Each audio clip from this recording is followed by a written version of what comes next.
Upon inheriting the identity of a prince from the Celestial Dynasty, I found myself relentlessly pursued by the destined child. In a moment of despair, ding, the Supreme Villain system has been activated. The host bones are undergoing transformation into the Supreme Bone. The fusion with the ancient Ice Spirit body is in progress. As frost envelopes the entire palace, I gaze at the system interface and laugh maniacally. Yi-chun, your demise is imminent. Countdown to death. 71 hours and 59 minutes. I am Zhou Yun. Just a moment ago, the esports screen flickered with the word victory. And in the next instant, I found myself reclining on the Xuanyu couch, inundated by a torrent of memories. As the sixth prince of the great Zhou Celestial Dynasty, my position of immense power should have heralded a perfect beginning. Yet it was shattered by the jarring countdown echoing in my mind. Time remaining for the destined child Yi-chun to fulfill his vow of annihilation. 71 hours and 59 minutes. The wedding abduction from 3 years prior replayed in my mind like a waking nightmare. In front of the bridal sedan of Su Qinsheng, the daughter of the Su family, stood a blood-soaked youth named Yi-chun, his gaze piercing. 30 years of the river's ebb and flow? I cannot wait that long. I shall take your life in 3 years. Even more terrifying was his last proclamation before vanishing. At that time, the great Zhou Celestial Dynasty shall accompany you to the grave. Cold sweat drenched my brocade robe.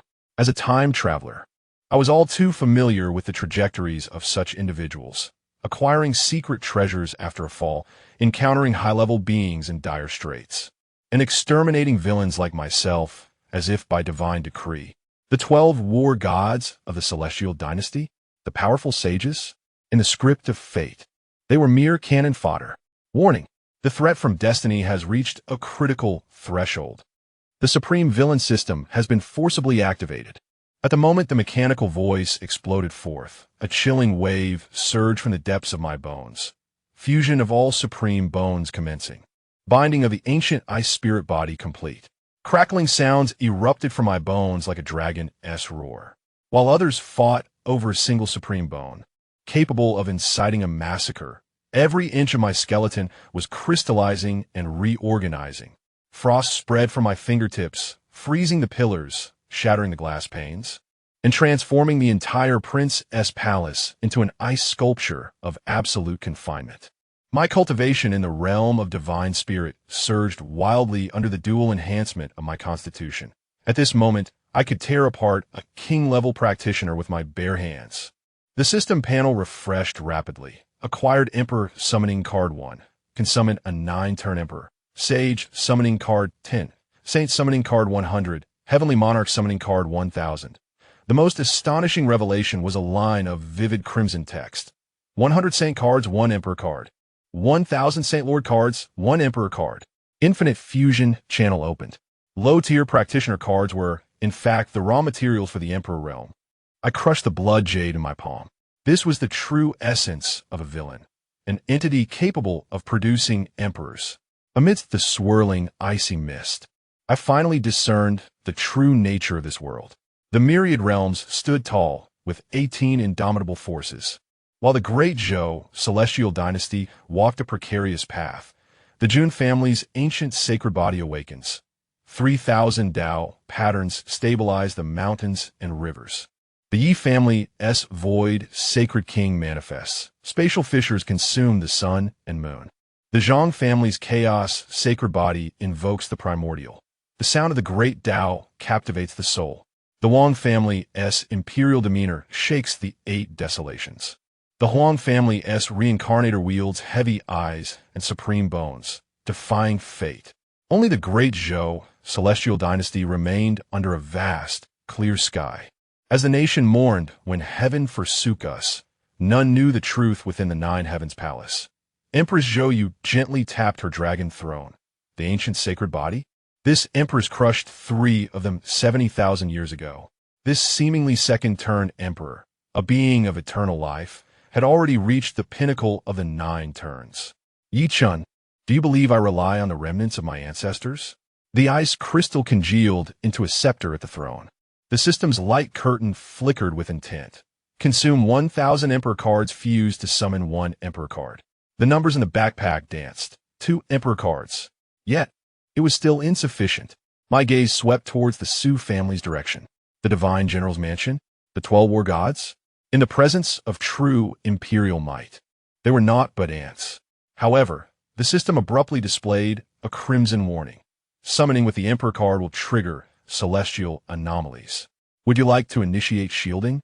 I awoke abruptly, my entire being laid bare, revealing my supreme essence. Those immortal forces would descend upon me like ravenous wolves. Conceal. Let all traces of my presence be shrouded until the day of reckoning. That night, 2 annihilation-level energies erupted within the secret chamber. Outside the hall, the guards beheld a towering silhouette emerge from the shadows, its voice resonating like a chaotic bell. Heavenly pivot shaking light. By decree, I shall eradicate the celestial mandate. The imperial might of the 9 turns was compressed into a mere inch, warping the very fabric of time and space. As the countdown reached 0 at dawn, I shattered the icy door of the palace. Outside the gates, Yi Chen approached, treading upon thunder, a towering battle god's phantom materializing behind him. He had indeed harnessed the power of the Su family's divine general. Zhou Yun, today, let the world bear witness. His declaration was abruptly interrupted by the crystalline scepter poised at his throat. Behind me, the void tore asunder, and the 2 emperors descended, your East River and West River. This is where it all concludes. Chapter 4, not a buddy? You tell me this is Zhang Jiao? A plethora of divine, killing moves. A myriad of summoning cards lie quietly within the system S space. 1 Emperor summoning card. 10 Saint-level summoning cards. 100 Saint Venerable summoning cards. 90 more Saint-level cards are required to synthesize 1 Emperor-level summoning card. Zhou Yun has no intention of summoning a Saint-level powerhouse. Saints? They lack even the qualifications to stand guard for me. I have awakened the system. What use are you saints? If we are to summon, let us summon the mightiest emperor. By the way, system, I have yet to inquire how I may acquire summoning cards next. Zhou Yun suddenly asked, his mind entirely focused on the means of obtaining summoning cards. After all, this is the foundation upon which his strength will grow. If it proves too arduous, he might not be able to accept it. The system S voice resonated once more. Report to the host. This system is known as the strongest summoning system in history. Summoning is unnecessary. The host need only slay enemies. Personally defeating a Saint-level powerhouse will automatically generate a Saint-level summoning card in the system space. Slaying an Emperor-level powerhouse will yield an Emperor summoning card. Upon hearing this, Zhou Yun's eyes sparkled with excitement. Wait, is the difficulty of acquiring summoning cards truly this simple? Truly, this is the strongest summoning system in history. Other summoning systems allow only 1 summoning per month, requiring daily check-ins. Yet for me, as long as I continue to kill, I can summon endlessly. Delightful. Zhou Yun exclaimed. Ding. Task is being issued. Ding. Detecting host S background. Ding. Detecting host S encounters. Task issued. Please become the divine son of the great Zhou within 1 month. After 1 month, this task will automatically expire, and the host will incur no penalties. Task reward, 1 silver treasure chest. A task? Zhou Yun pondered. At present, even without utilizing the power of the ancient Ice Soul body, he could easily defeat several other princes with merely his supreme bones and ascend as the divine son of the great Zhou Celestial Dynasty. For him, this task is exceedingly simple. In the great Zhou Celestial Dynasty, there are 9 candidates for the throne, from the eldest princess to the youngest 9th prince. Curiously, nearly every generation sees the eldest princess ascend to the throne, and there are no so-called eldest princes. However, this has not raised any suspicions. Zhou Yun would naturally not suspect that the so-called empress of the great Zhou Celestial Dynasty is an immortal being. To maintain her position, she has even cultivated a substitute. Moreover, every prince of the great Zhou Celestial Dynasty is not born of a woman, but is a tree. Indeed, a tree. The divine tree of Jianmu. The steadfast anchor of great Zhou. Legend has it that since the first generation of the great Zhou Divine Lord, it has remained alive until now. Its history is beyond the measure of time. Periodically, the divine tree of Jianmu, brings forth 9 exceptionally gifted children. In the Dazhou Celestial Dynasty, aside from the main lineage, there exist 8 other branches, each tasked with nurturing one child. During the grand ceremony of adulthood at the age of 18, the one who displays the greatest prowess shall ascend as the next sovereign of Dazhou, until such time they transcend to the rank of an emperor to officially take the throne. In 10 days, the ceremony of adulthood will commence. It is widely anticipated that, as in previous occasions, the Grand Princess will triumph over the other 8 princes, securing her claim to the throne. Yet, none could have foreseen the emergence of a prodigious anomaly, Zhou Yun. The mere thought of the impending contest stirs a tempest within him, particularly the prospect of retribution from Xiao Huahua in 6 months, and he cannot suppress a smirk, already filled with eager anticipation. Zhou Yun retrieves a summoning card from the depths of the system space. This card possesses an elusive connection with him. With but a thought, it springs to life, emanating a radiant azure light. It is the singular, illustrious summoning card of the Emperor. System summon. Instantaneously, the card shatters into myriad scintillating particles, dissolving into the cosmos. Concurrently, a figure materializes within the Grand Hall. Upon beholding that visage, Zhou Yun cannot contain his astonishment. By the heavens, is that not Zhang Jiao? What manner of man graces the hall? A tall, lean, middle-aged figure, his face etched with time, yet his eyes ablaze with intensity, as if thunderbolts flicker within their depths. He is enveloped in a faint, ethereal yellow mist, as though the very laws of the heavens contort around him. Adorned with a yellow scarf and draped in a robe of dark yellow, embroidered with ancient runes, each line imbued with the profound truths of the universe. I am Zhang Jiao. I pay my respects, esteemed one. His voice resonates deeply and authoritatively, akin to the thunderous echoes of the heavens. Each word capable of shaking the very foundations of the earth. In his left hand, he wields a Taiping whisk, a mere flick of which can summon storms. His right hand weaves intricate gestures, with fingers entwined in chaotic energies, poised to rend the fabric of reality itself. Behind him, a colossal avatar of the yellow heaven materializes, towering over 10,000 feet, crowned with an imperial diadem, robed in dragon silk, his eyes akin to the sun and moon, surrounded by a maelstrom of divine energies, exuding an overwhelming aura reminiscent of primordial deities. Is this truly Zhang Jiao? Zhou Yun murmurs in astonishment, awed by the presence of such an emperor. Simultaneously, a data panel emerges. Character, Zhang Jiao. Title, Emperor of the Yellow Heaven. Cultivation, 9 Transformation Emperor. Master of the heavenly laws, his words command reality.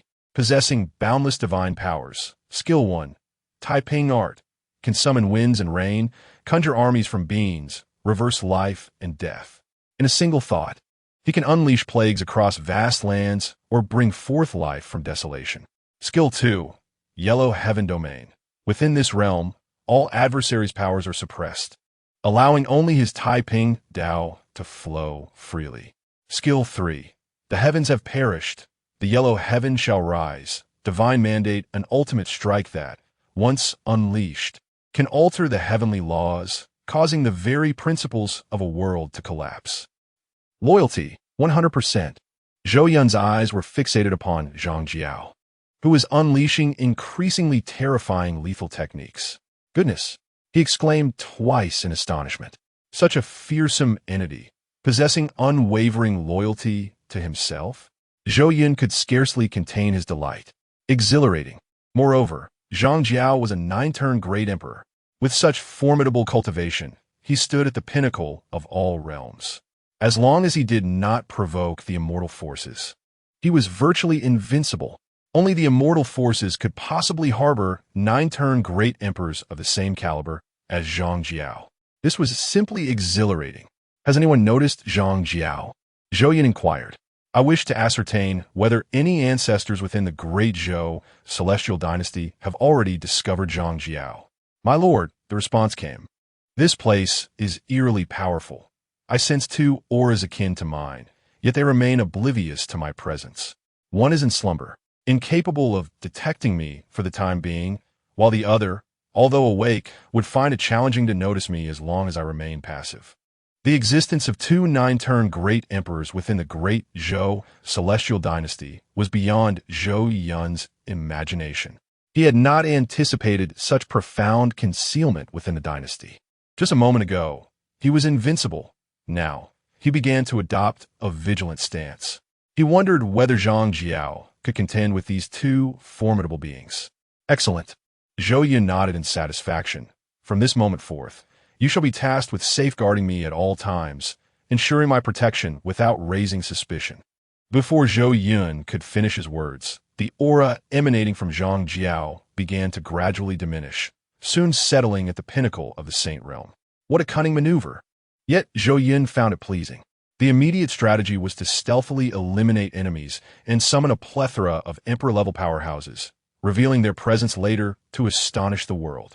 Zhou Yun had already begun to envision that scene, a foolish grin spreading across his lips. Yunner, how has your cultivation been progressing during this time?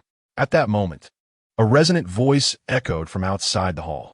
The voice was vast as the ocean, instilling an intense sense of pressure. The individual's strength far surpassed that of Zhou Yun. Chapter 5. The Emperor summons Yunner. How has your cultivation progressed during this time? A resonant voice suddenly echoed from outside the hall. Shortly thereafter, a middle-aged man clad in a black robe appeared within the grand chamber. His presence was profound, akin to the vast ocean. Even in the absence of any discernible aura, he exuded an overwhelming sense of pressure. This was the elder of the Hidden God clan. Upon seeing the middle-aged man, Zhou Yun's mind swiftly filled with all pertinent information regarding him and his formidable strength.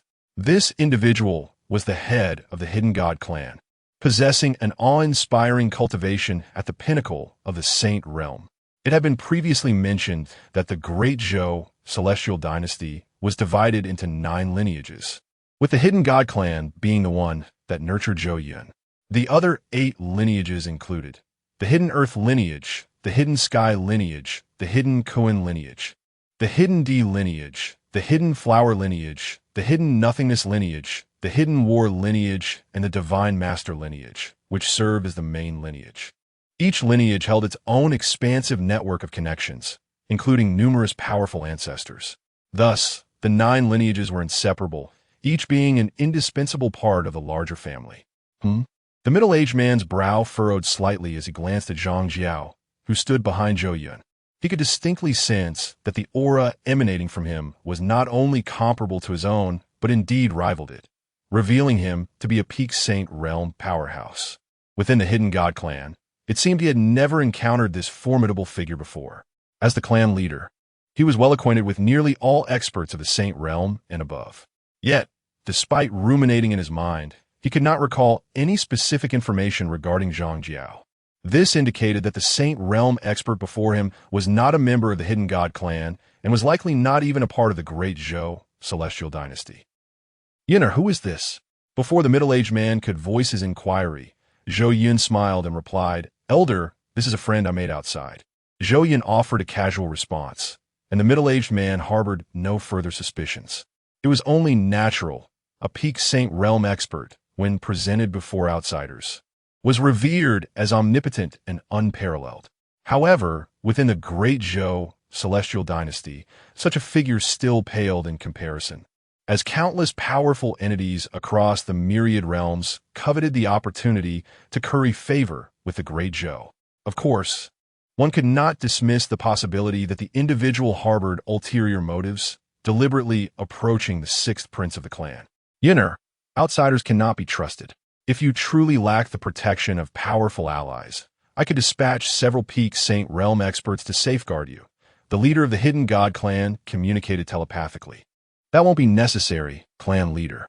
I have my own discernment, and I trust this individual wholeheartedly. Moreover, considering the deterrent force of our Great Zhou Celestial Dynasty across the myriad realms, I believe you would not dare betray us, Zhou Yun responded. Clearly, the clan leader remained skeptical of Zhang Jiao. However, such concerns were trivial at this juncture. Only he knew that Zhang Jiao possessed unwavering loyalty to him. Furthermore, the individual was not merely a Peak Saint Realm expert as he appeared, but rather a supreme powerhouse standing at the pinnacle of the Emperor realm across the myriad worlds. If the leader of the Hidden God clan were to discover the true strength of Zhang Jiao, he would likely be rendered speechless in disbelief. Indeed, the leader could only nod in quiet acquiescence.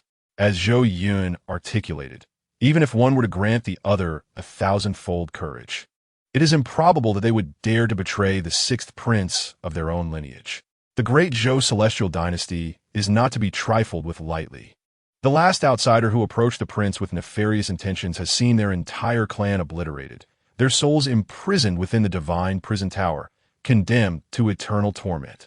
The leader of the Hidden God clan chose to shift his focus away from Zhang Jiao and return to the matter at hand, inquiring, "Yun'er, how has your training progressed during this period?"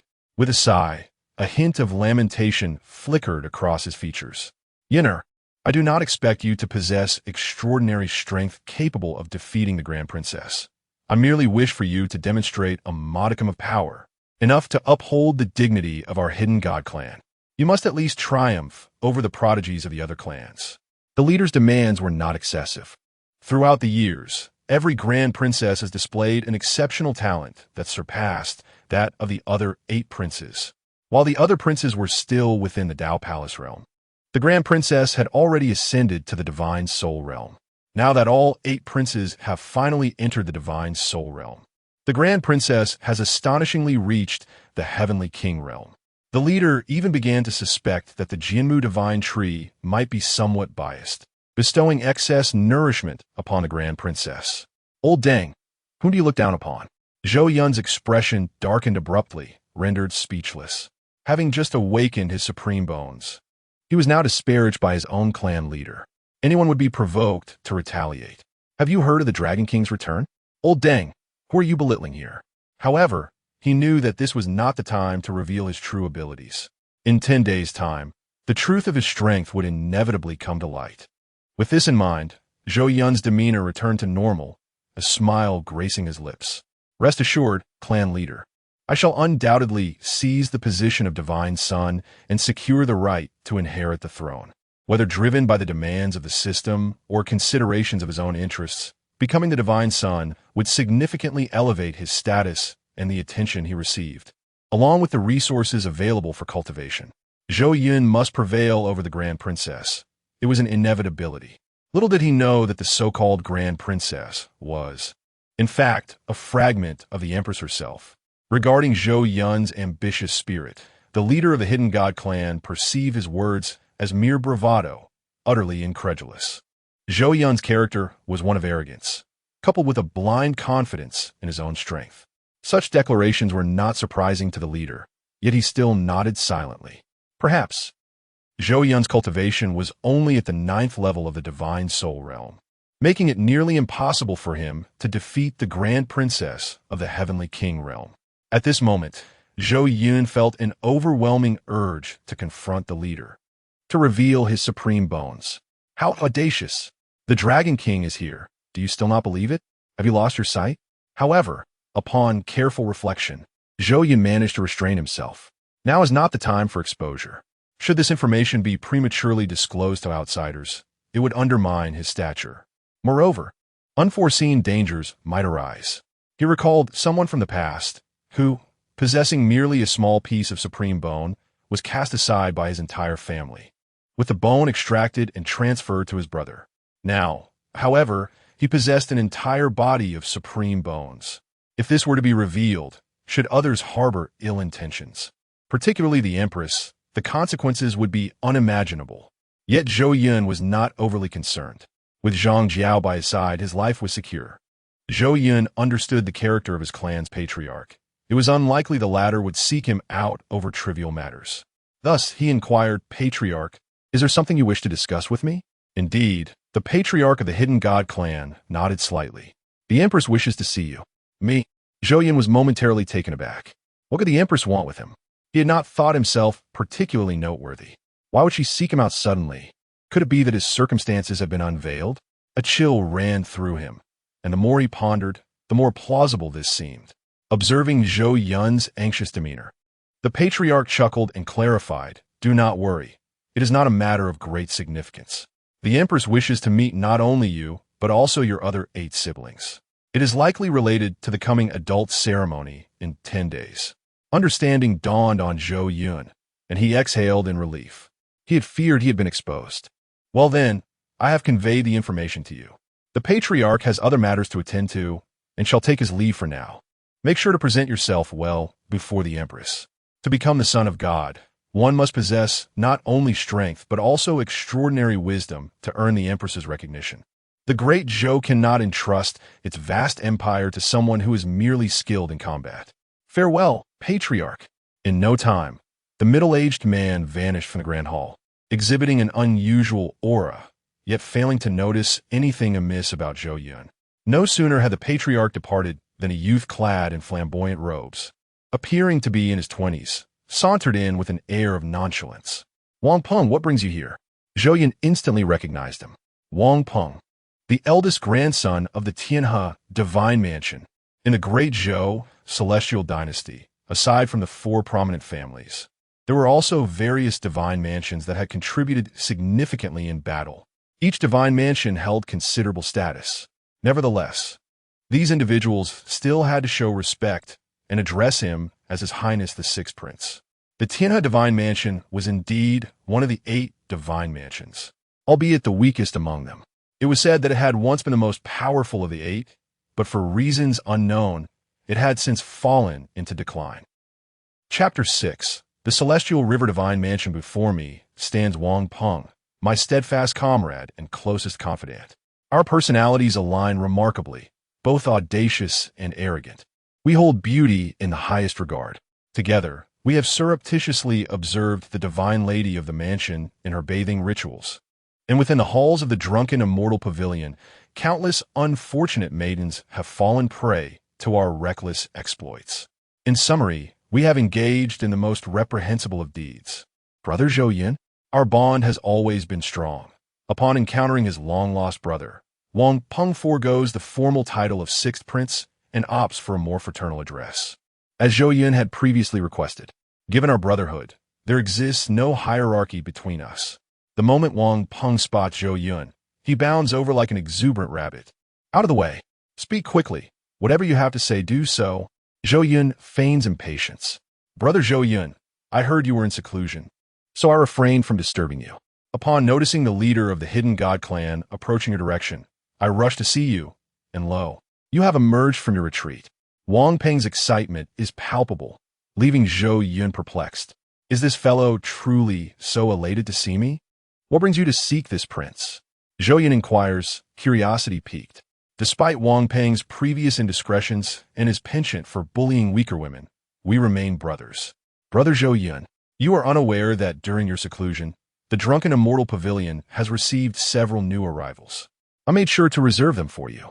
It's a first for you to sample something new. As he speaks, a lecherous expression gradually spreads across Wang Peng's face. Having been in seclusion for so long, this fellow rushes to find me for such matters? Zhou Yun stands momentarily dumbfounded. Good heavens, my brother is quite perceptive. Yet, who is Zhou Yun to indulge in such trivial pursuits? Do you take me for someone of that ilk? I am not the person you envision. Wang Peng, unperturbed, merely adopts a more bizarre expression. Understand, we are all men here. How could I not grasp your intentions? It is indeed my misjudgment. A prince of your formidable talent, destined to become a divine son, handsome and debonair, possessing an invincible demeanor, would never stoop to such a place as the drunken immortal pavilion, for that would be a grave insult to your noble identity.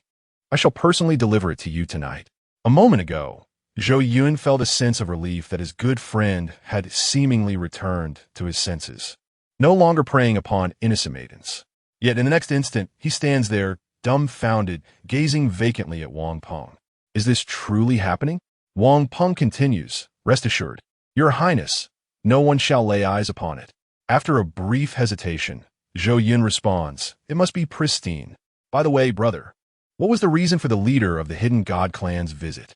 Wang Peng inquires, anxious that his dear brother may have erred. Zhou Yun recounts the events that transpired moments ago. Wang Peng let out a sigh of relief, and then smiled, saying, Brother, I am well aware of your wisdom.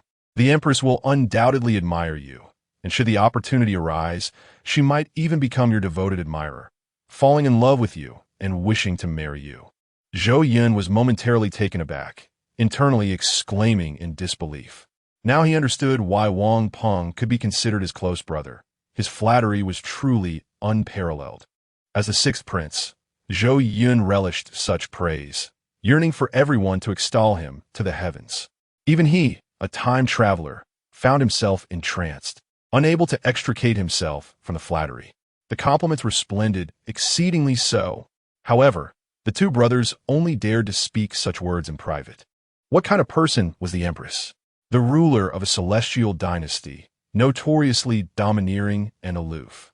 There was an infamous incident where a minister, oblivious to his own insignificance, dared to gaze upon her face in the court and was promptly executed along with his entire family. Such a formidable woman, Zhou Yun dared not speak ill of her. Perhaps only his brother had the audacity to do so. After all, Wang Peng could be considered a half-cousin to the empress. Should these scandalous words reach her ears, the worst punishment he would face would be a reprimand. Execution was unlikely. Nevertheless, despite Wang Peng's candidness with him, he was nonetheless terrified of that woman. It was akin to the relationship between a cat and a mouse, always hiding in fear of an encounter. Brother, during this period, you haven't suffered any harm from that incident, have you? Wang Peng suddenly shifted the topic of conversation. He had said those flattering words to ease the atmosphere, knowing that Zhou Yun was quite upset lately. It was not merely the indignity of being a prince of the celestial dynasty, yet being usurped by a mere ant. No one could accept such a reality.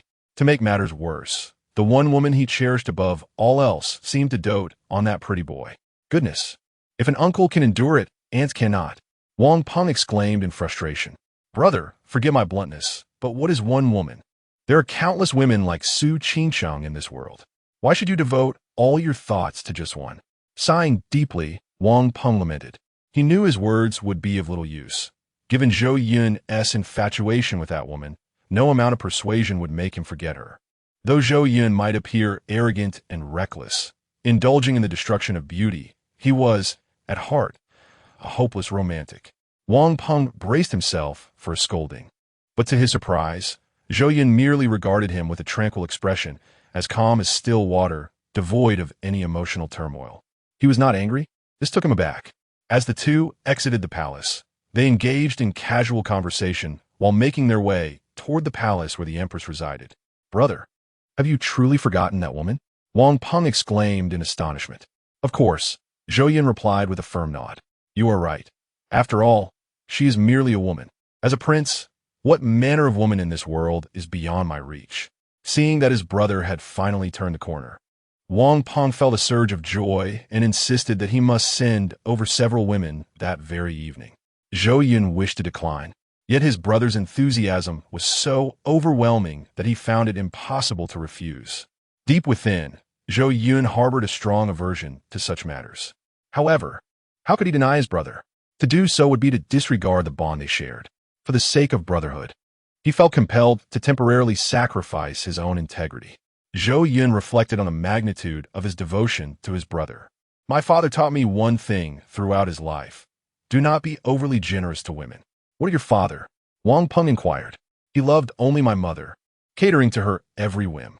Whatever she desired, she had. She lacked nothing and needed not to lift a finger. Yet, my mother still felt restless. One moment she wished to travel to the North Sea, the next she desired to fish in the heavenly ocean. And she even expressed a wish to invite a master painter to explore the intricacies of the art of painting. My father, traversing the myriad realms, sought out the finest and most powerful painter in existence, one whose prowess rivaled that of an emperor. Yet, as fate would have it, while painting, he found himself entangled in an affair and ultimately eloped with her. What of my father? Rather than being enraged, he feared they could not sustain themselves, thus providing the couple with abundant spirit stones and various celestial treasures. Still, my mother remained unsatisfied, periodically demanding vast sums of money from my father. He never refused her. Over the years, the heavenly River Divine Mansion soon found itself drained of resources, and the strength of the clan's disciples waned. Eventually, My father had no choice but to deny that woman's requests. Yet, she interpreted his refusal as a lack of willingness and subsequently revealed the news, leading to the Heavenly River Divine Mansion becoming a laughingstock throughout the realms. Even in the Great Zhou, it faced rejection. If not for the Empress's fervent protection back then, it might have perished. Although the Heavenly River Divine Mansion was preserved, its resources dwindled, rendering it increasingly weaker, ultimately becoming the most feeble among the 8 divine mansions. Upon hearing this, Zhou Yun's mouth fell agape. He had contemplated various reasons for the sudden decline of the Heavenly River Divine Mansion, but never imagined it could stem from a single woman. How terrifying is the influence of a woman! To think she could nearly bring about the ruin of a divine mansion. Thus, one must never be too kind to a woman, Wang Peng implied, still somewhat concerned that his brother had not yet moved on from Su Qingcheng, hence revealing the truth behind the decline of the Heavenly River Divine Mansion, a scar that could never be erased, a lingering disgrace. Were it not for Zhou Yun, he truly wished to forget this period of shame. Chapter 7. A miscalculation. The Empress's favorability at -88. The Grand Princess, present. The Second Prince, present. The Seventh Prince, present. The Sixth Prince, present. Soon, Zhou Yun arrived at an ethereal palace, exuding an aura of unending majesty. He was the last to arrive. Standing beside him were 8 figures, 1 woman and 7 men, and it was evident that the sole woman among them was the Grand Princess. Clad in a flowing purple gown, her skin was as fair as snow, and her beauty was nothing short of breathtaking, an exquisite vision. Zhou Yun's eyes widened in astonishment. In all his years, he had never encountered such a splendid woman. Internally, he gasped in awe. How delightful it would be to engage in some clandestine affair with such a ravishing beauty. The mere thought was exhilarating. Grand Princess Zhou Yuli cast a fleeting glance and caught Zhou Yun staring at her with an inappropriate gaze. Her expression immediately darkened. A palpable aura of menace enveloped her. Throughout the entire dynasty, no man had ever dared to gaze upon her in such a manner, especially with such brazen focus. It was utterly outrageous. Infuriated, her fists clenched tightly, cracking with suppressed rage. Had it not been for the Empress's presence, she would have erupted. What a lecherous scoundrel! She uttered a cold admonition and turned her back, her thoughts swirling. Why was there such a disparity, even among the sacred with divine trees? How could such a wretch be worthy of being called the 6th prince of the great Zhou Immortal Dynasty? She felt that merely directing her gaze at him was a desecration of her own eyes. She promptly averted her sight. Within the grand hall, apart from the Grand Princess and the 8 princes, there were other figures occupying both sides. These individuals were the elite of the 9 veins. Each one present boasted profound cultivation, surpassing the sacred sovereign realm. Among them was one whose aura was deep and mysterious, emanating an imperceptible pressure, akin to a slumbering beast that could awaken at any moment to rend the heavens and the earth. He wore a robe adorned with dragon motifs, donned a golden hat, and gripped a black cane tightly, which stood like a colossal pillar embedded in the ground. He remained motionless, his eyes shut, devoid of any visible fluctuations in aura. Yet, upon entering the hall, one could not overlook his presence. This man was named Zhou Qingcheng, the Grand Duke of the Great Zhou Immortal Dynasty. His status was second only to that of the Empress. As long as the Empress was absent, no one dared to contradict his words in the presence of the clan leaders of the 9 veins and the terrifying ancestors hidden in the shadows. Beside him stood 2 other elders, each radiating a profound essence, resembling slumbering beasts.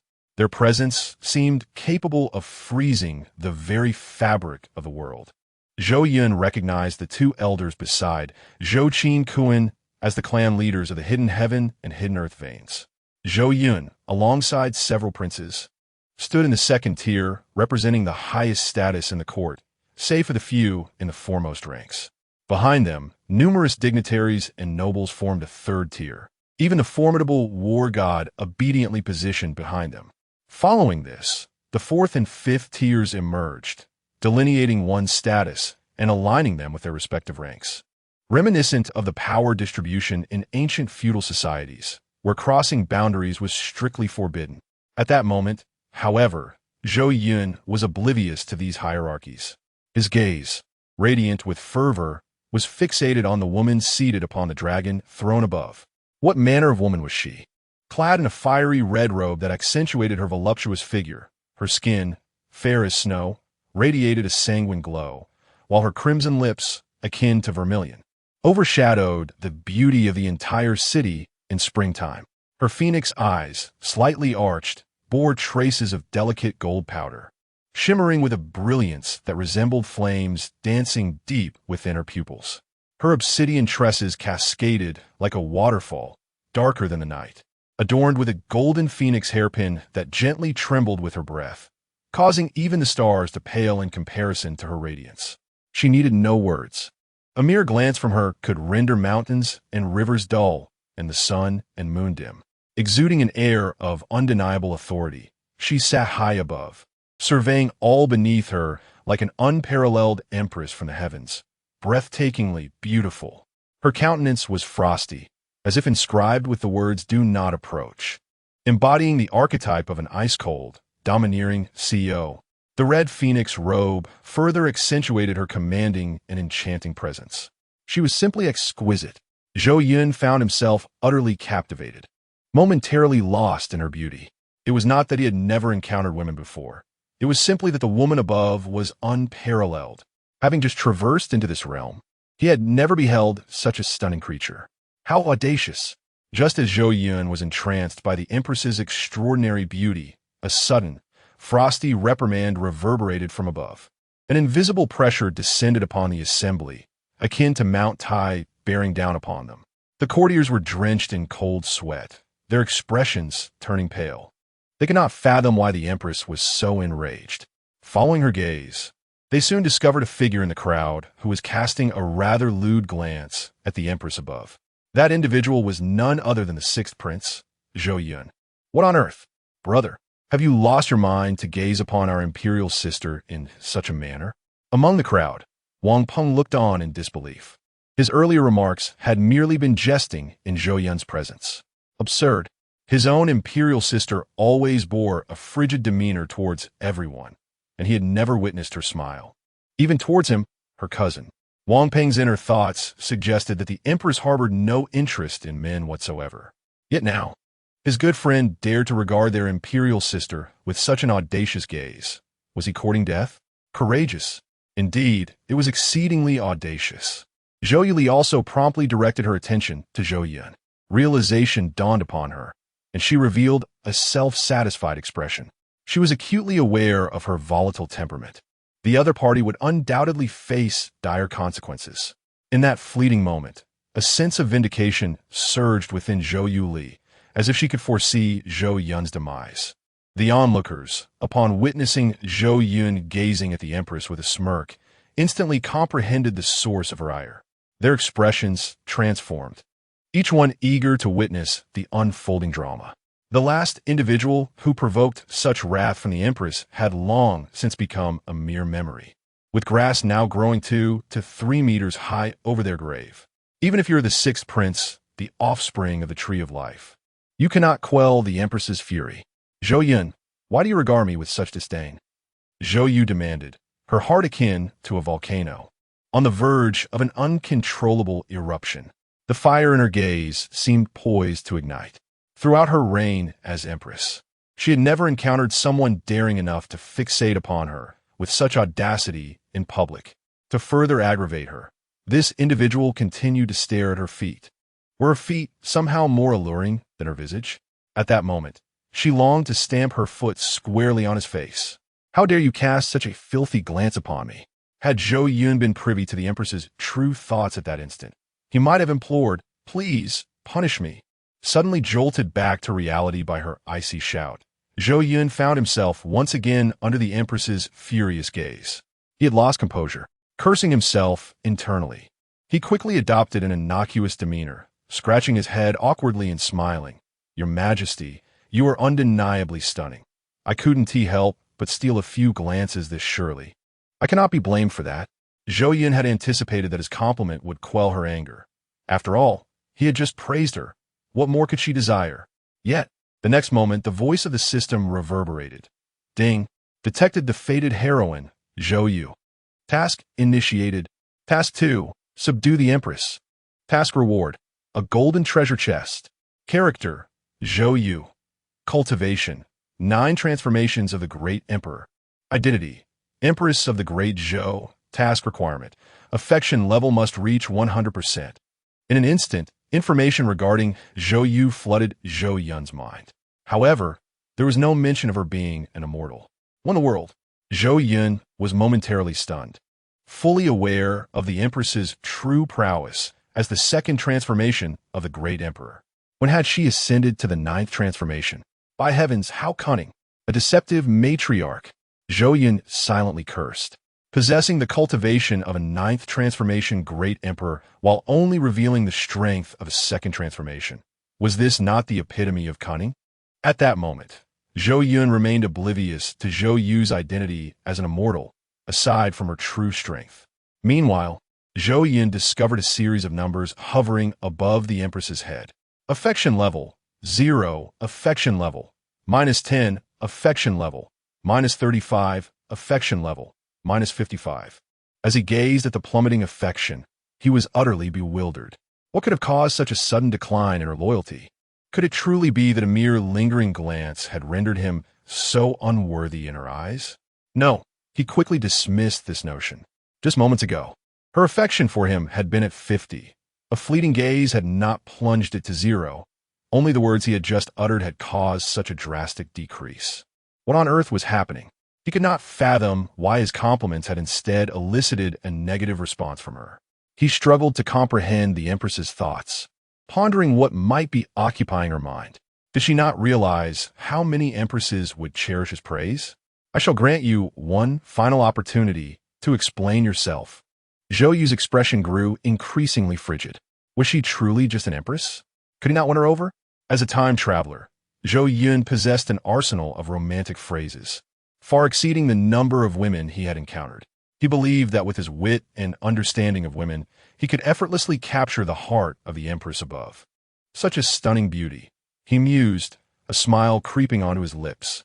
If he could win her heart, not only would he gain this enchanting woman, but the entire great Zhou celestial dynasty would be his dominion. Most importantly, the system promised a golden treasure chest as a reward.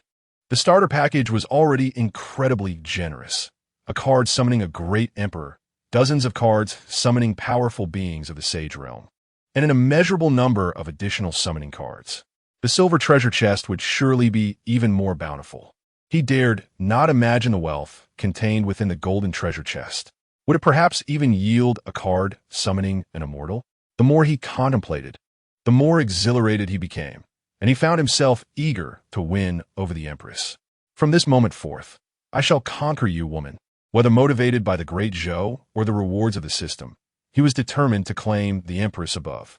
Moreover, her beauty was unparalleled. He would undoubtedly have no regrets. After a moment of silence to gather his emotions, he began to recite, "Your Majesty, your radiance outshines the sun and moon. They pale in comparison. Your ethereal elegance causes all blossoms to wither in your presence. As I gaze upon your alabaster neck, it seems as if it were sculpted from the finest jade, and your lips, like pearls, are surely crafted from the stars of the celestial river. With a mere glance, you command the reverence of mountains and valleys. With a gentle wave, the seas and lands bow in submission. As I survey the annals of history, I find no celestial beauty, no goddess comparable to you, even to a fraction of your grace. Surely, even the heavenly maidens would prostrate themselves before your unparalleled charm." The grand hall fell into a profound silence. The courtiers were left utterly speechless. Wang Peng stood nearby, gazing at you in a daze. He could scarcely fathom your unparalleled ability to flatter. You surpassed even him in this art. Were he a woman, he would undoubtedly succumb to such fervent advances. Above, Zhou Yu's expression grew increasingly frigid. Consumed by rage, her delicate hand resting upon the dragon throne sank into the surface, her entire form trembling with indignation.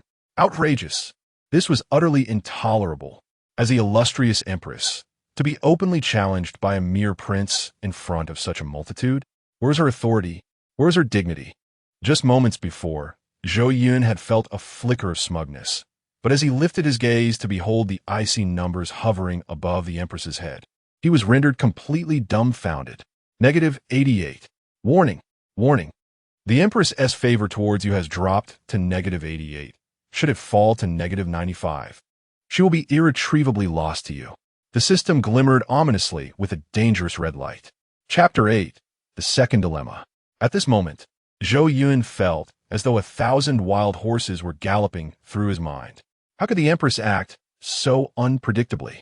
Very well, Zhou Yu slowly uttered. And in that instant, all the ministers in the Grand Hall could sense the boundless fury emanating from her. A force so formidable it seemed capable of annihilating all in its path, leaving them chilled to the bone. How terrifying! The Empress in a rage was indeed a sight to behold. The sixth prince was doomed. They mourned inwardly. Some bore calm expressions, others secretly rejoiced, while some were exceedingly anxious. Guards, take the sixth prince away and execute him. She had long heard of the sixth prince's unscrupulous conduct, his arrogance and tyranny, which had previously not concerned her. Yet now, this scoundrel dared to toy with her in the court. Zhou Yu would not rest until Zhou Yun's head was severed. Upon hearing this, Zhou Yun's heart plummeted. Could it be? It appeared she truly intended to behead him. Was Zhang Jiao's trump card about to be revealed so swiftly? Your Majesty, this cannot be. The Duke of the Divine Kingdom suddenly interjected. Zhou Yun was taken aback, perplexed as to why this individual would come to his aid, given that they had never interacted before. The Empress, Zhou Yu, cast her gaze upon the Duke, and out of respect for his status, she granted him a moment's consideration. Your Majesty, Zhou Qingquan began, as the sixth prince, Zhou Yun is to undergo his coming-of-age ceremony in 10 days. If you were to execute him now, what would become of the ceremony? If punishment is to be meted out, it should be after this matter is concluded. It appeared this old fellow was not merely seeking leniency. The Empress pondered for a moment before gradually nodding in agreement. Thereafter, she refrained from further discussion on the matter. Her commanding gaze swept across the second row of 9 individuals. Naturally, when her eyes reached Zhou Yun, she deliberately overlooked him. To be fair, her previous words had been uttered in anger. If she truly wished to execute Zhou Yun, it would require the consent of the sacred tree of Jianmu. These were mere interludes. Yet for Zhou Yun, it was dire news. Not only had he failed to win the Empress's favor, but he was also destined for execution in 10 days. Who could he confide in? The Empress returned to the main subject. With the coming-of-age ceremony imminent, she had summoned these 9 individuals to showcase their wisdom before her. Mere brutes who could only kill were unworthy of being the rulers of the great Zhou. Your Majesty, how are we to demonstrate our wisdom before you? Inquired a young man in splendid attire, already eager to prove himself, brimming with confidence in his intellect. It is quite simple. I shall pose you 3 questions, and if you respond to them aptly, I shall make my decision accordingly. The first question is, if you were the ruler of the great Zhou, how would you address the current situation? The Empress inquired coolly. Zhou Yuli spoke without hesitation. In the vast expanse of the myriad realms, the situation is exceedingly intricate. Within the immortal powers alone, like our great Zhou Xian dynasty, there are no fewer than 18 formidable forces. Given such a complex scenario, it is prudent not to take the lead, but rather to recuperate and nurture a multitude of strong individuals, biding our time for future endeavors. The second prince pondered deeply, realizing that no response could surpass the wisdom of the Grand Princess. His face flushed with shame. He could only concur. My thoughts align closely with those of the Grand Princess. The third prince interjected. I believe we should take the initiative to strike, annihilating the ever-hostile Sea God Island, thereby showcasing the might of our great Zhou. And then, silence ensued. The Empress shook her head in disappointment. The third prince failed to articulate how to obliterate Sea God Island or the repercussions of such an act. The strength of Sea God Island was nearly equivalent to that of the Zhou Xian dynasty. It was uncertain who would prevail. Furthermore, even if one were to successfully eradicate Sea God Island, such an endeavor would leave one gravely weakened, potentially inviting treachery from behind. Clearly, this third prince was but a simple-minded fellow lacking the capability for greatness. Observing the Empress's disappointment, the fourth prince dared not speak out of turn and merely echoed the second prince. My thoughts are in alignment with the Grand Princess. The fifth prince chimed in. I share the same sentiment. The seventh prince added, so do I. The Empress's expression darkened. This assembly of individuals lacked their own opinions, even falling short of the third prince's simplicity. Yet, one could hardly blame them. The Grand Princess's perspective was already remarkably astute, advocating for recuperation in such a convoluted situation. Among the 9 princes, only the sixth prince, Zhou Yun, remained silent. The gaze of the entire court, including the Empress above, fell upon Zhou Yun once more. Speak your thoughts, the Empress inquired, her tone icy. Zhou Yun contemplated briefly before responding. I believe we must take the initiative to attack, with our primary objective being the elimination of our greatest foe, followed by the eradication of the other immortal forces. Another simple-minded individual, the Empress thought, shaking her head in quiet dismay. This fellow was audacious to the point of recklessness. Within the grand hall, laughter bubbled beneath the surface as everyone mocked Zhou Yun. Were it not for the Empress's presence, they might have burst into derision. If you are so formidable, why not soar to the heavens? You propose to not only annihilate Sea God Island, but also to eradicate the other 16 immortal powers. What folly is this?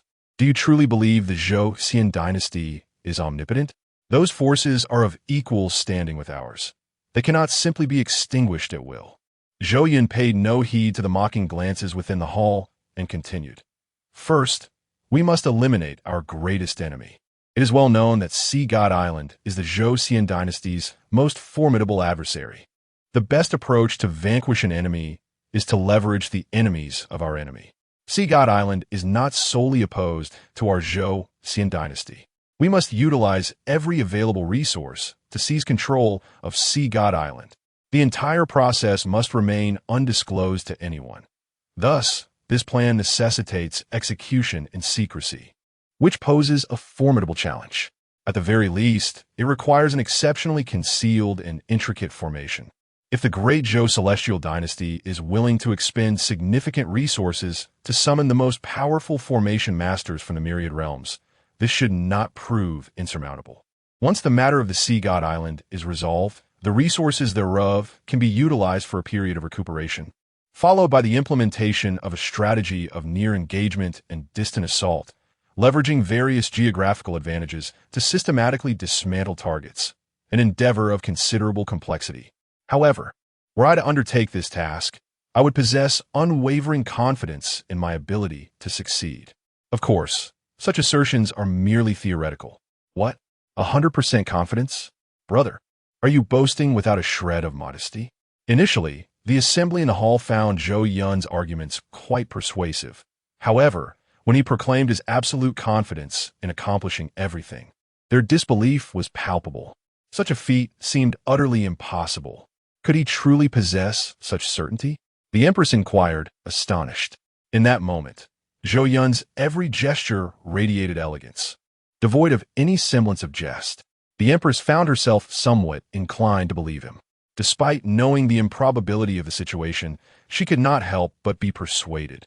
For Zhou Yun spoke as though it were indeed plausible. Moreover, he appeared genuinely confident. Such poise could not be feigned. Indeed, Zhou Yun affirmed with a nod. In truth, he was not exaggerating. He possessed 100% assurance. It was merely that the assembly was skeptical. The Empress nodded subtly, pondering the sudden transformation of the sixth prince. One moment he was a reckless wastrel. The next he spoke with refined eloquence and grace, hardly resembling a debauched youth. Could it be that his prior demeanor was an act? Zhou Yun noted the numbers above the Empress's head gradually ascending. 177, 163, 150. Ultimately settling at 140. Seeing this, a smile graced Zhou Yun's face. There was a chance for recovery? He would need to present himself admirably before the Empress. The second query posed was, how would you deal with someone who betrays you? This seemed a test for Zhou Yun, as the Empress had heard about him, his marriage robbed, and his new bride's affection swayed. At this moment, Su Qingsheng also happened to be present in the hall, observing the scene. Upon Zhou Yun's entry, they had exchanged greetings. The Grand Princess responded first. A traitor is more detestable than an enemy. Should a betrayer appear in my vicinity, I would ensure their suffering is profound, an existence where they cannot live nor die. Moreover, I would spare no mercy for their kin. The question was straightforward, and several princes provided their responses. A traitor deserves death. Their demise is of little consequence. Should a traitor emerge beside me, I would ensure they regret ever coming into this world. With a sinister laugh, I declared, to betray me is to invite the annihilation of one's entire lineage. Such despicable conduct is intolerable across all realms. No one can endure a traitor. They must be slain, not merely killed, but exterminated with fervor. To set an example, lest we witness the emergence of further betrayers. As the assembly concluded their responses, Zhou Yuli chuckled softly, then continued, "Yet, I shall not execute him outright. To do so would not resolve the issue. Rather, it would instill fear among my subordinates, which is far from desirable. Instead, I shall manipulate him, compelling him and the others beneath my command to cultivate an even greater loyalty." Indeed, the Empress praised with satisfaction, acknowledging her avatar's burgeoning wisdom, which mirrored her own. The second prince, the third prince, several other princes. Why resort to such cunning? At that moment, only the sixth prince remained silent. The powerful figures within the grand hall, along with the imposing presence of the Empress above, turned their attention solely upon him, intrigued to see if he would offer an even more exemplary response and eclipse the first princess. The sixth prince had indeed answered the initial question admirably, though perhaps with a touch of arrogance. Thus, their anticipation was heightened. Chapter 9. Truly Beasts. What brutal acts should one employ to repay a betrayal? To alleviate the deep-seated hatred within? To kill? To annihilate entire clans? To ensure their souls find no peace? Within the grand hall, the eldest princess and the other 7 princes offered their responses. After a moment of contemplation, Zhou Yun spoke earnestly. "I shall act as if nothing has transpired." The crowd fell silent. The Empress above, Zhou Yu, also displayed a flicker of confusion in her eyes. How can one, betrayed by another, refrain from vengeance, choosing instead to act as if nothing occurred? What manner of reasoning is this? Eager ears strained to catch Zhou Yun's forthcoming words. His calm voice resonated throughout the hall once more. "A mere traitor is unworthy of my ire. In my eyes, he is but an unappreciative insect. Why should I, a prince, be angered by an insect? To kill him? That would be to overestimate his significance." Zhou Yun's gaze brimmed with a chilling ferocity, a venomous glint illuminating his features. The formidable figures in the hall felt an inexplicable trepidation in the presence of Zhou Yun, whose aura had intensified beyond measure today, his murderous intent causing involuntary shivers. They were unaware of the source of this transformation. "How then shall you deal with him?" With curiosity piqued, the Empress could no longer contain her intrigue and inquired. Zhou Yun smiled faintly, retracting his murderous intent, and unleashed his full resolve. "I shall not take his life. Rather, I will render him an outcast in the eyes of the world. In the eyes of that traitor, I am inferior to his master, lacking in talent and future potential compared to the hero he idolizes. Thus, he chose betrayal. It is precisely for this reason that I shall strike at the very core of his pride, demonstrating to him the true hierarchy of worth." As he spoke, Zhou Yun's gaze flickered towards Su Qingsheng behind him, a cold smile gracing his lips. "Next, I shall exhibit extraordinary talent, emerging as the strongest prodigy across all realms, transcending to sainthood and perhaps even ascending to divinity. When that time comes, the traitor will face the condemnation of all worlds. How blind you must be to betray him. He is the mightiest prodigy across the realms. The world shall regard him with disdain, and even his own family will abandon him. From this moment forth, he shall exist in solitude. Isolation is far more terrifying than death. Imagine the scene, once discarded. The worthless wretch suddenly becomes the strongest prodigy of all realms, basking in the adoration of the masses, exalted above all, gazing down upon the stars. Meanwhile, he will become a rat in the gutter, forced to cower in the shadows, helplessly watching the other ascend step by step to greatness. An endless tide of regret flooding his heart. When that time arrives, will he feel remorse in his heart? Will he regret the choices he made? If he had not betrayed him in the first place, would the outcome have been different? The people within the grand hall were inadvertently drawn into these thoughts, each one shuddering in response. This move was exceedingly ruthless. They gazed at you with expressions of astonishment. At that moment, the Empress regarded you with the same incredulous look, feeling quite taken aback. This tactic was indeed exceptionally cruel. The notion was commendable, yet it remained challenging to actualize. After all, your talent was not so formidable, and this ultimately was merely a hypothetical scenario. Zhou Yueli, filled with discontent, remarked that in her eyes, your abilities did not surpass those of her, the Grand Princess. How could you possibly be the strongest prodigy across the myriad realms? This was nothing more than a fantasy of a betrayed and powerless master. The Empress pondered for a moment and, surprisingly, spoke on your behalf. Zhou Yun's response has indeed caught this Empress off guard. Although it is merely a hypothesis, it allows that traitor to experience the consequences of betrayal. Why, just moments ago, did you not conjure a hypothetical scenario? The Empress's icy gaze swept over several princes who, feeling ashamed, lowered their heads. Indeed, why had they not imagined a hypothetical situation earlier? Your Majesty, please wait. I have yet to finish my words. Zhou Yun suddenly interjected. You have more to say? The multitude of powerful figures in the hall once again turned their attention to Zhou Yun. Was this the conclusion? No, it was far from sufficient. To let a betrayer off so easily would only benefit them. This was merely the beginning. In confronting a traitor, facing solitude and the world's scorn was merely the first punishment. I shall make him understand what true suffering is. After becoming invincible and possessing eternal life, when I glance back, that once betraying wretch would have descended to the status of a despised pariah. The initial punishment was nearly complete, and I shall impose a second punishment upon him. Seize him. Let his soul be scorched by endless flames, ensuring that his spirit endures the torment of burning for eternity. Let his flesh be trampled time and again. And finally, she became pregnant. I shall humiliate his daughter before his very eyes. And when his daughter is with child, I shall do so in front of both him and his daughter. Zhou Yun unleashed his full fury. The more he spoke, the more fervent he became. His eyes, consumed by an overwhelming hatred, glowed with a fierce crimson, fully embodying his role. It was as though a 10-meter-long serpent had materialized behind Zhou Yun, flicking its tongue, casting his visage in a demonic light, fearsome and terrifying.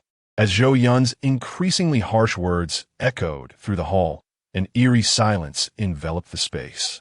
Everyone's eyes widened in disbelief as they stared at Zhou Yun. Is this truly a human? This is nothing short of a demon. Utterly inhumane, lower than a beast. Above, the Empress's expression twitched uncontrollably.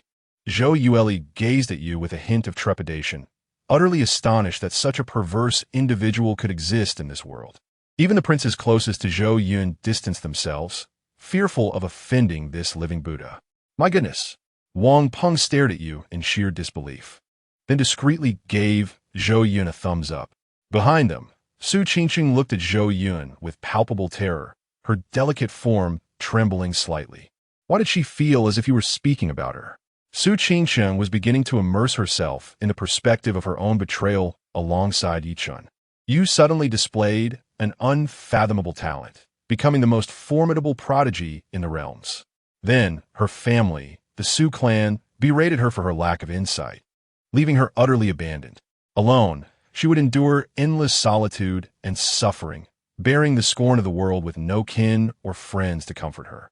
The very notion of such a life was more terrifying than death itself. Merely contemplating it sent shivers down Su Qingqing's spine. Even more horrifying was the fact that this individual was not yet satisfied. He intended to drag her back and subject her to torment anew. Following that, she would be made to experience even graver anguish.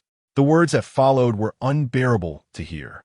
Zhou Yun paid no heed to the peculiar gazes cast upon him by the assembly, continuing to speak to himself. If a daughter is born, that would be manageable. But if it is a son, what fate awaits a son? The crowd stared at you, their expressions quite peculiar. Could it be that you were contemplating something scandalous? Feeling the weight of the strange gazes from numerous formidable individuals around him, Zhou Yun found himself at a loss for words. What were these people thinking? How could he possibly entertain such notions? To preserve his image in their eyes, Zhou Yun reluctantly articulated the difficult words, "I will share with his son."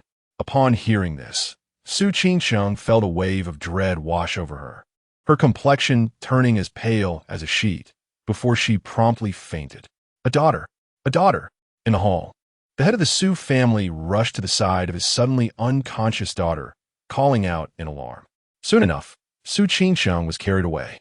By the time she regained consciousness, even if offered 1,000 lives, she would not dare to face Yichen again.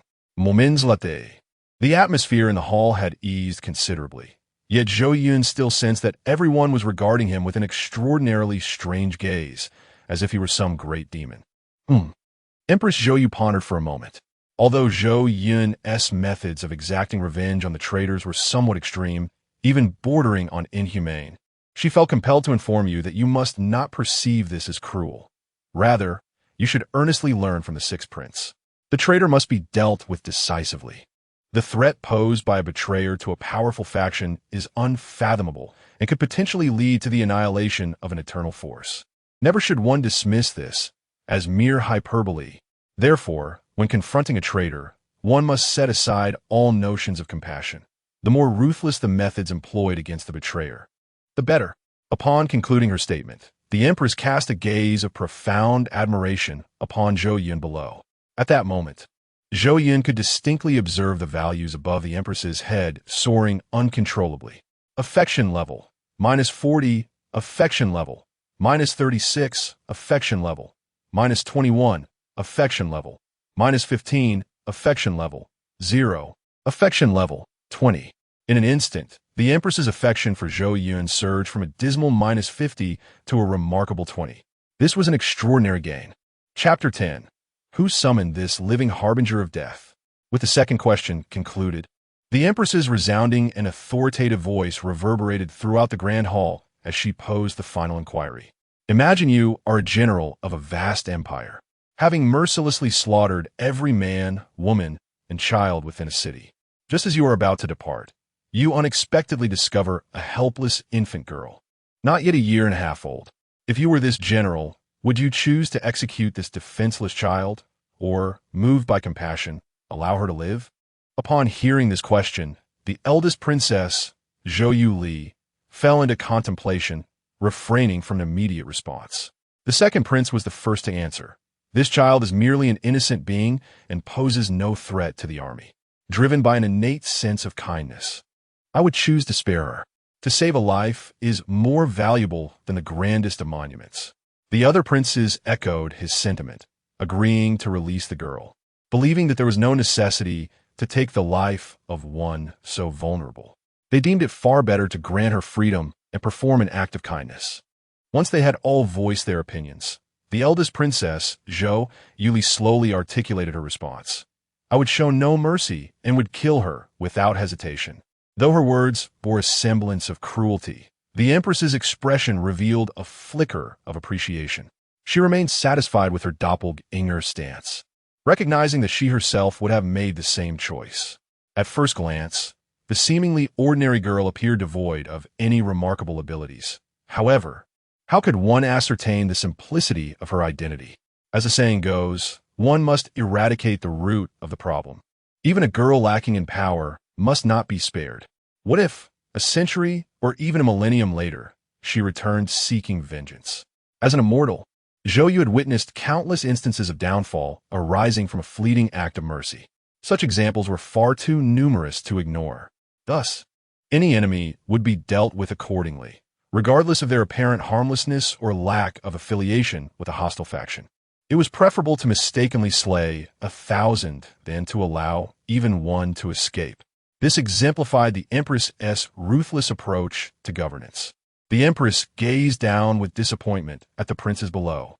These Na'vi fools could scarcely fathom that their momentary kindness towards a defenseless girl could ultimately lead to the annihilation of their own power. Though such an outcome seemed almost impossible, history was replete with similar tales across the myriad realms. One must never underestimate the power of hatred. Even the most unremarkable individual can, fueled by vengeance, manifest an unprecedented resolve that shatters limitations and turns the tide of fate.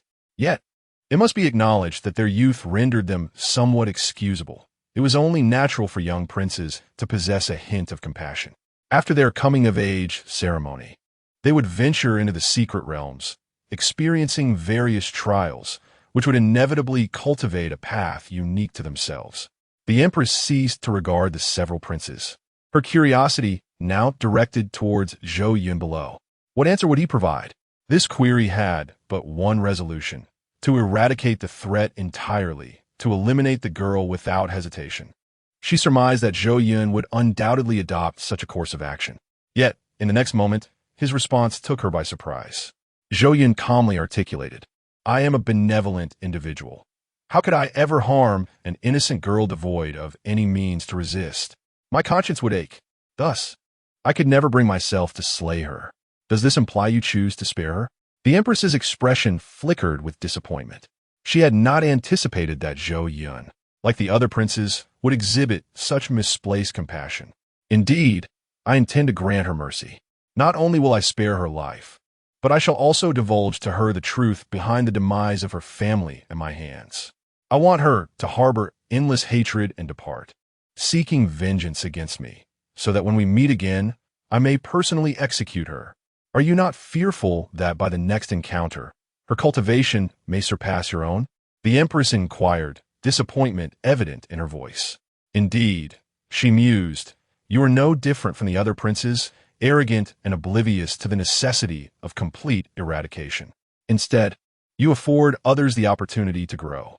I turn away, glance back at the little girl, and then suddenly burst into laughter. "Ha ha! I did not expect our meeting to be so swift." The Empress, the Divine Kingdom official, the leader of the hidden clan, the Grand Princess. Wang Peng gave Zhou Yun a thumbs up, his admiration for him reaching its zenith. The Empress's furrowed brow relaxed as she gazed deeply at Zhou Yun. What manner of being is this? A living king of hell? Affection level 30. Affection level 39. Affection level 45. Affection level 58. Affection level 60. In an instant, the Empress's affection level surged to 60. What an intriguing character. The Empress chuckled inwardly, her curiosity regarding the sixth prince intensifying. Noting that the Empress's affection had swiftly escalated to 60, Zhou Yun felt an overwhelming joy. Only 40 points remained to reach 100. The mere thought of the golden treasure chest, far richer than the silver one, stirred his excitement. "Your Majesty, could you possibly refrain from killing me?" Zhou Yun suddenly chuckled awkwardly, scratching his head with an innocent demeanor. As his words echoed, the entire hall fell into silence once more. A tense atmosphere enveloped the space. Everyone lowered their heads, unwilling to meet the gaze of the Empress above. Her expression remained as frigid as ancient ice, seemingly incapable of laughter. What a pity such a beautiful face would shine so brightly with a smile. Zhou Yun lamented inwardly. The Empress is undeniably exquisite, and it is unlikely that another woman of such beauty will ever grace this world, especially those enchanting legs. They are truly captivating.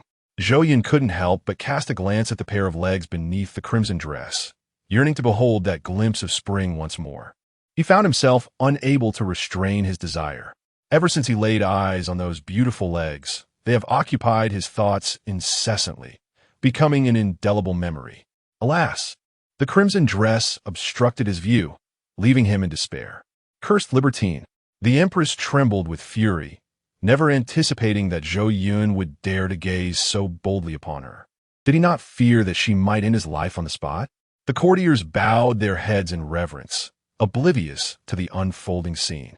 The Empress was infuriated, yet her demeanor remained composed. No, her icy voice reverberated throughout the grand hall. As a reigning empress, how could she ever retract her words so easily? Would that not render her a mere child? Chapter 11. Wagering with the Empress's avatar, Zhou Yun found himself utterly dumbfounded once more. He had initially presumed that the Empress's fondness for him had reached a notable 60, leading him to believe that she would graciously let him off the hook. However, the situation did not unfold as he had anticipated. Were it not for the unwavering fondness displayed above the Empress's head, he might have suspected that it had plummeted into the negative. How could she possibly be so obstinate in making his life difficult? This Empress harbored quite the grudge. Zhou Yun felt a bitter turmoil within, unable to articulate his frustrations. After all, who could blame him for admiring her exquisite beauty and alluring legs? Surely, someone out there was reveling in secret at this very moment. If, after 10 days, I were to secure first place at the adult ceremony, would Her Majesty the Empress be inclined to spare me? What? Upon uttering these words, the entire hall erupted in commotion, in a desperate bid for survival. Zhou Yun dared to speak without restraint. Soon, the faces of those present contorted into expressions of derision. The aura emanating from Zhou Yun was merely that of a sixth-tier spirit realm cultivator, offering him scant hope against the royal princes, let alone the eldest princess, whose prowess had already ascended to the heavenly king realm. The disparity in their cultivation levels was staggering, with Zhou Yun possessing no feasible chance of triumphing over the eldest princess. First place was utterly beyond his grasp. Oh, the Empress above was momentarily taken aback, observing Zhou Yun's confident demeanor below. Zhou Yu couldn't fathom the source of Zhou Yun's audacity. A sly smile danced upon her lips, as if she could already envision Zhou Yun's impending doom. Zhou Yu, as the avatar of her true self, wielded terrifying strength and talent, mastering an array of formidable abilities. Throughout the myriad realms, aside from a select few exceptional prodigies endowed with extraordinary physiques, Zhou Yu considered herself unmatched among her contemporaries. Thus, a frown creased her brow. To be frank, her fondness for him had indeed reached 60, and she found herself reluctant to see him perish. Nonetheless, she acquiesced. Very well. Should you claim the throne of first place at the adult ceremony, I shall contemplate sparing you, as the son of the tree of creation. Even if you fall short of first place, I could never bring myself to eliminate you, the sixth prince. Zhou Yun remained blissfully unaware of these deliberations. Upon hearing the Empress's agreement, he displayed an expression of delight and hurriedly expressed his gratitude. Thank you, Your Majesty the Empress. Zhou Yu thought, how can this fellow be so self-assured? Soon, the attendees in the hall dispersed, each returning to their respective matters. Zhou Yun's performance in court that day garnered the acknowledgement of many powerful figures, should he manage to secure first place at the adult ceremony 10 days hence. He stood a chance of being designated as the Son of God, a prospective candidate for the next divine sovereign of the Great Zhou. However, in their eyes, this was an utterly unattainable feat. Zhou Yun was merely a sixth-tier spirit realm cultivator, and the gulf between him and the eldest princess was insurmountable. Outside the palace, Zhou Yun made his way toward his quarters. Unintentionally, Zhou Yun caught sight of Zhou Yueli approaching in his direction. The princess could not help but acknowledge that he was indeed a rather intriguing individual. However, she firmly believed that he could not possibly emerge victorious at the upcoming adult ceremony. Did he expect her to grant him leniency, then? Zhou Yun, in pursuit of the throne, would find that the princess would categorically refuse such an unreasonable request. Thus, she advised him to beseech the Empress for mercy. Perhaps he might yet preserve his life. Zhou Yueli wore a confident expression, not out of arrogance, but rather due to the vast disparity in their cultivation levels. Moreover, even if Zhou Yun were at her level, she harbored a 99% certainty of defeating him. To her, Zhou Yun's defeat was a foregone conclusion. Who claimed I sought your mercy? Zhou Yun gazed at Zhou Yueli, whose beauty was second only to the Empress. With her striking features and perfect form, she was indeed a flawless woman. Apart from the Empress, it was unlikely that anyone else in the world could rival her perfection. Shall we make a wager? He proposed. If I win, you must acquiesce to 3 of my requests, without the option to refuse. If I lose, my life is yours to dispose of as you wish. Zhou Yueli fumed at his audacity. 3 requests, and refusal was not an option. What kind of demands would he make? She clenched her fists, her teeth grinding with indignation, contemplating the implications. What if he desired something unseemly? Zhou Yun, quick as a flash, reached toward her face, and despite her swift reaction, he managed to touch her with a firm grasp. How delightful! Princess, I trust you understand my intent. Zhou Yun's expression turned lecherous as he fixated on Zhou Yueli, akin to a predator eyeing its prey. Zhou Yueli's lips twitched in anger, feeling the heat rise to her cheeks. In all her years, she had never been touched by a man before. And what infuriated her further was the fact that this man was so brazenly focused on her body. What's the matter? Afraid?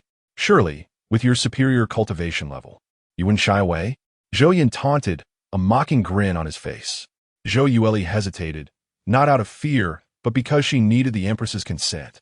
Her current form was somewhat unique. Meanwhile, the Empress sat on her throne, seething with fury, feeling the heat on her own face where a man's hand had just touched it. She could perceive everything Zhou Yueli experienced thanks to their special bond. In essence, she could sense the feelings Zhou Yueli encountered. It was not a real experience for her, but rather a subtle connection. When Zhou Yueli felt pain in her left hand, the Empress would sense a similar sensation, albeit faintly. Just moments ago, as Zhou Yueli was touched by Zhou Yun, the Empress had experienced the same feeling. Damn scoundrel! I shall see what capabilities you possess. The Empress was thoroughly enraged. Agree to his terms. In Zhou Yueli's mind, a voice of immense authority, imbued with an undeniable sense of command, suddenly reverberated. The Empress had acquiesced. Zhou Yueli was now free from any lingering concerns. A cold smile graced her lips. What is there to fear? She did not believe she would be defeated. The disparity between them spanned several minor realms, with an entire major realm separating them. Very well, it is settled then. Zhou Yun's smile deepened. He then turned and departed, having recorded their conversation through some special means, ensuring that he would not be at risk of the other party reneging on their agreement. He couldn't help but emit a series of lewd chuckles at the thought of this stunning beauty lying obediently in his bed 10 days hence. He was already impatiently anticipating the arrival of that day. His mind conjured various postures. No, no, no. That was not what he meant. It was knowledge. Chapter 12. The Wrath of the Blood Sky War God. In the grand palace of the great Zhou Celestial Dynasty, Su Qingsheng lay on her bed, unaware of how much time had passed, before slowly opening her beautiful eyes. As soon as she awoke, memories of the events that had unfolded in the Golden Lawn Hall flooded back, causing her complexion to turn pale once more. Her gaze still betrayed a hint of terror. The living Yama. That Zhou Yun was nothing short of a living incarnation of Yama. Fierce and ruthless, he was beyond description. How could such a perverse man exist in this world? At that moment, Su Qingsheng's mind spiraled with chaotic thoughts. Was she truly destined to be with her brother Yi Chen? Did her feelings for Yi Chen truly amount to love? Would the consequences of betraying Zhou Yun mirror the torturous fate he had described? The mere thought of Zhou Yun's sadistic methods sent shivers down her spine, making her tremble like a frightened rabbit. She could hardly bear to contemplate the images of being abandoned by the Su family, of being forsaken by the world, all alone. Furthermore, she would have to endure relentless torment. And what else? Bearing children, and forcing her own flesh and blood. The recollection of such unbearable scenarios made Su Qingsheng's scalp tingle with dread. If such horrors were to befall her, it would be a torment 1,000 times worse than death. What kind of cruelty could one even imagine? He was nothing short of a demon, worse than a beast. Impossible. This was merely a hypothetical situation. He was just a sixth prince, his cultivation merely at the spirit realm, incapable of possessing such terrifying talents. As she regained her composure, Su Qingsheng repeatedly reassured herself. Indeed, Zhou Yun's cultivation level was only at the 6th stage of the spirit realm, among his peers. Achieving such a level at his age was commendable, yet paled in comparison to the true prodigies of the myriad realms. Thus, how could he possibly be the strongest prodigy of all time? Firstly, he lacked a formidable sacred body. Secondly, he had not awakened any powerful divine abilities. On what grounds did he consider himself the mightiest of the myriad worlds? How could he utter such grandiose claims? My daughter, are you all right? Nearby, the head of the Su family rushed forward upon seeing his daughter awaken, desperately trying to comfort her.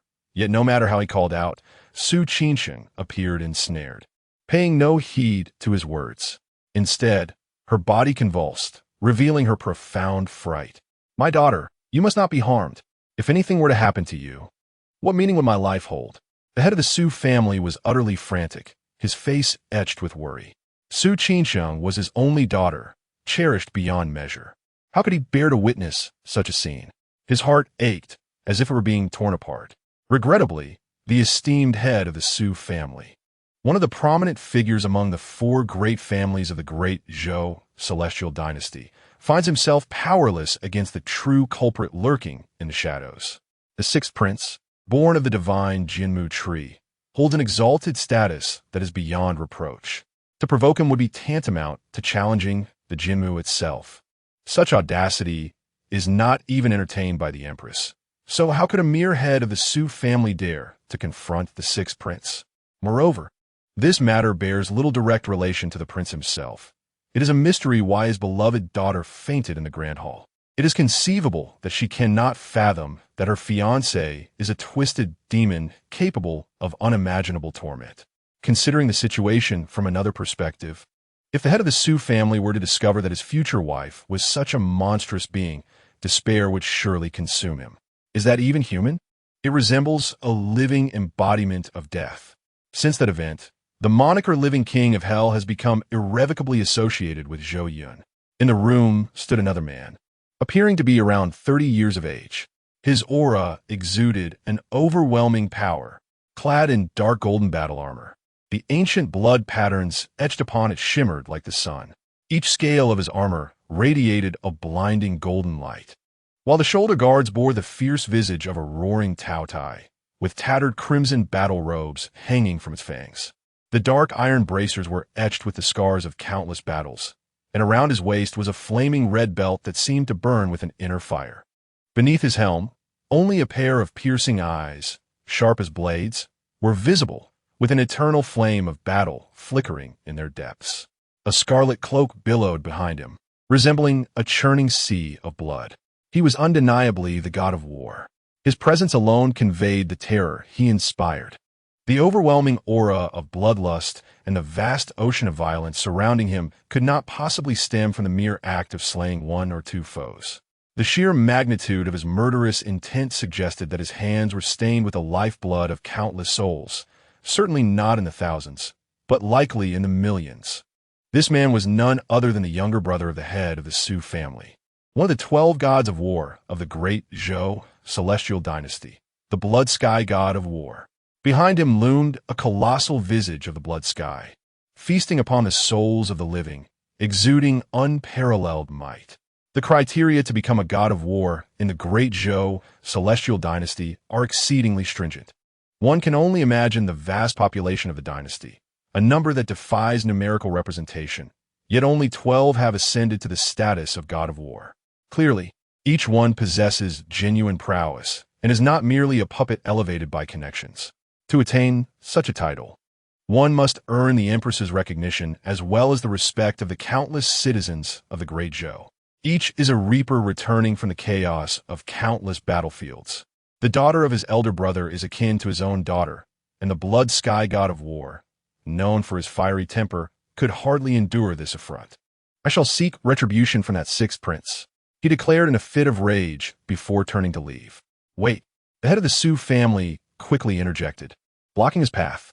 The blood heaven war god understood the concerns weighing on his elder brother's heart. With a solemn demeanor, he reassured, "Do not worry, brother. I have my own plans. I merely intend to teach the opponent a lesson without causing too much commotion." The head of the Su family remained steadfastly positioned before his younger brother, resolutely preventing any approach towards the sixth prince. He was acutely aware of his brother's volatile temperament. Teaching the adversary a lesson? It was not as simple as it sounded. If any conflict were to arise, who could predict what trouble his impulsive brother might unleash? That would indeed lead to genuine complications. Nevertheless, the blood heaven war god boldly advanced forward. In terms of cultivation, he was one of the 12 formidable war gods of the Great Zhou Celestial Dynasty, possessing a terrifying mastery that had reached the pinnacle of the Saint Realm. Although the head of the Su family was also a peak existence within the Saint realm, his prowess was merely accumulated through various resources. How could he possibly stand against the Blood Heaven War God, who had honed his skills through years of relentless battle and bloodshed? 10 of him would not measure up to even one of the Blood Heaven War God. This assertion contained no exaggeration. One had forged his strength through combat, while the other had merely amassed power through resources. There was simply no basis for comparison. Brother. Feeling the Blood Heaven War God vanish in the blink of an eye, heading towards the palace of the sixth prince, the head of the Su family turned pale, his heart racing with anxiety. Yet there was nothing he could do. He could only hope that his brother would exercise restraint and refrain from excessive force. Otherwise, the situation would prove exceedingly difficult to resolve. Zhou Yun had just returned to his chamber when a terrifying aura, imbued with the unparalleled pressure characteristic of a peak Saint Realm expert, suddenly enveloped him. Chapter 13. Zhou Yun. You are utterly audacious. Oh! Zhou Yun exhibited no concern whatsoever. In the Great Zhou, no one possessed the capability to slay him, nor did anyone possess such audacity, unless it was the Empress herself who sought his demise. Moreover, he was accompanied by a formidable figure, the 9 Revolutions' great emperor, Zhang Jiao. Even the Empress could not bring about his end. Zhou Yun's mind was clouded with doubt. Given the oppressive aura that had descended, it was evident that the visitor bore ill intentions. Who could it be that sought to trouble him? Could it be that the Empress had dispatched a powerful adversary to eliminate him? Yet, had she not promised him that? Should he secure the foremost position at the adult ceremony in 10 days, she would spare him? Could it be that she had rescinded her word? This possibility troubled Zhou Yun, causing his brow to furrow tightly. Surely, the esteemed Empress would not be one to renege on her promises. However, he quickly dismissed all prior thoughts. As the terrifying presence loomed closer, it was not long before a middle-aged man, clad in blood-red robes, exuding a powerful aura and bearing a formidable stature, materialized within the grand hall. The man was enveloped in an overwhelming sense of murderous intent, and behind him, a vast sea of blood swirled, within which a colossal celestial manifestation flickered ominously. The newcomer resembled a deity of death from the netherworld, an overlord of hell, instilling an unparalleled sense of oppression. Despite the Blood Heavenly War God's efforts to suppress the surging aura of slaughter emanating from him, Zhou Yun remained profoundly unsettled. How many lives must one extinguish to cultivate such a fearsome aura? A military general, perhaps? Zhou Yun swiftly deduced the identity of the individual before him. Moreover, he was a war god. Gazing closer, he recognized a familiar visage. It was he. Zhou Yun was momentarily taken aback. The visitor was none other than the Blood Heavenly War God, the younger brother of the head of the Su family and one of the 12 war gods of the Great Zhou Celestial Dynasty. The man's countenance was filled with fury, clearly seeking to confront him. In what manner had he offended this formidable figure? Blood Heavenly War God, to what do I owe the honor of your presence? Zhou Yun's gaze was frigid as he locked eyes with the Blood Heavenly War God, whose crimson orbs radiated boundless malice. He remained unyielding. The stranger's abrupt appearance in his private chambers was a profound disrespect to the sixth prince. Under such circumstances, he could very well treat the intruder as an assassin and execute him on the spot. This was the custom. The Great Zhou Celestial Dynasty would not question his actions. If the visitor failed to provide a satisfactory explanation today, Zhou Yun would not easily let him go. Was he to endure such an affront, with others audaciously trampling upon his dignity? Impossible, unless he were to perish. I care not for your status as a war god. Should you provoke my ire, I shall send you to meet the king of hell. The Blood Heavenly War God remained silent, their gazes locked in a fierce confrontation, and the atmosphere grew unbearably tense. This was a clandestine struggle for dominance. After 3 breaths, the Blood Heavenly War God, with a look of astonishment, finally withdrew his gaze. He never anticipated that a mere individual, whose cultivation merely reached the 6th realm of the divine soul, would dare to maintain eye contact with a war god for such an extended duration. Moreover, his aura did not wane in the slightest. Among all the younger generation, Zhou Yun was the first to achieve this. The Blood Heaven War God was utterly astonished. He had encountered you before, yet at this moment, you appeared as though you were an entirely different person. How could you possibly resemble that former wastrel in any way? Seeing that the Blood Heaven War God remained silent, Zhou Yun's expression grew increasingly frigid, his impatience becoming palpable. What audacity! How dare such a wretched creature impose upon me? You might be called a war god, but do you truly consider yourself of any consequence? Insolence! Zhou Yun bellowed, unleashing an overwhelming wave of icy energy from within, instantly freezing the entire palace in an ephemeral moment. Blood Heaven, according to the laws of the great Zhou, you ought to be aware that intruding into another's palace without consent can be deemed an act of assassination, warranting immediate execution. As a war god of the great Zhou, I would, for the sake of the Empress, refrain from taking any drastic measures against you. However, should you fail to provide an explanation today, I would have no qualms about severing one of your arms. In that moment, Zhou Yun's entire aura transformed. His words turned frigid, as if he had become a sovereign of ice, commanding all under heaven to submit at his feet. All the principles of ice, the culmination of the ice path, every aspect of icy power was intricately tied to him. A colossal ice scorpion, millions of feet long and crafted entirely from ice essence, loomed behind Zhou Yun, exuding an unparalleled aura akin to the highest deity in existence. It hovered majestically, looking down upon the Blood Heaven War God from its exalted position. The Blood Heaven War God was rendered speechless. As reality dawned upon him, an inexhaustible fury surged within him, akin to a volcano on the verge of eruption. How could a mere junior reprimand a peerless war god? If word of this were spread, where would he hide his face as a legendary warrior? Yet, the Blood Heaven War God hesitated, his crimson gaze fixed intently on Zhou Yun, as if attempting to discern some hidden truth. He realized, to his astonishment, that he could not fathom you. How could this be? What was that sudden surge of power that erupted from you moments ago? In that instant, even the war god felt a chilling apprehension. Impossible. This cannot be.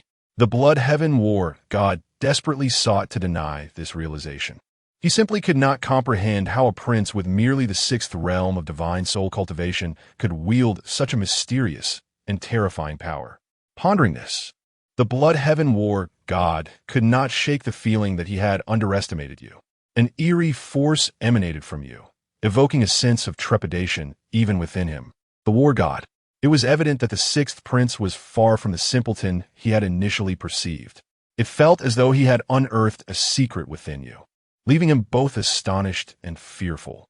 The sixth prince, yesterday my granddaughter, suddenly fainted in the Golden One Hall. Is this connected to you? Humph. Zhou Yun scoffed disdainfully, utterly disregarding the presence of a war god. She herself could not withstand the pressures of her own heart. Who could she blame? Witnessing Zhou Yun's demeanor, the Blood Heaven War God could no longer contain the fury boiling within him. It erupted completely. Although the aura Zhou Yun had just unleashed instilled a sense of danger even in this war god, it was undeniable that Zhou Yun's cultivation level was merely at the sixth stage of the Divine Soul Realm. Even if her cultivation were to ascend several realms, the Blood Heaven War God possessed unwavering confidence in his ability to subdue her. This was not arrogance, but an absolute confidence derived from the vast disparity in their powers. Sixth Prince, mind your tone. The Blood Heaven War God enunciated each word with palpable intensity. His anger was on the verge of overwhelming him. What? Can't you control yourself? Zhou Yun, unafraid, merely smirked with a hint of playful derision, retorting, just you? A mere war god is not worthy of being so audacious before this prince. Zhou Yun, how dare you? The Blood Heaven War God was nearly driven to the brink of explosion. Veins throbbed visibly on his forehead. His furious breaths grew increasingly labored, filling the hall with an unmistakable aura of wrath, as if it could incinerate everything in its path. How utterly intolerable! Ha ha! The Blood Heaven War God, infuriated, laughed instead. It was as though he had heard the most absurd joke. What had the other just proclaimed? A mere war god. lacking the qualifications to be audacious before him. The blood-heaven war god was almost amused to the point of laughter. How could a dignified war god be so belittled? Were it not for the sixth prince's status, you have already struck down this arrogant fool. I, a war god, am nothing, yet what are you? Stripped of your identity as the sixth prince, your cultivation is merely at the sixth stage of the divine soul realm. In comparison, what does that render me? A war god? The blood-heaven war god laughed, a laugh filled with unrestrained mirth. Zhou Yun, you are the sixth prince, son of Lord Jinmu. I concede that you possess the audacity to act haughty before me, yet you should never dare to humiliate a war god so. While I may not wish to harm you, taking one of your arms as a small lesson would certainly be within my capabilities. The blood-heaven war god returned those words. In the next moment, he made his move. Zhou Yun could not even discern his actions. The disparity in their cultivation was far too great. The next moment, a scream akin to a slaughtered pig echoed throughout the hall. Chapter 14. The terror of the blood-heaven war god. A piercing scream reverberated through the grand hall, reminiscent of a slaughtered pig. The blood-heaven war god gazed in horror at his severed left arm, then cast his astonished eyes upon the elderly figure that had suddenly appeared beside the sixth prince. His eyes widened in disbelief, overwhelmed by an indescribable terror. In that moment, the sheer dread rendered him incapable of feeling the pain from his lost limb. What could he have witnessed to so utterly unsettle a being of his formidable stature? It is crucial to remember that the blood-heaven war god was a supreme entity at the pinnacle of the saint realm, his combat prowess surpassing that of his peers. Even when faced with a quasi-emperor level opponent, he could hold his ground. Yet now, he appeared as pale as a ghost, trembling uncontrollably, as if he were ensnared in an unspeakable nightmare.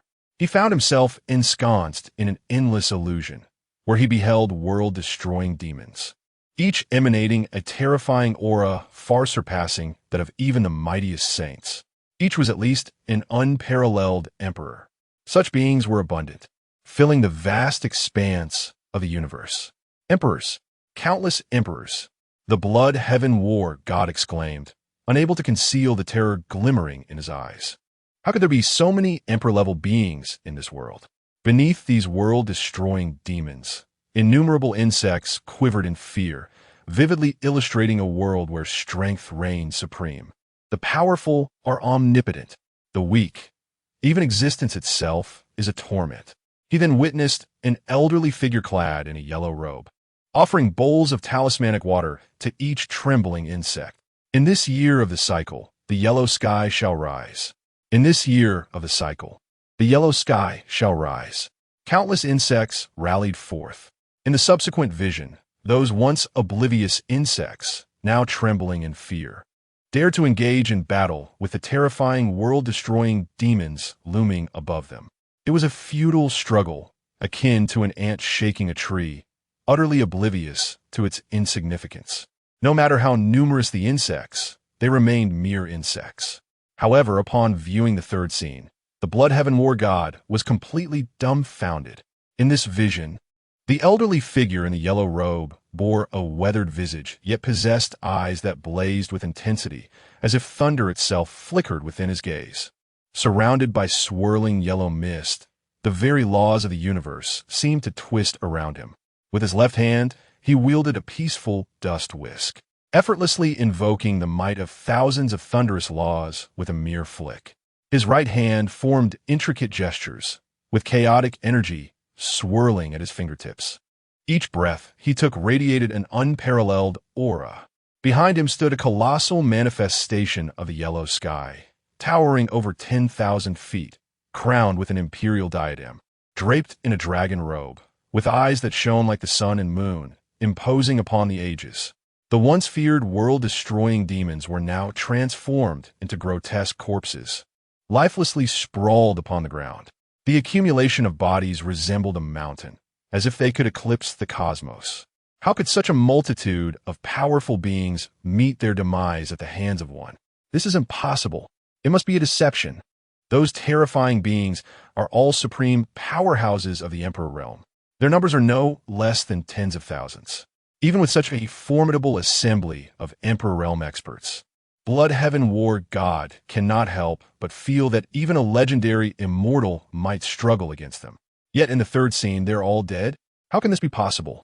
Blood Heaven War God seems to be struck by some profound blow, standing there like a statue, unable to regain his senses for an extended period. The impact of that image was simply overwhelming. If the scene were indeed real, he could scarcely fathom the magnitude of power wielded by the mysterious elder in the yellow robe standing beside the sixth prince. In an instant, the previous visions vanish completely. The resplendent hall reappears before him, as if everything he had just witnessed were merely a fleeting dream. Cough! Blood Heaven War Goddess' soul appears to have suffered a grave blow, and he suddenly spits out a mouthful of blood. He gazes in astonishment at the enigmatic elder in yellow robes standing beside Zhou Yun, an emperor, undoubtedly a supreme powerhouse of the emperor realm. Otherwise, it would be impossible for the other party to easily defeat him. Moreover, merely with a glance, this mysterious figure was capable of inflicting severe damage to his soul, incapacitating his left hand. This individual is certainly no ordinary emperor. At the very least, they must be an unparalleled powerhouse above the third transformation of the Emperor realm. Blood Heaven War God cannot fathom why such an elder-level protector would be by Zhou Yun's side. What peculiar significance does Zhou Yun possess that warrants such attention from Zhou? Previously, he had never heard of any remarkable traits associated with Zhou Yun. The mere thought of the strange aura emanating from Zhou Yun, which even made this war god shudder, suddenly clarifies everything for Blood Heaven War God. It must be that Zhou Yun has awakened some terrifying divine ability or extraordinary physique, compelling the great Zhou celestial dynasty to prioritize him to such an extent that even elder-level figures are personally safeguarding him. This singular reason could explain everything. Yet, for some unknown reason, the esteemed elders have not disclosed this information. Even he, as a war god, remains oblivious. Why are you still here? A chilling voice reverberates throughout the hall. Zhang Jiao gazes coldly at Blood Heaven War God below. If he were not one of their own, the latter would have long since become a lifeless corpse. Elder, Blood Heaven War God coughs awkwardly, realizing he has made a grave mistake. Not daring to raise his head, hastily disappearing from the grand hall. Soon, the hall returns to a state of tranquility. For Zhou Yun, this is merely a minor episode. With Zhang Jiao present, as long as no immortal intervenes, none can pose a threat to him. And immortals exist solely in legends, at least over all these years. No supreme beings of immortal caliber have emerged in the myriad realms. Thus, Zhou Yun paid no heed to the trifling Blood Heaven War God. Shortly after his departure, Zhou Yun entered a state of cultivation. With the possession of the supreme bones and the primordial ice-soul body, his training became exceedingly effortless. The pace of his cultivation was akin to quenching one's thirst. In merely a few hours, he reached the threshold of a breakthrough. The seventh level of the spirit realm. Breakthrough. The Blood Heaven War God gazed at the palace before him, his expression replete with complexity. Today marked the moment he had stepped upon a formidable obstacle. He had never anticipated that the fiancée of his niece would harbor such profound secrets. Nor could he fathom what terrifying sacred body or divine abilities had awakened within him, compelling the entire great Zhou to conceal his existence. The renowned Zhang family, that young prodigy, had refrained from disclosing the nature of his awakening due to its overwhelming terror. Could it be? A bold thought suddenly surged in the Blood Heaven War God's mind, though he dared not confirm it. After all, in all these years, no celestial phenomena symbolizing supreme sacred bodies or terrifying divine abilities had ever manifested above the great Zhou, maintaining a serene facade. Could it be that my imagination is running wild? Yet, why would a supreme ancestor of the emperor level guard the sixth prince without reason? The sixth prince must possess something extraordinary. This notion was nearly certain in the Blood Heaven War God's heart. In a brief moment, he recognized that no matter how he pondered, the truth remained elusive, and thus he cast the matter aside. He sensed the injuries within his body. Fortunately, the elder had shown restraint. Otherwise, his wounds would have been far more severe. As for his severed left arm, It could naturally be restored at any moment. Returning to the Su family. The head of the Su family continued to pace anxiously in place. Suddenly, a familiar figure appeared ahead. Upon seeing his younger brother had finally returned, he hastened to greet him. "Brother, there were no significant disturbances, I hope?" A wry smile crossed the face of the Blood Heaven war god. The sixth prince was accompanied by a being of at least third transition emperor strength. What could he possibly do against him? However, since the ancestors chose not to disclose this matter, he too could not reveal the sixth prince's unique attributes and merely replied, "It was nothing. I just sat for a while and had a conversation." After all, he was the child of Lord Jianmu. Surely this war god would not dare to act against him. That is good, that is good. The Su family head let out a slight sigh of relief. "Brother, please step outside for a moment. I have something to discuss with Qingsheng." The Blood Heaven war god calmly responded, "Very well." The Su family head readily agreed, for he had no cause for concern regarding his own brother. Chapter 15. Su Qingsheng, frightened, hesitates to respond soon. The room was left with only Su Qingsheng and the Blood Heavenly war god. With a gentle gaze, the Blood Heavenly war god smiled at Su Qingsheng, who lay upon the bed, and inquired, "Qingsheng, how are you feeling? Have you improved?" "Yes," Su Qingsheng nodded. "I feel much better than before." Su Qingsheng possessed keen perceptiveness, and she noticed that her uncle's complexion appeared rather pallid. Remembering how he seemed to have sought trouble with the sixth prince on her behalf, a wave of guilt washed over her. "Uncle, I'm so sorry for worrying you. You didn't confront the sixth prince, did you? He is the child of Lord Jianmu. Please do not do anything reckless for my sake. I apologize for being such a burden." The Jianmu sacred tree is revered among the citizens of the great Zhou Immortal Dynasty, embodying the utmost nobility, purity, and supremacy, earning profound admiration akin to that of the most devoted followers of a sacred faith. Their loyalty to Jianmu is exaggerated 1,000-fold. "Do not worry, everything is well." The Blood Heavenly war god reassured her with a reassuring glance. Finally, Su Qingsheng felt at ease, relieved that her uncle had not acted foolishly on her behalf. Otherwise, she would regret it for a lifetime. "By the way, Qingsheng, I have a question for you, and I expect you to answer honestly." The Blood Heavenly war god's demeanor shifted suddenly, turning serious. "Uncle, please ask. I hold nothing back from you," Su Qingsheng replied, her face brightening with a charming smile that revealed her dimples, exuding a playful innocence. Before her father and uncle, she would forever remain the child who never grew up. "Could you elaborate on whether there is anything peculiar about Zhou Yun?"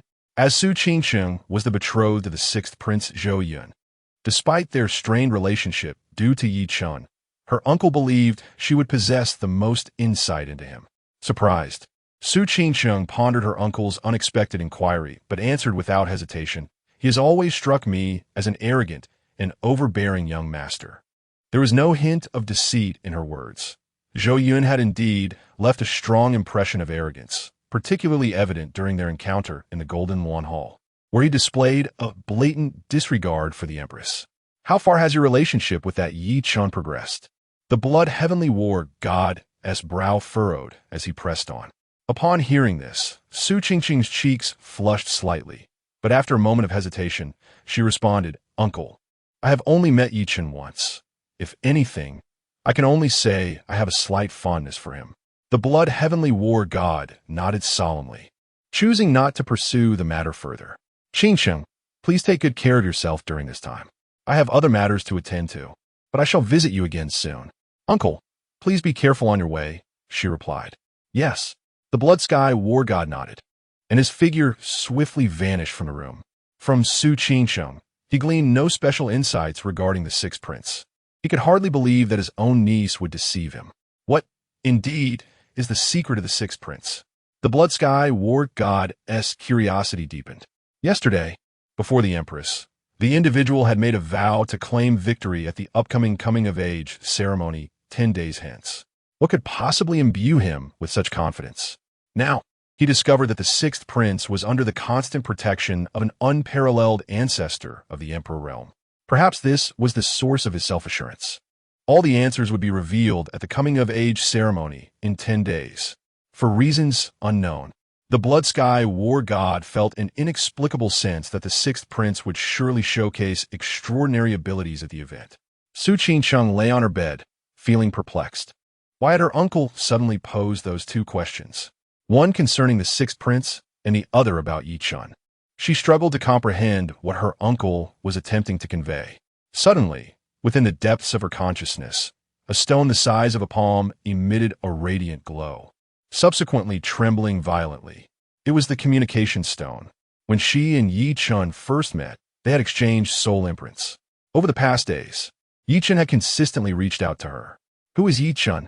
He is the son of destiny, the fiery Shao, the lucky one, a man of a lifetime. Not only is his fortune remarkable, but his charm with women is also astonishing. Although their encounters were as rare as hen's teeth, the sweet words exchanged through the communication stone felt like a gentle breeze, making Su Qingqing's heart bloom with joy, awakening her feelings and opening her heart. Su Qing harboret an indescribable sentiment towards Chen.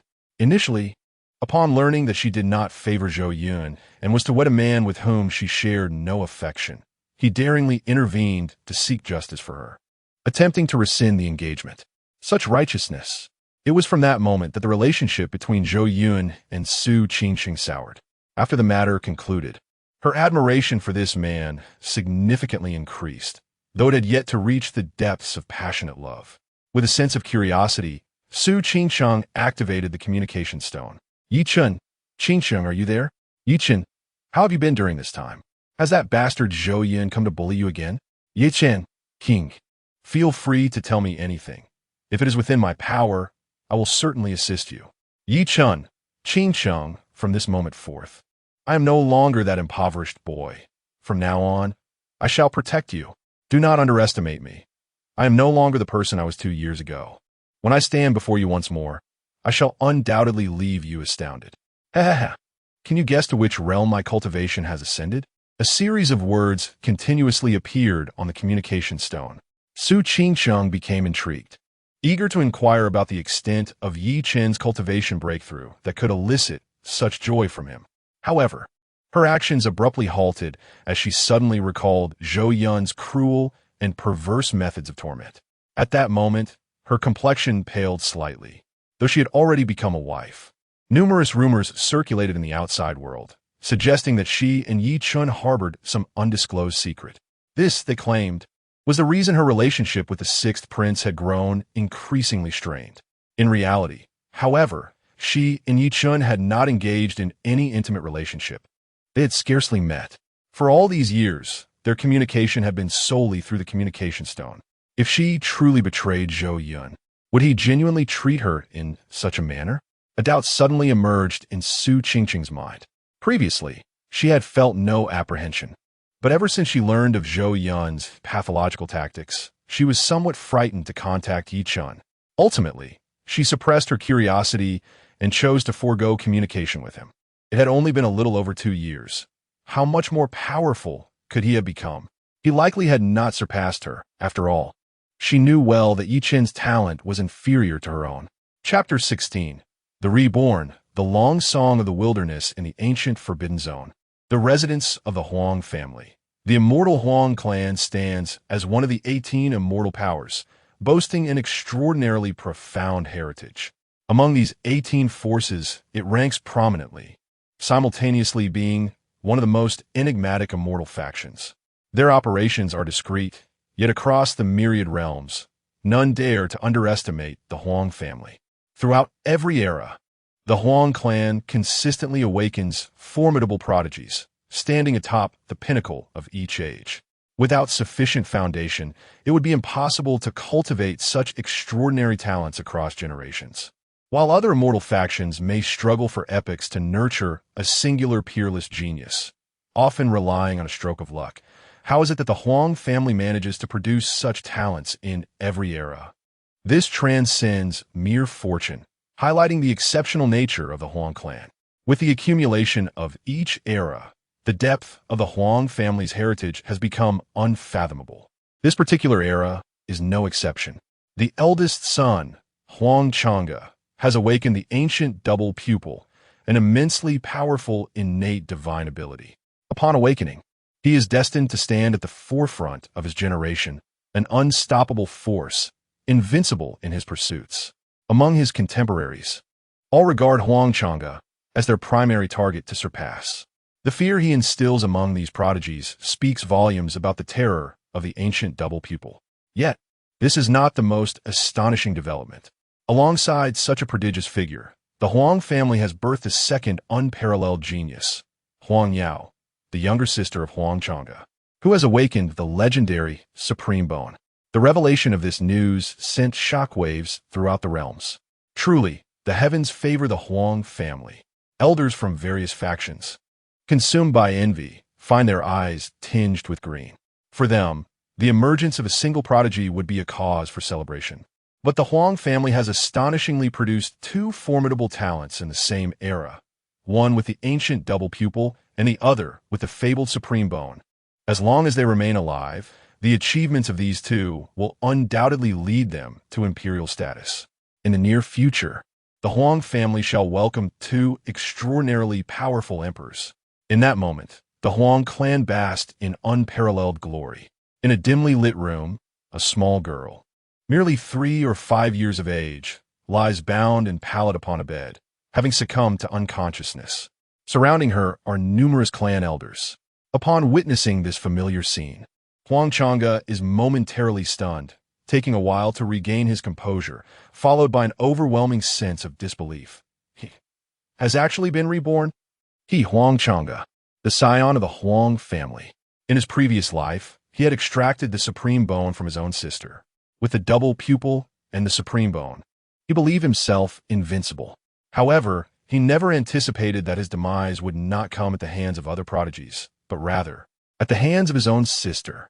That very sister he had held in disdain, a seemingly worthless being devoid of cultivation, stripped of the Supreme Bone, and now devoid of any value.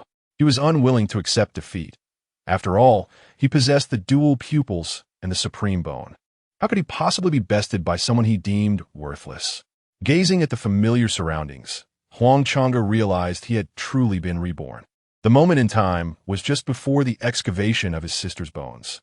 In his previous life, despite the formidable power granted by his dual pupils and Supreme Bone, he had still been unable to dominate. This era was unlike any other, with prodigies emerging frequently and various geniuses rising to prominence, to the extent that even with both dual pupils and Supreme Bone, he could not overpower his contemporaries. Several individuals had emerged, equally formidable as he. Who would have imagined that the terrifying holy body of the Zhang family was, in fact, legendary? Even more alarming was the enchanting figure from the ancient Dragon Palace. He, with dual pupils and Supreme Bone, had been defeated with a single punch by that very individual. Huang Chang'e's thoughts swirled. In this new life, he had gained foreknowledge of many crucial matters. Thus, in this life, he must not repeat past mistakes. With the ancient dual pupils already in his possession, if he could also acquire the Supreme Bone to assist him, who among his contemporaries could stand against Huang Chang'e? This era still belongs to the Huang family. Yet, it is somewhat regrettable for Huang Yao. Sacrificing her, were they not being a bit too cruel? After all, she is of their bloodline. Within the room, numerous clan elders were engaged in fervent discussion. As long as they could cultivate the strongest prodigy in the realms, her sacrifice would be deemed worthwhile. Furthermore, he would ensure compensation for her in the future, the head of the Huang family mused. Observing the conversing elders, Huang Chang'e could barely contain his laughter. Did these elders truly believe that possessing the Supreme Bone made them invincible? In his previous life, he had harbored similar thoughts. However, in this life, he now understood the concept of there are always greater beings beyond the heavens. He would no longer dare to underestimate himself or be arrogantly complacent. Elder Hanfeng was entirely correct. Huang Yao was his sister, and they should not treat her with such cruelty. Huang Chang'e suddenly spoke up. As his words fell, every pair of eyes in the room turned uniformly toward him. The head of the Huang family's expression darkened. Chang'e, do not bear any burdens. We will compensate Huang Yao in the future. Compensation? What could suffice for compensation? Huang Chang'e did not share this belief. Once the Supreme Bone was lost, Wouldn't he, his sister, be immediately cast aside by the entire family? That would lead to her eventual rise, culminating in his own demise at her hands. In this second chance at life, Huang Chang'e was determined to prevent such a narrative from unfolding again. Moreover, he had far more significant matters to attend to in this life. What could be more vital than immortality? As a reborn individual, just before his death in the last life, he had vaguely discerned a staggering secret. The empress of the great Zhou celestial dynasty was, in fact, an immortal, and it was highly probable that the dynasty held the key to the secret of immortality. Immortality, that was the essence of eternal life. In the depths of his greed, Huang Chang'e's eyes sparkled with an insatiable allure. Nothing could rival this captivating desire. What significance is there in becoming an immortal if one is destined to face death? However, once the secret to eternal life is unveiled, achieving immortality is merely a matter of time.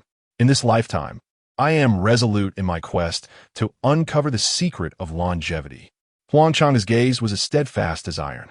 With the power of his dual pupils, he proclaimed with commanding authority, "Why must I rely on the bones of others to forge my path to invincibility?" The elders of the Huang family were momentarily taken aback. Indeed, my son, you embody a true spirit of dominance and audacity. In light of this, we shall forego the excavation of the supreme bone. The patriarch of the Huang family chuckled, proud of his son's formidable presence, reminiscent of his own youthful vigor. "Elders, kindly step outside for a moment. I have pressing matters to discuss with my father," Huang Chang'e suddenly interjected, noticing the seriousness etched on his son's face. The patriarch realized that something of great importance was about to be revealed, something that warranted the absence of the elders. "You may leave," he instructed. "We shall not intrude upon the discussions between the patriarch and the divine son," the elders murmured as they departed. Soon, the vast chamber was left solely occupied by Huang Chang'e and his biological father. Reflecting on their past lives, Huang Chang'e held unwavering trust in his father, who had always treated him with kindness. "Chang'e, have you come to regret your decision?" "No," Huang Chang'e replied with a nod. "I do not wish for my sister's supreme bone, yet it must be extracted." The patriarch, puzzled by his son's declaration, struggled to comprehend the intent behind his words. "If you do not desire it, what purpose does its extraction serve? Are you suggesting that we should take your own sister's supreme bone and bestow it upon another? That makes no sense. Father, the supreme bone possesses the potential for rebirth. Moreover, the second manifestation of the supreme bone is likely to be even more formidable. By extracting my sister's supreme bone, there exists a possibility that she may awaken an even more powerful version in the future." What? Chapter 17. The Conspiracy of the Huang Family. What? The expression on the patriarch of the Huang family was one of profound shock, clearly unaware of such a matter. Seeing that Huang Chang'e did not appear to be deceiving him, the patriarch wholeheartedly believed him. It was unclear how this son had come to know the secret of the supreme bone. So, does this mean the supreme bone must be excavated? Indeed, Huang Chang'e nodded. "However, I do not desire it. Thus, we must redirect my sister as hatred onto others." Subsequently, Huang Chang'e voiced his inner doubts. What? The Dazhou celestial dynasty is very likely to possess the secret of immortality? The patriarch of the Huang family gasped in disbelief, momentarily losing his composure. More than that, he found it hard to believe. "Shoo!" Huang Chang'e almost lost his temper. "Father, lower your voice. This matter is known only to us, and we must ensure that no third party learns of the secret of immortality. We cannot afford to expose it. Otherwise, those coveting Dazhou will not be limited to our immortal Huang family alone." The patriarch was taken aback, realizing the gravity of the situation. His vast consciousness spread beyond the confines of the room, confirming that the elders had moved far away and should not have overheard. Finally, he breathed a sigh of relief. "Chang'e, are you certain of what you just revealed?" The patriarch's chest heaved with excitement. "Yes." Huang Chang'e nodded solemnly, displaying an air of gravity. The father and son shared a remarkable understanding. The more serious their expressions, the less likely they were to be jesting. The thought of the typically low-profile Dazhou celestial dynasty possessing the secret of immortality compelled the patriarch to curse vehemently. That old hag has hidden herself well. To hold such a significant secret and yet not have revealed a whisper of it over the years. Chang'e, what are your plans? Huang Chang'e pondered for a moment and replied thoughtfully. Although the Dazhou Celestial Dynasty appears to be the weakest among the 18 immortal forces, they must have possessed the secret of immortality for some time, secretly cultivating countless powerful individuals. It is far more complex than it seems. To monopolize the secret of immortality will not be an easy feat hence. Huang Yao is our greatest trump card. As he spoke, a sinister smile crossed Huang Chang'e's face. We will excavate the supreme bone and present it to the Dazhou Celestial Dynasty. Then tell Huang Yao that a mysterious powerhouse from Dazhou has poisoned her, depriving her of her supreme bone. By then, even if the Dazhou Celestial Dynasty claims that the supreme bone was a gift from us, we shall never admit it. Will Huang Yao trust me, her brother, and you, her father, or some entity she has no connection with, like the Dazhou Celestial Dynasty? In this way, we can shift all of Huang Yao's hatred onto the Dazhou Celestial Dynasty. When Huang Yao matures, she will undoubtedly turn the entire Dazhou Celestial Dynasty upside down. Moreover, at that moment, we can discreetly take action. The Dazhou Celestial Dynasty dispatched enigmatic powerhouses to seize my sister's supreme bone, and it is only natural that we seek vengeance in the future.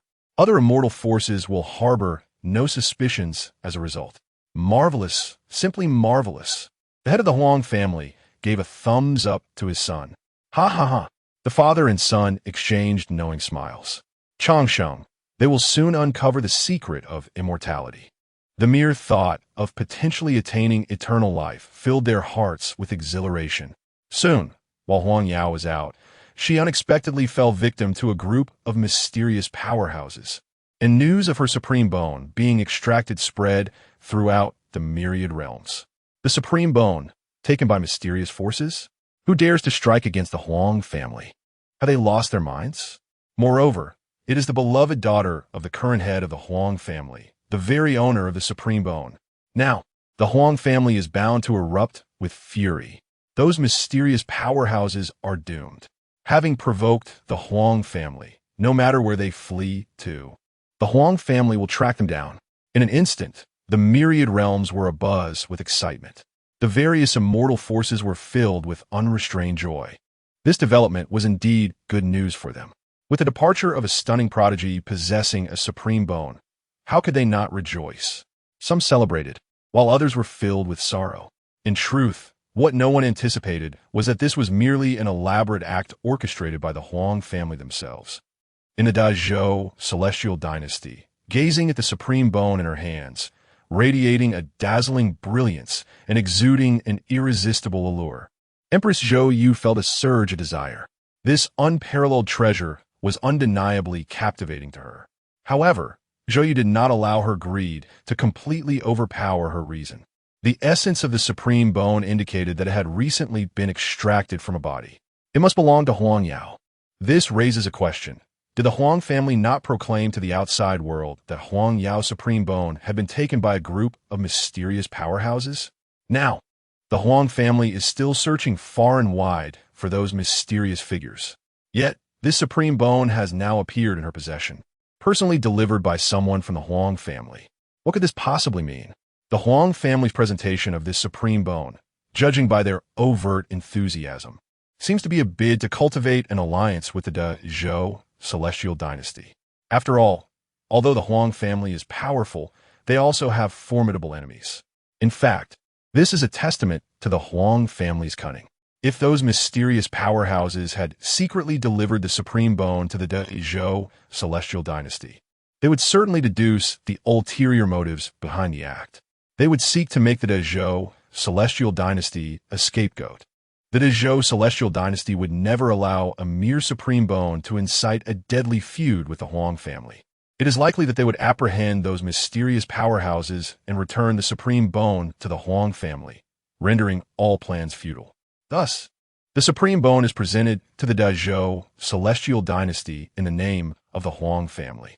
The Dazhou Celestial Dynasty could only feel perplexed, utterly unaware of the intricate conspiracy at play. In that fleeting moment, Even the eternal empress herself was left pondering the true intentions of the Huang family. The rumors circulating outside were likely a deliberate ploy orchestrated by the Huang clan. There was no so-called mysterious powerhouse. Rather, it was their own kin who excavated their own supreme bone, only to bestow it upon themselves. The empress's eyes glimmered with contemplation as she grappled with a perplexing question. Why, when the Huang family could have directly extracted the supreme bone for themselves, did they choose to create such a grand debacle? Chapter 18. The Empress's suspicions and the alliance with the Huang family. Indeed, it is not difficult to deduce this matter. Should one publicly declare that one's own people have unearthed the supreme bone of their kin, how would the world perceive the Huang family? It would surely evoke a sense of disillusionment. Thus, the Huang family orchestrated such a grand blunder. The intentions of the Huang family have been acknowledged. I shall return and inform them that the great Zhou celestial dynasty is willing to foster amicable relations. Below, a Huang elder smiled faintly, stating, "Every word uttered by Her Majesty, the Empress, shall be conveyed to the family head with utmost fidelity. Henceforth, the relationship between our two families shall be deemed cordial. In this intricate situation, it serves the interests of both parties. Your Majesty, may our collaboration be fruitful." Soon, the Huang elder departed. As the Empress contemplated the supreme bone in her hand, she fell into deep reflection. Could it be that she had overthought the situation? The Huang family's recent predicament was also dire. Perhaps their intent was merely to cultivate goodwill with the great Zhou celestial dynasty. This possibility is quite substantial. To this end, the Huang family had indeed created a significant uproar, a testament to their sincerity. This event quickly spread throughout the realms. The Huang family, in their endeavor to befriend the great Zhou celestial dynasty, had even offered the supreme bone. Upon the news breaking, the entire multiverse was thrown into a frenzy. Now, they began to understand. The so-called mysterious powerhouse was nothing but a ruse concocted by the Huang family. The objective was to conceal their act of excavating the supreme bone from their own daughter and bestowing it upon another. The head of the Huang family is truly ruthless. Having personally unearthed the supreme bone of his own flesh and blood, does he deserve the title of father? Can such a person truly befit parenthood? Children, cease your disturbances. You do not comprehend, they might say. The Huang family had turned a significant profit from this maneuver. By sacrificing merely one supreme bone, they had secured an alliance with the great Zhou celestial dynasty. In the event of future adversities, the great Zhou celestial dynasty might lend its assistance. From a rational standpoint, he is indeed a commendable family head. For the sake of the Huang family, he would sacrifice everything. To this, Empress Zhou merely scoffed. Dreaming of assistance from the great Zhou celestial dynasty, the supreme bone was bestowed upon her by the Huang family without stipulations. Should the Huang family find themselves at war with other immortal powers, even if the great Zhou celestial dynasty were to intervene, it would only be to seize the opportunity amidst the chaos. Why refuse a freely given supreme bone? However, the eternal empress remains blissfully unaware that her momentary avarice has ensnared her in a vast conspiracy. Zhou, you could never have anticipated the emergence of a reborn individual in this world, nor could she fathom that the secret of her immortality had already been exposed, if not for their covetous aspirations towards other immortal factions. Why would the Huang family have concocted such a blunder? They would have engaged in conflict with the great Zhou celestial dynasty long ago.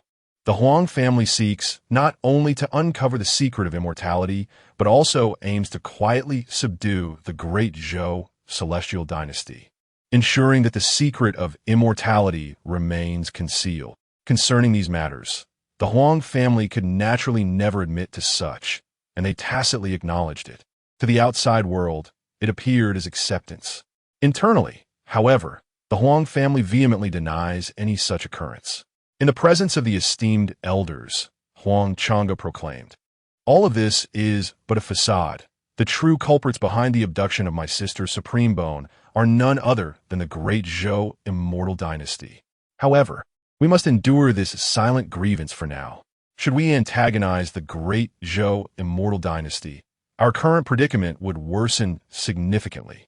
Conversely, We might seize this opportunity to ensure a period of tranquility for the ancient dragon palace. The numerous elders of the Huang family remained skeptical of Huang Changa's assertions. Having lived long and experienced much, they found it difficult to accept such claims. Deep down, they had begun to discern the truth. Yet they remained oblivious to their family leaders' ulterior motives. Even these elders felt compelled to conceal their thoughts, suggesting the gravity of the situation. Consequently, they had no choice but to acquiesce. These seasoned individuals were not easily deceived. Yet Huang Yao, at merely 3 or 5 years of age, she viewed Huang Changa as her elder brother, and the bond of blood and affection compelled her to trust his words implicitly. Sister, it is entirely my fault for not protecting you, allowing you to fall victim to such treachery. It is my error. Huang Yao lay frail upon her bed, while Huang Changa wept profusely. His performance was worthy of an award-winning actor. Brother, none of this is your fault. It is the great Zhou Immortal Dynasty to blame. You need not feel sorrow for me. Seeing your worry brings me great sadness. Despite her weakened state, Huang Yao selflessly directed her concern toward her brother. Unwilling to burden him with her plight, she cherished this precious bond, recognizing its rarity. The unfortunate girl, having suffered a tragic fate in her previous life, found herself ensnared once more in a destiny of bone extraction, only to be manipulated by her father and brother in this life. Upon uncovering the truth, she might even contemplate the unthinkable. Sister, Huang Changa wept inconsolably, taken aback by his sister's innocence and purity. He had not anticipated her to be so easily swayed. Had he known, he would have refrained from extracting her supreme bone in his past life. A dark chuckle escaped his lips as he mused. In 10 days, the great Zhou Immortal Dynasty will host the adult ceremony, wherein the Empress is certain to bestow the supreme bone upon the most gifted eldest princess, Zhou Yueli. I shall personally escort my sister there, igniting the flames of vengeance within her heart, paving the way for the resurrection of the supreme bone. 10 fleeting days passed, and the day of the great Zhou Immortal Dynasty's adult ceremony arrived with great anticipation. It was a momentous occasion. To showcase their prodigy's might before the world, the great Zhou Immortal Dynasty extended invitations to numerous factions. Various wandering cultivators from the martial world also found an opportunity to enter the great Zhou Immortal Dynasty. On this day, the entire realm of the great Zhou Immortal Dynasty buzzed with excitement, filled with the sounds of bustling crowds and the clamor of carriages. Within the Huang household, Huang Changa grasped his sister's delicate wrist and spoke earnestly. Sister, today I shall take you to confront your enemies. However, once we arrive at the great Zhou Immortal Dynasty, you must not reveal any trace of animosity. During this period, within the ancient dragon palace, Pingping has been targeting my family, the Huang clan. It is imperative that we avoid conflict with the great Zhou Celestial Dynasty. Huang Yao nodded solemnly. She is an astute young girl, possessing a keen understanding of matters. For the sake of the entire family, upon arriving at the great Zhou Celestial Dynasty, she would undoubtedly refrain from revealing any animosity. Good, Huang Changa said, gently patting his younger sister's head before lifting her into his arms. Surrounded by a multitude of formidable beings, they soared into the sky and swiftly vanished from above the Huang residence. In a certain mountain range, a young man draped in a dark cloak gazed sullenly at the communication stone in his hand. Yichen, are you there, Qingchen? Yichen, what have you been up to lately? Why have you been ignoring me? Yichen, you must be quite busy, dear sister Qingsheng, during this time. Yichen, are you there? Yichen, are you there? Chapter 19. Zhou Yun, are you prepared to face your demise? Yichen shared all the intriguing experiences he had encountered during this time, his words densely packed with various insinuations. Unfortunately, he had yet to receive a response from Su Qingchen. Overnight, she seemed to have vanished from the mortal realm, suddenly ignoring him completely. For the past 10 days, no matter what message he sent, Su Qingchen remained silent. The woman he cherished so dearly was disregarding him, and Yichen felt as though he had lost the most precious thing in the world. A profound melancholy enveloped his heart, causing his cultivation to stagnate. It must be Zhou Yun. Qingchen must have been coerced by him, leading to her sudden silence. A thought struck Yichen, igniting a blaze of fury within him. His eyes, engulfed by boundless hatred, burned with the desire to confront the scoundrel who had taken his woman. Zhou Yun. Once again, it was that Zhou Yun. Yi Chun was consumed by rage. His face darkened with a terrifying intensity. His fists clenched tightly, producing a series of cracking sounds from the sheer force. After half a year, he would ensure that the other party understood who truly deserved to be Su Qingqing's man. You, Zhou Yun, are not even worthy of carrying my shoes. On the other side, Su Qingqing gazed at the communication stone in her hand. Blood Sky War God. Qingqing, my uncle has discovered a significant secret. I must tell you, you absolutely cannot disclose this to anyone else. In truth, the Sixth Prince is not as simple as he appears. Behind him, there is an unparalleled ancestral guardian of the Emperor realm watching over him at all times. Moreover, his demeanor is extraordinarily unusual. My uncle suspects that the Sixth Prince may have awakened some terrifying sacred body or powerful divine ability, possessing an astonishing talent that has garnered such attention from above. For years, he may have been concealing his true self. Recently, numerous changes have transpired. The Grand Princess has acquired a supreme bone, enhancing her abilities, while the Sixth Prince seems unfazed, as if he retains immense confidence in his own strength. My uncle cannot fathom where he derives this confidence. Even I cannot see through him. Qingqing, until the results of the coming-of-age ceremony are revealed. You absolutely must not fall out with the Sixth Prince. Even if the Sixth Prince ultimately fails against the Grand Princess, given his terrifying talent, the great Zhou Celestial Dynasty will undoubtedly invest in his training. My uncle has shared all that he knows. You must decide how to proceed. As Su Qingqing absorbed the message from the communication stone, she was left utterly speechless in shock. The Sixth Prince, unbeknownst to her, had an emperor-level guardian concealed in the shadows. All these years, he had been masquerading. How could this be possible? How could this be? Su Qingqing's complexion paled, and disbelief gripped her heart. Soon, an overwhelming sense of terror surged within her. If this were true, would the Sixth Prince seek revenge against her? Rumors circulated that there was an illicit relationship between her and Yi Chun, and no matter how she attempted to clarify, it proved fruitless. It was akin to striking the face of the Sixth Prince. In that moment, Su Qingqing's heart was engulfed by fear. Would he not capture her?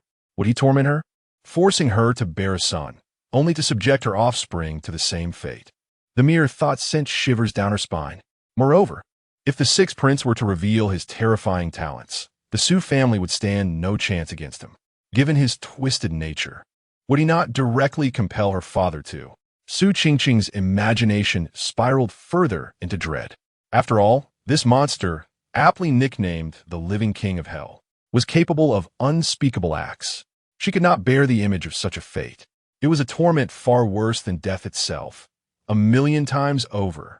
Su Qingqing was genuinely terrified. She opened the chat interface with Yi Chun and resolutely sent a message. Su Qingqing, Yi Chun, there is no relationship between us. Do not address me so intimately. From this moment on, we are severing all ties. Do not seek me again. With that, she crushed the communication stone in her hand. In the depths of the distant 10,000 great mountains, Yi Chun stared blankly at the message from Su Qingqing. Yi Chun, why?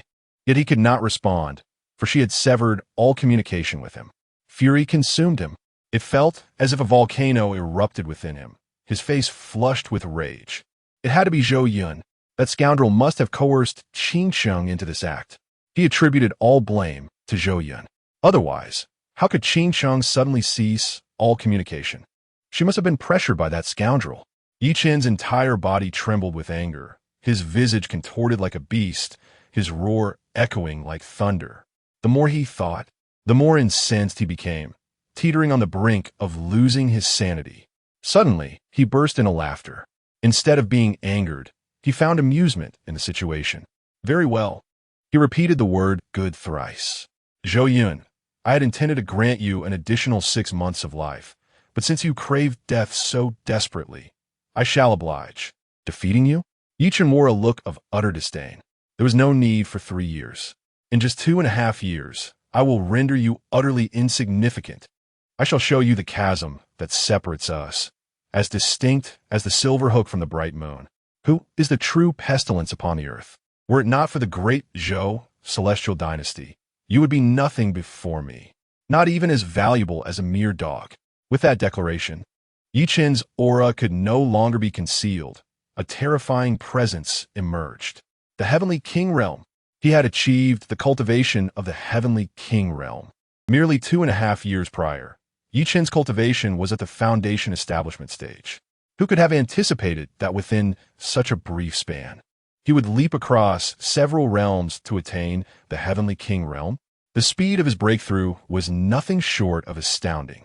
It is hard to fathom what Yi Qin has endured in this brief span of 2.5 years to achieve such rapid growth. His gaze pierced through the endless forest, a fierce aura emanating from him. Whoosh! In an instant, a sound of something slicing through the air reverberated. With a leap, he vanished into the void. His destination, aimed directly at the great Zhou celestial dynasty. In a tone laden with foreboding, he uttered, "Zhou Yun, are you prepared to welcome your doomsday?" Chapter 20. The 9th Layer of Divine Spirit. Zhou Yun, are you prepared to embrace your impending doom? Yi Qin's gaze was icy, and the fury within him could no longer be contained. This time, he was determined to reclaim everything he had lost. He would crush the arrogant young master who had publicly insulted him 2 years ago underfoot, making it abundantly clear who truly stood superior. Just the thought of that moment set Yi Qin's blood ablaze, his eyes shimmering with anticipation. He could hardly contain his eagerness. He was confident that defeat was not an option. After all, his cultivation had ascended to the Heavenly King Realm. This level of mastery was akin to that of the previous generation's prodigies, and within certain sects, he could even hold the status of an elder. Among this generation's elite, few could achieve such prowess at his age across the vast realms. Yet, that Yi Qin was merely at the divine spirit realm thus, the advantage lay with me. In the great Zhou celestial dynasty, a palace emanating celestial radiance stood shrouded in ethereal mist, bathed in resplendent hues, showcasing the splendor of the great Zhou. However, the interior of the palace presented a starkly different scene. Snowflakes drifted from the heavens, blanketing the entire palace in a thick layer of snow. The atmosphere was permeated with the ancient essence of ice, rendering the world seemingly frozen in time. The chill was palpable. Any individual of lesser cultivation who ventured within would likely be instantly encased in ice. Beneath the frigid expanse, a raven-haired youth hovered in the void, his eyes tightly shut, engrossed in meditation. This surreal phenomenon was the result of the ancient ice spirit body. Countless sacred bodies existed, each endowed with an attribute uniquely suited to its bearer. A fire attribute sacred body would naturally thrive in a sea of flames, reaping the rewards of effortless cultivation.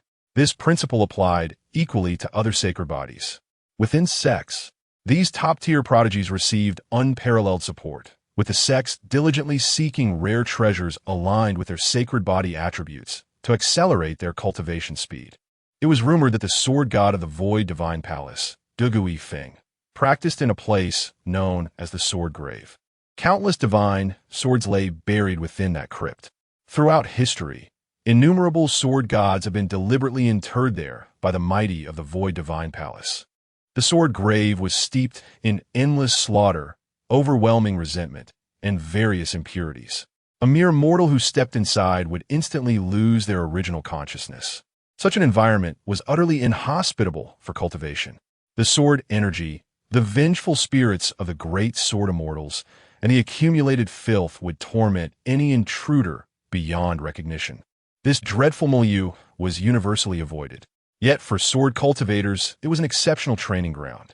However, it was evident that a typical sword practitioner entering such a perilous domain would be akin to courting death. Perhaps only a prodigy like Dugu Yifeng could navigate such an environment, slaying and forging his path to enlightenment. And what of Zhou Yun? He possessed the ancient ice spirit body. It has transcended the boundaries of the sacred body. Wherever he resides, it is a place yearned for by countless forces of ice.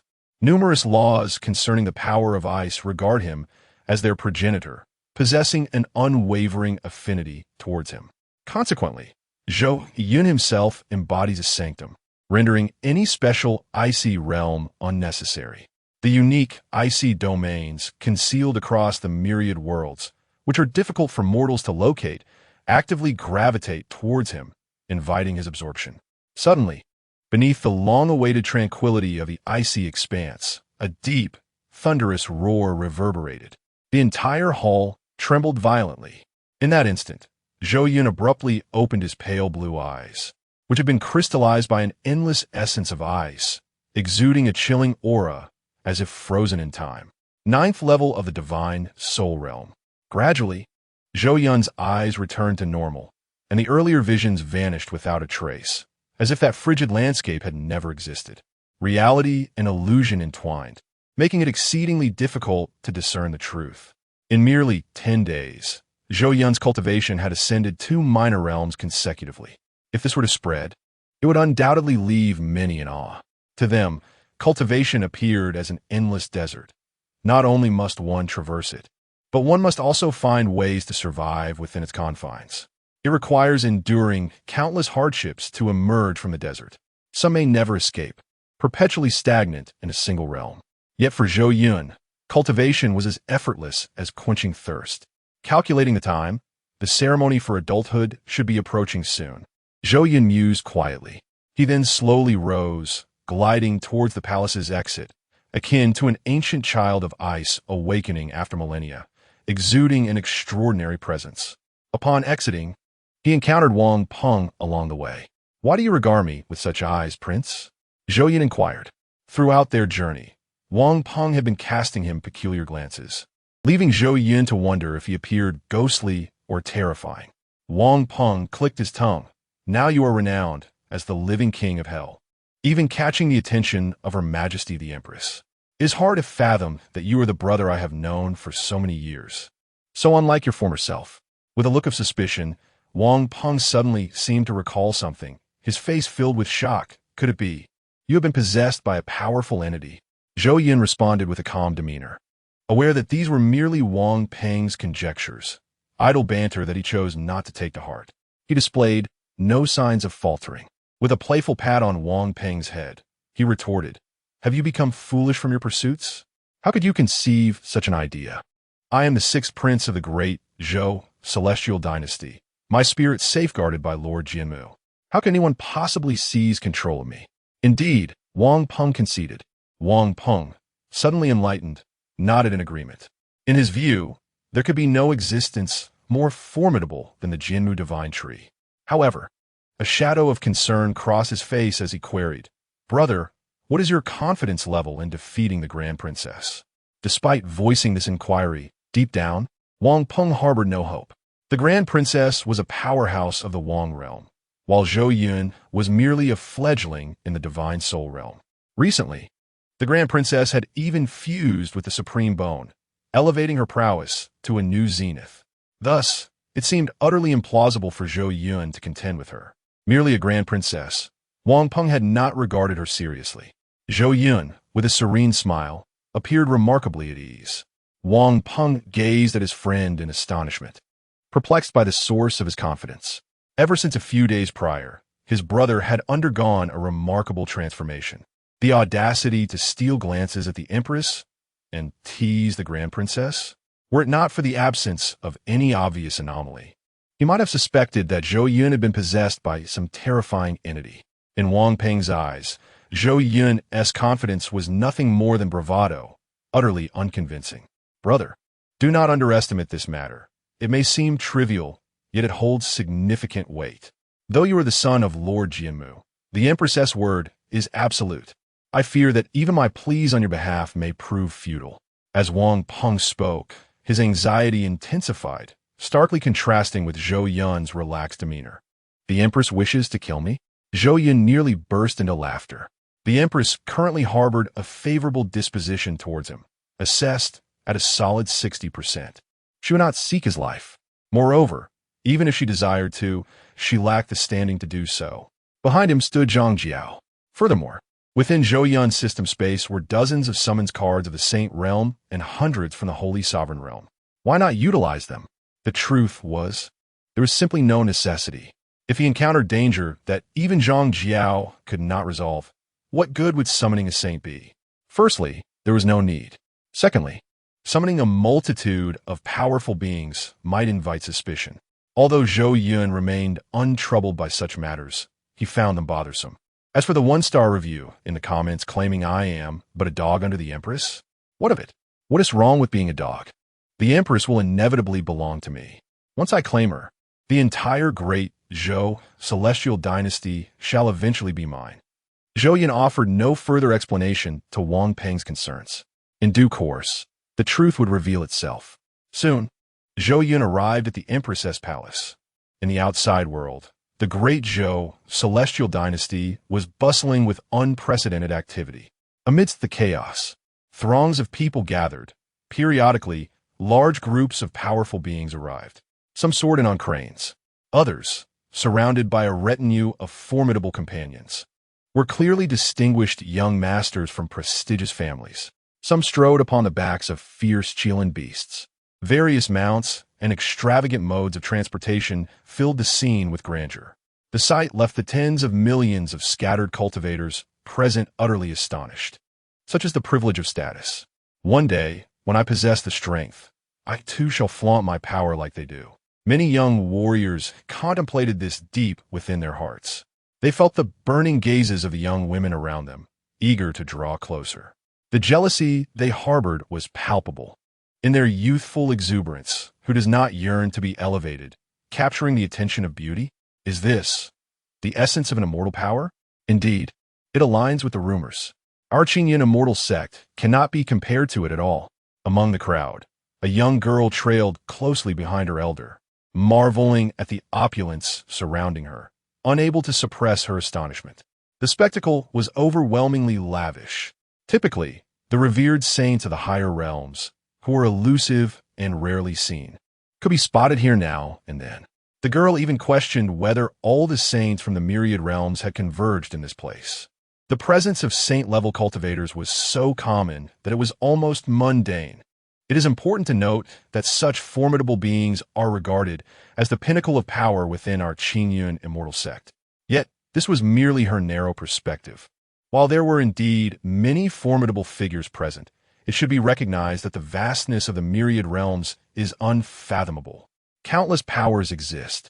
Apart from the 18 immortal forces at the apex, there are numerous half-immortal powers and innumerable super forces beneath them. The strength that has gathered here constitutes but a fraction of the entirety of the myriad realms. The Dazhou Immortal Dynasty, as one of the 18 immortal forces, places great importance on each generation's adult ceremony, naturally attracting the attention of many factions. Besides currying favor with the Dazhou Immortal Dynasty, one can also forge numerous connections during this opportunity. As for the girl's belief that all the saint-level cultivators of the myriad realms have gathered in the Dazhou Immortal Dynasty, it is simply a naive assumption and should not be taken as truth. She has merely stepped out of her limited world, catching only a glimpse of this realm's iceberg. There are far greater shocks awaiting her in the future. Oomph. The black-robed youth nearby disdainfully let out a scoff. What is so impressive about this? It's merely an immortal power. When I grow up, I shall elevate the Qingyun immortal sect to become an immortal force, looking down upon the mountains and rivers, with countless strong warriors in submission. Is that really true, Brother Ruo Xian? The young girl asked, her eyes wide with belief. The black-robed young man, known as Brother Ruo Xian, wore a confident expression. Of course. Who in the entire Qingyun immortal sect possesses greater talent than I? The Qingyun immortal sect is a half-immortal force. Ruo Xian's talent is extraordinarily exceptional, making him the strongest prodigy of his generation in the Qingyun immortal sect. At a tender age, he has already achieved a terrifying cultivation level, breaking through to the 8th stage of the spirit realm, not only within the Qingyun immortal sect, but throughout the Starry Sea where the sect resides. He is renowned as the foremost powerhouse. One cannot help but admire his formidable talent. Such cultivation, even within the grand expanse of the great Zhou Immortal Dynasty, could be deemed as that of a top-tier prodigy. However, when compared to the Grand Princess Zhou Yueli, he pales in insignificance. The elder with white brows remained silent, his visage consistently adorned with a benevolent expression. His disciple, Ruashin, was indeed his pride and joy, excelling in every aspect, though his character exhibited an excessive arrogance. Having never encountered a peer of greater prowess since his emergence, persisting in such a disposition could prove detrimental. Should he ever face a sudden defeat, it might render him despondent. The elder's visit to the great Zhou Immortal Dynasty was not solely to forge connections.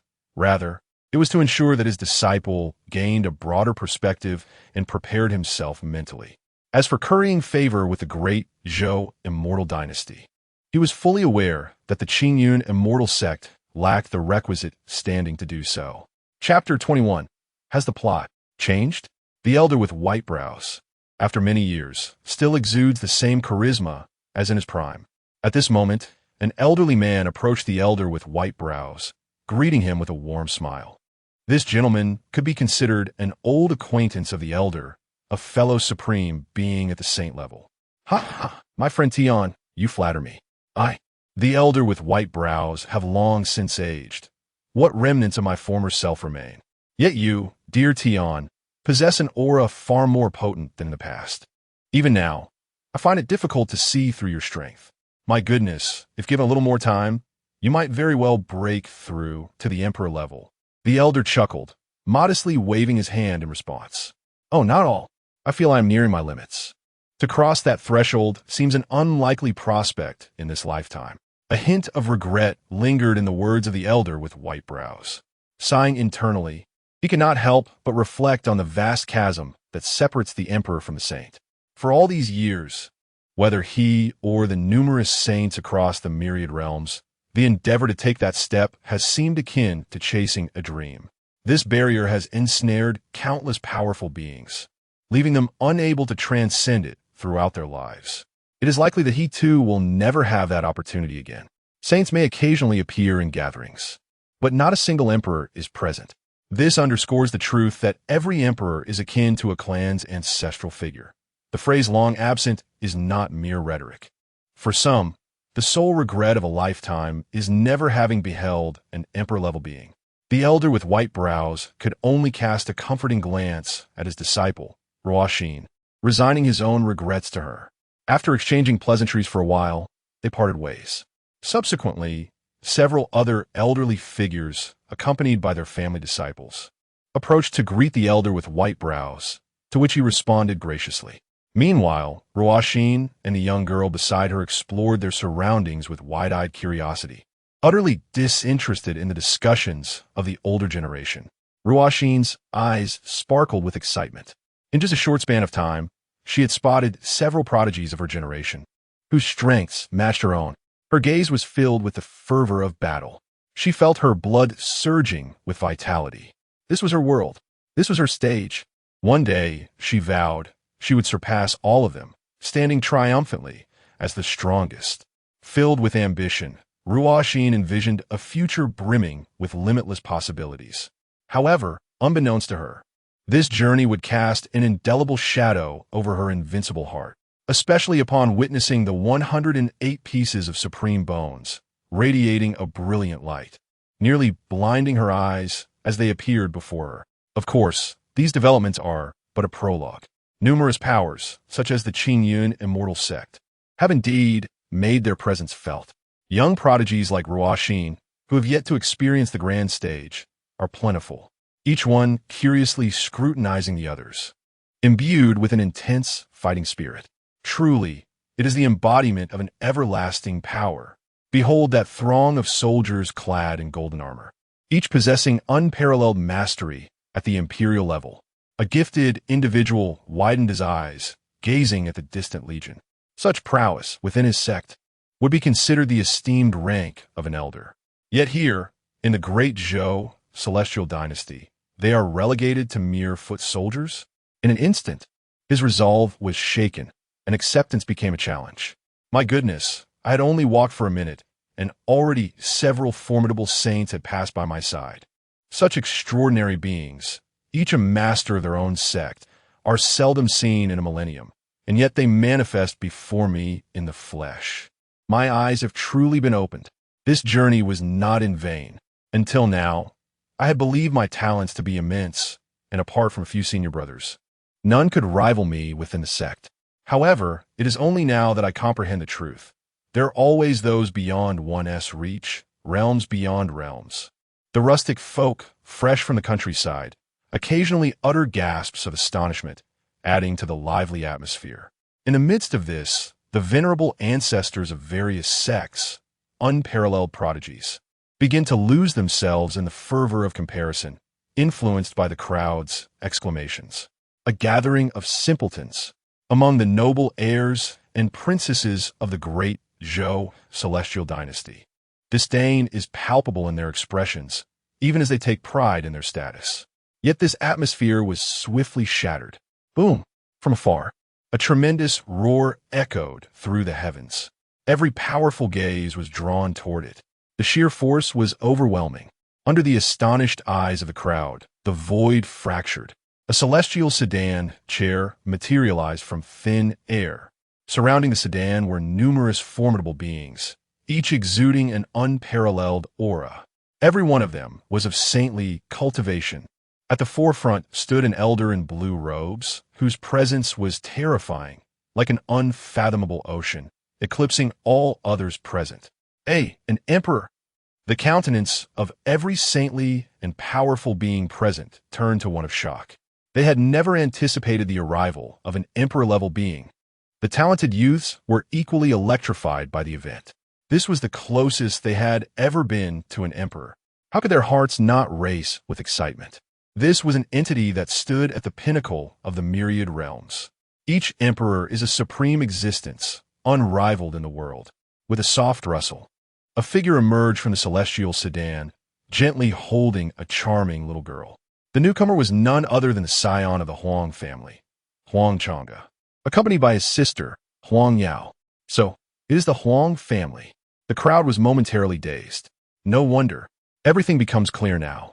It is only a lineage as exalted as the Huang family, with its profound heritage, that could afford the luxury of dispatching an emperor-level powerhouse to accompany their divine scion. He is indeed one of the most distinguished figures across the myriad realms, endowed with formidable talent, the prodigious scion of the Huang family, Huang Chang'e, who has awakened the ancient dual talent of the. Numerous prodigies have turned their gaze towards him, eager and restless. Should they manage to vanquish him, might they not usurp his position and ascend to become an eternal marvel? The presence of the Huang family has taken many seasoned powerhouses by surprise. Historically, the Great Zhou celestial dynasty and the Huang family have maintained little to no connection.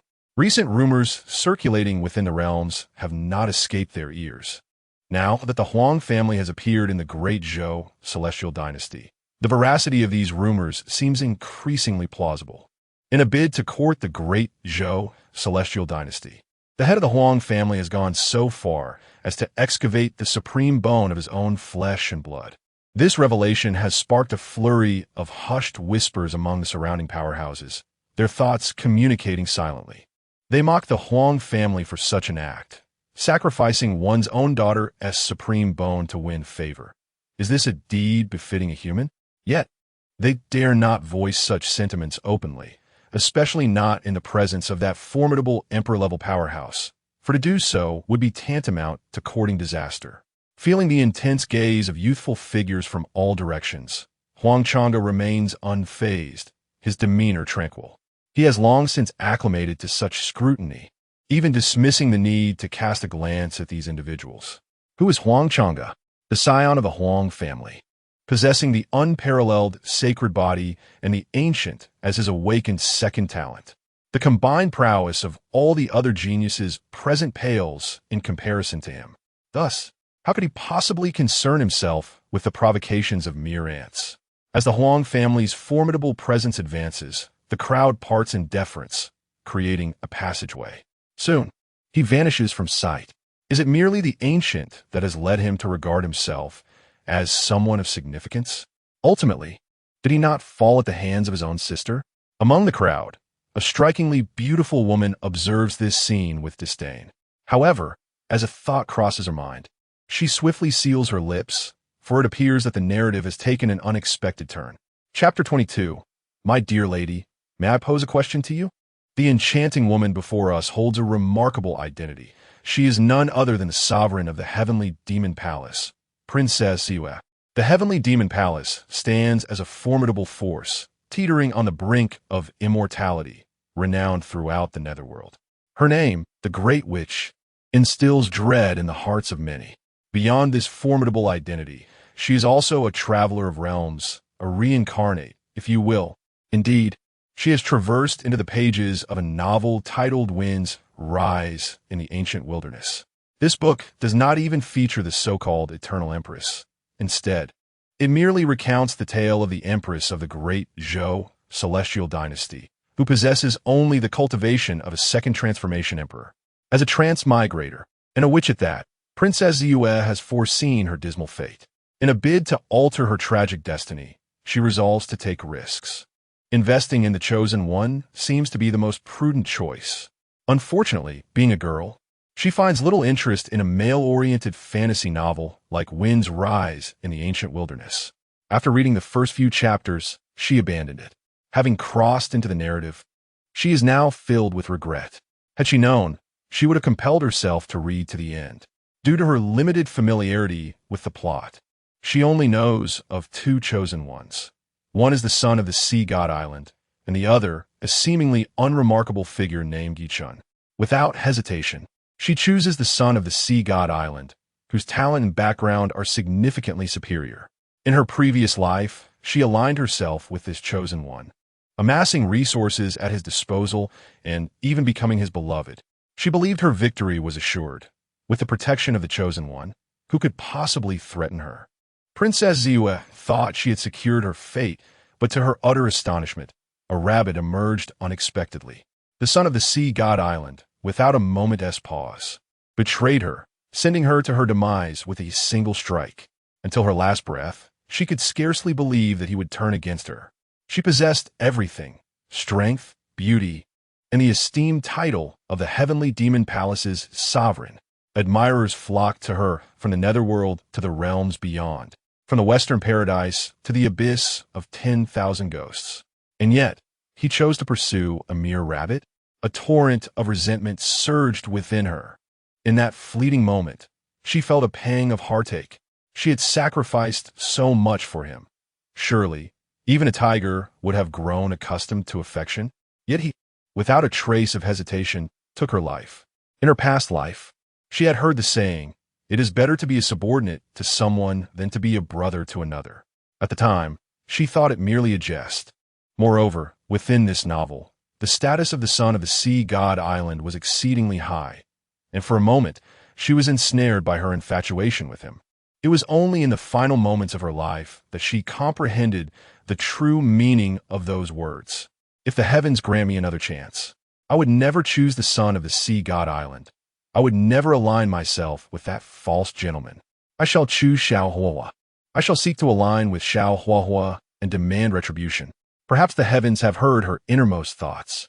Upon opening her eyes once more, Ziyue Ji found herself transported back to the moment she first entered the narrative. Instantly, joy surged within her. In this lifetime, she vowed to avoid repeating her past mistakes and would never again cast a glance at that hypocrite from Sea God Island. However, before she could bask in her happiness for long, Ziyue Ji soon discerned a troubling issue. In her previous life, Huang Chang'e had sacrificed his own sister's supreme bone to enhance his combat prowess, only to be slain by her in turn. Yet in this iteration, why had the circumstances shifted? Huang Chang'e had not extracted his sister's supreme bone. Instead, it had found its way into the hands of the Zhou Xian dynasty. Furthermore, he was now accompanied by his sister, arriving at the Zhou Xian dynasty together. In her past life, neither of them had appeared in the Zhou Xian dynasty at this juncture. Ziyue Ji could not fathom this anomaly, nor could she have anticipated that Huang Chang'e, like herself, was also a reincarnator. Could it be that her own rebirth had triggered a butterfly effect?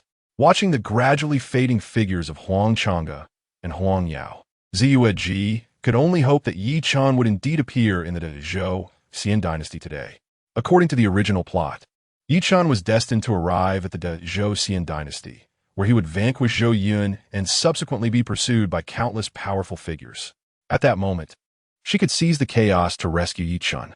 This was her purpose for being here today, to encounter the fated protagonist of this tale, Yi Chun.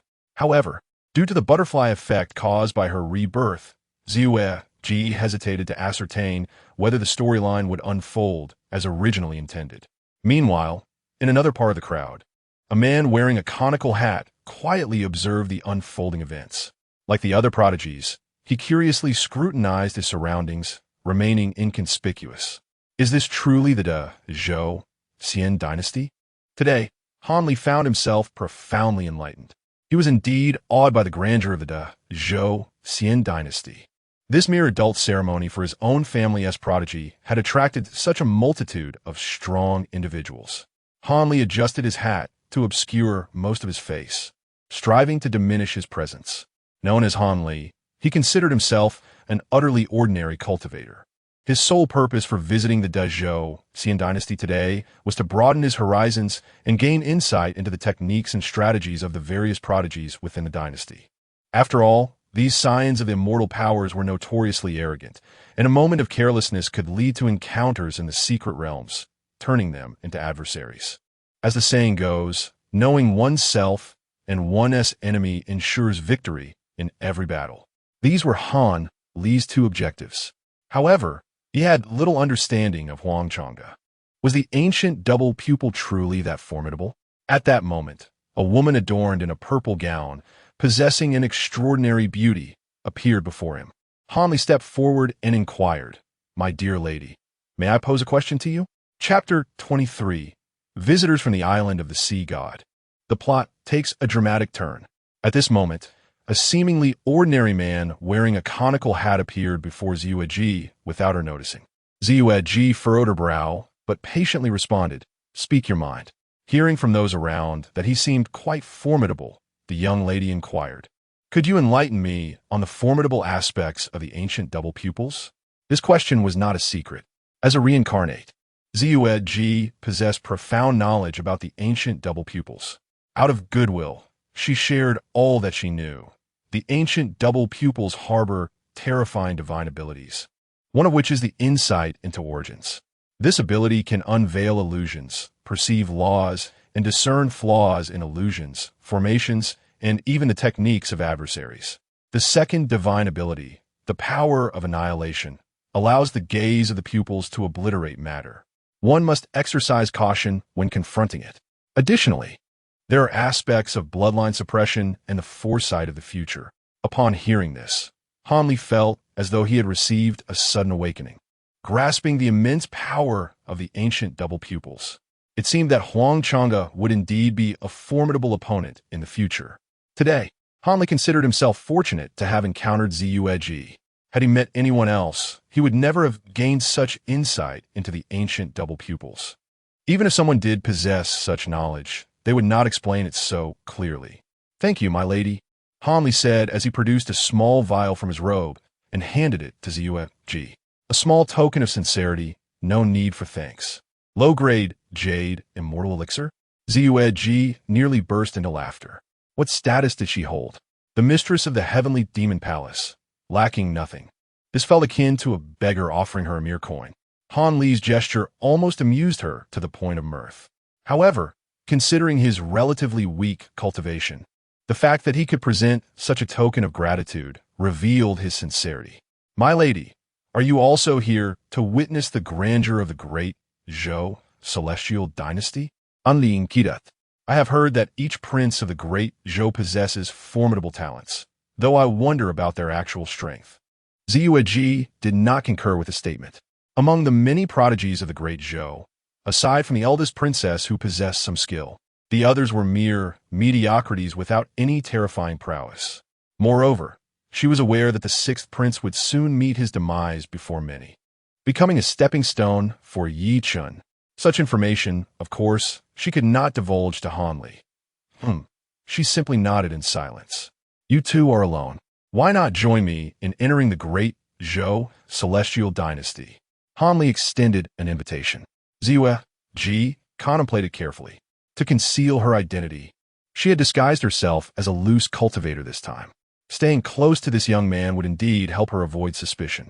With that thought, she chose to accept his offer. Consequently, Han Li and Ziwei Ji entered the Great Zhou Celestial Dynasty together. Han Li remains utterly unaware that the woman by his side is a supreme powerhouse at the pinnacle of the Saint Realm. A ruthless enchantress capable of killing without a moment's hesitation. Had the Moon Princess, Ziwei Ji, perused the novel The Wind Rises in the Ancient, she would undoubtedly recognize the true identity of the enigmatic figure cloaked in a conical hat. Initially, this character appears inconspicuous, merely mentioned in passing, leading Ziwei Ji to regard Han Li as nothing more than an ordinary cultivator, devoid of any memorable impression. It is only in the latter stages of the narrative that Han Li's brilliance begins to shine forth. Little does he know, the mightiest ally is right at his side. Not long after Ziwei Ji and Han Li enter the Great Zhou Celestial Dynasty, a series of earth-shattering roars suddenly reverberate from the distant heavens, reminiscent of the cries of an ancient beast. The sound is thunderous, echoing across the vast expanse, causing the very void to tremble.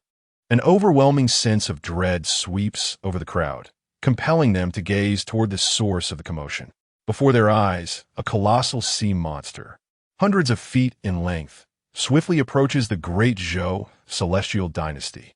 Its body is covered in a myriad of writhing tentacles, evoking a sense of revulsion. While it's grotesque, maw dominates nearly half of its form. The aura emanating from it is nearly unbearable to behold. This is a quasi-emperor beast. A gasp of horror erupts from the throng as they grasp the true realm of the fearsome creature. A quasi-emperor. Shock spreads through the crowd. What on earth is happening today? Just moments ago, a great emperor made an appearance, and now a quasi-emperor beast arrives? When did emperors become as commonplace as cabbages? With such a terrifying mount, one can only imagine the formidable master who rides atop it. As they behold the sea monster, some seasoned veterans reveal glimmers of anticipation in their eyes, having recognized the identity of the approaching figure. It is none other than the Sea God Island, one of the 18 immortal powers. Historically, Sea God Island and the Great Zhou Celestial Dynasty have been sworn enemies, locked in a relentless struggle. Today marks the auspicious occasion of the Great Zhou Celestial Dynasty's adult ceremony, and the sudden appearance of Sea God Island's formidable beings can only signify trouble. The powerful figures of the Great Zhou Celestial Dynasty become increasingly vigilant. With a thunderous roar, an unparalleled aura of a peak saint erupts into the sky. Sea God Island, what brings you here? We do not welcome you in the Great Zhou Celestial Dynasty. From the back of the sea monster emanates a chilling, horrifying power that rebounds against the onlookers. The face of the saint from the Great Zhou Celestial Dynasty pales instantly, rendered speechless under the weight of the pressure. In the next moment, an even more terrifying force descends upon him, causing the earlier sense of oppression to vanish entirely, leaving the saint feeling an immense relief. His eyes are fixed intently upon the hunchbacked elder atop the back of the sea monster, whose features remain obscured. As the hunchbacked elder made his move, the numerous peak powerhouses present sensed the shift and were instantly taken aback upon glimpsing his countenance. It was none other than the Sea Emperor. The realization sent waves of astonishment rippling across the sea. It is not difficult to comprehend their shock. The Sea Emperor is no ordinary sovereign, but a transcendent being of the second transformation. In this era, where first transformation emperors can suppress all, a second transformation emperor is indeed a terrifying force. The current empress of the Great Zhou Celestial Dynasty is merely a second transformation emperor as well. The hunchbacked elder upon the back of the sea monster is thus of the same caliber as the empress. Of course, this is merely the perspective of outsiders. Zhou Yun is aware that the empress is not a mere second transformation emperor, but a formidable ninth transformation emperor. Your Majesty, we of Sea God Island come not with malice, but merely to allow the younger generation to engage in mutual exchange and acquaintance, the hunchbacked elder implied. His words were clear. It was an invitation for the younger generation to spar. Could it be that the empress would shy away from such a challenge? The Sea Emperor's taunt was audacious. On the massive back of the sea monster, surrounded by a throng of young prodigies, stood a youth clad in a blue robe. His eyes reflected the vastness of the ocean, shimmering with a fervor akin to the sea itself. With a visage as handsome as a jade crown, he stood gracefully, embodying the essence of youthful beauty, commonly referred to as a young heartthrob.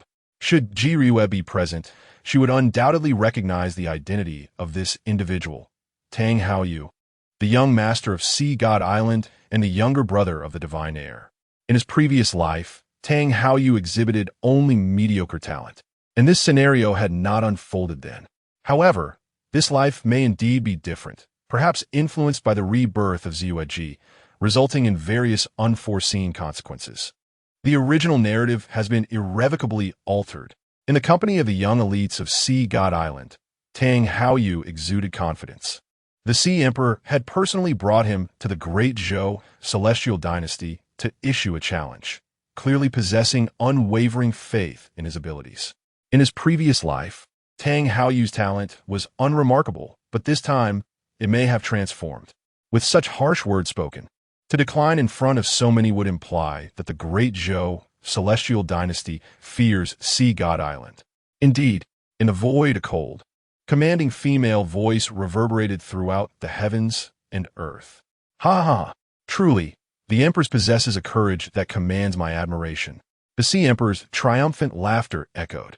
Subsequently, under the scrutinizing gazes of numerous mighty figures, the colossal sea creature ventured into the Great Zhou Celestial Dynasty. Things were about to become intriguing. The powerful figures of various factions began to follow suit, sensing that significant events were likely to unfold today.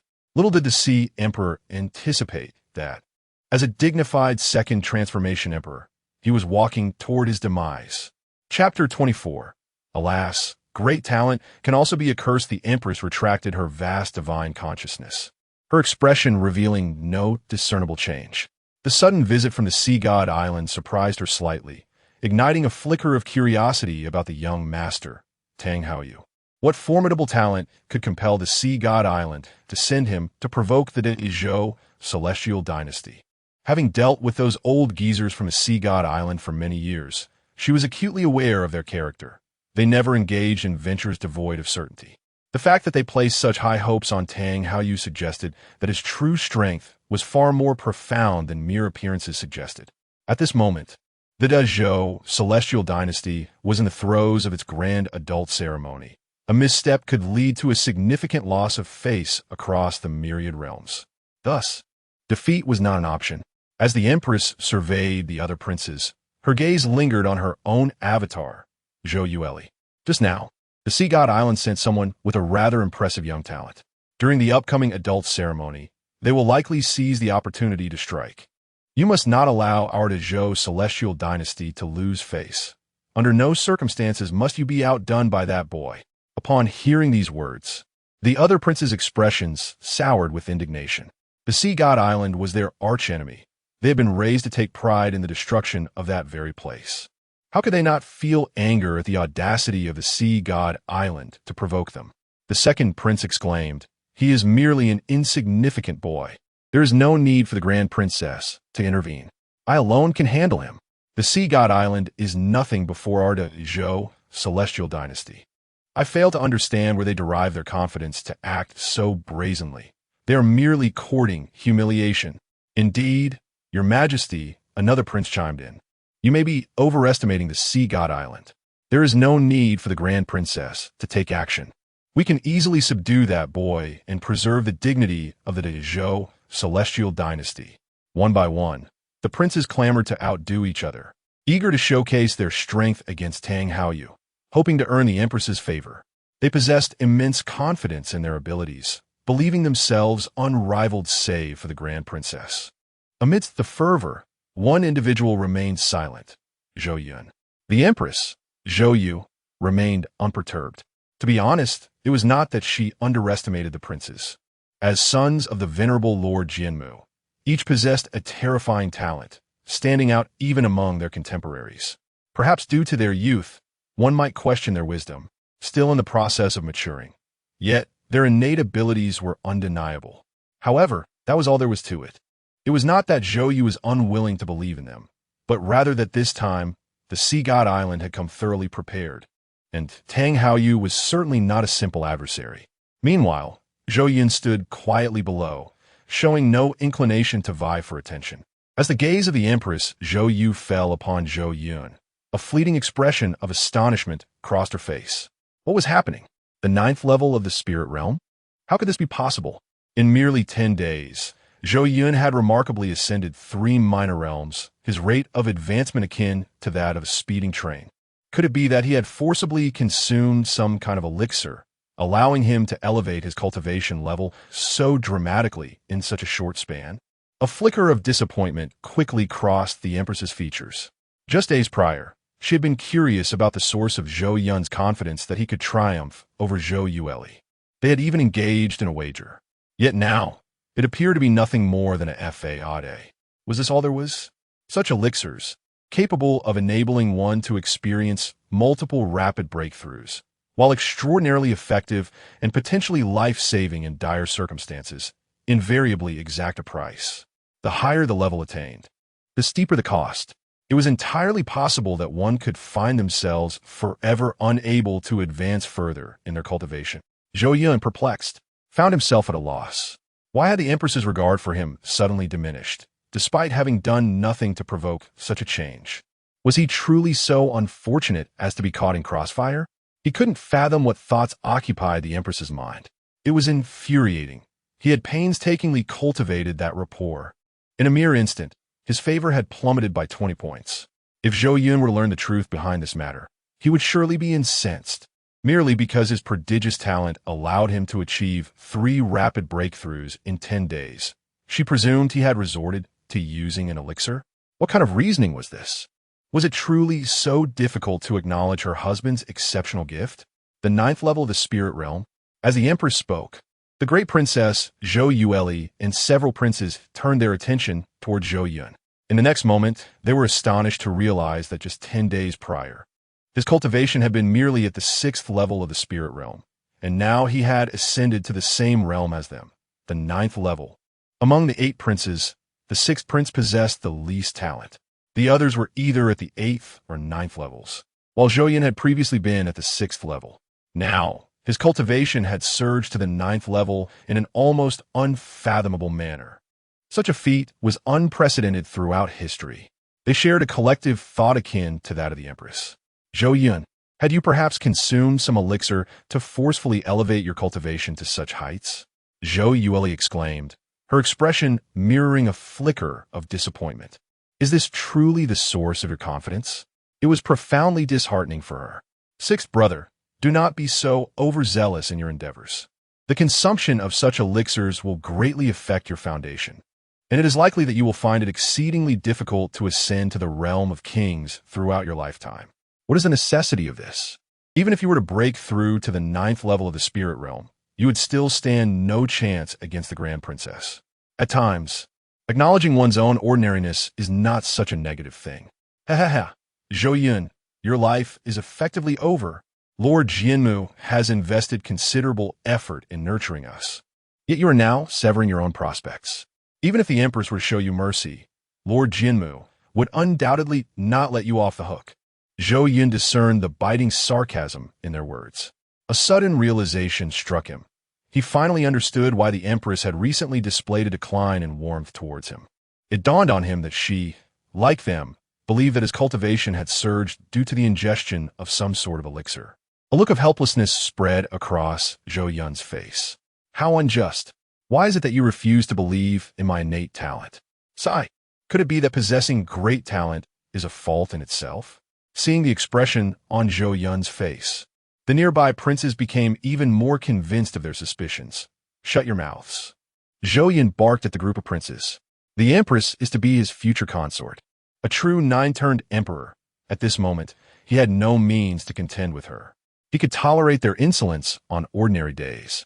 But these scoundrels dared to insult him so openly? Zhou Yun vehemently disagreed. You worthless fools! What right do you have to speak to me? Do you believe I won't drag you away to feed the dogs? Zhou Yun, you are simply outrageous. One of the princes, flustered, turned crimson with anger. just because you have forcibly raised your cultivation to the 9th level of the spirit realm. Do you think you could defeat me? Dream on. I shall give you 3 moves. To be so brazen before the Empress, you must possess the audacity of a lion. The princes all cast their gazes towards the Empress above, astonished that Zhou Yun dared to speak so arrogantly in her presence. Given the Empress's domineering nature, she would surely not forgive such insolence easily.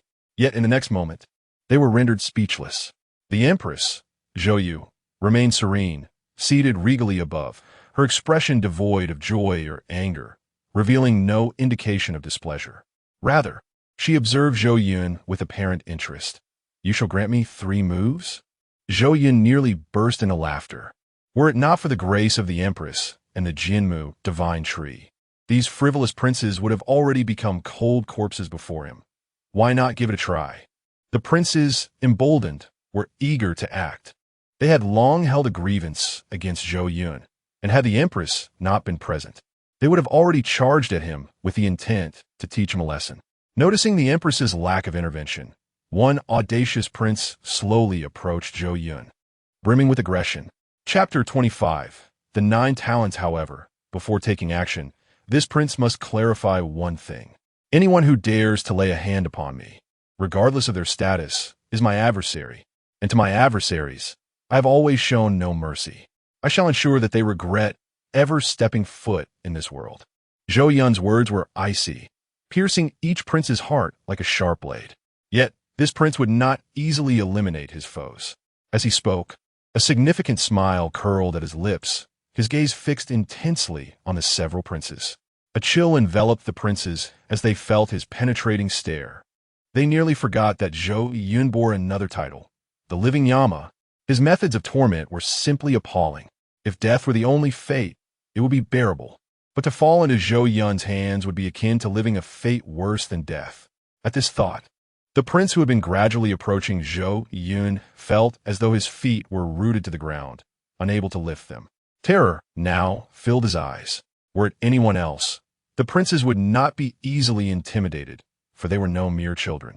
Yet, inexplicably, whenever confronted with Zhou Yun, they felt an overwhelming pressure. Especially when locking eyes with his cold, emotionless gaze, their mental fortitude would shatter completely. An innate sense within them whispered that he was not jesting. Should he choose to strike, death would surely follow. This left the princes in a state of shock and indignation. They were astonished by the ominous premonition that gripped them and infuriated by their inability to act against someone they so openly despised. Observing the princes, whose eyes seemed ready to burst with anger, Zhou Yun suddenly broke the tense atmosphere with a hearty laugh. I relish witnessing your disdainful faces, yet you dare not act against me. How audacious! Truly, it is remarkable. The princes' expressions darkened, their fists clenched in frustration.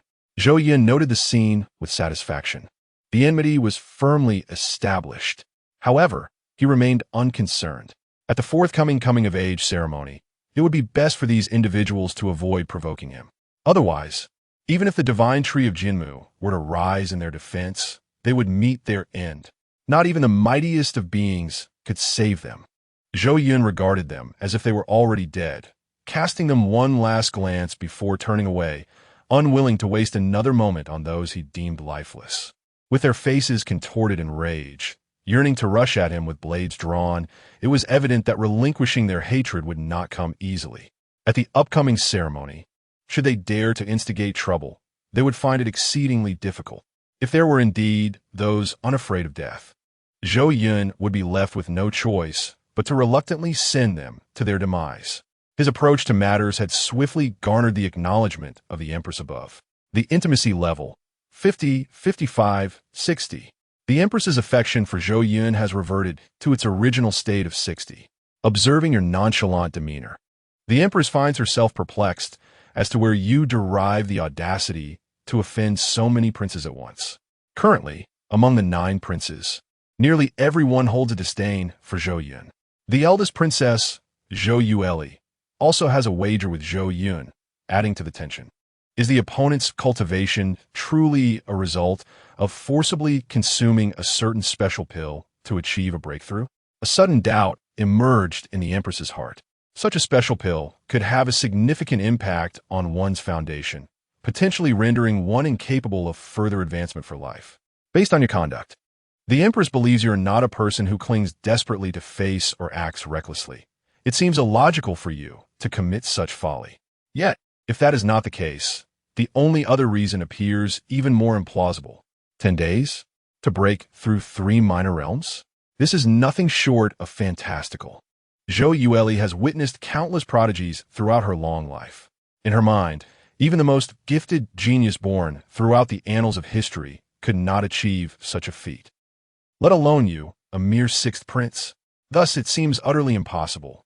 The Empress is determined to uncover the source of your courage. A flicker of curiosity ignited within Zhou Yueli. She believes that at the impending adult ceremony, Zhou Yun will soon reveal his true nature. Whether he is a dragon or a mere worm will be evident at a glance. As the Empress's avatar, Zhou Yueli can keenly sense the fluctuations of the Empress's emotions. She is instantly taken aback. For so many years, her true self has never shown interest in anyone. Zhou Yun, the scoundrel who wagered with her and desires her, is a first. She feels a tinge of indignation within. Wait, I must unveil the true nature of this scoundrel. Oof. A cold scoff resonates within Zhou Yueli. Noticing Zhou Yueli's provocative gaze directed at him, Zhou Yun seems to penetrate her thoughts and chuckles inwardly. He revels in the challenge of conquering such an aloof goddess. Dear princess, let us not forget our wager, he communicates, casting a suggestive glance at Zhou Yueli. Zhou Yueli nearly retched in response, her petite fists clenched in frustration. She hadn't anticipated that this scoundrel would still be fixated on her body. Zhou Yun, should you lose, I shall undoubtedly torment you mercilessly. Torment me? Zhou Yun replies, how delightful. I can hardly wait. Do come and torment me. Upon hearing this, Zhou Yueli nearly spat out a mouthful of old blood. Clearly, she was the one issuing a threat. He should be the one in fear. He ought to display a visage of terror. But why? Does this scoundrel display not an ounce of fear, instead wearing an expression of eager anticipation? It infuriates me to no end. Zhou Yun, you wretched fellow, just wait. I shall ensure that you face a severe punishment. However, Zhou Yun paid no heed to Zhou Yueli's threats. He had come to understand that although this grand princess bore the countenance of a frigid goddess, she was, in reality, akin to a naive girl. Her words lacked any real menace. As the arrival of Sea God Island approached, an eerie atmosphere enveloped the venue. Whoosh! From the heavens above, 9 beams of divine light suddenly descended. Soon after, amidst the celestial prodigies of all realms, 9 figures emerged majestically in the void above. One of them, the sky abruptly splitting open, unleashed a cascade of crimson flames.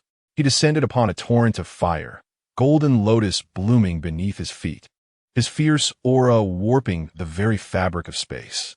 Clad in golden battle armor that flowed like molten lava, his eyes shone like 2 blazing stars, and wherever his gaze fell, all things shriveled in his presence. It was none other than the second prince, Qi Yin. On another side, ripples stirred in the void as a figure flickered in and out of existence, ethereal as smoke. With his azure robe billowing, a tempest arose, causing the flora to bow in submission. Dark clouds churned, and lightning danced violently. Among them, one figure descended from the heaven's retribution, his purple hair swirling wildly, his war spear entwined with crackling thunder. With each step he took, the ground fractured, and arcs of electricity surged. Chapter 26. Zhou Yun, are you not coming in to meet your demise? The air was thick with a crimson mist, and an overwhelming aura of slaughter permeated the atmosphere. Among them, a figure emerged, exuding a palpable sense of killing intent, resembling a god of war.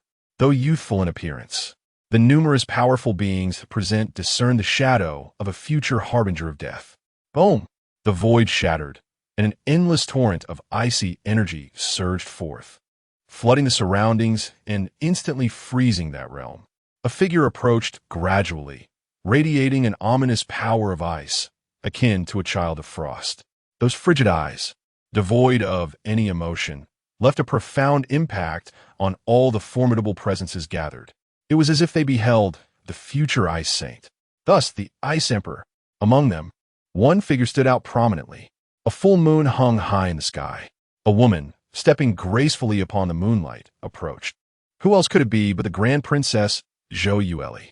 In the Dazhou Celestial Dynasty, each prince boasted a distinct style, each being one of the most exceptional heirs of the 9 veins, meticulously nurtured by the divine tree of creation. Their innate talents were undoubtedly among the finest of their generation.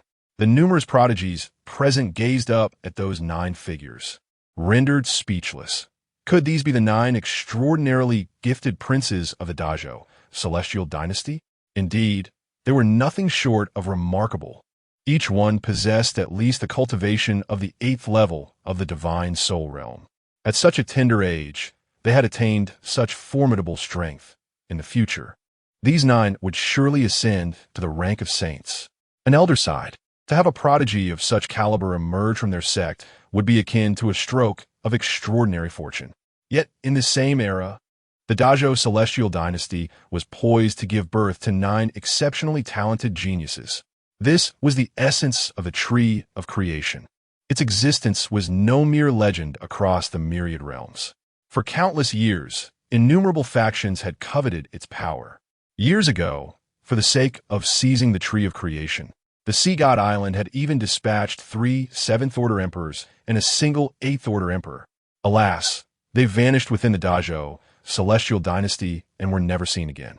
This deterred many factions from daring to engage in any further schemes against the steadfast anchor of the Dazhou Celestial Dynasty. As the elders' words settled, the atmosphere grew increasingly vibrant. Saints, the 9 youthful figures in the sky, each seemingly embodying the essence of a saint. This was utterly terrifying. How could this be? Saints rarely emerge in a millennium. Even indomitable factions find it challenging to cultivate a saint-level powerhouse. How could 9 unparalleled geniuses, each embodying the form of a saint, materialize simultaneously from the same force? This must be false, an exaggeration. One prodigy wore a skeptical expression. Is that not the word of the venerable Saint Baiyun? How could it be anything but true? Are you questioning Saint Baiyun's discernment? Saint Baiyun, at this moment, his doubts faded completely.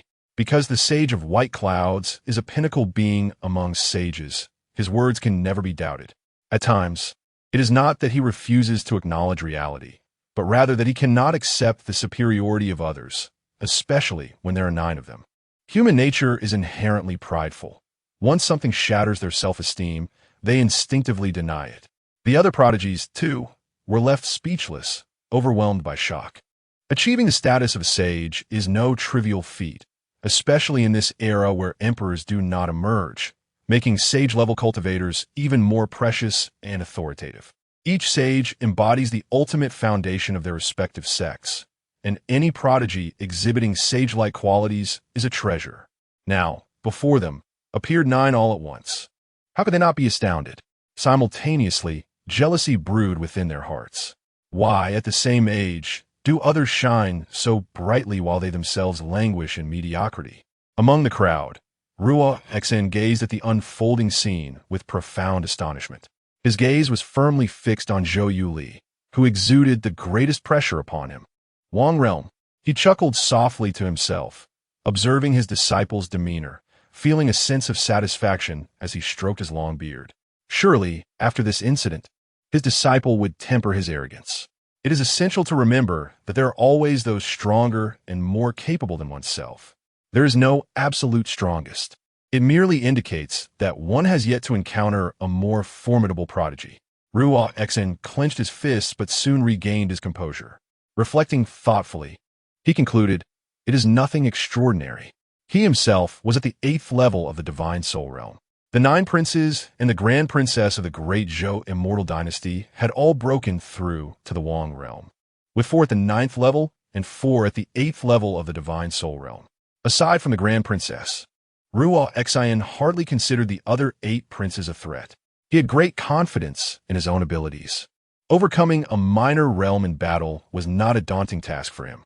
Given time, he even believed he could surpass the grand princess. Thus, in his estimation, The so-called Great Zhou Immortal Dynasty was not all that impressive. Sooner or later, he would surpass all 9 of them, leaving them far behind. The smile on the elder's face abruptly stiffened.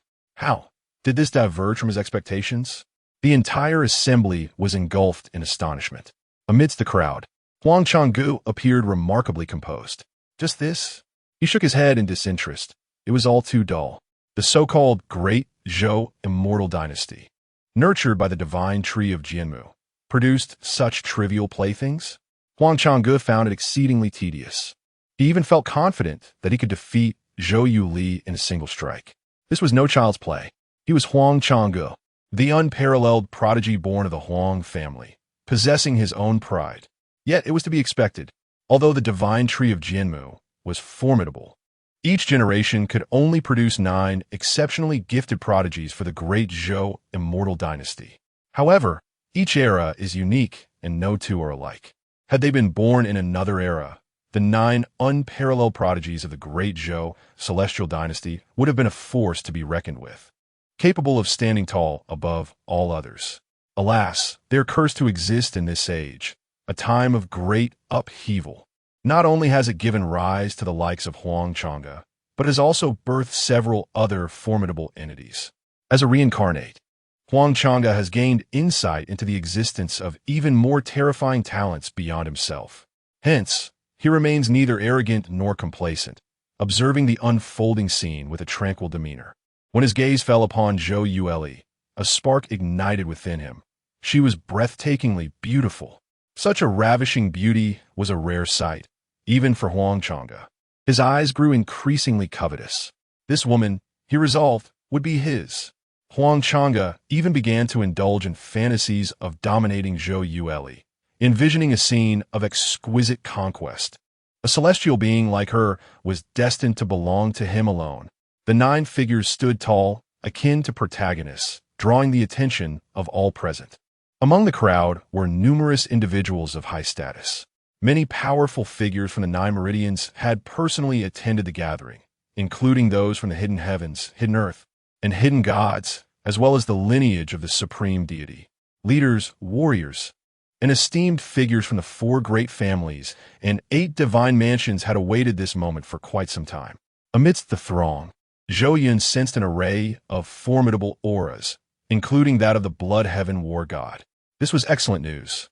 A smile involuntarily crept across Zhou Yun's lips. He was ready to showcase his prowess.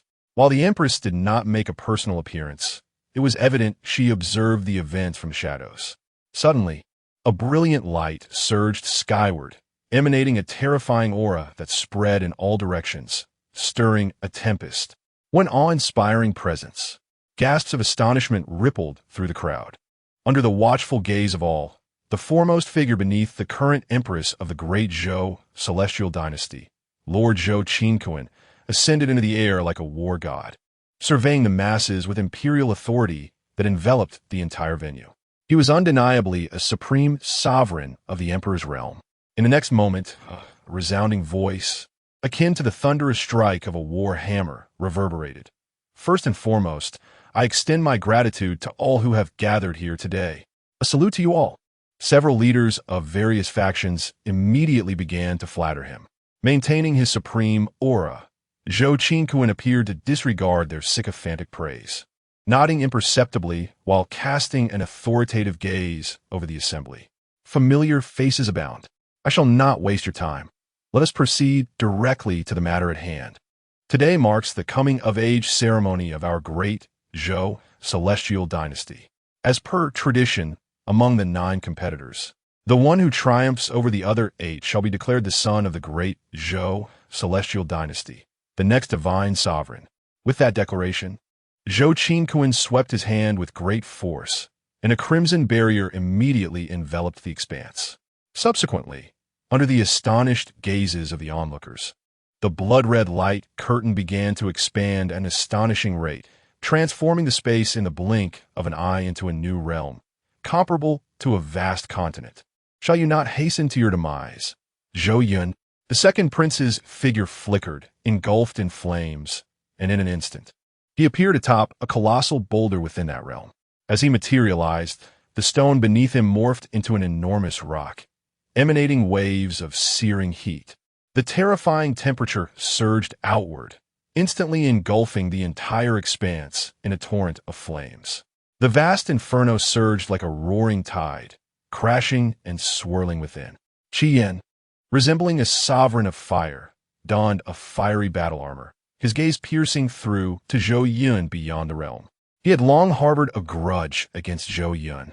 This was the perfect moment for retribution, and how could he let such an opportunity slip away? Previously, he had endured not out of fear of Zhou Yun, but because he anticipated that at a critical juncture, the Empress would undoubtedly intervene to rescue Zhou Yun. In that case, it would have been utterly meaningless. But now, with so many witnesses present, none would dare interfere in their clash. He wanted Zhou Yun dead. Chapter 27. The Struggle for the Divine Throne. Zhou Yun, come forth and meet your demise. In the blood-soaked battlefield, the second prince, Qian, fixed his icy gaze upon Zhou Yun.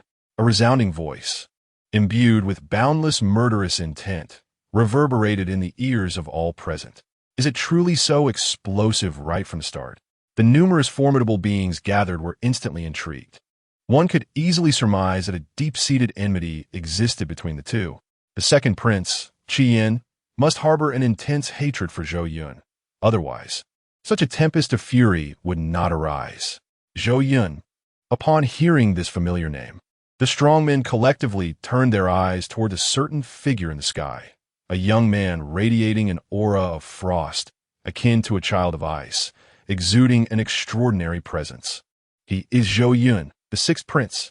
This prince left a profoundly unique impression on them. Particularly striking were his pale blue eyes, devoid of any emotion, remaining consistently placid throughout the proceedings, lacking any semblance of joy or disturbance.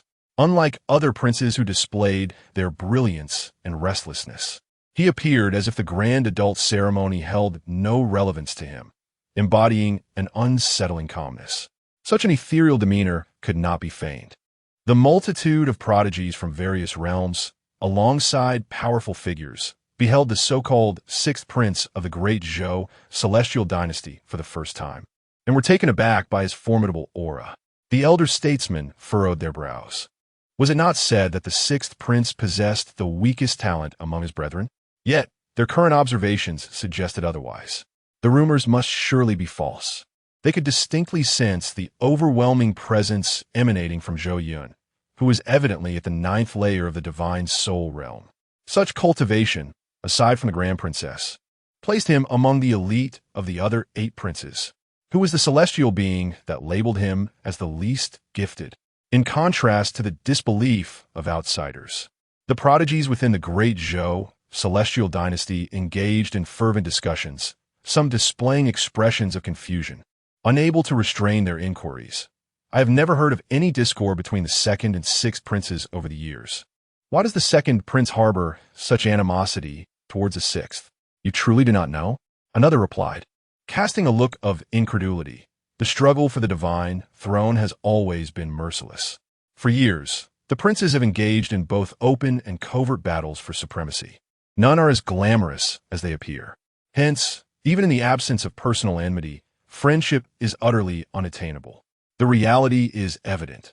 Confrontation is inevitable. It is a matter of life or death. Alas, the dynamics among the princes are too complex to fathom. Let us refrain from such discussions and instead ponder who is stronger between the two.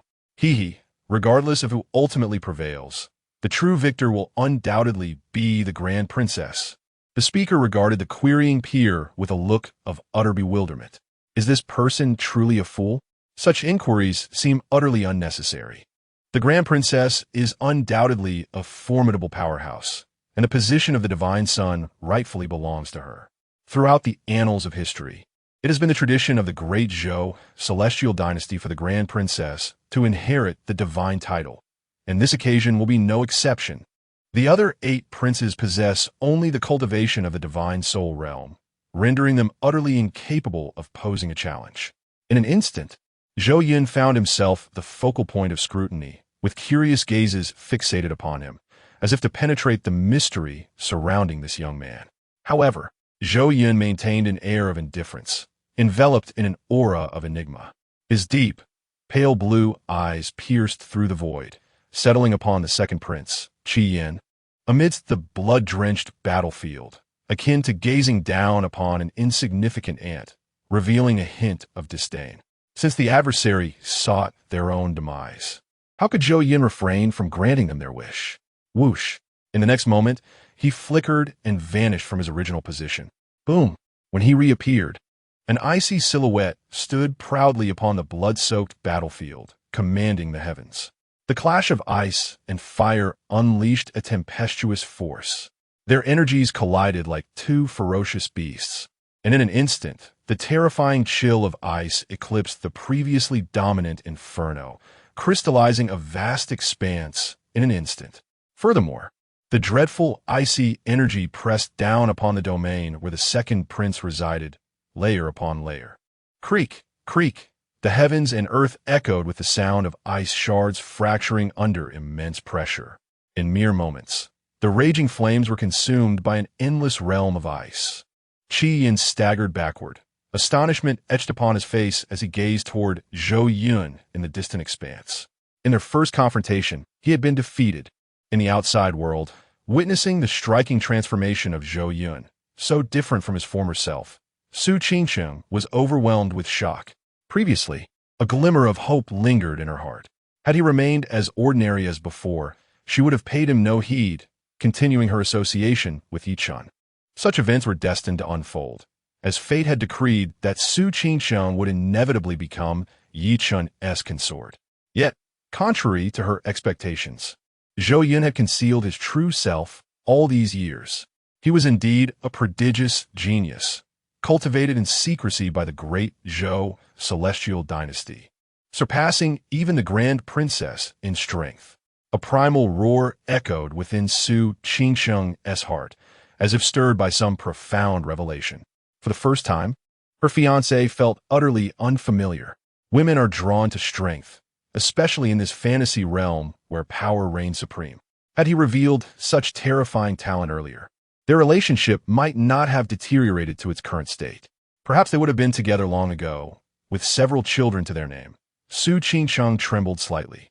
Logically, she should feel elated at her fiancé's extraordinary talents, but in this moment, her heart was far from joyful. Reflecting on the words spoken by the Empress 10 days prior, Zhou Yun could not shake the feeling that they were deliberately aimed at him. Those statements, made in front of so many witnesses, seemed intended solely for his ears. Clearly, your dissatisfaction with her was palpable.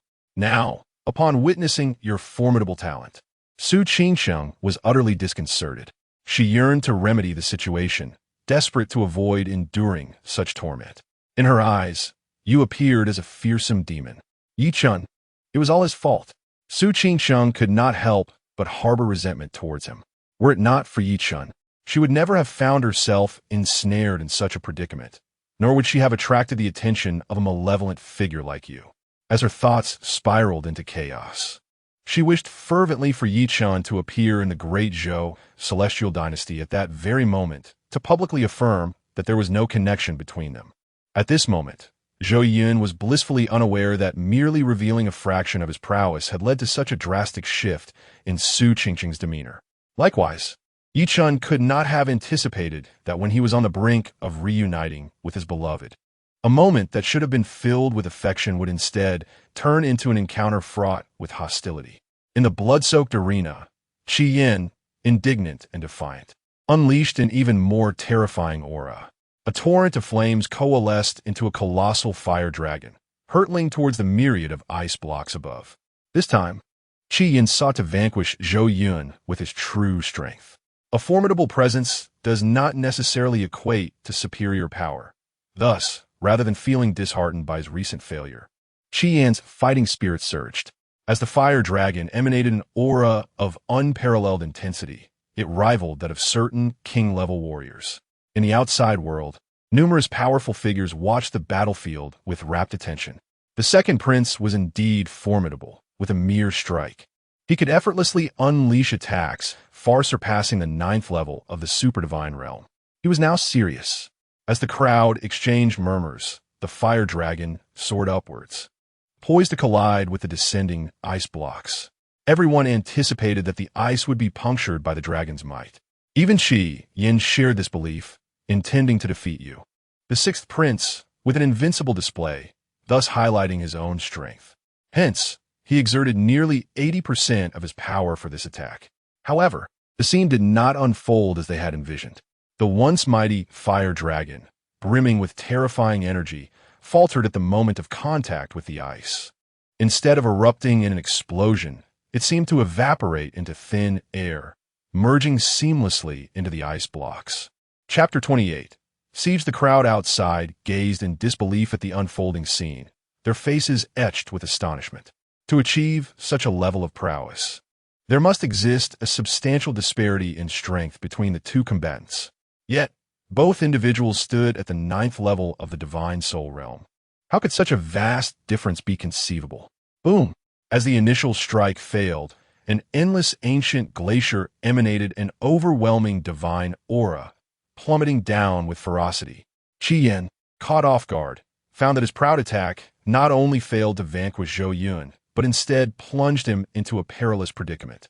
The immense glacier nearly enveloped the entire continent. Even if he wished to evade, there was no refuge to be found. The flames radiating from him had no effect on the glacier, which remained impervious to his attempts at melting it. Their strengths were not even on the same plane. Crash! The ancient glacier crashed down heavily, and the second prince, Qi Yin, was engulfed, his fate uncertain. With such a colossal mass descending, how could mere flesh withstand it? He was likely reduced to nothing more than a pulp. The arena fell into a profound silence. The assembled powerful figures were frozen in shock, their expressions a mix of disbelief. This should not be. Both were clearly of the same realm. Was a life-and-death battle not expected? How could it end in such an instant? Just as they believed the encounter had reached its conclusion, a sudden upheaval erupted within the blood-soaked battlefield. From the depths of the massive glacier, a brilliant light surged forth, shimmering with radiance, ultimately spreading throughout the glacier until it burst forth. The entire world was instantly shrouded in a sacred aura. Qi Yin appeared before the onlookers in a disheveled state, wielding a dragon-slaying sword. The astonishing sacred aura emanated from this very blade, a true holy weapon. Qi Yin had completely forfeited his earlier composure, exuding an icy chill. Even the flames that once roared from his body had been extinguished. He was a picture of utter disarray. How could this be possible? How could this be? He murmured to himself, his heart screaming in anguish. The gap, how could it be so vast? He was unwilling to accept that Zhou Yun surpassed him by such a margin. Initially, he had dismissed Zhou Yun's overwhelming aura, believing he had devoted considerable time to cultivating a technique that enhanced his presence, thus allowing him to overshadow Qi Yin. He was certain that Zhou Yun's inherent strength could not be that formidable. Yet, just moments ago, he had been thoroughly humiliated. With merely a casual strike, he had nearly been sent to meet the King of Hell. Had it not been for the timely revelation of the holy weapon, he would likely be crippled or worse. Impossible. How could a worthless individual like you possess such formidable strength? Qi Yin raged in a frenzy, unleashing a series of resentful howls directed at Zhou Yun. Such power could be accepted if it belonged to another prince, but it was utterly intolerable for it to manifest in Zhou Yun. Due to the disdain that the second prince, Qi Yin, harbored toward Zhou Yun, he found it intolerable that he, as a distinguished prince of the great Zhou Immortal Dynasty, could be surpassed by one whom he loathed, especially since he had previously looked down upon Zhou Yun with such contempt. Kill. I shall end you. Qi Yin's eyes blazed with a crimson fury, completely blinded by jealousy as he tightly gripped a weapon akin to a dragon-slaying sword and charged toward Zhou Yun. Unperturbed, Zhou Yun deftly evaded his assault. Given Qi Yin's cultivation level, he was yet unable to unleash the true power of the sacred weapon. Even with the enhancement of the sacred artifact, he could at most contend with mid-stage kings. I command you to perish. Qi Yin swung the sacred weapon, striking at Zhou Yun's vital points. It was evident that his intent was to take Zhou Yun's life. Initially, Zhou Yun merely sought to teach him a lesson. However, It was now apparent that he could not afford to let Qi Yin off lightly. With deep-set eyes, a murderous intent radiated from him. Have you had your fill of this charade? Do not think you alone possess a sacred weapon.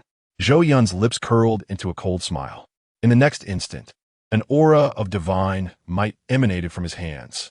To the untrained eye, it appeared to be an ordinary wooden hammer, devoid of lethality. Yet, the essence could not deceive.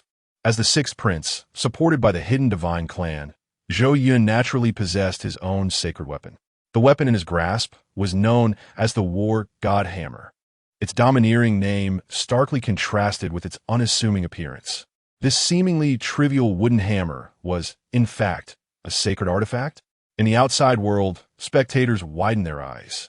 It was not that they doubted, but rather that the small wooden hammer in Zhou Yun's hand appeared far too mundane. Were it not for the unique aura of divine pressure, they would have dismissed it as merely a shabby hammer. Zhou Yun swung the hammer through the air. Boom! An invisible force surged towards Qi Yin, enveloping him in immense pressure. Qi Yin felt an overwhelming burden and unleashed several frantic strikes. Boom! The clash of terrifying sword lights met an unseen force, producing an earth-shattering explosion. Yet, it was utterly futile. Qi Yin was no match for Zhou Yun. The use of the sacred weapon only accentuated the gap between them. Boom! Qi Yin was forcefully slammed into the ground, merging with the earth beneath him. Cough, cough! As a cloud of dust settled, a cough shattered the previously tranquil atmosphere. The onlookers were transfixed, gazing at the spot where Qi Yin had fallen. When Qi Yin reemerged before the world, he was ensconced in blood, his body marred by numerous ghastly wounds, and many of his bones lay fractured. What are you all staring at? Why do you not act? Qi Yin roared at the several princes who were momentarily stunned. For a moment, the princes were caught off guard, rooted in place, still lost in thought. They had never anticipated that Zhou Yun's strength could be so formidable. Among them, the most formidable, Qi Yin, exhibits nearly no capacity for resistance in your presence. Even beside him, Zhou Yuli displays an expression of profound astonishment. Your cultivation, was it not forcibly augmented through the consumption of certain extraordinary elixirs? How could you possibly unleash such terrifying power? Amidst the crowd, Huang Changge gazes at this scene with a measure of shock. Indeed, with my rebirth, everything is transformed. Originally mediocre Zhou Yun, in my renewed existence, has developed an even more potent talent. As for those terrifying beings, at this thought, Huang Changge dares not ponder further. He can only pray that those prodigies do not grow even stronger. This time, his visit to the great Zhou celestial dynasty is driven by two objectives. First, to amplify his sister's resentment. Second, Yi Chun, having lived anew, the narrative has shifted, and he wonders whether Yi Chun will make an appearance in the great Zhou celestial dynasty today. Chapter 29. The kindness of the Grand Princess and Zhou Yun's refusal. Meanwhile, on the other side, Han Li and Ziyu Ji were intently observing the fierce battle between Zhou Yun and Qi Yin. Han Li was deeply focused, fearing he might miss even the slightest detail, while Ziyu Ji harbored the same anxiety as Huang Changge. Would Yi Chen still arrive?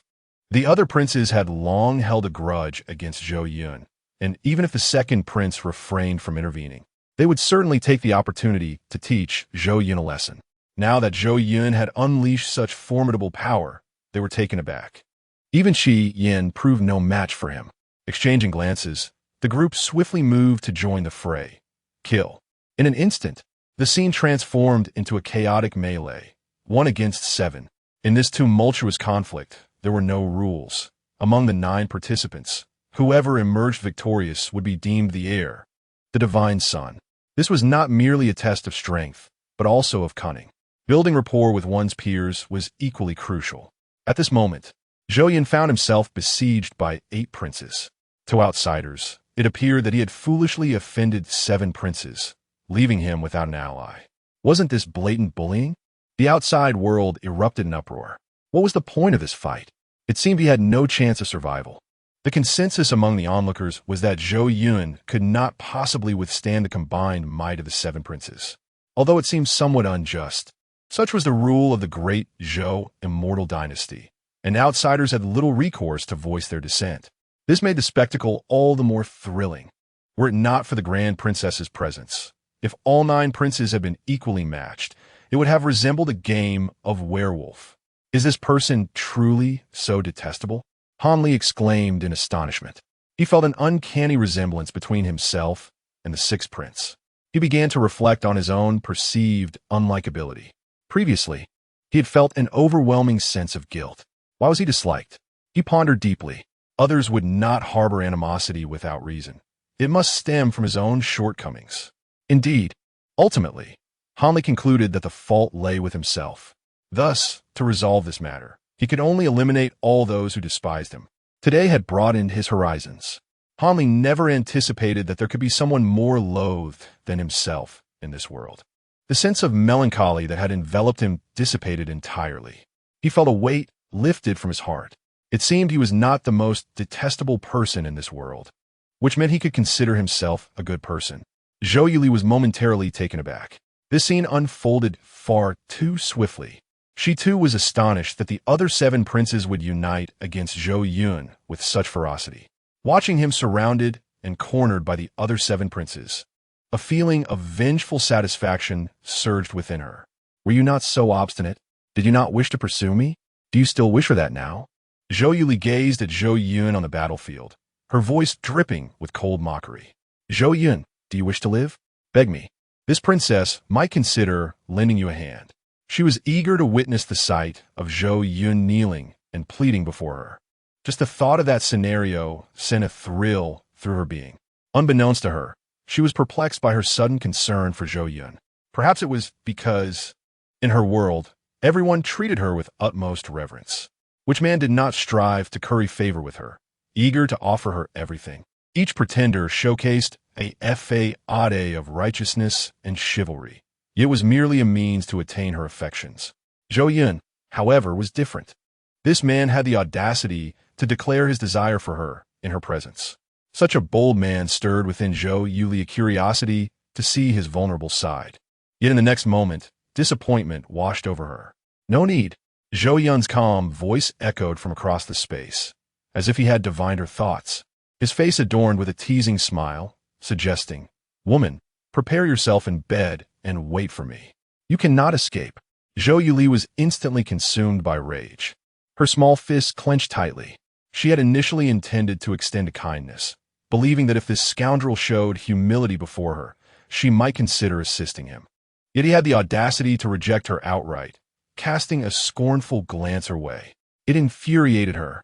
How could he be so oblivious to his dire situation? Zhou Yun, you must understand clearly. Without my intervention, your chances of survival are nil. You could very well face a severe beating before all these onlookers. Do you not fear humiliation?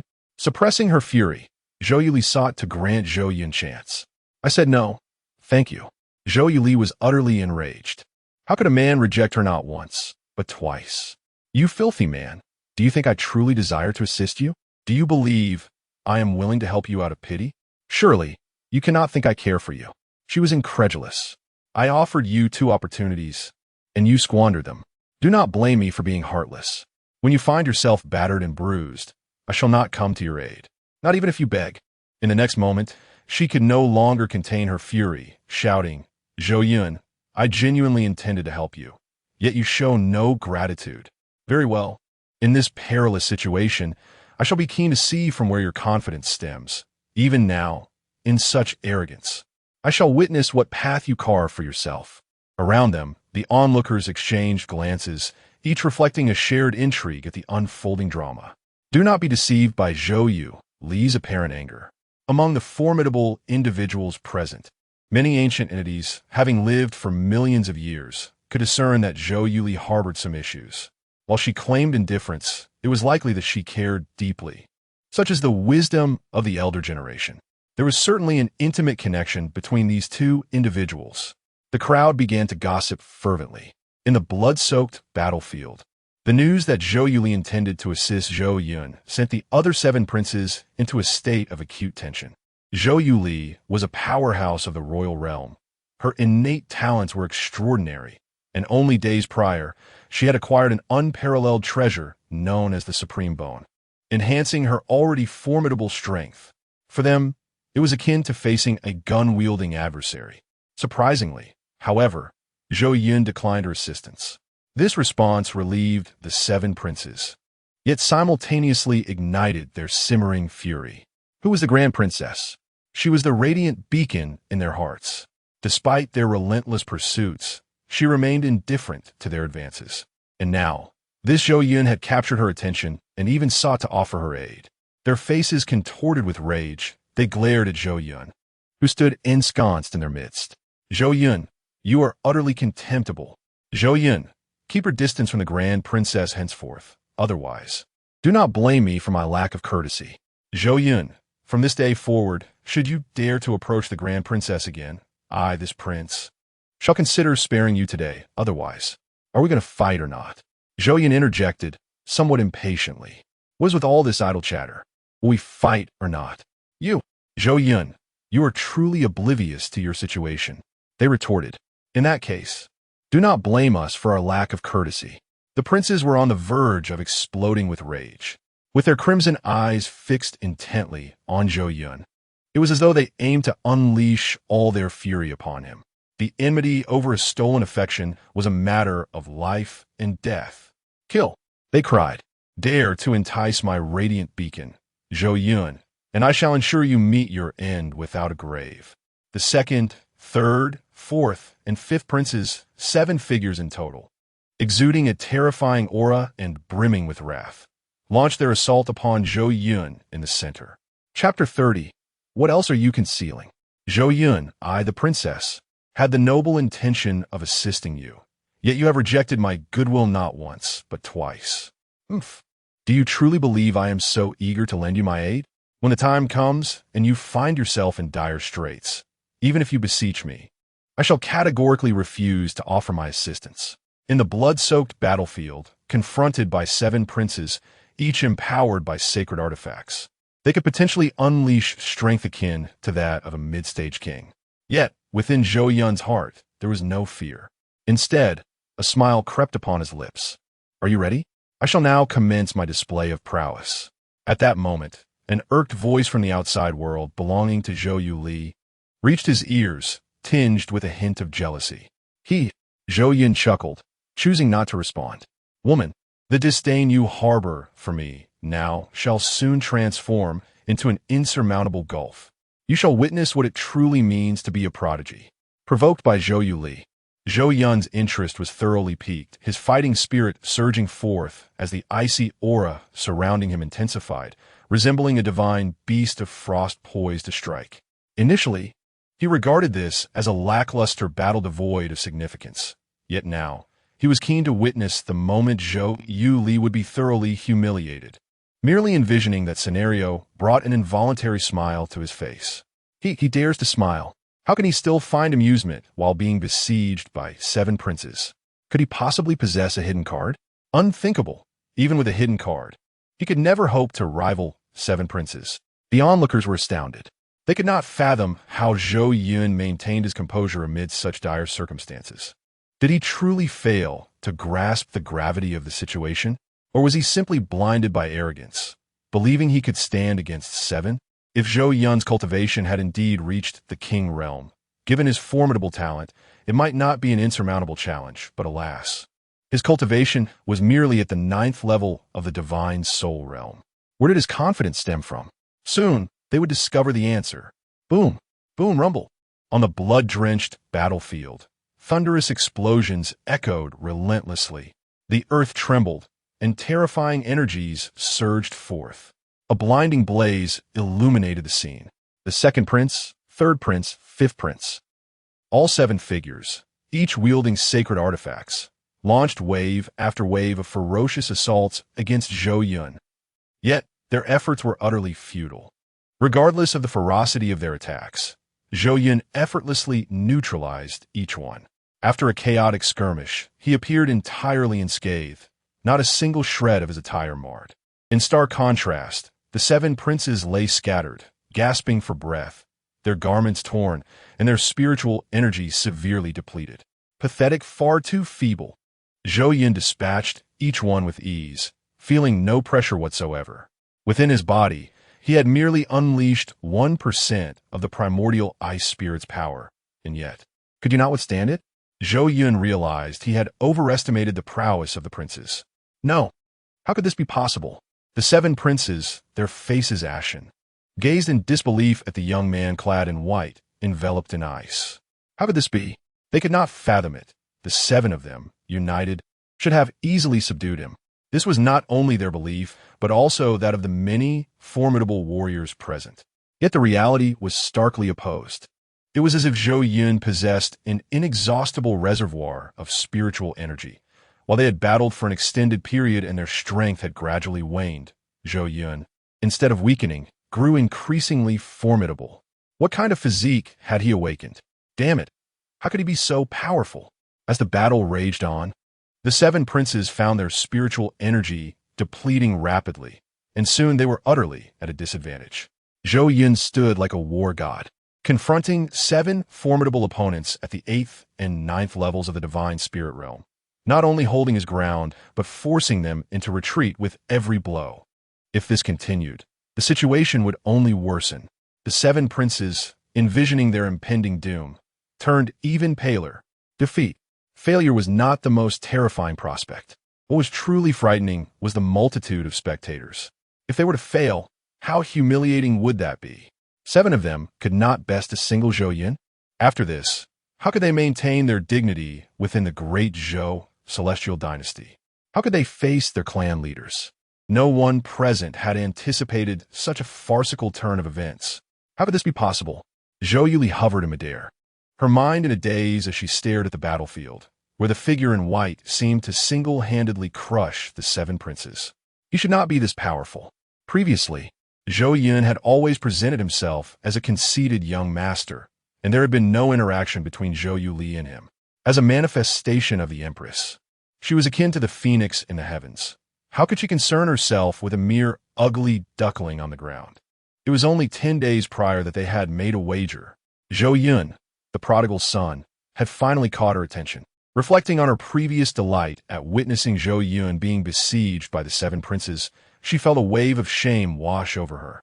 She had envisioned him begging for her assistance, after which she would graciously bestow upon him her unparalleled gifts, reluctantly lending him a hand. Yet now, he required no such aid. Zhou Yun could resolve it all on his own. Was this not a stinging slap to her face? Zhou Yuli felt a burning shame wash over her. Never had she imagined she would one day find herself the fool. In all her years, this was the first time she had suffered a loss at the hands of a man. Zhou Yun, how much more do you conceal? With such formidable strength, why have you chosen to remain hidden all this time? Chapter 31. The inability to fail. Failure is not an option. Absolutely not. On the shattered ground, Qi Yan's face contorted with rage, his body riddled with wounds. Such grievous injuries would be nearly impossible to recover from in a short span of time. Had it been anyone else, they would have already succumbed to the pain. Yet, Qi Yan appeared unfazed, disregarding the excruciating agony coursing through him. His countenance bore no trace of suffering. He resembled a wild beast, his features twisted into a terrifying grimace. He could not accept the reality before him. Zhou Yun, that fellow, who possessed the same 9th level of divine soul cultivation as he did, why were they still unable to match their opponent despite their combined efforts? They hadn't even grazed the hem of his garment. How could the disparity be so vast? He was filled with resentment. His eyes, bloodshot and brimming with ferocity, reflected a primal rage. Behind him stood his esteemed clan leader, observing from afar. He was meant to be the foremost individual beneath the Grand Princess. Yet now, he found himself in such a pitiful state. Ha ha ha ha ha. Qi Yan's face was nearly entirely soaked in blood, a pitiful sight akin to a stray dog. Yet suddenly he laughed, a laugh filled with unrestrained derision. The education he received from a young age had instilled in him a sense of superiority, as if he were the center of the universe. He bowed to no one save the Grand Princess. Zhou Yun, I refuse to accept this. A chilling voice reverberated across the heavens. Zhou Yun, beneath his pale blue gaze, focused on the almost maddened Qi Yan, his expression unyielding. He comprehended the turmoil within his adversary's heart. Zhou Yun found great satisfaction in the spectacle, the corners of his mouth curling upwards as he cast a scornful glance at Qi Yan. It was as if to convey, "What dignity does an ant, defeated by my hand, have to scream in such a manner? Had you known this would be the outcome, why act so recklessly in the beginning?" Truth be told, Zhou Yun held no significant grudge against these princes. He had never intentionally offended anyone. "If you provoke me, is it not within my rights to retaliate?" Having instigated the confrontation, and now being vanquished before so many, why then present yourself as if the fault lay with Zhou Yun, as though everyone owed you a million? This predicament is entirely the doing of the second prince, is it not? Do you really believe victory is assured? Qi Yan scoffed coldly, and in that moment his aura surged once more, intensifying exponentially in an instant. It was even mightier than during his peak. Flames reignited upon him, akin to a once-extinguished sun now bursting forth anew. His tattered battle armor was reduced to ashes. His eyes transformed into two fiery orbs. In an instant, his presence underwent a cataclysmic transformation. An overwhelmingly alarming energy began to permeate within him. This aura. In the outside world, numerous formidable warriors witnessed this scene, their eyes widening in shock. Some ordinary individuals remain oblivious to the unfolding events, while those at or above the sacred sovereign realm have already discerned the extraordinary aura emanating from Qi Yan. A sacred-level cultivation technique. My heavens! Qi Yan has actually mastered a sacred-level technique. An astonished sacred sovereign could not contain his exclamation, utterly flabbergasted by the revelation. Overcome by sheer disbelief, he had momentarily forgotten his demeanor, his mouth agape in astonishment. It is unfathomable that a prodigy of the spirit realm could possess a sacred-level technique. The hierarchy of cultivation techniques, ascending from the lowest to the highest, is as follows: white, yellow, profound, earth, heaven, sacred, and imperial. Each technique, irrespective of its rank, wields formidable lethality across various realms. For a foundation establishment cultivator, mastering a yellow-level technique constitutes a formidable weapon, capable of sweeping aside the majority of their peers within the same realm. The sacred level, second only to the imperial, is invaluable. The worth of each sacred-level technique is beyond measure. For certain factions, a sacred-level technique is regarded as a treasured possession. Even an ordinary family, by fortunate happenstance acquiring a sacred-level technique, can rapidly evolve into a formidable clan, revitalizing a waning lineage and propelling it toward prosperity. Over countless years, such a lineage may give rise to numerous powerful beings. Thus, the rarity of a sacred-level technique is evident. Its might is equally unquestionable. However, it is exceedingly challenging to comprehend. Some sacred sovereigns struggle to grasp even the slightest nuances, and the imperial realm cultivators fare no better. Yet at this very moment, Qi Yan, merely at the spirit realm, has astonishingly comprehended a sacred-level technique. How could this not astound the many formidable beings present?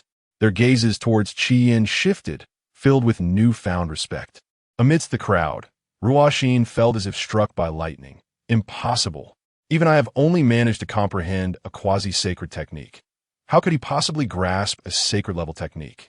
Ruoxin had exhausted his innate talents to comprehend even a quasi-sacred technique. Thus, he was acutely aware of the immense difficulty in mastering a sacred-level technique. How could the second prince of the great Zhou celestial dynasty achieve what he could not?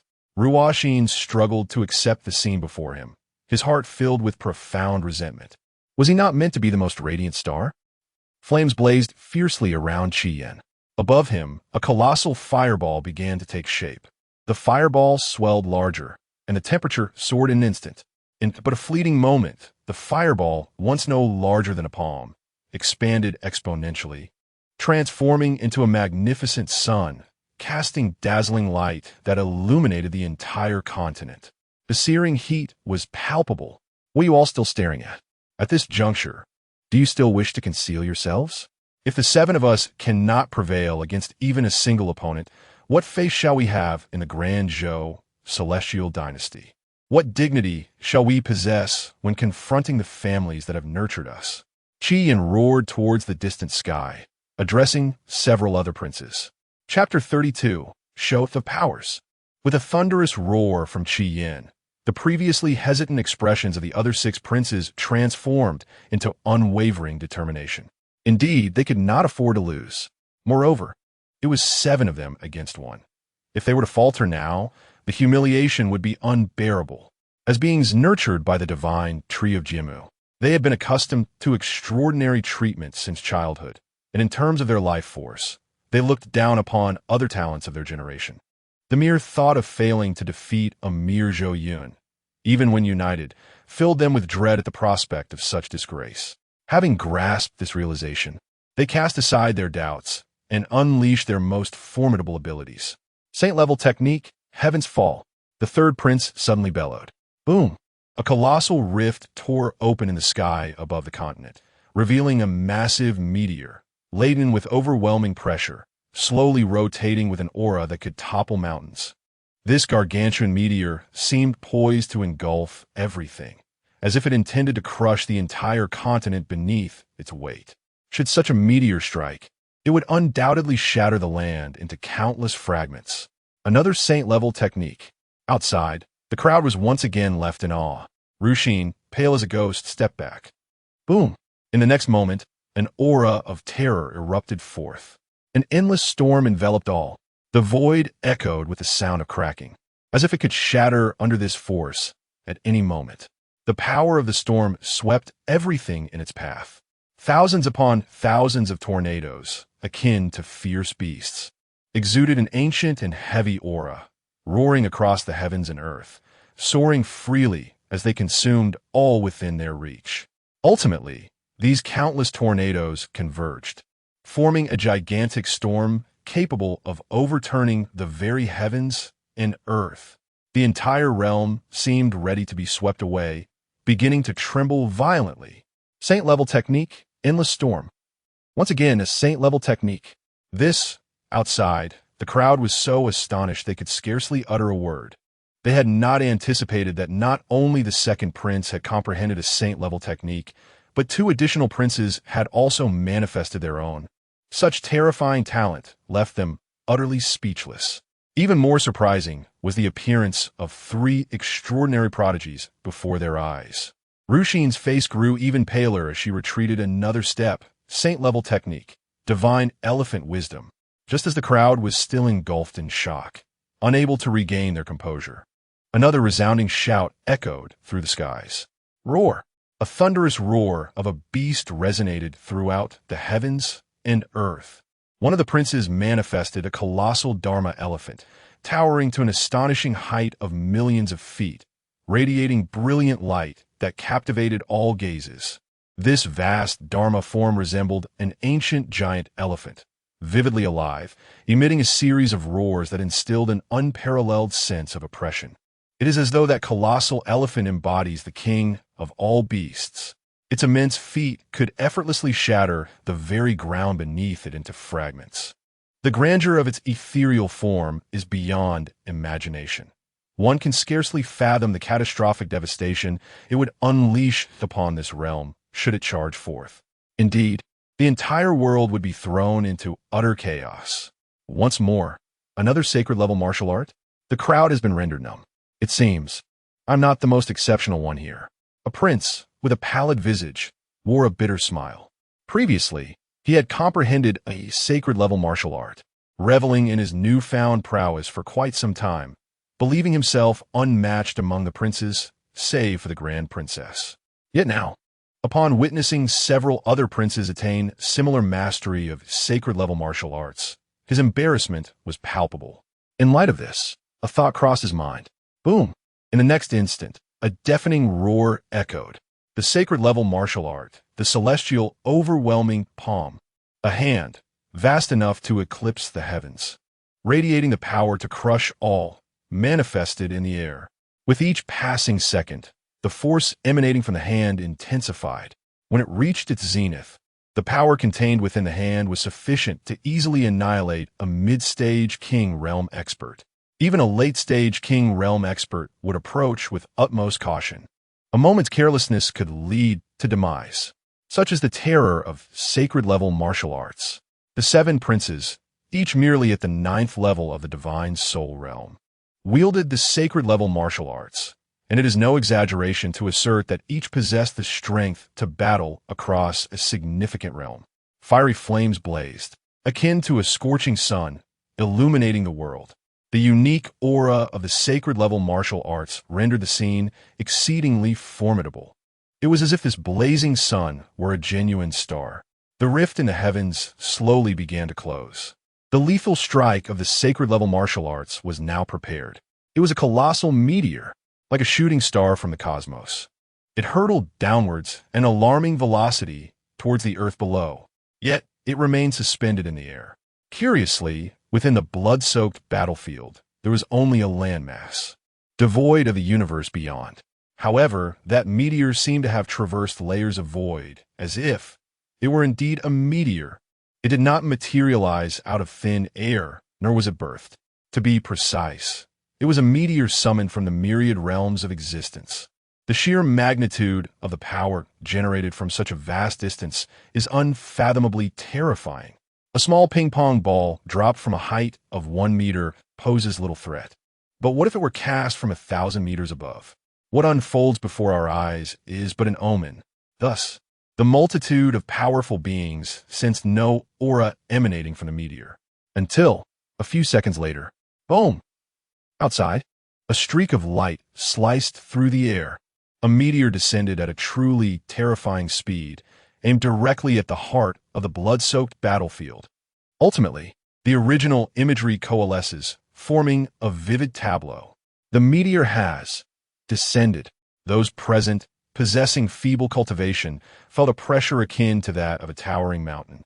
Among the sacred techniques unleashed by several princes, this particular strike bore the most formidable sense of oppression.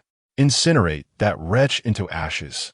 With a furious roar, Qian seemed intent on unleashing all his pent-up wrath.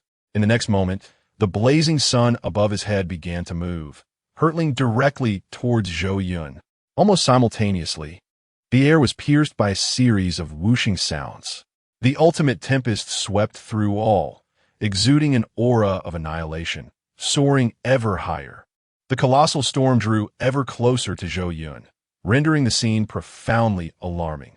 It appeared as though, in the blink of an eye, Zhou Yun would be engulfed by this ultimate storm, leading to his utter demise. The primordial giant elephant charged forth with an overwhelming momentum. With each step it took, the ground beneath it erupted with a thunderous roar.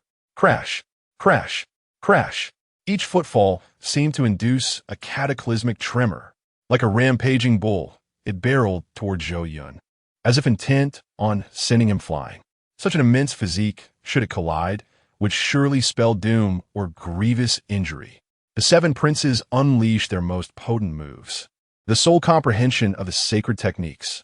The prince, an elder in the crowd, remained silent for a considerable duration before finally managing to utter these 2 words with great effort.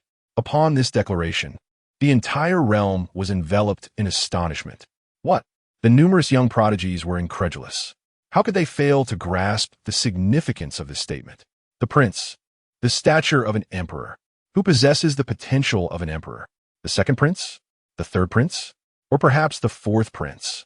The elder narrowed his eyes and, with a voice that left all in shock, proclaimed, "Each one possesses the potential of an emperor." Chapter 33. Tang Haoyu's disdain. The crowd fell silent, a palpable tension enveloping the atmosphere. The talents of the grand princess of the great Zhou celestial dynasty were beyond dispute. Her future ascent to the imperial throne seemed inevitable. Yet now, the 2nd prince, 3rd prince, 4th prince, 5th prince, and 6th prince all exhibited the potential of a great emperor. The multitude was left in stunned silence. Goodness! In other realms, the emergence of a single holy son would be akin to a triumph of ancestral spirits.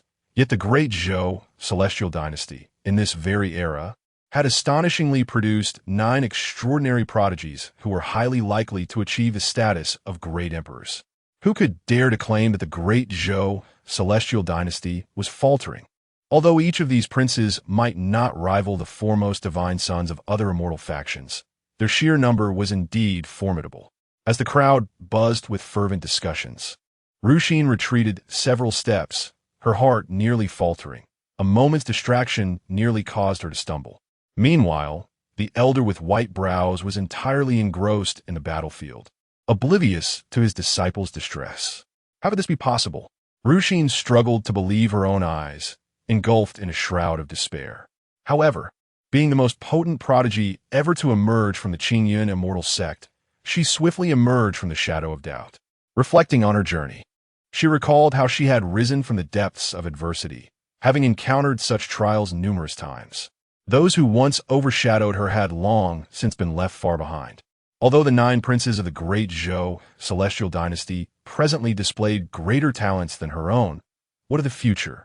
After this moment, with a little more effort, a dash of luck, and a bit of tenacity, given sufficient time, she was certain, absolutely certain, that she could surpass them. Ruxin continually reassured herself. But it was merely that. Huang Chang'e let out a dismissive chuckle. A great emperor? Was that truly impressive? In times past, such a title might have carried weight. Yet, in this golden age, where prodigies frequently emerged, an emperor's offspring resembled mere cabbages. There existed disparities even within the realm of emperors. Many prodigies could only advance to the first or second transitions, and with all their might, perhaps reach the third or fourth. Yet, that was still woefully insufficient. A third or fourth transition great emperor would only possess moderate combat power in the forthcoming celestial wars, failing to wield decisive influence. Only those unparalleled prodigies who could attain the 8th or 9th transitions held the merit to command his attention. Neither the Grand Princess nor the other 8 princes of the great Zhou celestial dynasty seemed to possess such qualifications. Amidst the astonished gasps of the crowd, an incongruous voice suddenly broke the tension. What rubbish toys dare to be called imperial offspring? Before me, Tang Haoyu, they are not. In the next moment, the gazes of numerous powerful figures converged upon the might of the Sea God Island. The Sea Sky Emperor paid little heed to these glances, instead affirming, "The young master speaks truly. In comparison to you, these princes of the great Zhou celestial dynasty are indeed far inferior." In the great Zhou celestial dynasty, the formidable warriors clenched their fists in a fit of rage. The emergence of their prodigy before the world should have been a moment of celebration. Yet here you are, mocking them with scornful jibes. Is this not akin to defecating upon their heads? Who could possibly endure such affront? As their prodigy shone, the derision from others was utterly intolerable. The powerful figures of the great Zhou were eager to rush forth and deliver a thorough reprimand to the insolent Tang Haoyu. However, the overwhelming might of the Sea Emperor gave them pause. They understood the necessity of prioritizing the greater good. Should conflict erupt, it would inevitably draw them into a war with the Sea God Island. While the great Zhou dynasty would not shy away from such a confrontation, they were loath to allow other immortal powers to reap the benefits of their strife. They maintained a semblance of rationality, resisting the urge to let their fury cloud their judgment. Chapter 34. Surrender? No. The patriarch of the Hidden God clan cried out, his heart racing with urgency. From the beginning until now, his emotions resembled a tumultuous train ride. The strength displayed by Zhou Yun astonished him. Why had the opponent's power become so formidable? Just as he felt a surge of wild joy, the scene before him unfolded. 7 formidable holy-level attacks converged upon Zhou Yun. Was he even alive? Zhou Yun, surrender quickly. If you admit defeat now, I can immediately intervene to save you. The patriarch's thunderous voice echoed across the blood-soaked battlefield. Anxiety consumed him. According to the established rules, as long as the battle was ongoing, no one could interfere unless one party was utterly incapacitated or surrendered. Zhou Yun, hidden in the shadows, the Empress's eyes shimmered with emotion. Zhou Yueli gazed at the scene before her with a complex expression. Though this reckless scion annoyed her greatly, she could not bear to watch him perish before her eyes. Yet, it was too late to intervene. Zhou Yun was already ensnared by the attacks. In the next moment, he would be reduced to ashes, utterly dead. Surrender? On the blood-soaked battlefield, all present witnessed Zhou Yun enveloped by an array of terrifying assaults from all directions. Yet the young man displayed no fear on his face. Instead, he appeared remarkably calm. This stood in stark contrast to the anxious, powerful figures surrounding him. Did he fear not death? In such a dire situation, Zhou Yun remained so composed that their hearts could scarcely endure it. If they were in his position, they would undoubtedly be incapable of such composure. What made it even more unbearable was that Zhou Yun not only showed no fear, but, at that moment, the onlookers also heard his disdainful voice. It was a rhetorical question, laced with contempt. A mere act. It seemed Zhou Yun had been rendered speechless by fear. The sixth prince of the great Zhou, Celestial Dynasty, had already given up resisting, aware of his own limitations. Though his talent was indeed formidable, facing 7 holy-level killing moves meant he could only await his demise. The sun drew ever closer. A tornado loomed ahead. Massive meteors, akin to colossal stars, struck the earth. A primordial giant elephant, wielding overwhelming divine might, charged forth. Under the watchful eyes of numerous powerful beings, Zhou Yun's figure was ultimately engulfed by a conflagration of flames. Apart from the certainty of death, they could conceive of no other outcome. Alas, such a prodigious talent extinguished in this manner was truly lamentable. An elder lamented. Zhou Yun, with his solitary strength, had compelled the other 7 princes to expend nearly all their energy. His innate talent surpassed that of the 7 princes by far. They even believed that he was not much inferior to the eldest princess. Now, a remarkable being stands on the brink of demise before their eyes, and a palpable sense of regret washes over the crowd, as if the conclusion were already sealed. However, in the next moment, just when everyone believed Zhou Yun was undoubtedly doomed, a miraculous event unfolded. At that instant, time itself seemed to come to a standstill. All gazes widened in astonishment, their eyes nearly bulging from their sockets. As those piercing stares focused on him, the 7 formidable tempestuous forces, upon making contact with Zhou Yun's body, astonishingly transformed into magnificent ice sculptures in an instant. At that moment, it felt as though time had been frozen by the terrifying power of ice. Subsequently, under the horrified gazes of the onlookers, a cacophony erupted as the ice sculptures shattered with a resounding crash. This. The crowd's eyes were nearly popping out of their heads. The leader of the Hidden God clan found his mind utterly blank, as if consciousness had slipped away. The scene before him was simply too astounding. Those were 7 sacred-level techniques, and yet they had silently dissipated. The onlookers felt as though they were ensnared in a dream. This spectacle was far too surreal. They had envisioned every possible outcome, yet none could have anticipated such a breathtaking reversal. The entire arena fell into a hushed silence, an eerie stillness enveloping the air. Amidst the blood-soaked battlefield, with meteors descending from the heavens, a blazing sun, and colossal prehistoric elephants, the 7 deadly strikes descended upon him. Surrender? Zhou Yun chuckled softly. Chapter 35. Abandoning One's Cultivation. Surrender? Zhou Yun chuckled lightly. It is nothing more than this. Allow me, the prince, to demonstrate to you what true power is. As he spoke, an ethereal aura emanated from Zhou Yun's being. His pale blue eyes, now frozen, erupted with a torrent of chilling energy. His entire presence seemed to ascend to new heights. In that moment, Zhou Yun appeared as a genuine son of the ice god, radiating an innate nobility, as if he were a divine being descending from the heavens. Tall, supreme, majestic, overbearing, dominating all. Faced with the terrifying assaults approaching from all directions, his expression remained composed and unperturbed, with merely a glance. Those fearsome attacks were instantaneously frozen in place. Are they dead? Several princes gasped for breath. They were utterly exhausted. Releasing sacred-level techniques with their divine soul cultivation had exacted a tremendous toll on them. At that moment, their auras were growing increasingly feeble, plummeting from a 9th to the 6th level of the divine soul realm. Each had experienced a decline of at least 3 minor realms, an exorbitant price indeed. Qi Yin laughed triumphantly. There is no way they have survived. The other princes nodded in agreement. That was the sheer, terrifying might unleashed by 7 sacred-level techniques. Even a late-stage King Realm expert would meet with utter annihilation. Let alone Zhou Yun. Qi Yin felt a profound sense of satisfaction within. After a brief respite, he lifted his gaze towards the distant sky. However, before he could fully raise his head, a chilling voice suddenly resonated in his ears, striking at his very soul. That voice, so familiar, could be Zhou Yun. Is he still alive? Qi Yin's eyes widened in disbelief. The other princes also heard that voice, their eyes widening in astonishment. Impossible? How could this be? How could he still be alive?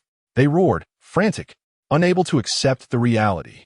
In a moment of despair, if this is all the strength he possesses, the Ice Sun raised his left hand high, and the onlookers followed his gaze, only to discover that a massive white void had appeared in the sky above. Countless ice spikes, each the size of a water barrel, gradually revealed themselves. Each ice spike emanated an unparalleled aura, radiating the power of ancient ice spirits. Ancient, hefty, and even more formidable. Each ice spike had the capacity to effortlessly slay a foe of the same realm. At the pinnacle, they sparkled with blinding, cold radiance. Thus, the Ice Sun's raised left hand suddenly descended, and in the next moment, countless ice spikes fell like a torrential rain of arrows. Screech, screech, screech. The entire storm of ice shards lasted a full minute, and it was time to cease. The Ice Prince, akin to a sovereign, floated in the air. Everything had come to an end. The blood-soaked battlefield bore witness to the devastation below, where the ground had caved in. Countless fragments of ice were scattered across every corner of the arena. The crowd stood as if turned to wood, stunned and speechless, their emotions beyond the realm of words. This scene was nothing short of breathtaking. No one had anticipated that even the 7 princes, each unleashing their sacred-level techniques, would still be unable to conquer Zhou Yun. Instead, they faced utter defeat. It was not unjust. The 7 princes had no grounds for grievance in their loss. At some point, a voice resonated gently. An elder, at the pinnacle of the sage realm, regarded Zhou Yun with an expression of profound admiration. This youth's talent was truly terrifying. He must have awakened some formidable sacred body. Otherwise, how could he possibly be this powerful? Remarkable. The great Zhou celestial dynasty had hidden its depths so well. The minds of many monsters began to stir. In this era, other immortal factions had produced prodigies of extraordinary caliber. Yet, within the great Zhou dynasty, the only contender was Zhou Yuli. And even then, there was a significant disparity. But now, such circumstances had changed. Zhou Yun's strength and talent were in no way inferior to Zhou Yuli's. With merely the cultivation of the 9th level of the divine soul realm, he could unleash power surpassing that of a late-stage king realm practitioner. This was a leap across a significant boundary. What kind of terrifying sacred body must he have awakened? What kind of extraordinary talent could achieve such feats? Given time, he would surely become a monumental figure. The ancient beings present had long believed that Zhou Yun was a peerless prodigy secretly nurtured by the great Zhou celestial dynasty. However, unbeknownst to them, this was far from the truth. Prior to this, Zhou Yun had always appeared rather ordinary. Yet, the events were far from concluded. In the blood-soaked battlefield, Zhou Yun hovered in midair, his gaze coldly sweeping over the several severely wounded princes, whose true power far exceeded their apparent realm, and thus had not been immediately slain. Yet had lost all fighting capability. Just moments ago, they had all aimed to kill him. How could Zhou Yun let them off so easily? These princes were heirs cultivated by the other 7 factions, and while Zhou Yun was aware of the consequences, he had no intention of sparing any of them. If one does not offend me, I shall not offend them, but if one dares to provoke me, I shall make them regret their very existence. With a disdainful snort, Zhou Yun pierced through everything with a single glance, rendering the 7 princes' cultivation null and void, reducing them to mere shells of their former selves. This action left the entire assembly in shock. Everyone stood agape, unable to fathom that Zhou Yun would act in such a manner. Absurd. Utterly preposterous. Were these not 7 imperial scions, the future 7 great emperors? Just like that, they were gone. An elder stared blankly at this unfolding scene. A profound sense of regret permeated the atmosphere. On the Isle of the Sea God, the Sea and Sky Emperor could hardly contain his elation upon witnessing the scene. The 7 imperial heirs of the great Zhou celestial dynasty had been stripped of their powers, and astonishingly, it was executed by their own kin, a veritable stroke of fortune. Zhou Yun, what have you done? After a considerable pause, the multitude of formidable beings from the great Zhou celestial dynasty finally reacted. An enraged voice echoed through the skies. The elders of the 7 clans, including numerous powerful figures from the divine lineage, glared furiously at Zhou Yun on the battlefield. He had indirectly caused the demise of the 7 imperial heirs. Such an act was utterly outrageous. Who granted him the audacity? One of the elders charged towards the battlefield, determined that this grudge could not go unpunished. At this critical juncture, Zhou Qinquan stepped forward. Do you intend to obstruct me? The elder regarded Zhou Qinquan with a grim expression, dismissing him entirely as a mere noble of the divine realm. Zhou Qinquan felt overwhelmed. He had to tread carefully around this venerable elder, for behind him stood the entirety of the Hidden Sky clan. Chapter 36. Am I not destined to achieve the position of the divine offspring? Elders, it is a decree set forth by Lord Jinmu that until one party surrenders, no one is permitted to interfere. Should you breach this rule, the consequences. At this point, Zhou Qinquan ceased speaking, confident that the other party grasped his meaning and trusting in his own actions. Upon hearing the words Jinmu Divine Tree, the elder refrained from reckless behavior. Whoosh!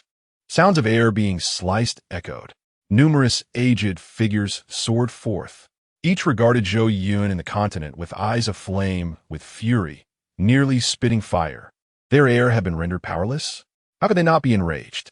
The formidable members of the Hidden God clan exchanged glances, uncertain of their next course of action. It was not that they were unwilling to defend their kin, but Zhou Yun had indeed gone too far. Zhou Yun, you wretched scoundrel. Do you comprehend the gravity of your actions? You have crippled 7 unparalleled prodigies, each with the potential to ascend to the imperial throne within our great Zhou celestial dynasty.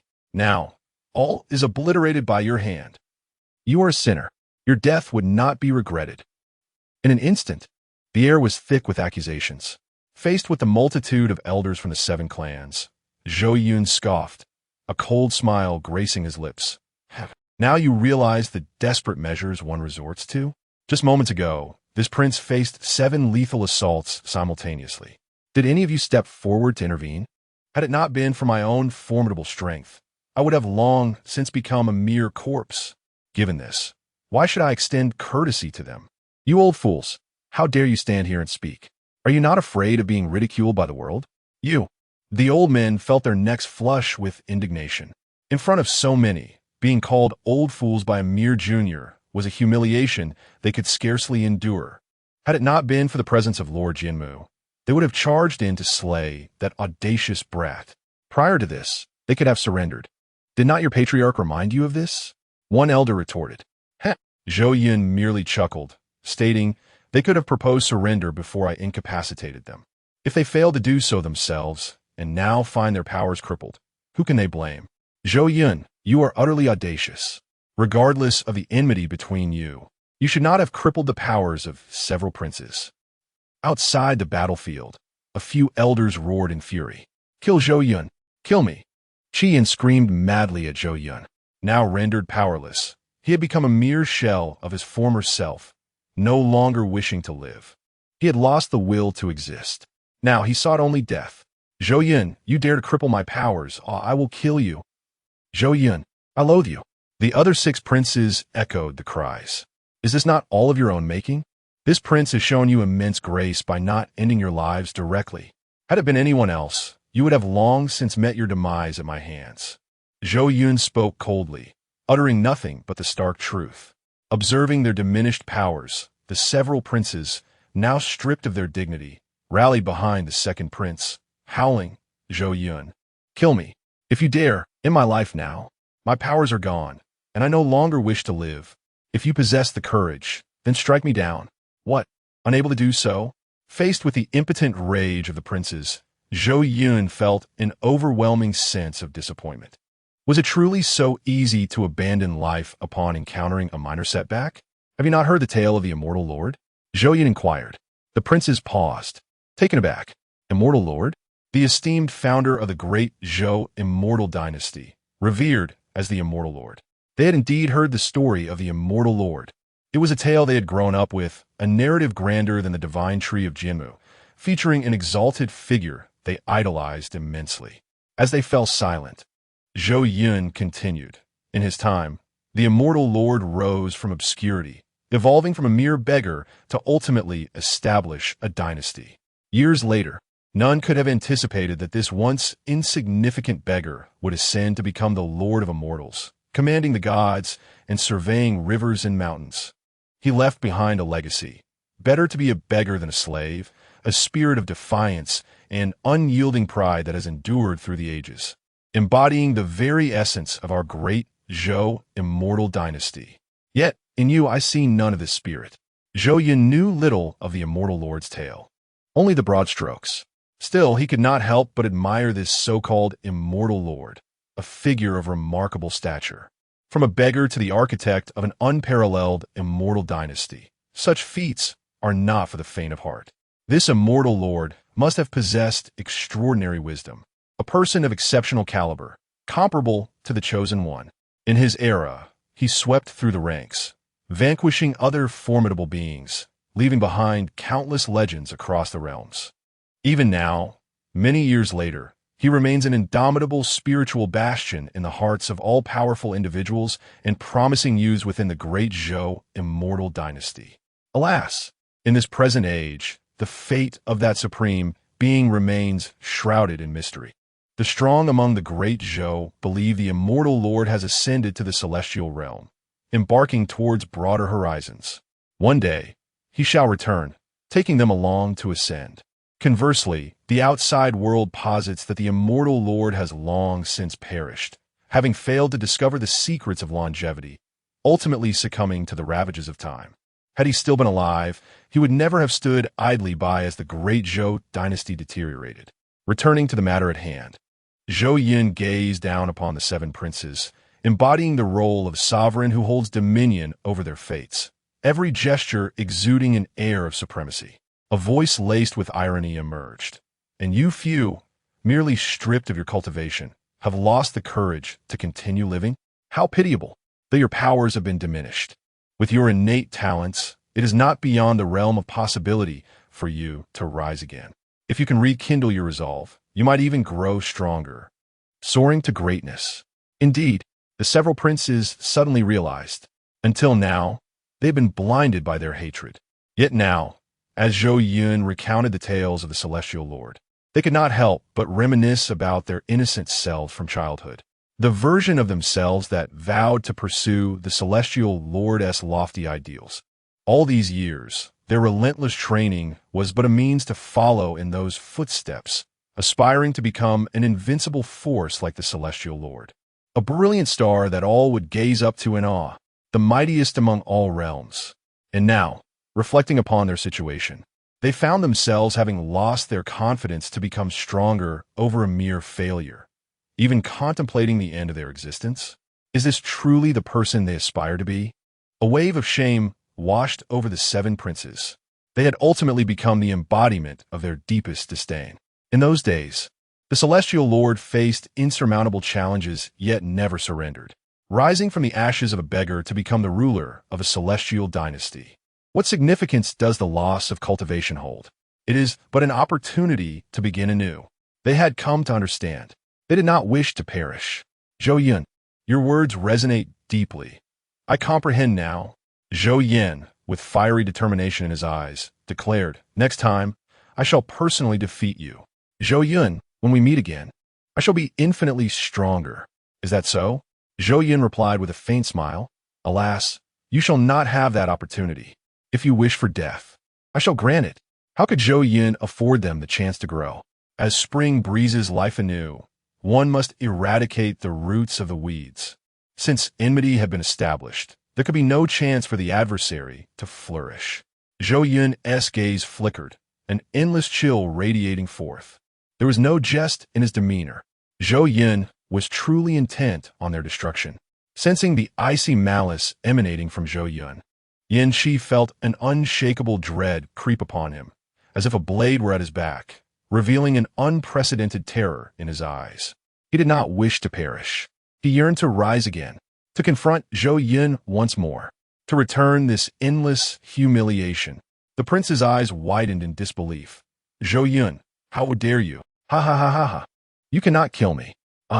Right now, shall surrender. Unfortunately, that opportunity had vanished. Before the words could fully escape his lips, Zhou Yun's terrifying power descended like the scythe of death. With a mere glance, the seven had no time to react before being obliterated into a mist of blood. They were dead. Outside, silence reigned. No one anticipated that such a scene would ultimately unfold. Zhou Yun, in a fit of madness, would resort to murder so readily. The fury within the elders of the seven veins could no longer be contained. Zhou Yun, you wretched scoundrel. You dare to slay my lineage's heir. When you emerge, I shall ensure your suffering is beyond comprehension. Zhou Yun, they are your kin. Why do you act with such malice, turning against your own blood? You have killed 7 princes. Your sins are unforgivable. Just wait and see how you will respond. Even if we spare you, Her Majesty the Empress will not let you go unpunished. You have caused the demise of 7 prodigies. You are a scourge upon the entire great Zhou Immortal Dynasty. The powerful figures from various main veins began to roar in fury. After all, Zhou Yun had directly slain 7 unparalleled geniuses with the potential to ascend to the position of emperor. How could they not be enraged? How could they not feel urgency? In the face of their wrath and accusations, Zhou Yun's expression remained unchanged, as if he had anticipated this very moment. Ha ha ha! He chuckled softly, his laughter shrouded in mystery. You can still laugh? An elder trembled with anger, utterly incomprehensible. Prepare to face your punishment. Not even the hidden god lineage can save you. In the outside world, the gathered powerful beings were equally astonished by Zhou Yun's madness as they listened to the accusations and curses from the great Zhou Immortal Dynasty. They understood the dynasty's fury. After all, these were 7 extraordinary geniuses now lost. If it were them, they would have long since charged forward to rend that scoundrel into pieces. Unless, an elder seemed to have considered something. Unless what? Speak quickly, unless what? Could there be a possibility of reversal in this matter? How could that be? Zhou Yun has directly slain 7 paragons. The great Zhou Immortal Dynasty cannot possibly let him off. Rationally speaking, Zhou Yun's ability to defeat 7 princes showcased his terrifying talent. Under different circumstances, had it been someone else, he would not have faced any punishment. Unfortunately, the great Zhou Immortal Dynasty was a cauldron of chaos. Matters were far from simple. The 7 veins, having lost their heirs, could not simply let this transgression slide. Speak quickly. Unless what? Unless. The elders stuttered, struggling to articulate a complete thought. On the battlefield, amidst the blood-soaked chaos, Zhou Yun laughed heartily, his long hair rising as if stirred by an unseen wind, his garments snapping in the air. One awe-inspiring sight. Ice surrounded him, encasing the ground beneath. An invincible melody swept forth from his feet, his disdainful gaze surveying the entire arena. As the sun of ice illuminated the world, as if it were an ethereal realm of frost, a torrent of frigid air surged forth from him. It adds an additional layer of mystique. Those defiant and untamed words resonated like a thunderclap. Boom! In the next moment, they reverberated throughout the cosmos and echoed in the hearts of all. It is quite simple, is it not, that this prince shall attain the status of the divine son? Chapter 37. The Game of Life and Death. It is quite simple. This prince aspires to attain the position of the divine son, does he not? In the face of the furious gazes of numerous powerful clans present, Zhou Yun chuckled softly, his audacious words reverberating throughout the heavens and the earth. As these words fell, the outside world erupted in chaos. What is he saying? He wishes to ascend to the position of the divine son, to become the divine son of the great Zhou Immortal Dynasty. No wonder. No wonder he dares to be so arrogant as to directly slay 7 princes. Indeed, among the crowd, some began to awaken to the realization. Yes, as long as Zhou Yun ultimately triumphs over the Grand Princess and becomes the new divine son of the great Zhou Immortal Dynasty, it is undoubtedly impossible for the dynasty to take action against the divine son because of the already deceased 7 princes. The reason one is proclaimed as the divine son is that this individual is undoubtedly the strongest among all the prodigies of the same generation within the entire force. Often, this person not only represents the face of a power, but also serves as the future leader and the hope for the development of the entire faction. The status is exceedingly elevated, highly esteemed by the ancestors. At times, the position of the divine son may even surpass that of the clan leader. This may seem absurd, but it is indeed the reality of this era. The divine sons of various immortal forces in this generation have shattered the strengths of any previous era, such as Jun Xiaoyao of the Jun family, and the present Huang Chang'e and the invincible divine son of the Yi family. Each one is greatly valued by the ancestors. If they can cultivate their own divine son, the ancestors unanimously believe that under their leadership, the family will become even more powerful and prosperous, even to the extent of annihilating the other 11 immortal lineages, dominating the entire myriad realms. Of course, this is a grand perspective. Regardless of how dire the circumstances, the existence of an unparalleled prodigy can ensure that the family continues to thrive amidst various complexities in the future. Thus, one can see that the significance of a divine son cannot be overstated. No matter the magnitude of their transgressions, the family behind them would never punish them, and may even offer comfort. Unless absolutely necessary, a family or a faction would never take action against their own divine son. Unless, of course, the individual commits an utterly unforgivable sin. And as long as Zhou Yun becomes the new divine son of this generation within the great Zhou Immortal Dynasty, his status will rise significantly within the entire dynasty, representing the future of the great Zhou Immortal Dynasty, as well as serving as its face among the prodigies of this era. The slaying of a few princes is hardly significant in comparison. It seems everyone has come to this realization, their eyes widening as they gazed at Zhou Yun on the battlefield. He wishes to become the divine son. Does he not understand that the Grand Princess has already broken through to the King realm? Zhou Yun could never be her match, although I concede that his talent is indeed not inferior to that of the Grand Princess. The disparity of a realm is akin to the chasm between heaven and earth, not to mention the fact that he must cross a significant boundary. The hope remains exceedingly slim. The crowd is not optimistic. The elders of the 7 clans did not anticipate that Zhou Yun would utter such words. A delusion. A clan elder let out a derisive sneer. With your abilities, you aspire to become the divine heir of the great Zhou Celestial Dynasty? Dream on. Although Zhou Yun's displayed talents had astonished even them, they remained unconvinced that he could ascend to become the new divine heir of the great Zhou Celestial Dynasty. Perhaps it was due to the enduring shadow cast by the Grand Princess over the years. In nearly every generation, she had showcased her invincible prowess, effortlessly defeating her rivals with overwhelming force. Over time, they had subconsciously accepted that this generation would likely follow suit. Had Zhou Yun possessed the cultivation of a king, perhaps they would have harbored genuine concern. Yet, with merely the cultivation of a spirit soul, there was no possibility of success. The 7 clan elders, suppressing their fury, refrained from taking action. Their expressions were ominously grim, akin to lurking lions ready to pounce on Zhou Yun at any moment. They awaited a singular moment, the instant the Grand Princess vanquished Zhou Yun. As long as he did not become the divine heir, they could justifiably execute him for his transgressions without consequence. No one would dare voice their dissent. The 7 clan elders stifled their anger and held it in check. Meanwhile, the various visiting factions remained in a state of shock. Wasn't my ascendance to the divine heir as position assured? Those arrogant and domineering words lingered in their minds. The crowd erupted in excitement, cheers resounding. It was truly spectacular. This generation's ceremony of adulthood for the great Zhou celestial dynasty was far more intriguing than any before. Initially, they had anticipated a display of the Grand Princess's overwhelming dominance, but unexpectedly, a dark horse emerged mid-course. This dark horse had even slain 7 princes.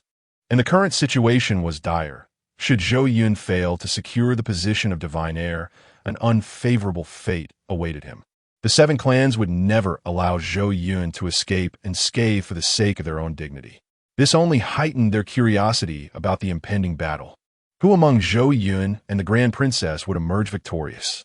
This was a matter of life and death for Zhou Yun, and in the forthcoming conflict, the Grand Princess would undoubtedly exert her utmost effort. Would she be able to overshadow this dark horse? All eyes were riveted on the confrontation between Zhou Yun and the Grand Princess. Zhou Yuli hovered in midair, her expression a complex tapestry of emotions. She had not anticipated the situation would unfold in such a manner. This was no longer merely a wager between her and Zhou Yun. Had it been solely a bet, she would have unleashed her full strength to vanquish him without hesitation. However, now, should she emerge victorious over Zhou Yun, his very life would be forfeit. Should she show mercy? Would the Empress permit her to do so? These were the pressing questions weighing on Zhou Yuli's mind. Even she herself was bewildered by the emergence of such absurd thoughts within her heart. Between Mingming and Zhou Yun, there existed no profound emotional bond. What concern did the fate of the other hold for oneself? Why should one relinquish the position of the divine child? In this moment, Zhou Yuli was ensnared in a web of complexity. Although she comprehended the situation clearly, her heart could not help but ponder these thoughts. The crowd, oblivious to Zhou Yuli's peculiar state, remained engulfed in the shock of recent events. At this moment, Zhou Yun was akin to the moon encircled by stars. Basking in the adoration of all, somewhere within the throng, Ruo Xin observed the unfolding scene with an unperturbed expression. After the recent developments, clarity had dawned upon him. His resolve had solidified, becoming unshakable. Zhou Yun, indeed, possesses formidable talent. Yet one day, Ruo Xin vowed, he would undoubtedly surpass you and leave you far behind. This individual boasts great potential. Should the time arise for confrontation, Ruo Xin believed he still held a 70% chance of overcoming him. Viewing him as a feasible target for conquest, Hanli mused upon the perplexing turn of events. How had the situation escalated to such a degree? Ziyuji was utterly disheartened. This lifetime's narrative diverged drastically from the previous one, with far too many alterations unfolding. When had Zhou Yun acquired such extraordinary talent?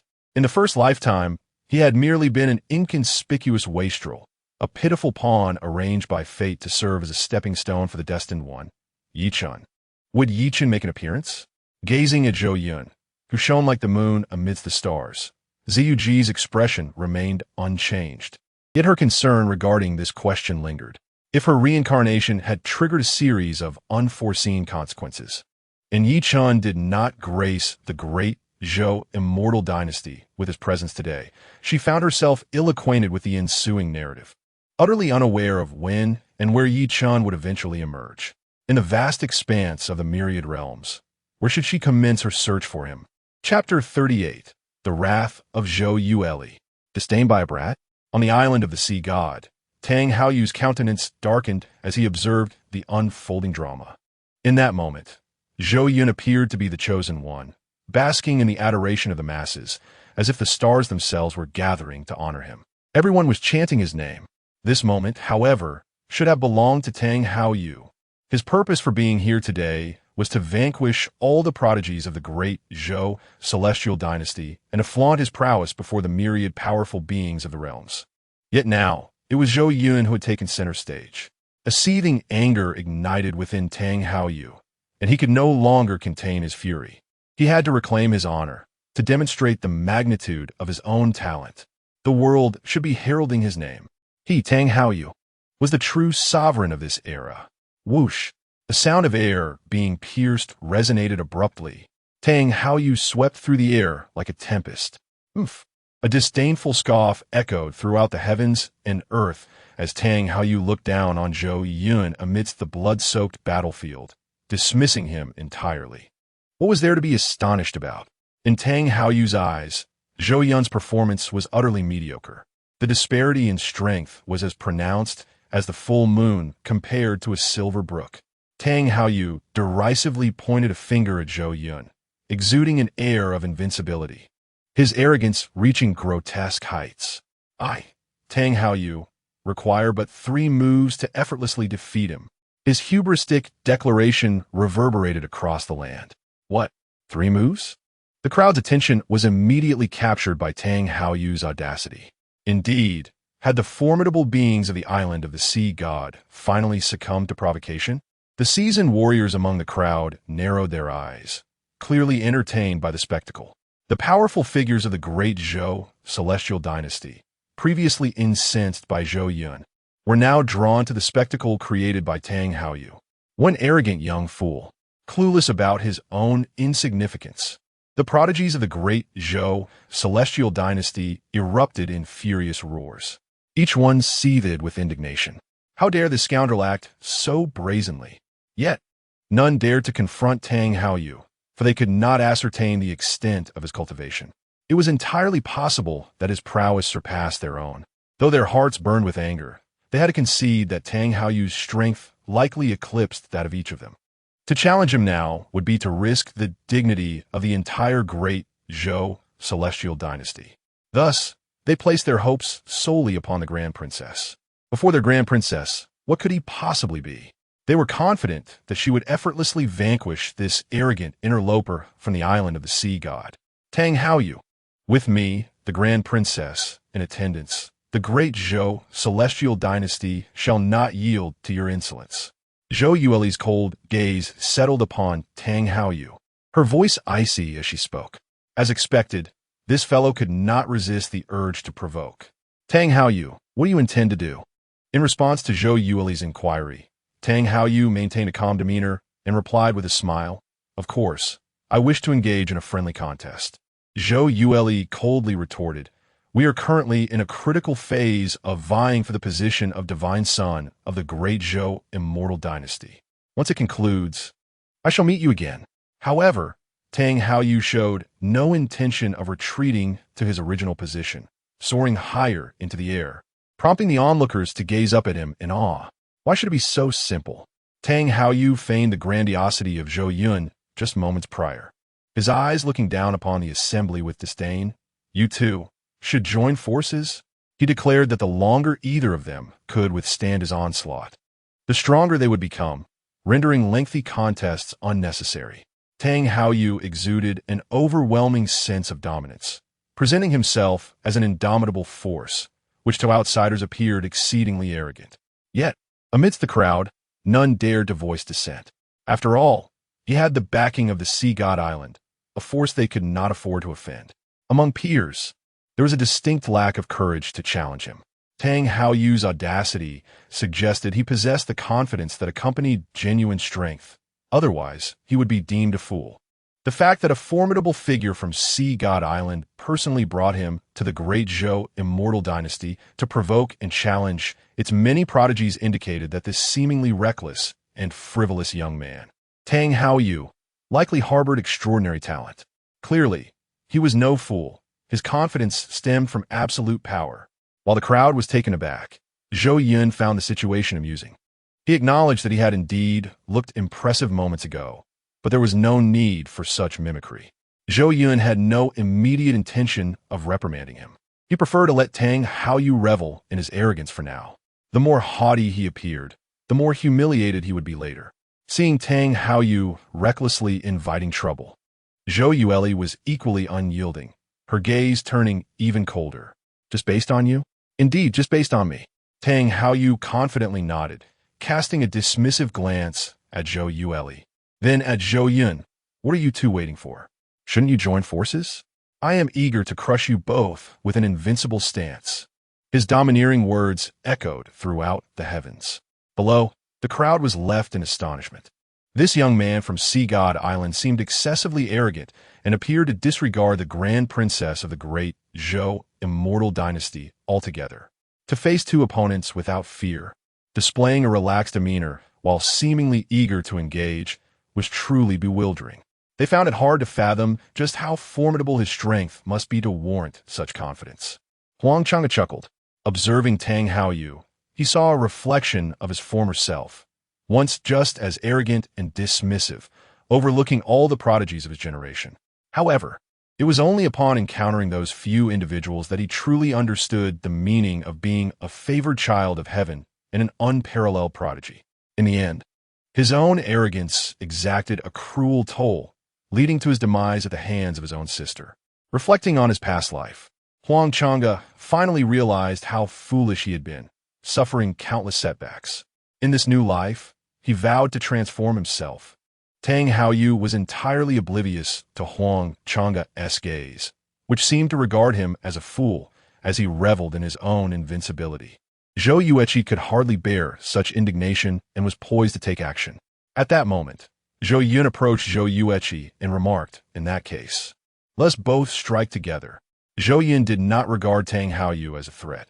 Rather, he saw an opportunity to draw closer to Zhou Yueqi, believing that an alliance would naturally lead to some intimate encounters. However, Zhou Yueqi declined the offer. "I can handle this on my own. Two of us." "Huh," she scoffed, exuding her own pride, and coldly added, "Am I giving him face?" Yet Zhou Yun countered, "But what if you are not his match?" His skepticism was not rooted in doubt of Zhou Yueqi's abilities, but rather in the narrative, which led him to believe that she might not stand a chance against Tang Haoyu. In Zhou Yun's mind, Zhou Yueqi had entered into a wager with him, and there was no possibility of her overcoming him, meaning she still owed him 3 conditions. Such a stunning beauty was an opportunity not to be missed. She would inevitably become his. He could not bear to witness her humiliation before so many. Zhou Yueqi, however, had a different perspective. "Zhou Yun," she glared at him fiercely, never expecting that one day she would be underestimated by the very man she once looked down upon. The fury within her was immeasurable, and any previous concern for Zhou Yun evaporated. But soon a thought crossed her mind, one filled with amusement. This scoundrel believed she was not his equal, and she was determined to deliver a resounding slap to his face. Defeating Tang Haoyu with her own hands would be a delight. The thought ignited a spark in her eyes. There was nothing more exhilarating than striking someone in the face, especially this roguish fellow. The anticipation of Zhou Yun's reaction when she triumphed filled her with a secret thrill as she eagerly awaited her confrontation with Tang Haoyu. "Do you really not need me to intervene?" Zhou Yun pressed on. "Zhou Yun, how dare you underestimate me?" Zhou Yueqi exclaimed defiantly. "Just wait. I will personally defeat Tang Haoyu before your very eyes, and you will witness my true strength." "Very well," Zhou Yun conceded, nodding in agreement, as Zhou Yueqi steadfastly refused to join forces. He was well aware of her intentions. Since the opponent consistently refrains from taking action, he feels disinclined to force the issue. Perhaps it is not without merit to let this proud woman experience a taste of hardship. Once she is defeated, he can then stage a heroic rescue, vanquishing Tang Haoyu in a display of invincibility, which would undoubtedly enhance his image in her eyes. Zhou Yun withdrew from the battlefield, allowing space for the two to engage in combat. Tang Haoyu stepped forth for battle. The air around Zhou Yueli crackled with energy as her formidable power surged forth, sweeping through the blood-soaked battlefield in all directions. In that moment, dust swirled wildly. The overwhelming force instilled a sense of danger even among the powerful individuals present at the Imperial realm. Chapter 39. The Duel of the Twin Prodigies. How could this be so formidable? The aura of the Grand Princess. The crowd was astounded to discover that Zhou Yueli had achieved the mid-tier level of the Heavenly King realm. They gaped in disbelief, unable to conceal the shock in their eyes. My heavens! The Grand Princess Zhou Yueli has actually broken through to the 4th level of the Heavenly King realm. Some of the other prodigies present felt a pang of jealousy in their hearts. Why, at the same age, had she already ascended to the mid-tier of the Heavenly King realm? Coupled with her terrifying innate talent, The Grand Princess's true strength was likely perilously close to that of a heavenly emperor. Meanwhile, they themselves were merely at the first or second level of the spirit soul realm. A wave of discontent washed over the crowd. Accepting their own mediocrity was a daunting task. To be born in this era was their misfortune. Watch how I defeat you. And in the next moment, his figure flickered, appearing on the opposite side of the battlefield. With a sudden burst, a terrifying aura erupted from him, surging forth like a tidal wave, spreading in all directions. The crowd gasped in shock. Tang Haoyu's cultivation was also at the fourth level of the Heavenly King realm. The duel of prodigies commenced. Before the crowd could fully absorb the shock, the two engaged in combat without hesitation. Zhou Yueli was seething with rage. The provocations on the Sea God Island were one thing, but that scoundrel dared to look down upon her. She was determined to strike back fiercely, to prove to him who was truly superior. Tang Haoyu, eager to showcase his prowess, unleashed his attacks with equal ferocity. Boom! The thunderous explosions reverberated through the heavens and the earth. The residual waves generated by their battle far surpassed those created during the earlier confrontation between Zhou Yun and the Seven Princes, the tempest of energy exponentially more terrifying, clearly indicating a different caliber of power. Indeed, they were prodigies of the Heavenly King level. The Grand Princess's strength was simply beyond the reach of the Seven Princes. However, Tang Haoyu was by no means inferior. In fact, he seemed to subtly gain the upper hand. Zhou Yueli was not one to concede easily to Tang Haoyu's advantage. She unleashed a series of terrifying assaults. Yet, her attacks felt as if they were striking cotton. Regardless of how fearsome her strikes were, Tang Haoyu effortlessly neutralized them one by one. Zhou Yueli was utterly incensed. An aura unique to the saint level erupted from within her. A saint-level technique? The crowd was taken aback. They never anticipated that the Grand Princess would unleash a saint-level technique at the very onset of the battle. It is important to note that each saint-level technique is a powerful trump card. Previously, the Seven Princes had only resorted to such techniques at the final moment. And even then, they had to bear the cost of significant cultivation decline due to the backlash of forcibly unleashing power that was not originally theirs.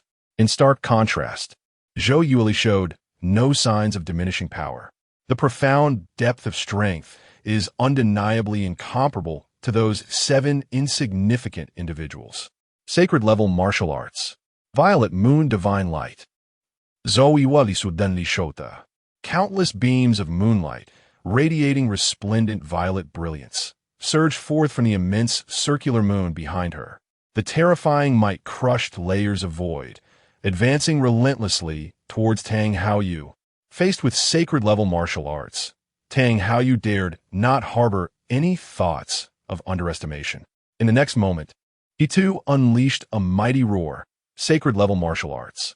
Endless Tide. With a thunderous sound, the crowd suddenly heard the faint yet increasing roar of surging seawater. The monstrous waves had unknowingly submerged a significant portion of the blood-soaked battlefield. The water roiled, stirring up tumultuous waves. Go! The endless tide seemed poised to engulf the heavens and the earth, crashing violently towards Zhou Yueli. The resplendent violet moonlight ultimately collided with the roaring ocean waves. Boom! A more resounding explosion echoed throughout the cosmos. The forces of both sides vanished, each neutralizing the other. Do you wish for a swift resolution? The spiritual energy within Tang Haoyu had been depleted by more than half, and he gasped for breath as he spoke. With merely the cultivation of the Heavenly King realm, unleashing a sacred-level martial art was a considerable drain for him. If that is the case, I shall grant your wish. Tang Haoyu Snow. His aura surged. A wave of sacred majesty, a fresh surge of power, erupted once more from within him. Sacred-level martial arts. Giant spirit divine form. Again, the waters surged.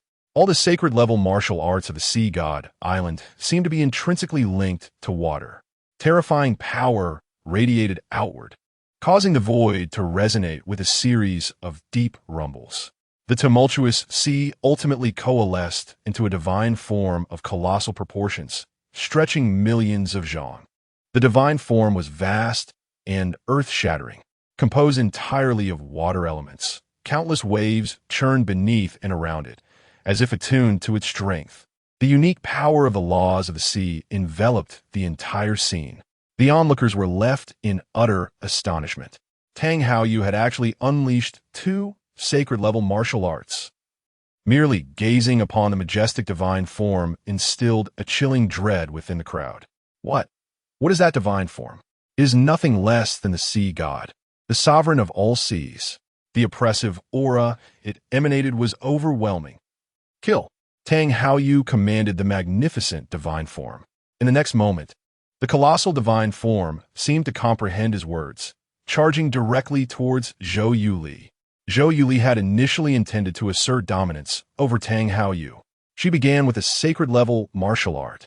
However, instead of instilling fear in him, it only ignited a fiercer fervor in Tang Haoyu, akin to an enraged beast unleashing its primal ferocity.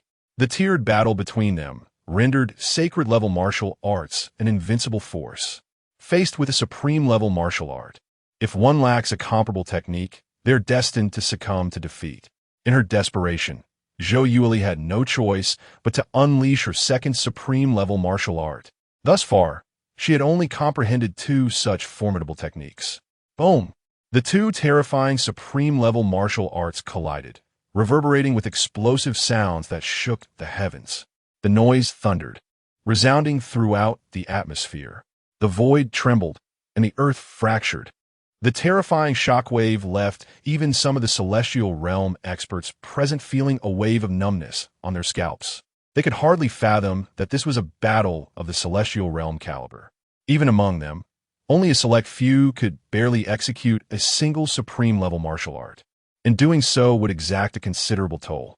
Yet now, the 2 extraordinary prodigies on the battlefield had consecutively unleashed 2 supreme-level martial arts, an utterly inconceivable feat. Flames soared into the sky, and a haze of smoke enveloped the arena.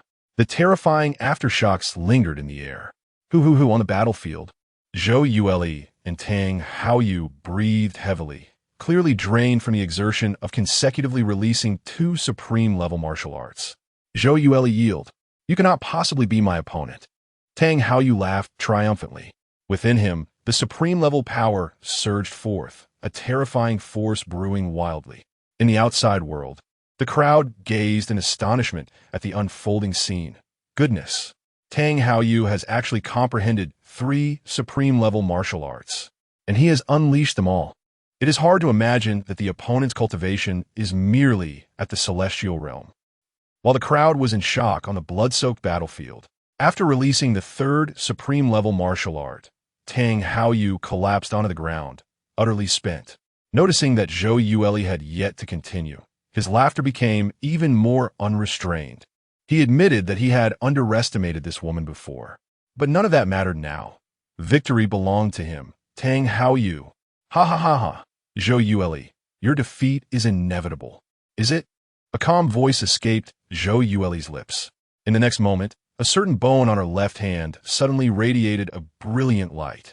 The dazzling glow enveloped the entire battlefield, nearly blinding those present. This aura, the crowd's expressions shifted to one of astonishment, as if they had come to a realization. Could it be?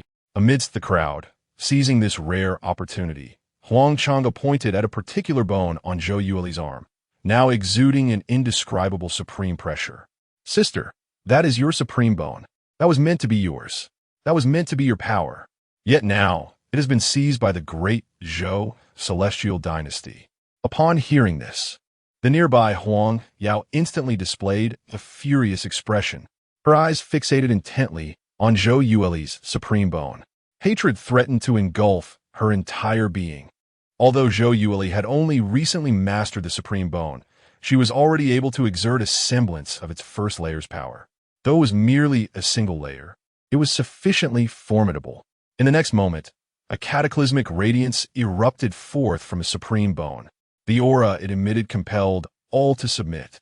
The force, capable of obliterating anything in existence, instilled a deep-seated trepidation within the crowd.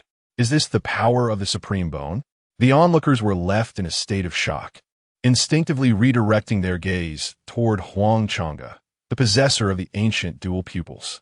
One could not help but wonder which was more potent, the dual pupils or the supreme bone. In the ensuing moment, the heavens and earth trembled as the terrifying annihilation laser obliterated everything in its path. Tang Haoyu's sacred-level technique was instantly shattered by the devastating radiance. The vast manifestation of law crumbled inch by inch. Tang Haoyu was finished. Chapter 40. Two divine sons falling for the same woman? How could this be possible? Tang Haoyu's eyes widened in disbelief. He never anticipated that merely a few days after merging with the Supreme Bone, Zhou Yueli could unleash the power inherent to it. He had underestimated her. Zhou Yueli's talent was, astonishingly, on par with his own. Tang Haoyu's countenance darkened ominously. He found it intolerable to accept this truth. Was he not meant to be the one with the greatest talent? Ha ha ha. In the face of despair, Tang Haoyu laughed. What the Supreme Bone? He was no less formidable than anyone else. The world only knew of Huang Chang'e, who awakened the second innate talent, the ancient heavy eyes, and soared to greatness, becoming an unparalleled prodigy among his peers. But who truly recognized the name of Tang Haoyu? I, Tang Haoyu, am not inferior to him. I shall never be defeated by a mere woman. Suddenly, a pair of azure wings unfurled from Tang Haoyu's back, radiating an unparalleled aura. At that moment, as the wings spread, the entire realm transformed into a sanctuary, imbued with the essence of the ocean. The ocean seemed to materialize before everyone's eyes. The second innate talent. The crowd fell silent, momentarily struck dumb. It was not until a gasp echoed that they fully emerged from their astonishment. My heavens! Tang Haoyu had similarly awakened a second innate talent. Given time, he might even surpass Huang Chang'e, another extraordinary prodigy. In the same era on the Sea God Island, two supreme talents had emerged. Was the Sea God Island on the brink of resurgence? On the battlefield, Zhou Yueli stood in shock, her expression one of disbelief. She had never imagined that Tang Haoyu would awaken the second innate talent. A bloodline gift exclusive to the Sea God Island, the Starry Wings.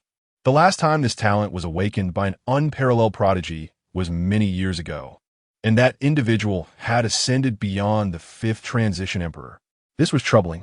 Zhou Yueli's face paled, her sense of foreboding intensifying. The gossamer blue wings sensed the power emanating from the Supreme Bone, and in the next moment, a beam of azure light surged forth from within them. Instantly, the blue aurora collided with the destructive light. Boom! The destructive light was instantaneously shattered, while the blue laser advanced relentlessly towards Zhou Yueli. Tang Haoyu had awakened the Starry Wings since childhood, a second prodigy secretly nurtured by the Sea God Island, his true talent rivaling that of his elder brother. Thus, with Zhou Yueli only recently mastering the Supreme Bone, barely able to unleash its first layer of power, how could she possibly contend with Tang Haoyu? I have stated, you cannot be my rival. As the formidable power of the Supreme Bone neared its dissolution, Tang Haoyu erupted into triumphant laughter. Listening to the murmurs of those around him, he felt an unprecedented surge of vanity gratified at that moment. Ecstatic beyond measure, he envisioned that after this day, he would rise to the same echelon as the legendary Huang Chang'e. How could his heart not be stirred with excitement? Meanwhile, Huang Chang'e observed the spectacle with calm detachment. He felt a tinge of surprise at Tang Haoyu's awakening of a second talent, yet it was merely a fleeting thought. Possessing a fearsome second talent without a robust holy body would forever preclude him from becoming a true prodigy. To outsiders, Tang Haoyu's physique might seem commendable, but in Huang Chang'e's eyes, it was his greatest flaw. He even harbored confidence in defeating Tang Haoyu in 3 moves, regardless of the latter's newly awakened second talent. The wings of the stars. In the blood-curtained battlefield, as her strength waned, Zhou Yueli was consumed by urgency, her complexion paling. Exhaustion dripped from her brow, and she struggled to hold on. Should she be struck, her physical prowess would be utterly inadequate to withstand the blow. There was no time to contemplate the humiliation of failure. A life-and-death crisis loomed before her. The myriad powerful figures of the great Zhou, Celestial Dynasty, stood ready to strike at any moment. Just as they prepared to act, a figure cloaked in ethereal frost, accompanied by a flurry of snowflakes, descended like a child of myth. Who else could it be but Zhou Yun? Just as Zhou Yueli was on the brink of collapse, a large hand pressed against her back. Boom! In the next instant, Zhou Yueli felt an overwhelming surge of power coursing through her, a terrifying force of icy essence erupting from her left palm. With a devastating momentum, it obliterated the blue aurora. Tang Haoyu was struck hard, staggering backward and spewing blood. Are you done yet? Zhou Yun cast a mocking glance at the distant clown of a boy. Tang Haoyu's eyes widened in disbelief as he gazed at Zhou Yun. How? How can he be so powerful? In the next moment, Tang Haoyu lost his balance and plummeted downward. The scene transpired too swiftly for the experts of the Sea God Island to react. By the time Emperor Haitian regained his composure, his young master had already fallen from the sky. Whoosh! He darted forward, catching his young master and assessing his injuries, finally exhaling in relief. Though the wounds were grave, they were not fatal. With the abundant resources of Sea God Island, recovery was still feasible. Ancestor, avenge me. Kill him. The immense humiliation drained all color from Tang Haoyu's face. His eyes, bloodshot with rage, fixated on Zhou Yun in the distant sky. Coincidentally, Zhou Yun was also gazing back at him. Their eyes locked in a moment of mutual recognition. That fellow dares to regard him with a contemptuous gaze, akin to looking down upon an insignificant ant. Alas, Tang Haoyu, infuriated, spat out another mouthful of blood, exclaiming, Ancestor, eliminate him, avenge me. This time, his voice resonated with fervor, nearly exhausting all his strength. The Sea Emperor's countenance darkened ominously. He was incensed. How audacious for anyone to inflict such harm upon their young master. This was a death wish. A terrifying aura of murderous intent surged forth from the Sea Emperor. His blood-red eyes fixated intently on Zhou Yun. An unparalleled imperial might envelop the venue. It left no room for doubt in his overwhelming presence. The powerful figures present felt as if a colossal mountain loomed above them, rendering them immobile and trembling. Is this what it means to be an emperor? The strength was truly formidable. Merely a hint of that aura extinguished any thoughts of resistance. Audacious, a commanding voice echoed through the void. It was the Empress. The vast imperial might emanating from the Sea Emperor vanished in an instant. He regained his composure. He could not act. This was the territory of the great Zhou celestial dynasty. The Sea Emperor could only feign a haughty snort before retreating to his original position, cradling his young master. This was an utter disgrace. They had come to provoke the great Zhou celestial dynasty, only to find themselves in such a predicament. Feeling the mocking gazes of those around him, the Sea Emperor felt a burning shame on his face. He wished to depart immediately. Remaining here served no purpose. Little treasure, are you all right? Zhou Yun tenderly lifted the utterly exhausted Zhou Yueli, expressing concern. Zhou Yueli struggled to break free, but alas, she possessed no strength left. Helplessly watching Zhou Yun carry her before so many eyes, her cheeks flushed, gazing upon his handsome visage, she felt an inexplicable flutter in her heart. Women are often drawn to strength. Zhou Yun, how did you accomplish that? Zhou Yun inquired, curiosity evident. Zhou Yun replied, can you guess? This princess does not wish to guess. Speak quickly. Zhou Yueli retorted, pouting. Her expression remained calm, yet internally, she was profoundly astonished. Was this truly the same sixth prince she knew? Was this the same reckless libertine she had once encountered? How could he possess such strength? The Tang Haoyu, whom she could not best, was rendered utterly powerless before Zhou Yun. Defeated in an instant, the disparity was infuriating. Just moments ago, she had contemplated striking Zhou Yun, yet she had grossly overestimated her own capabilities and failed to surpass Tang Haoyu. In that crucial moment, it was he who had come to her aid. Zhou Yueli's emotions were a tumultuous blend of complexity, shock, and a tinge of shame. The myriad feelings swirling within made it difficult for her to confront. This entirely transformed Zhou Yun, the formidable Zhou Yun, powerful beyond imagination. It feels as if I'm encountering him for the first time. This man before her is utterly inscrutable. Her curiosity intensifies. What could be the source of his extraordinary strength? When a woman finds herself intrigued by a man, unspoken truths linger in the air. Call me husband and let me hear it. I shall indulge you. Zhou Yun jested. You. Zhou Yuli trembled with indignation, and in an instant, she summoned an unknown strength to break free from Zhou Yun's embrace. Gazing at her furious countenance, Zhou Yun felt no remorse. Rather, he was slightly amused. Zhou Yuli, I believe our wager needs no further elaboration.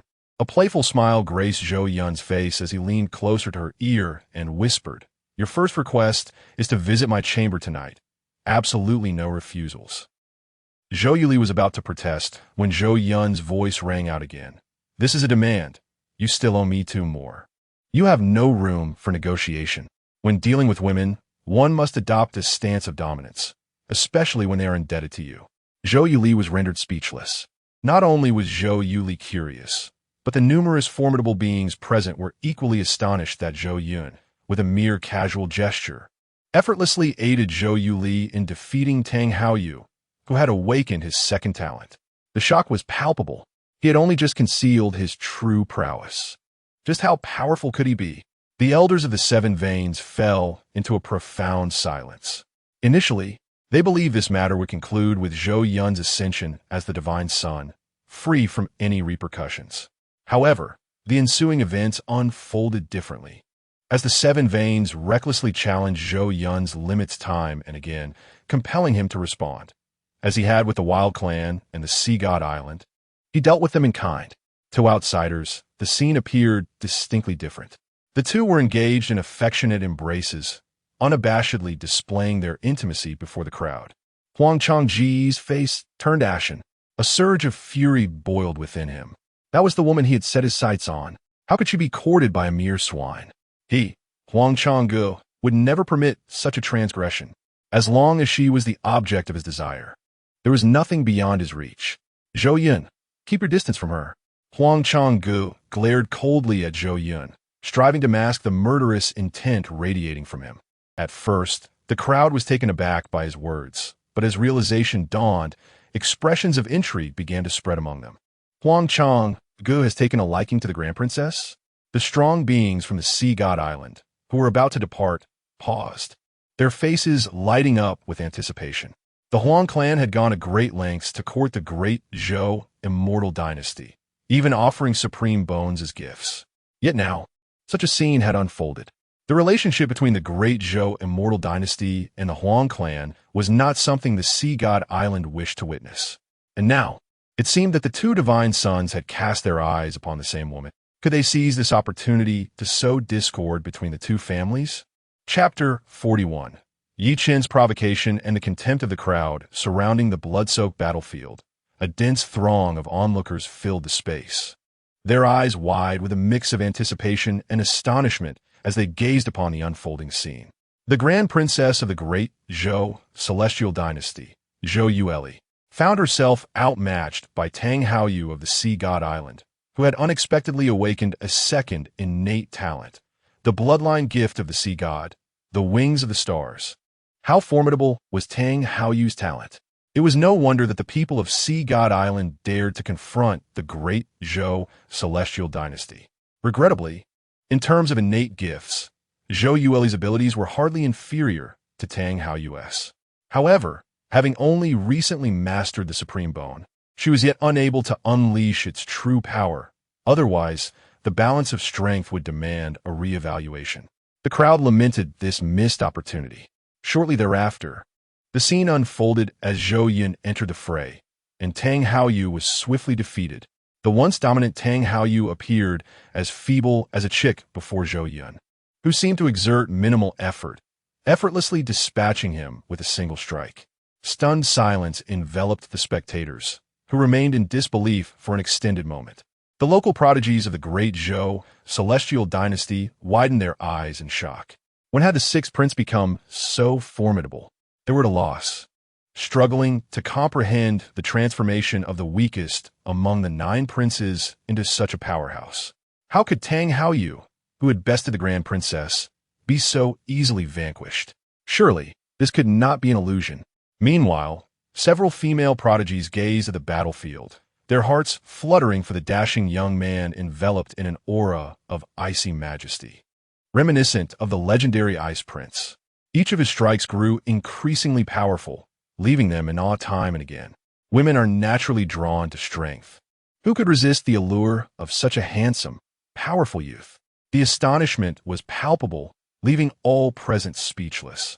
Zhou Yun had completely shattered their preconceived notions. The once unparalleled Tang Haoyu had been so effortlessly defeated, and they dared not fathom the true extent of Zhou Yun's prowess.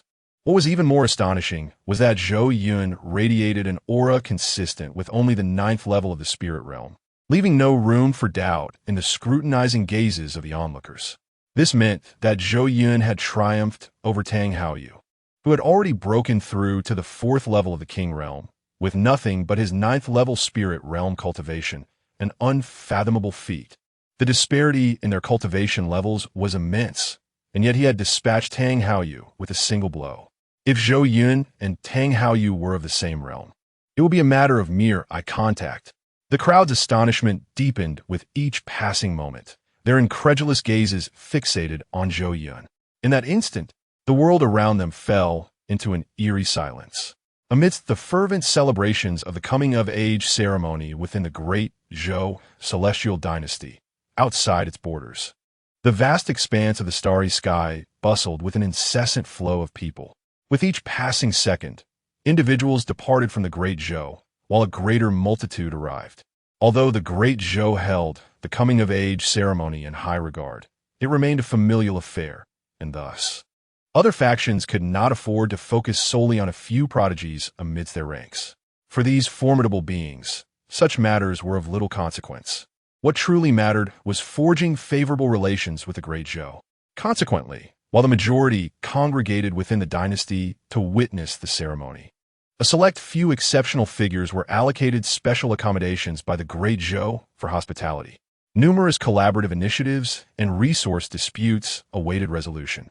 In a particular void, the Holy Fire Sage greeted every arriving guest with a warm smile, maintaining an atmosphere of calm as though no unexpected occurrences would transpire. Yet at that moment, a sudden sound of breaking air shattered the tranquility. From a certain location, a figure unabashedly exuded an aura that spread outward in all directions. A few of the powerful present furrowed their brows, their gazes drawn towards the source. There stood a remarkably youthful boy, clad in a heavy cloak. Who is this brash young lad? The array of powerful figures regarded him with a peculiar expression. This was the domain of the great Zhou, and today marked the auspicious occasion of their coming-of-age ceremony. Countless guests traversed the area, and even the mightiest among them would refrain from revealing their formidable presence, as doing so would be a grave disrespect to the great Zhou. Although they would not face punishment, it would surely incite the dynasty's displeasure. Thus all passers-by, from the pinnacle of the holy realm to the humblest cultivators, behaved as ordinary individuals. Yet this boy was an anomaly. Was he not merely a reckless youth? However, the next moment unveiled an even more astonishing scene. Zhou Yun, come out and face your demise. The audacious and unruly proclamation echoed throughout the heavens. All present regarded the boy with incredulous eyes. Goodness, this individual possesses an audacity beyond measure, daring to act so brazenly within the great Zhou. Is he courting death? Many of the powerful figures quickly discerned the boy's true cultivation level, merely at the king realm. Amongst the assembly of holy sovereigns and holy beings, none dared to make significant moves for fear of inciting the great Zhou's ire. Yet here stood a mere fledgling with no greater cultivation than that of a king, displaying such audacity. By what right did he presume to be so arrogant? The crowd had already marked him for death, gazing upon him with expressions akin to those witnessing a condemned soul. The boy's fate was sealed, yet Yi Chun remained unfazed by the gazes of those around him, his eyes resolute as he confronted an imposing celestial dynasty whose strength dwarfed his own immeasurably. In stark contrast, he stood alone, without an ally in sight. Faced with such a colossal entity, it was only natural for anyone to ingratiate themselves or cower in fear. However, at this moment, Yi Chun's countenance revealed neither trepidation nor retreat. For the sake of the woman he cherished, he was determined to teach Zhou Yun a lesson. Perhaps this was the essence of youthful bravado. The audacity to disturb the great Zhou celestial dynasty quickly attracted the attention of formidable beings present to receive guests. Whoosh! A sound sliced through the air, and an ancient figure materialized. The newcomer was an elderly man, draped in an expansive robe, radiating an aura of purple divine light. His presence exuding formidable strength. Particularly striking was the authoritative visage he bore, which augmented his majestic demeanor. His calm, unflinching eyes resembled a bottomless abyss, instilling a sense of dread in those who dared to meet his gaze. This was a sage-level powerhouse, whose every movement was imbued with sanctified might. In the absence of sovereign, all were but ants. Yi Chen's face instantly turned ashen. He felt enveloped by an overwhelming, sanctified presence, rendering him as insignificant as an insect in this realm, acutely aware that he could be crushed with a mere flick of the opponent's hand. He lamented to himself, acknowledging his own weakness. Although he had ascended to the 5th level of the Heavenly King realm and could contend across several minor realms, standing before a peak sage, he felt utterly powerless, akin to a mere pawn. Who is this brash young fool? The sage-level powerhouse's gaze locked onto Yi Chun, and his icy voice resonated once more. You dare to proclaim the name of my esteemed 6th prince in front of so many, even brazenly asserting that you wish to meet your demise? If you fail to provide a satisfactory explanation today, I assure you, I shall not let this insolent wretch escape unscathed. My 6th prince is not someone you can challenge at will. Have you even considered your own worth and identity? The surrounding powerful figures of the great Zhou celestial dynasty joined in with their derisive laughter. The other formidable beings present could hardly conceal their scornful glances toward Yi Chun. To survive in this realm, one must possess a formidable background and strength. Who is this insignificant brat? They had no knowledge of his identity. Under the scrutiny of the sage-level powerhouse, Yi Chun felt an immense pressure mounting upon him. Yet, he remained undeterred, displaying not an ounce of fear or hesitation. Instead, he felt a profound sense of humiliation. An unprecedented shame surged within him, akin to the relentless burden of a lifelong nemesis, forever etched in his heart. With years of aspiration directed solely toward vengeance. To his adversary, he was merely a jester, someone who had never garnered even a fleeting glance, his very appearance forgotten. He had never been regarded with any significance. They resembled deities in the heavens, looking down from their lofty heights upon the insignificant ants below. How could they possibly regard an ant with any measure of concern? Indeed, Yi Chen's countenance darkened, a self-deprecating smile gracing his lips.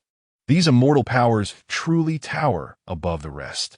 They have so swiftly forgotten the events of yesteryear.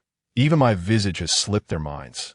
He clenched his fists tightly, his gaze imbued with an unprecedented resolve.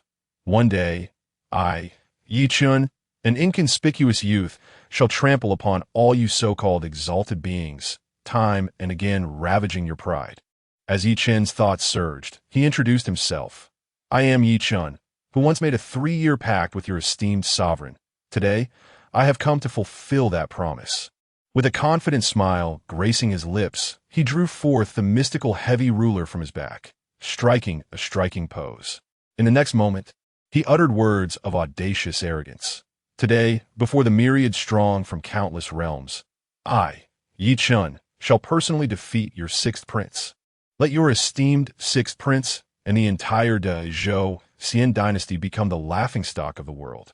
Upon the conclusion of these words, the expressions of the many strong from the Zhou Xian dynasty turned grave in an instant. How audacious! It is utterly outrageous. A brash youth, utterly unaware of his insignificance, dares to utter such hubristic claims before so many of them. To reduce the Zhou Xian dynasty to a mere jest for the entire cosmos? From whence does this brazen audacity stem? Feeling the murderous glares directed at him from the Zhou Xian dynasty, Yi Chun felt no fear. Rather, a profound exhilaration surged within him. Indeed, this is a sensation.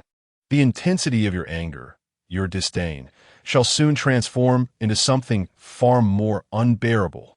I shall personally defeat your sixth prince before all of you.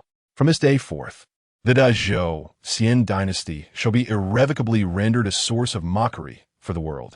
As Yi Qin's audacious proclamation echoed through the air, the strong present began to recognize his true identity. The incident from over 2 years ago had caused quite a stir. Many had been eagerly anticipating the culmination of the 3-year pact between the two. Yet now, before the appointed time had arrived, Yi Qin had audaciously sought them out. Is he truly the Yi Qin? He appears quite dashing. But what does looks matter? Handsome features cannot be exchanged for sustenance. This young master is bewildered by the audacity of this brash youth, daring to challenge the sixth prince of the Zhou dynasty, and to think the entire dynasty could fall to ridicule. Ha ha ha. This is the most amusing jest I have ever heard. A young man filled with disdain. In his eyes, the princes of the Zhou dynasty are extraordinarily gifted. Even he, a genius, cannot compare. And what merit does Yi Qin, a bumpkin from the countryside, possess? Is it merely his words? Chapter 42. Is the wandering long song a reborn individual? The crowd murmured, having recognized Yi Qin's identity.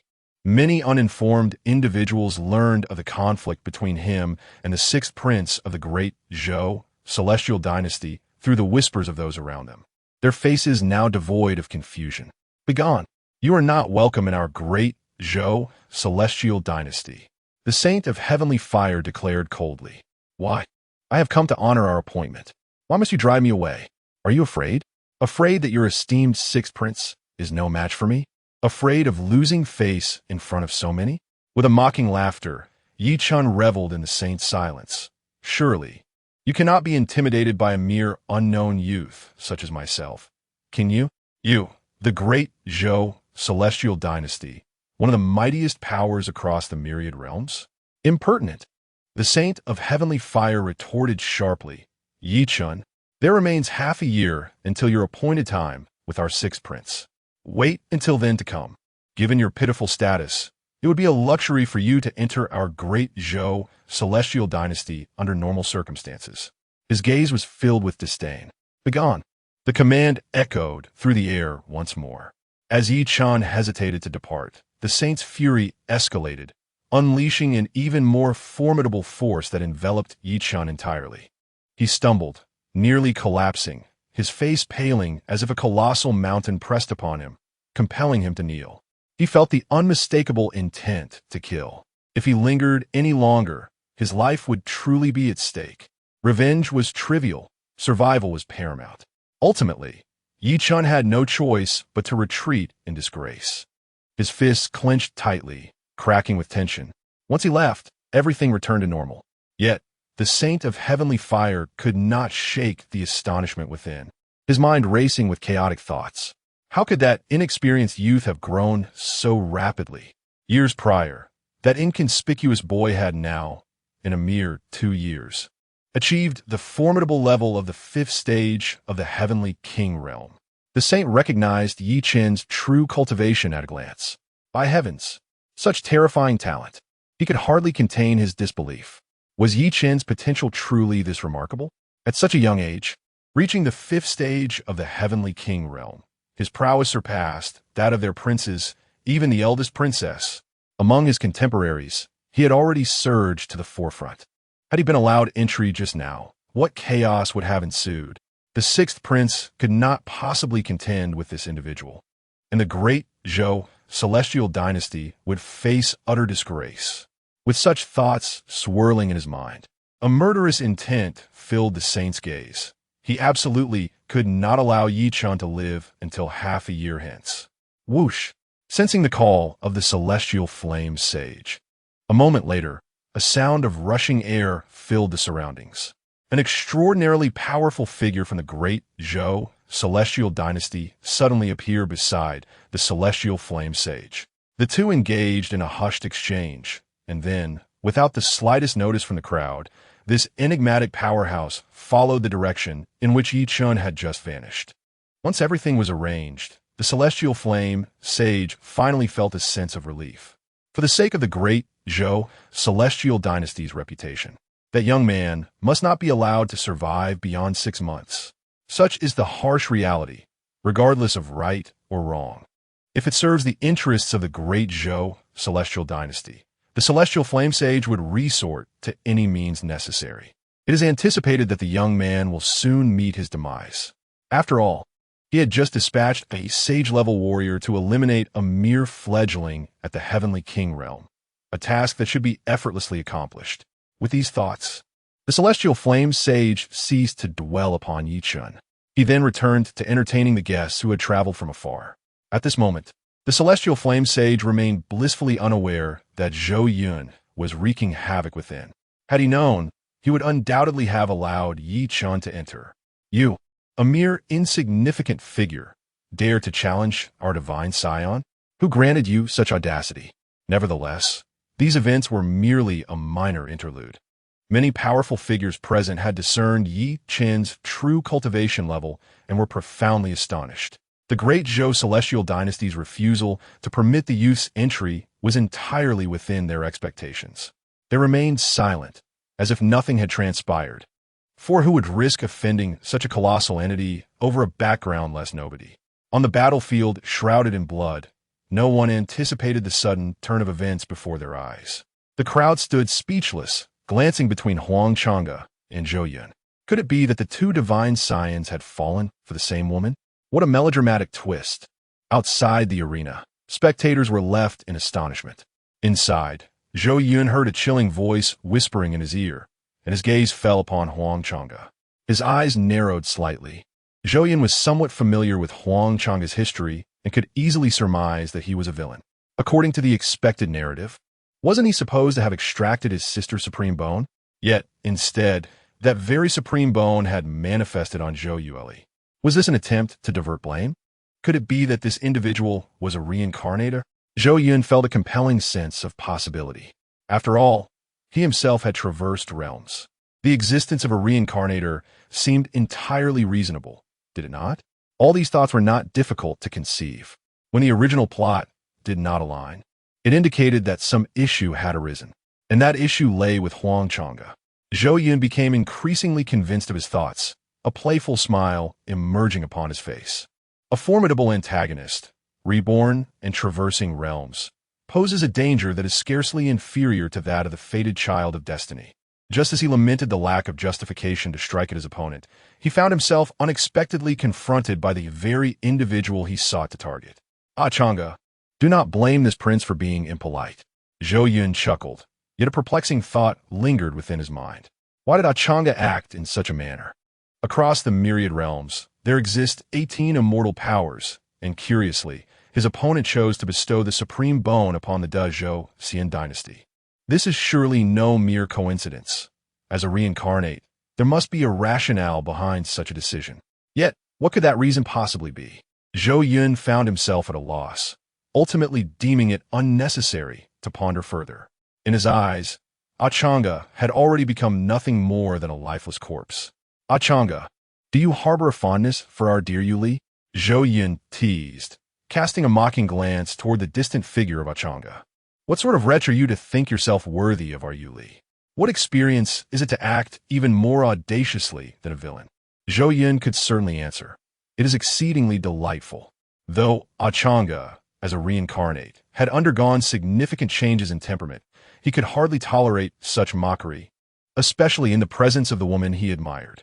His expression darkened instantly. In this new life, while Chang'e had shed his former arrogance, he could not abide the notion of some insignificant cur daring to defile his honor. Would he be reduced to a mere jest? Zhou Yun, let me reiterate. Zhou Yuli is the woman I, Chang'e, have set my sights upon. Soon, I shall personally seek her hand in marriage from your esteemed empress.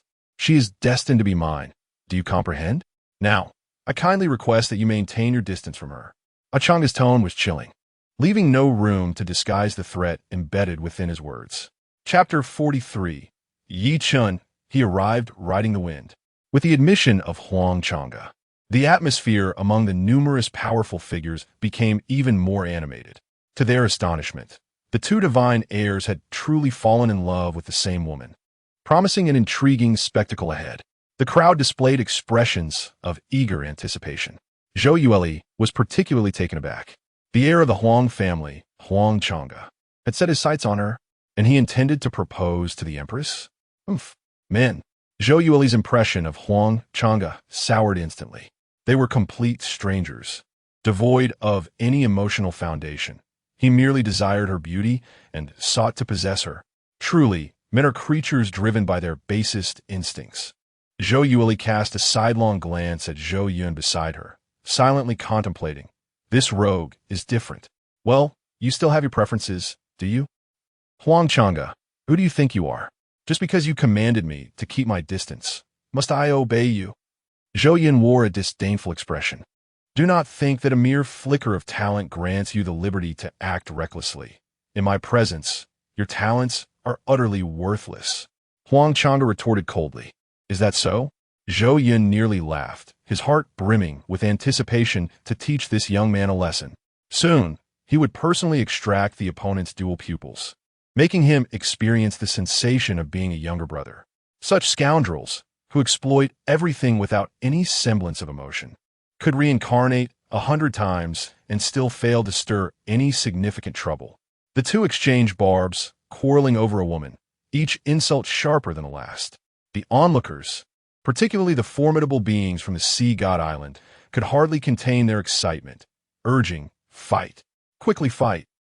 Meanwhile, outside, approximately a minute later, an inconspicuous man strode past the side of the Heavenly Fire Saint and entered the inner sanctum of the great Zhou Immortal Dynasty. Initially, the man felt a twinge of anxiety, but as the figure of the Heavenly Fire Saint receded further into the distance, he realized he had not been detected at all, allowing him to finally relax. He was utterly astonished. Was this method of concealing one's presence truly so formidable? Just moments ago, he had altered his appearance or an even bloodline. Not even a saint-level expert could discern any anomaly. Old Yao, if you possess such a powerful technique, why didn't you reveal it sooner? Ye Chen cheated it. Had he been taught this concealment technique earlier, he would not have faced such embarrassment. Kid, I simply forgot. A faint glow flickered from the ring on Yi Chen's ring finger. In the next moment, an ancient voice resonated in his mind. This individual was none other than Yi Chen himself, who had undergone a remarkable transformation. Now, he was a robust man, muscles bulging as if ready to burst forth. His entire body a testament to strength. With such a form, it was hard to believe he was the same slender Yi Chen from moments ago. Externally, the two appeared almost entirely different. Having successfully infiltrated the inner sanctum of the great Zhou celestial dynasty, Yi Chen cast aside his earlier concerns and eagerly soared towards the battlefield shrouded in blood. From a considerable distance, he discerned a familiar figure. Was it not Su Qingsheng, the beloved whom he had cherished for so many years? Struggling to contain his excitement, Yi Chen refrained from rushing forward to greet her. His gaze was drawn to three other figures. The first, a man named Huang Chang'e, was unfamiliar to him, and he quickly shifted his attention to the figure of Zhou Yun standing not far away. The sight of Zhou Yun ignited an uncontrollable fury within him. This was the man who had dared to threaten his beloved and had refused to contact him. He vowed that he would not cease to be a man until he had avenged her. Yi Chen's gaze then fell upon the final figure, Zhou Yueli. Upon witnessing her breathtaking beauty, he found himself momentarily entranced. Was it possible that there existed a woman even more exquisite than Su Qingsheng? This woman before him was utterly captivating. Her beauty was beyond words, mesmerizing to the point of distraction. Even Yi Chen found himself spellbound. However, he soon regained his composure, giving his head a firm shake. Yi Chen, you already have a beloved. How can you entertain feelings for another? Despite this internal admonition, he could not resist stealing a few more glances. Such a stunning woman deserved an introduction. After all, expanding one's circle of friends could only be advantageous. He firmly resolved that his intentions were purely platonic, believing wholeheartedly in the existence of sincere friendships between men and women. It must be said that at this moment, Yi Chen was revealing his most unsightly facet. To desire so fervently, Yet to insist on maintaining an image of nobility, did he truly believe that portraying himself as a paragon of virtue made him one? As he observed the unfolding events, he refrained from immediately seeking vengeance against Zhou Yun.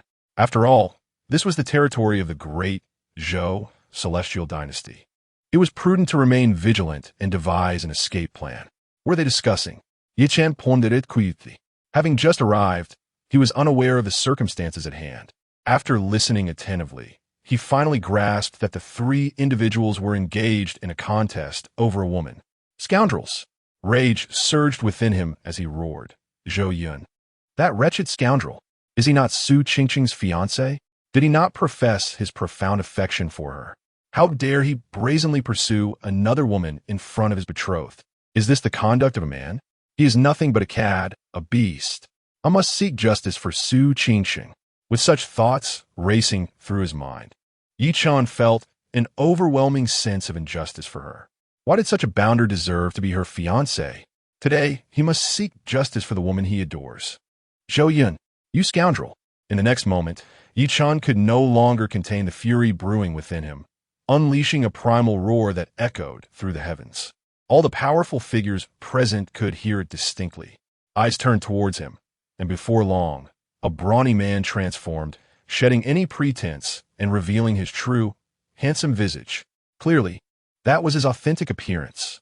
Then, amidst their astonished gazes, he soared into the sky, riding the wind with an imposing presence, and bellowed at Zhou Yun. Zhou Yun, are you even a man? In front of your fiancé, you dare to vie for a woman with another man. Do you possess no sense of shame? I, Yi Chun, hold nothing but disdain for men like you. Chapter 44. Su Qingqing's Betrayal. Yi Chen's breakdown under the watchful eyes of numerous onlookers. The divine scions of the great Zhou Immortal Dynasty and the Huang family found themselves enamored with the same woman. Just as the crowd anticipated a spectacle, an audacious youth, oblivious to his own insignificance, emerged to vehemently berate Zhou Yun. The crowd's attention shifted to this unfamiliar face, and expressions morphed into disbelief. Who is this audacious fool, daring to speak so boldly? To publicly censure the sixth prince of the great Zhou Immortal Dynasty, a future divine scion, was tantamount to courting disaster. This youth was doomed, and the forces behind him would inevitably suffer the repercussions. One could only wonder which faction had nurtured such a fool, likely bringing ruin upon their entire sect. Should the true nature of this incident come to light, it would surely incite the wrath of his ancestors. Laughter erupted among the crowd, who regarded Yi Chun as if he were a simpleton. Could this brash youth truly be so naive? They were utterly confounded by his reckless behavior. In this world, a man marrying one wife and taking two concubines was commonplace. Even Zhou Yun, of such esteemed lineage, could marry 1,000 women without provoking a single objection from the formidable beings across the realms. Yet here stood this impudent youth, daring to accuse Zhou Yun, thus irrevocably offending a divine scion. With a mere word, the very forces backing this youth could be obliterated in an instant. But wait, there was something strangely familiar about him, as if he had been seen before. A young prodigy fixed his gaze intently upon Yi Chun, and after a brief moment of contemplation, recognition dawned upon him. Ah, is this not the country bumpkin, Yi Chun, from years past? Yi Chun? I have never heard of him. Is he renowned? Renowned. Indeed, the young prodigy replied, unable to mask the derision in his eyes. Yi Chun was the very bumpkin who had made a 3-year pact with Zhou Yun over 2 years ago. And here he was, unexpectedly appearing before them today. The crowd gasped in astonishment, scrutinizing Yi Chun with newfound interest. They had heard whispers of that incident, a nameless peasant daring to challenge the sixth prince of the great Zhou Immortal Dynasty. The disparity between their statuses was as vast as heaven and earth. They existed on entirely different planes. Their talents were worlds apart, and in their eyes, Yi Chen's audacity was nothing short of absurdity. Laughter echoed through the throng, as scornful glances were cast toward Yi Chun. What audacity! How dare this insignificant creature challenge our esteemed sixth prince? He ought to assess his own worth. This ignorant insect is positively laughable. Even I would not possess such courage. One must wonder from whence this bumpkin derives his audacity. Ignorance breeds fearlessness, and often those devoid of knowledge possess a peculiar kind of courage and boldness. What courage? What boldness? A mere impudent fool. Another retorted with a tone replete with vulgarity. An individual of the lower echelons, completely devoid of connections, lacking any talent, forever fantasizing about a day when he might rise above, triumphing before the very woman of his desires, vanquishing the lofty princes of the Immortal Dynasty. Such tales are mere fabrications for children, miracles that are utterly unattainable, believed only by this pitiful class of people. Truly, they are a wretched swarm of insects. Each insult hurled was more contemptible than the last.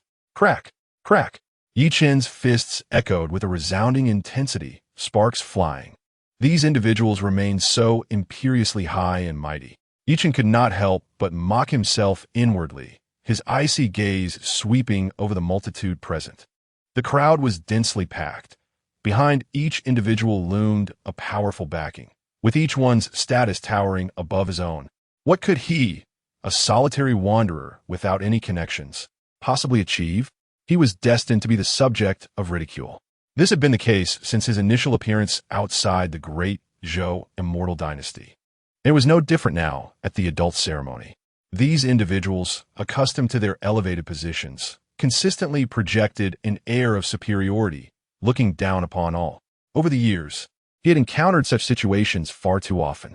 Yi Chen, with a resigned smile, suddenly fixed his gaze with the sharpness of a fierce eagle, glimmering with a perilous chill, his fists tightening with resolve. One day, I, Yi Chen, shall bring down each and every one of you so-called exalted beings, and slay you all. Yi Chen? Below, Ziyuji was instantly filled with exhilaration. The person she had awaited had finally arrived. In this lifetime, she vowed to seize this opportunity and firmly cling to this powerful ally. Nearby, Hanli had gleaned some information about Yi Chen from the crowd. For some inexplicable reason, he felt an innate sense of familiarity towards Yi Chen, as though they belonged to the same ilk. Though they had never met before, the very first glance imparted a remarkably amiable impression. How strange! Who is this person? Why does my heart suddenly feel this inexplicable connection? Hanli scratched his head in confusion. Little did he know, this was due to the bond of destiny. Both were children of fate, akin to being on the same side. Upon meeting, they would instinctively leave a positive impression on one another, and even in the face of conflict, they would never become adversaries. Under the design of fate, it was even possible for two individuals who were initially foes to forge a stronger bond. Conversely, if one were a villain, even if the child of destiny had never laid eyes on that villain before, they would invariably harbor a negative impression of each other. As time passed, their mutual disdain would only deepen. Such is the formidable nature of destiny. Unbeknownst to them, their fates had already been intricately woven. Even if the wild long song were to be sung anew, one's destiny remains immutable. Yi Chen, as Zhou Yun beheld the unexpected appearance of Xiao Huahua before him, a flicker of surprise crossed his countenance, quickly transforming into a more intriguing expression. How fascinating! It grows ever more captivating. To think that Yi Chen had sought him out 6 months in advance. Confronted with Yi Chen's fury, Zhou Yun instinctively shifted his gaze to Su Qingsheng among the crowd. That gaze, seemingly mundane, struck Su Qingsheng as nothing short of a demon's glare. She must not allow any misconceptions to arise. An inner tempest raged within Su Qingsheng. At this moment, her resentment towards Yi Chen was profound. It was this wretched fellow who had caused her fiancé to wrongfully accuse her. Were it not for him, how could she have been targeted by that pervert? It was precisely the moment to clarify her relationship with him, to prevent any misunderstandings from the world. Yi Chen, how dare you speak to my fiancé in such a manner? Su Qingsheng emerged from the throng, her gaze icy as it fell upon Yi Chen. Instantly, Yi Chen felt as though a bucket of cold water had been thrown over him, leaving him chilled to the bone. His eyes widened in disbelief as he stared at the accusing Su Qingsheng. She was actually defending that despicable man? Was this truly the woman he had once cherished? This must be a delusion, a cruel illusion. Yi Chen's heart screamed in turmoil as he implored Su Qingsheng. Qingsheng, he is unworthy of being your fiancé. Before your very eyes, he vies for another man's affections. He has no regard for you. He is nothing but a scoundrel. Qingsheng, this man does not deserve a woman as remarkable as you. Enough. Su Qingsheng's hand struck Yi Chen's face with a resounding slap. Yi Chen, my affairs are none of your concern. There is no bond between us. I kindly ask you not to disturb me henceforth. Yi Chen's visage turned as pale as a sheet. Each word from Su Qingsheng was akin to a sharp blade piercing his chest, leaving him drenched in anguish. The pain. It was unbearable. Why? Why must she treat him this way? Was he not acting in her best interest? Over the past 2 years, Yi Chen had perpetually yearned for Su Qingsheng, believing their reunion would be one of mutual understanding and affection. He had envisioned overcoming Zhou Yun for her sake, fully convinced that she would be moved by his efforts. They would embark on a blissful life together. This was the narrative Yi Chen had meticulously crafted. Yet, he could never have anticipated that upon their reunion, they would be like strangers. The once elegant, enchanting woman before him now regarded him with cold indifference, brandishing her sword against him.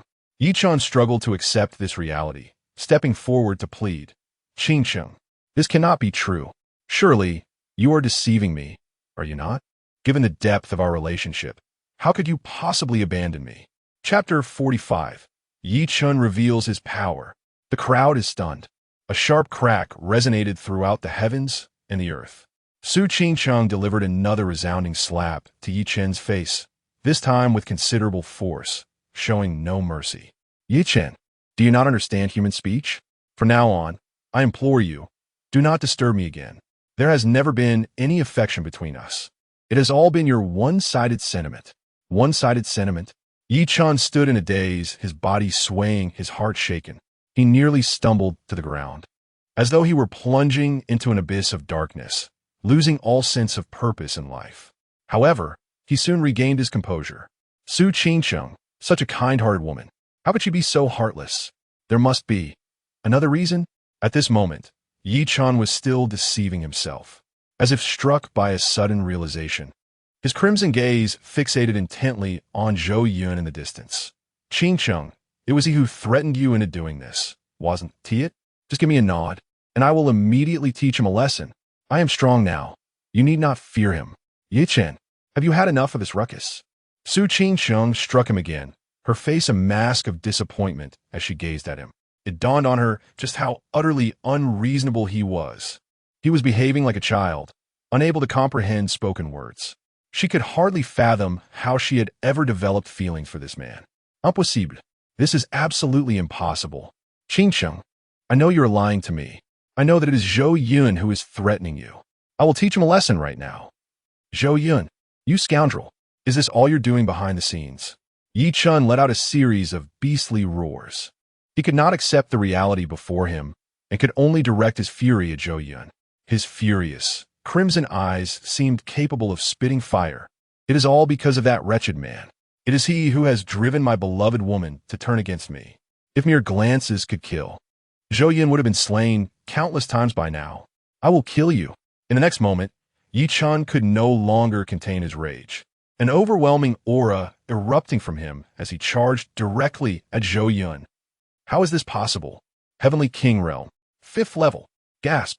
At the moment Yi Chen's aura was unleashed, the many prodigies present widened their eyes in disbelief, unable to comprehend the scene before them. How could that rustic bumpkin possess such formidable power?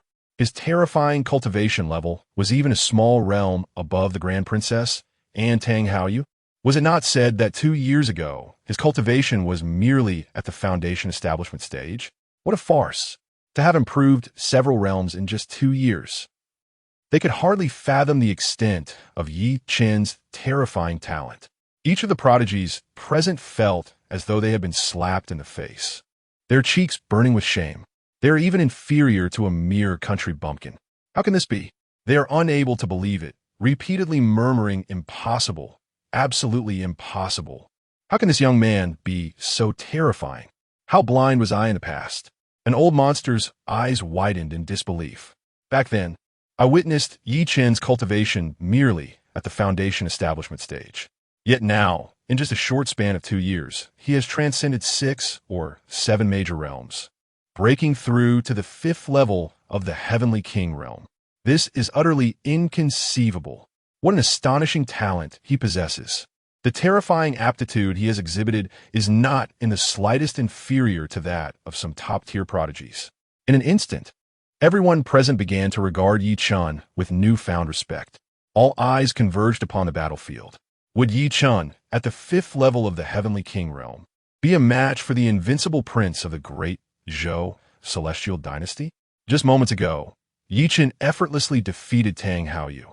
But that does not imply that Zhou Yun would be his opponent.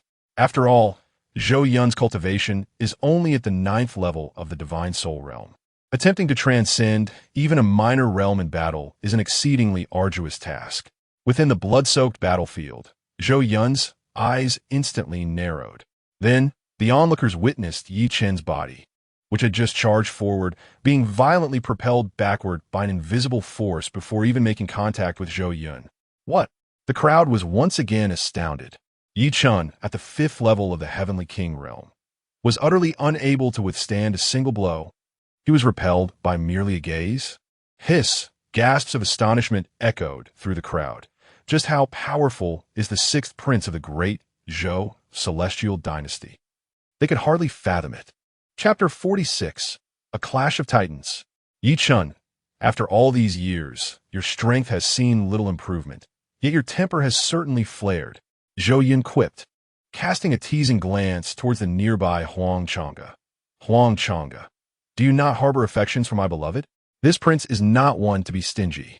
Should you manage to defeat this fellow before us, I may be inclined to consider your desires. Zhou Yun was eager to witness the clash between the Chosen One and the antagonist, curious as to who would emerge superior. Perhaps he could then reap the benefits as a bystander. Huang Chang'e stood still, lost in contemplation. In times past, he would have readily accepted Zhou Yun's challenge. However, having lived again, he could not possibly engage in such folly. Yi Chun was inherently exceptional. He could not bring himself to oppose him. Furthermore, Huang Chang'e held no trust in Zhou Yun. In this life, that individual had become immensely powerful, not only in talent and strength, but also in his cunning and treachery. Recognizing Zhou Yun's intentions, Huang Chang'e scoffed internally, then redirected his gaze to Yi Chun. Yi Chun, I share your disdain for this man before us. How about we join forces to vanquish him together? As Huang Chang'e spoke, Zhou Yun became increasingly convinced that this individual was indeed a reincarnated soul. No need for that. Yi Chun firmly declined. The adversary he wished to defeat required no assistance. Underestimating you, indeed. Yi Chun's eyes glared fiercely at Zhou Yun. He had not even unleashed a fraction of his power, yet he believed he could easily triumph over Zhou Yun. To his astonishment, Zhou Yun proved to be even more formidable than anticipated. Zhou Yun, the king of hell calls for your demise.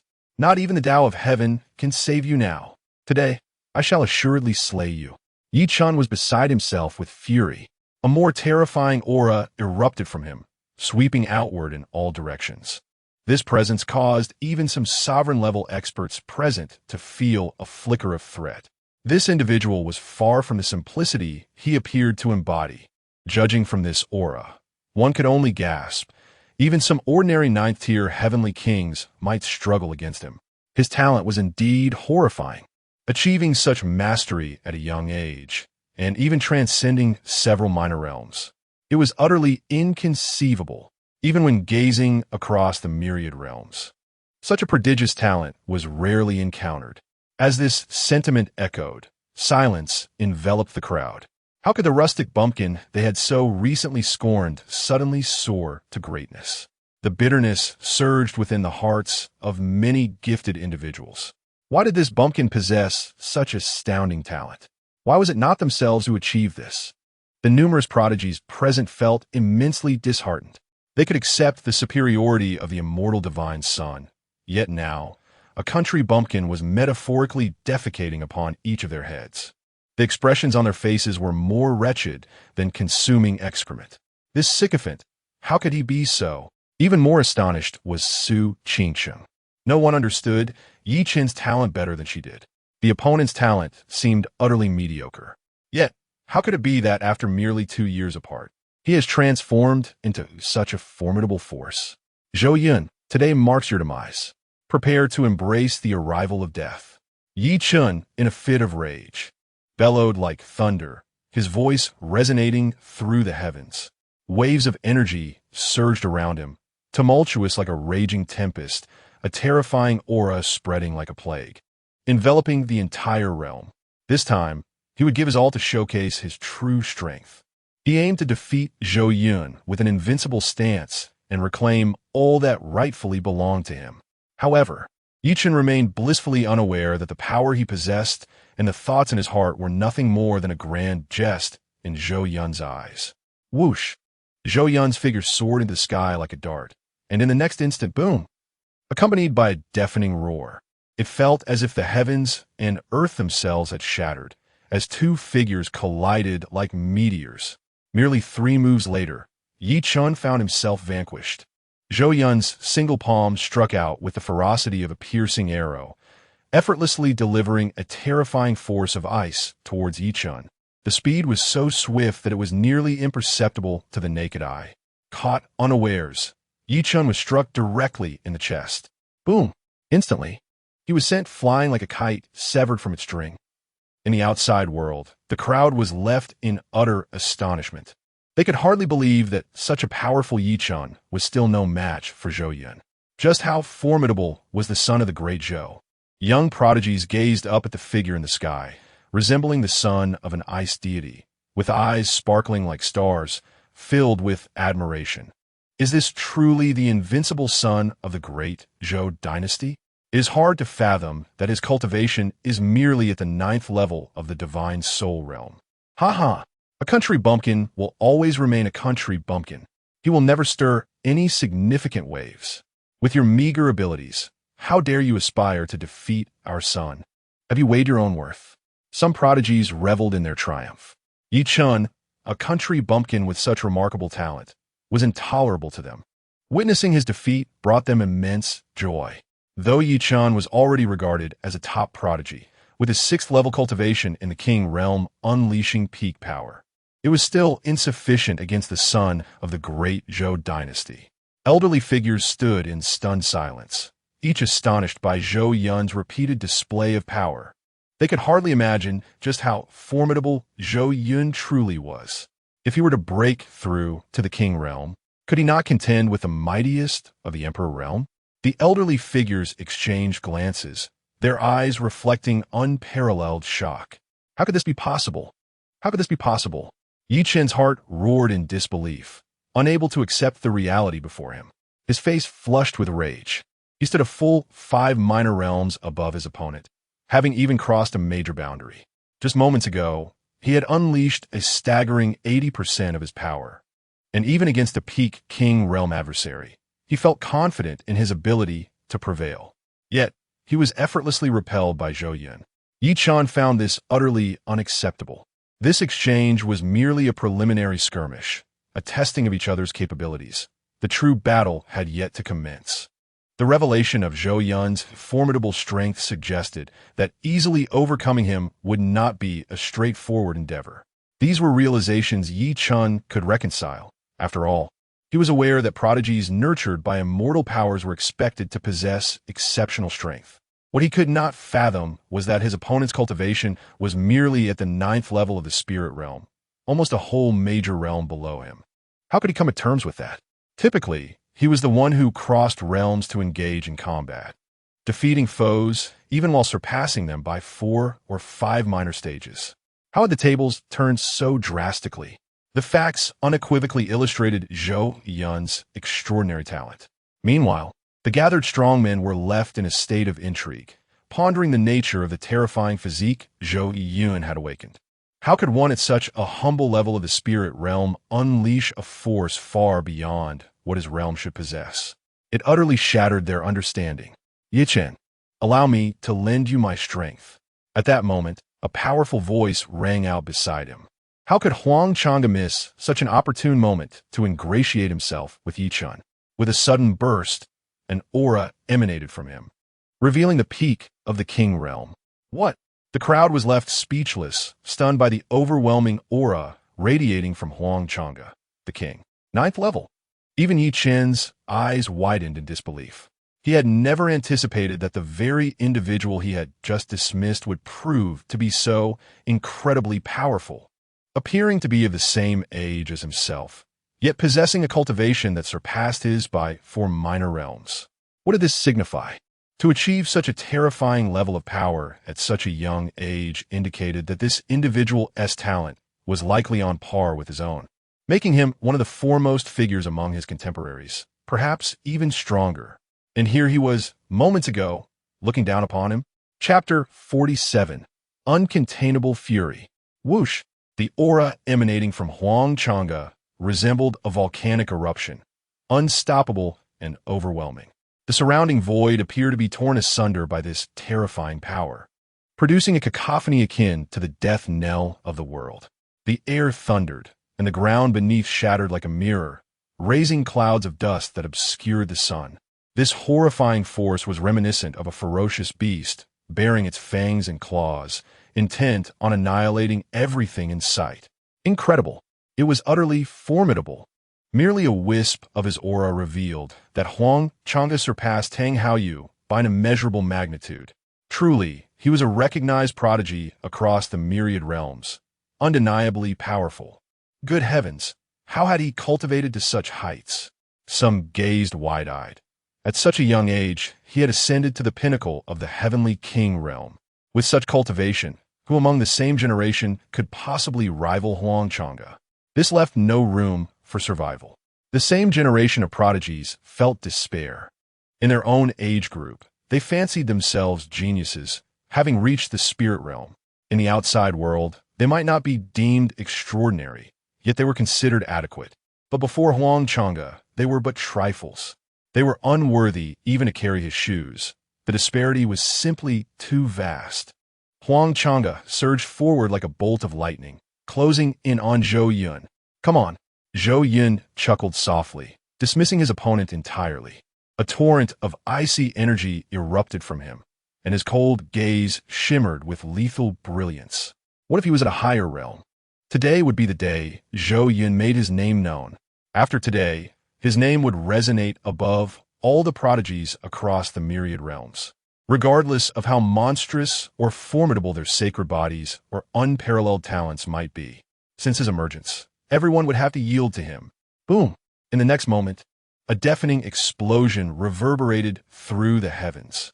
The terrifying power of ice collided with Huang Chang'e's unique strength, and the two were instantly locked in combat. Fist against fist, palm against palm. With each strike, the resulting terrifying waves caused the void to shatter with a series of crackling sounds. Boom! Boom! Boom! In just a few breaths, the two had exchanged blows for hundreds of rounds. However, to everyone's astonishment, what was initially thought to be a clash of two prodigies turned into an unexpected scene. Huang Chang'e was being forced back. Huang Chang'e was being repelled again. How could this be? The prodigies gaped in disbelief at the scene before them. How could the sixth prince of the great Zhou celestial dynasty possess such formidable strength? The crowd was in shock.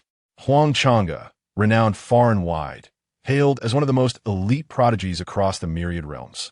Although Zhou Yun had just demonstrated terrifying power by effortlessly dispatching Tang Haoyu in a single move, they still did not believe Zhou Yun could be a match for Huang Chang'e. Why the urgency? My divine child is absolutely invincible. The few prodigies accompanying the Wild family are not the least bit concerned that their esteemed divine child would face defeat. Only they truly comprehend the immense strength of their divine child. Even when confronted by seasoned powerhouses, their divine child possesses the confidence to stand firm and can even claim victory. Is there anyone among the same generation of prodigies who dares to challenge their divine child? Such aspirations are nothing short of delusional. Indeed, the Wild Chang'e has yet to unleash his second innate talent, the Ancient. In the blood-soaked battlefield, a single palm strike from Zhou Yun sent the Wild Chang'e hurtling backward, retreating for several thousand meters. How is this possible?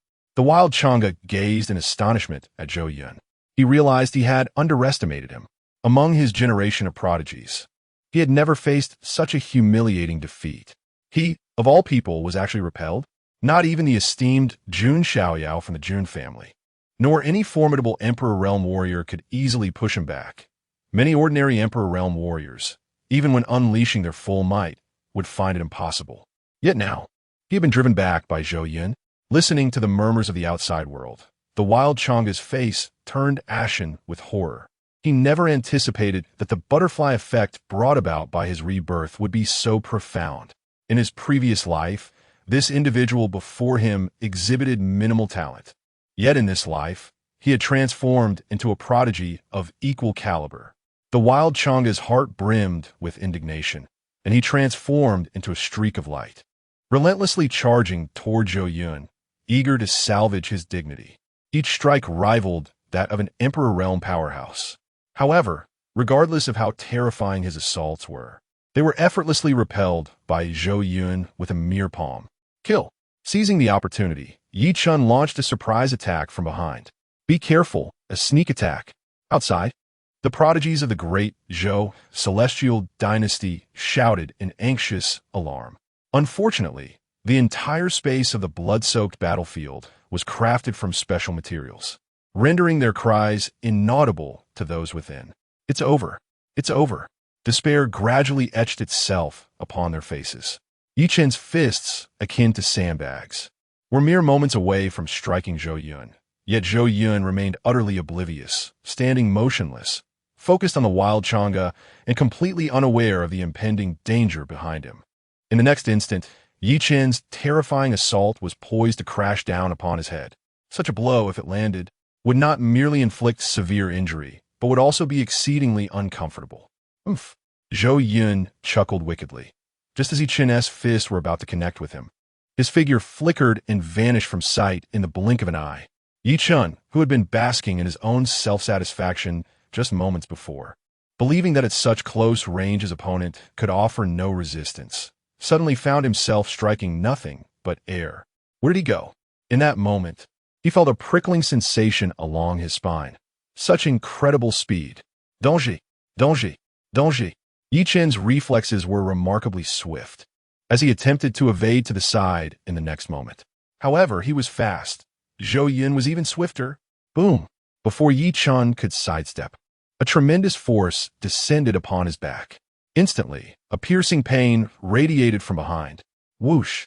In the blink of an eye, Yi Chun plummeted towards the ground like a deflated balloon. Yi Chun, do you revel in these trifling antics? Do you mistake yourself for something more than an insignificant insect?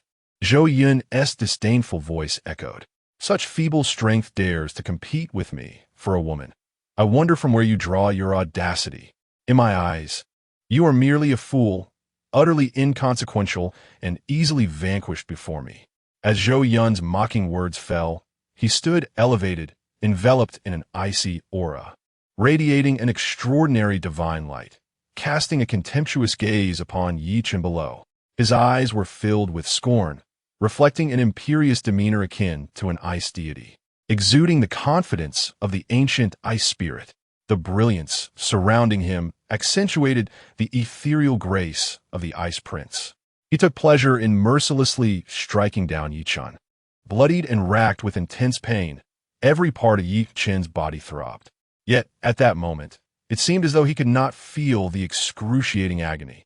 His furious gaze was fixed upon the lofty Zhou Yun, who looked down upon him with disdain.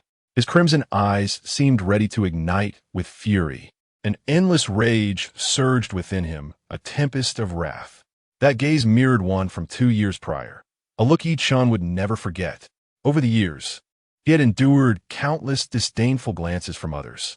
Those who considered themselves superior always regarded him with such contemptuous eyes. This kind of gaze sent shivers down his spine. Zhou Yun, I curse you to perdition. I will slay you, you wretched cur. Yi Chun bellowed with a feral roar. His visage contorted with rage, veins bulging upon his forehead. He was consumed by an uncontrollable fury. It was unfathomable how much anger surged within him, manifesting in a countenance resembling that of a beast. 3,000 thunders. 3,000 thunders. 3,000 thunders.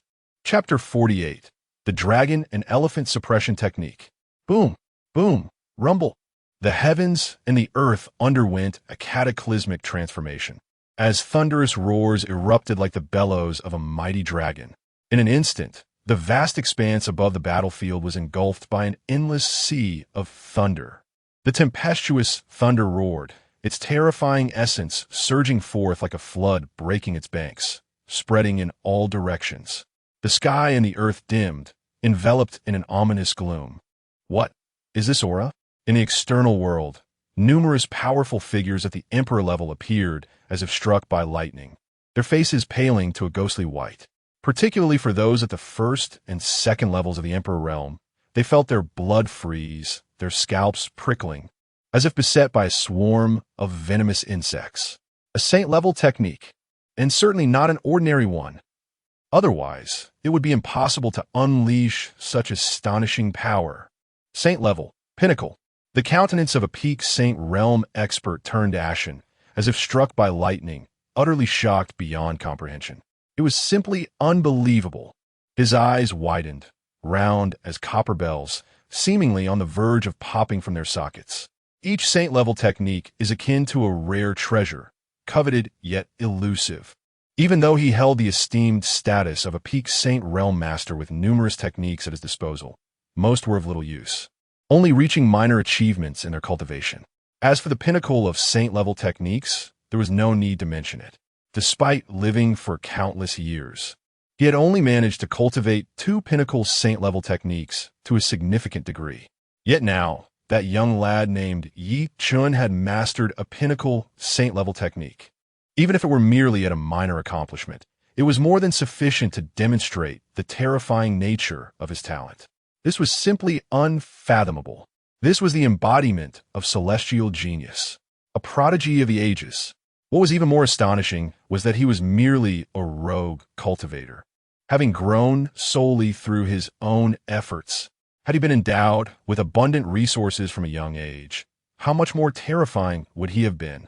If this child does not perish, he shall undoubtedly achieve greatness in the future. Amidst the collective astonishment of the crowd, a formidable saintly aura erupted from Huangchanga, akin to a volcanic eruption. Roar, roar, whimper. Dragons and elephants surged, rolling like tumultuous waves. Colossal beings resembling dark clouds obscured the sky, densely appearing between heaven and earth. In the blink of an eye, the once empty expanse was submerged by these ancient, terrifying beasts, exuding an unsettling aura. Each dragon and elephant, reminiscent of primordial giants awakening from millennia-long slumber, emanated a fearsome presence akin to a cataclysmic tide. A magnificent spectacle unfolded, as dragons and elephants shook the very foundations of the earth. In that moment, the scene reached an awe-inspiring climax, as if the entire world was reverberating with this ancient force. Everyone's eyes widened in disbelief. Sensing the chilling aura, the outside world was rendered speechless by the astonishment of numerous formidable beings. Once again, a pinnacle sacred-level technique had emerged. Huangchanga, to everyone's astonishment, he had comprehended yet another sacred-level technique, the Dragon-Elephant Suppression Technique. A voice cried out in shock. This scene was all too familiar to him. It was an indelible memory. This was due to the overwhelming power of the technique, which had long since resounded throughout the land. Many years prior, a peak sage from the Huang family, a stunningly talented individual, had vividly showcased the might of this technique. Upon hearing its name, the eyes of some ancient figures present widened in disbelief, unable to conceal their astonishment. What? It is indeed the Dragon-Elephant Suppression Technique. Is this technique truly formidable? Someone inquired with curiosity. Absolutely formidable. Another individual replied with fervor. This technique, known as the Dragon-Elephant Suppression Technique, is the most powerful among the many sacred techniques of the Huang family. The strength of this technique primarily lies in the power of the dragon and elephant. Upon reaching minor mastery, one can condense the power of 10,000 dragons and elephants. Upon achieving major mastery, one can condense an astonishing 108,000. Each manifestation of dragon elephant power far surpasses the inherent strength of its realm. The terrifying might formed by the fusion of all dragon elephant powers is beyond imagination. Although this technique is classified as sacred level, mastering it to its zenith can render one invincible within the same realm. It rivals some imperial-level techniques. The crowd grew increasingly astonished, especially the young prodigies among them. They could hardly fathom that Huang Chang'e could unleash such a terrifying technique. Was he still human? They were the same age. And yet, when reflecting upon their own capabilities, they realized they could not even comprehend a sacred-level technique, let alone a heavenly-level one. The disparity was utterly disheartening. In the past, that unparalleled genius from the Huang family had relied on this powerful technique to forcibly vanquish an imperial-level expert at the peak of sagehood. Following that battle, his name spread far and wide. From then on, he exhibited unparalleled brilliance, sweeping away his contemporaries with an invincible aura. Even upon breaking through to the imperial realm, he continued to craft legends. With the prowess of a first transition emperor, he could contend against a second transition emperor. With the strength of a second transition emperor, he could challenge a third transition emperor. Eventually, his cultivation even reached the fourth transition emperor. He was truly a prodigy of the ages. The crowd was left in a state of shock, their emotions tumultuous and their mouths agape, as if they were wooden statues frozen in place. A first transition emperor was already an impressive feat in their eyes. What then could be said of a fourth transition emperor? Such a figure was beyond their wildest imagination. They feared that in their lifetime, they would never even graze the threshold of that realm. Only they understood how excruciatingly difficult cultivation truly was. With each minor breakthrough, one must expend every ounce of effort. For them, merely ascending to the sage realm was akin to a stroke of immense fortune. Let us not even mention the exalted realm of the Supreme Emperor. The unparalleled cultivation of a fourth transition emperor appears to them as a being of legendary myth. However, due to his overwhelming brilliance, he was subsequently besieged by two fifth transition emperors from the Dragon God Palace. Yet, what do you suppose was the outcome? Despite the assault from these two fifth transition emperors, he astonishingly managed to escape. Truly unfathomable. He is indeed a legendary figure of his time. Is the dragon elephant suppression technique truly that formidable? Alas, how regrettable. The speaker continued. Since that incident, he has not made an appearance for a long while. Although countless years have passed since his illustrious days, the old man still remembers vividly. What? The surrounding crowd was once again astonished. To face two fifth transition emperors simultaneously and still escape? Upon uttering these words, the shock among the formidable individuals present was almost impossible to suppress. It truly broadened their horizons. Many powerful beings at the saint level could not help but gaze in astonishment at the battlefield's arrogant long song. The chasm between saints and emperors is not something the average person can fathom. As one progresses to higher realms, the difficulty of crossing boundaries in battle escalates, especially between emperors and saints. Even some of the most exceptional prodigies cannot achieve such feats. This underscores the terrifying nature of the dragon elephant suppression technique. Yet, simultaneously, it comes with significant drawbacks. The technique is exceedingly difficult to cultivate over countless years. The number of dazzling talents from the Huang family who have successfully grasped this art can be counted on one hand. Among these individuals, nearly everyone has achieved the status of a supreme emperor in this era, wielding extraordinary combat prowess that crushes others of the same realm. Like celestial beings, they survey the world. Each one is an unparalleled powerhouse. The individual mentioned earlier has already become a secluded ancestor of the Huang family, revered by the world as the Dragon Elephant Emperor. Over 100,000 years ago, his cultivation had already ascended to the terrifying fourth transition emperor realm. He has not been seen for a long time, and surely he has only grown stronger. Indeed, this is the dragon elephant suppression technique. Arrogant Long Song laughed with great pride. Although he could not hear the discussions of those outside, he could envision the scene from their astonished expressions. Shock, incredulity, cheers for himself. Above arrogant Long Song, Thousands of colossal dragon elephants circled, each emitting beast-like roars that shook the heavens. Their might was extraordinary. Clearly, he had not yet reached the minor accomplishment stage in his cultivation. However, he was not far from it. The terrifying power unleashed by the fusion of thousands of dragon elephant forces was sufficient to sweep away all the prodigies of the same generation. Yi Chen's heart was equally filled with astonishment.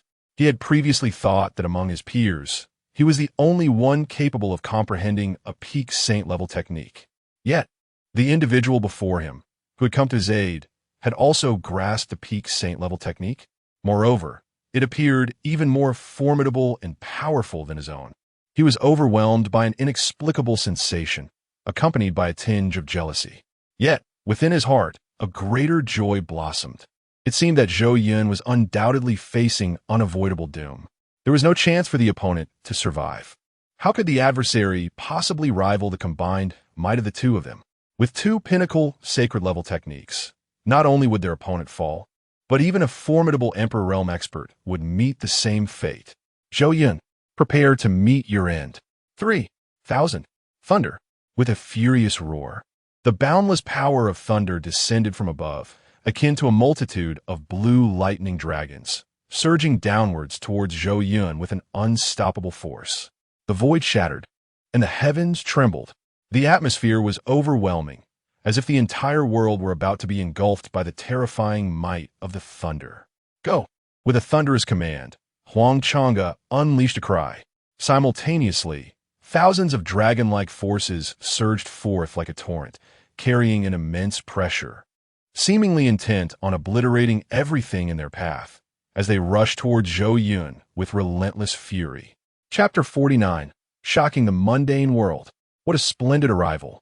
Zhou Yun, far from exhibiting any fear, wore a chilling smile that sent shivers down the spine.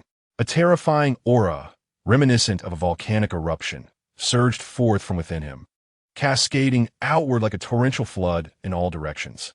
The power of this icy essence was akin to an unyielding winter, capable of freezing all existence. Boom, boom, rumble. In an instant, thunderous explosions reverberated across the skies, deafening and overwhelming, as if attempting to rend the very fabric of this realm. Three immensely terrifying forces collided like meteors, unleashing a dazzling brilliance. Zhou Yun, at the epicenter of this tempest, bore the brunt of the devastation, undoubtedly suffering the greatest harm.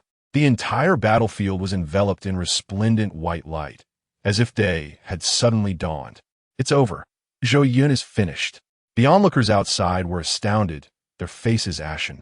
It was not doubt in Zhou Yun's prowess that gripped them, but rather the sheer terror exhibited by Yi Chen and Huang Chang'e, which left them utterly speechless. If you possess such meager strength, you have truly disappointed this prince. This mellifluous voice resonated like a grand bell, echoing throughout the heavens and earth. With the emergence of this sound, the previously tense atmosphere shattered like a punctured balloon, collapsing in an instant. What? Both Huang Chang'e and Yi Chen wore expressions of astonishment, as if witnessing the most unimaginable spectacle, their gazes fixated upon the heart of the battlefield. Zhou Yun, he is still alive. What? He hasn't perished? Amidst the crowd's shock and disbelief, a massive ice sphere shattered. Within it stood a figure, slowly rising. Who else could it be but Zhou Yun? The onlookers outside were left in utter astonishment. My heavens! Is this the true power of the sixth prince of the great Zhou Immortal Dynasty? Is simply terrifying. Facing both Huang Chang'e and Yi Chen, two unmatched prodigies, they had just unleashed a fearsome combined strike, yet their opponent had sustained no harm whatsoever. Gazing at Zhou Yun, whose attire remained unscathed, the crowd was left utterly dumbfounded. How could he be so formidable? With merely a cultivation level at the 9th stage of the divine soul realm, he had withstood two supreme, killing moves capable of slaying Emperor Realm powerhouses. Is this even human? The Emperor Realm experts present were left utterly stunned, scarcely able to believe their own eyes. Had they faced those two lethal strikes, they would have had no certainty of survival. Yet Zhou Yun, not only had he successfully endured, but he had also emerged unscathed. You tell me his cultivation is merely at the ninth stage of the divine soul realm? They would never believe it, even unto death. Yet the harsh reality lay before them. Old, so old, an elderly man sighed alone. This world ultimately belongs to the youth. Impossible? How could this be? The most astonished were still Huang Chang'e and Yi Chun. Again, I refuse to believe I cannot vanquish this wretched creature. Yi Chun roared in fury, his figure charging forth once more. Simultaneously, Huang Chang'e began to stir. This was destined to be a grueling battle. Three figures entwined once more. Boom! Boom! Boom! Another series of deafening explosions reverberated through the heavens and the earth. The three engaged in a fierce contest, a true battle that transcended their own realms. Zhou Yun single-handedly suppressed both Yi Chun and Huang Chang'e. Sacred weapons clashed against sacred weapons. Technique contre technique. The terrifying aftermath of the battle permeated every corner of the universe. The void echoed with sounds of shattering. The three fought with such intensity that the sky darkened and the sun and moon lost their light. They vowed not to cease until a victor emerged. Crackle, crackle. A cacophony erupted. The eardrums of the onlookers were nearly shattered. Yet they seemed oblivious to it all, their eyes keenly fixed on the battlefield, missing not a single detail. The atmosphere gradually escalated to a crescendo. The conflict among the three was simply too spectacular. It surpassed everything that had come before. The several princes, despite exerting all their efforts, could barely unleash a single sacred-level technique, and that was the most rudimentary of their kind. Even the Grand Princess Zhou Yueli and Tang Haoyu had only managed to comprehend a couple of sacred-level techniques. Yet, Huang Chang'e and Yi Chun were nothing short of monstrous. Almost every move they executed was a sacred-level technique. Was the spiritual energy within them inexhaustible? This perplexity burgeoned within everyone's hearts. They could not fathom this. How could that wretched scoundrel be so powerful? Zhou Yueli was utterly dumbfounded. The might of Huang Chang'e and Yi Chun had already left her in shock. Yet she never anticipated that the scoundrel would be even stronger than the two of them. In an instant, her admiration for Zhou Yun surged immensely. Women are invariably drawn to strength. This is a truth to remember. However, this does not imply that Zhou Yueli was merely seeking to attach herself to power. To put it differently, if such an exceptional man were to appear before you, no woman could remain unmoved. How could it be so? Zi Yueji stood frozen, her face a mask of astonishment as she gazed at Zhou Yun, who stood invincible, facing two opponents at once. How did this differ so drastically from the narrative of her past life? Where had the discrepancy arisen? Wasn't that useless prince merely a stepping stone for Yi Chun? How could he possess such formidable combat prowess?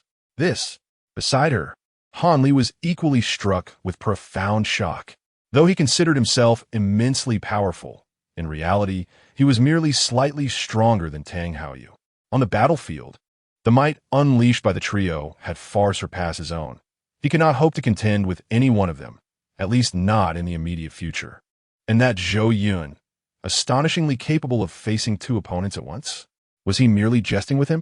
Just moments ago, he had contemplated robbing the adversaries. How foolish he had been, unable to see their true strength.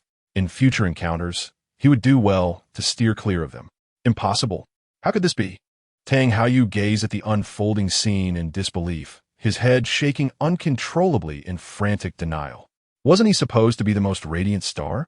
Why, despite awakening his own second-tier talent, did he find himself so vastly outmatched by the likes of the Wild Chang'e? In that instant, Tang Haoyu's mind struggled to accept the harsh reality, and he fainted from sheer frustration. Young master, young master. Zhou Yun's expression shifted dramatically. One had to concede that both Chang'e and Yi Chun possessed formidable power, compelling him to exert half of his own strength. Alas, having only recently risen to prominence, he had not yet had the opportunity to comprehend a divine-level technique. Otherwise, how could these two persist for so long before the prince? Zhou Yun lamented internally. This was his current shortcoming. Without a devastating finishing move, it was a challenge to eliminate both adversaries swiftly. However, Even though Chang'e and Yi Chun unleashed increasingly potent divine-level techniques, it ultimately bore little fruit. Their energy expenditure was equally immense. Meanwhile, Zhou Yun had hardly exerted himself. Thus, as time passed, the disparity among the three would only grow more pronounced. How could this be? The longer Chang'e and Yi Chun fought, the more bewildered and astonished they became. Zhou Yun, maintaining peak condition, showed no signs of fatigue. In stark contrast, they were only wearing themselves down further. 3,000 thunder strikes. 3,000 thunder strikes. 3,000 thunder strikes. The spiritual energy within Yi Chun dwindled like a well running dry, nearing exhaustion. He was battered like a withered leaf in a tempest, covered in wounds and blood, reduced to a mere shadow of his former self. Yet, like an indomitable warrior, he refused to relent, still struggling against fate. Thunder, your mother. Enough with the banter. Practice more. The incessant chatter during a brawl was unbearable, and Zhou Yun could hardly endure it any longer. Like an arrow released from its bow, he surged forward, delivering a punch that sent Chang'e reeling, before pouncing on Yi Chun with the ferocity of a famished tiger. Yi Chun's response was sluggish, akin to a snail's crawl. By the time he regained his senses, Zhou Yun had already materialized before him, raising his hand to deliver a resounding slap. Slap, slap, slap. The crisp sound of the slaps echoed like firecrackers. Ultimately, Yi Chun was sent flying like a kite with its strings severed, crashing heavily to the ground below, spewing forth blood in torrents, utterly disheveled. In stark contrast to the previously arrogant demeanor, the situation had taken a turn. Has the thunder ceased? Zhou Yun withdrew, a satisfied smile gracing his countenance. His icy power resembled the countless stars in the cosmos, inexhaustible and ever-flowing. For these two to triumph over him, they would need to eliminate him in a single blow. Otherwise, the prospect of victory was utterly non-existent. Chapter 50. The Worry of the Celestial Fire Sage. Zhou Yun furrowed her brow slightly, shifting her gaze towards the distant figure of Huang Chang'e. Something about his aura felt amiss. It dawned on her. She had momentarily forgotten that he possessed an ancient double pupil. At this moment, Huang Chang'e had transformed entirely. His eyes radiated a crimson-purple light, as if he had become an entirely different being, particularly that overwhelming aura, reminiscent of a supreme power awakening, the force of the ancient double pupil brewing within him. Was Huang Chang'e finally ready to unleash his ancient double pupil? This time, our divine son shall demonstrate his formidable strength before the world. Is the divine son preparing to become earnest now? The young boys accompanying the Huang family, originally pale-faced, instantly erupted with excitement. The double pupil. No one understood better than they the immense power that the ancient double pupil possessed. Their divine son, due to his unique constitution, was in perfect harmony with the ancient double pupil, capable of unleashing an even more potent force than its original form. Their expressions were filled with exhilaration, as if they could already envision Zhou Yun being trampled beneath their divine son's feet. How could I possibly be defeated? How could I possibly be defeated? Suddenly, a chorus of reluctant voices echoed in his ears. Zhou Yun's gaze shifted once again, this time towards another direction. Yi Chun, though his aura was faint, struggled to rise to his feet. His eyes brimmed with an indomitable fighting spirit. Yi Chun, could concede defeat to anyone but not to Zhou Yun. What was Yi Chun's dream in his youth? His master had once asked him. Yi Chun's response was clear: to provide a life for the underprivileged, to earn them respect, to drag down the lofty elites and let them experience the plight of the lowly, to feel the scorn of others. It was as simple as that. Overcoming 18 indomitable powers had become Yi Chun's driving force. He understood the arduous journey ahead, yet he had never relinquished his aspirations. And now, Yi Chun's gaze was steadfastly fixed on Zhou Yun. If he could not overcome this obstacle, what hope was there for his dreams? Fiery lotus of the Buddha's fury. Arise, let the world once again feel your power. Yi Chun roared like an enraged lion, unleashing a thunderous cry. In an instant, flames erupted from his chest, akin to a volcano in full eruption, a blaze of lotus fire, resembling a crimson lotus blooming in the depths of hell, exuding a heart-stirring aura, surging forth like a torrential flood. The entire dojo, Immortal Dynasty, seemed to tremble beneath this force, faintly sensing the heart-stopping power. What was transpiring? All the formidable beings were drawn like moths to a flame, casting astonished glances in the direction of the grand ceremony. Yet, they found themselves enshrouded in a cloud of confusion, utterly bewildered. What could this terrifying flame be that instilled such dread, even from a considerable distance? I could sense the chilling breath of death. Some of the prodigies turned pale with fright, their faces drained of color. Even seasoned experts wore expressions of dismay, utterly astonished by the revelation. They could scarcely believe that Yi Chan possessed yet another hidden card, the Buddha's Wrath Fire Lotus, ranked 78th on the list of extraordinary flames. How could Yi Chan wield such a treasure? In the outside world, some individuals erupted with excitement, their eyes gleaming with avarice. The flames of heaven and earth are exceedingly precious. Due to their extreme rarity, each one holds immense value. They are even considered more valuable than sacred-level techniques. They could hardly fathom that this rustic youth bore such a priceless artifact. Had it not been for the numerous powerful figures present from the great Zhou celestial dynasty, a frenzy of competition would have already ensued. Such a divine treasure captivates everyone's heart. For some alchemists, these flames are more precious than their very lives. How could this be possible? Su Qingsheng was utterly astonished. The once despised, impoverished boy, how could he possess such an unparalleled treasure? This time, Zhou Yun was in grave danger. All eyes turned once again to the battlefield. The flames of heaven and earth are notorious for their ferocity. Even those at the 4th and 5th levels of the Heavenly Emperor realm felt an overwhelming aura of death. They swore they would never wish to confront a lethal move such as the Buddha's Wrath Fire Lotus. Otherwise, they would be incinerated beyond recognition. Outside the great Zhou celestial dynasty, the Heavenly Fire Saint gazed toward the direction of the adult ceremony, his expression one of shock. In that fleeting moment, even he, a peak saint-level expert, felt a lingering sense of dread. What could this power be that even he, a formidable saint, sensed a subtle threat? What transpired within? The Heavenly Fire Saint furrowed his brow. It was evident that the emergence of this power was undoubtedly linked to the adult ceremony.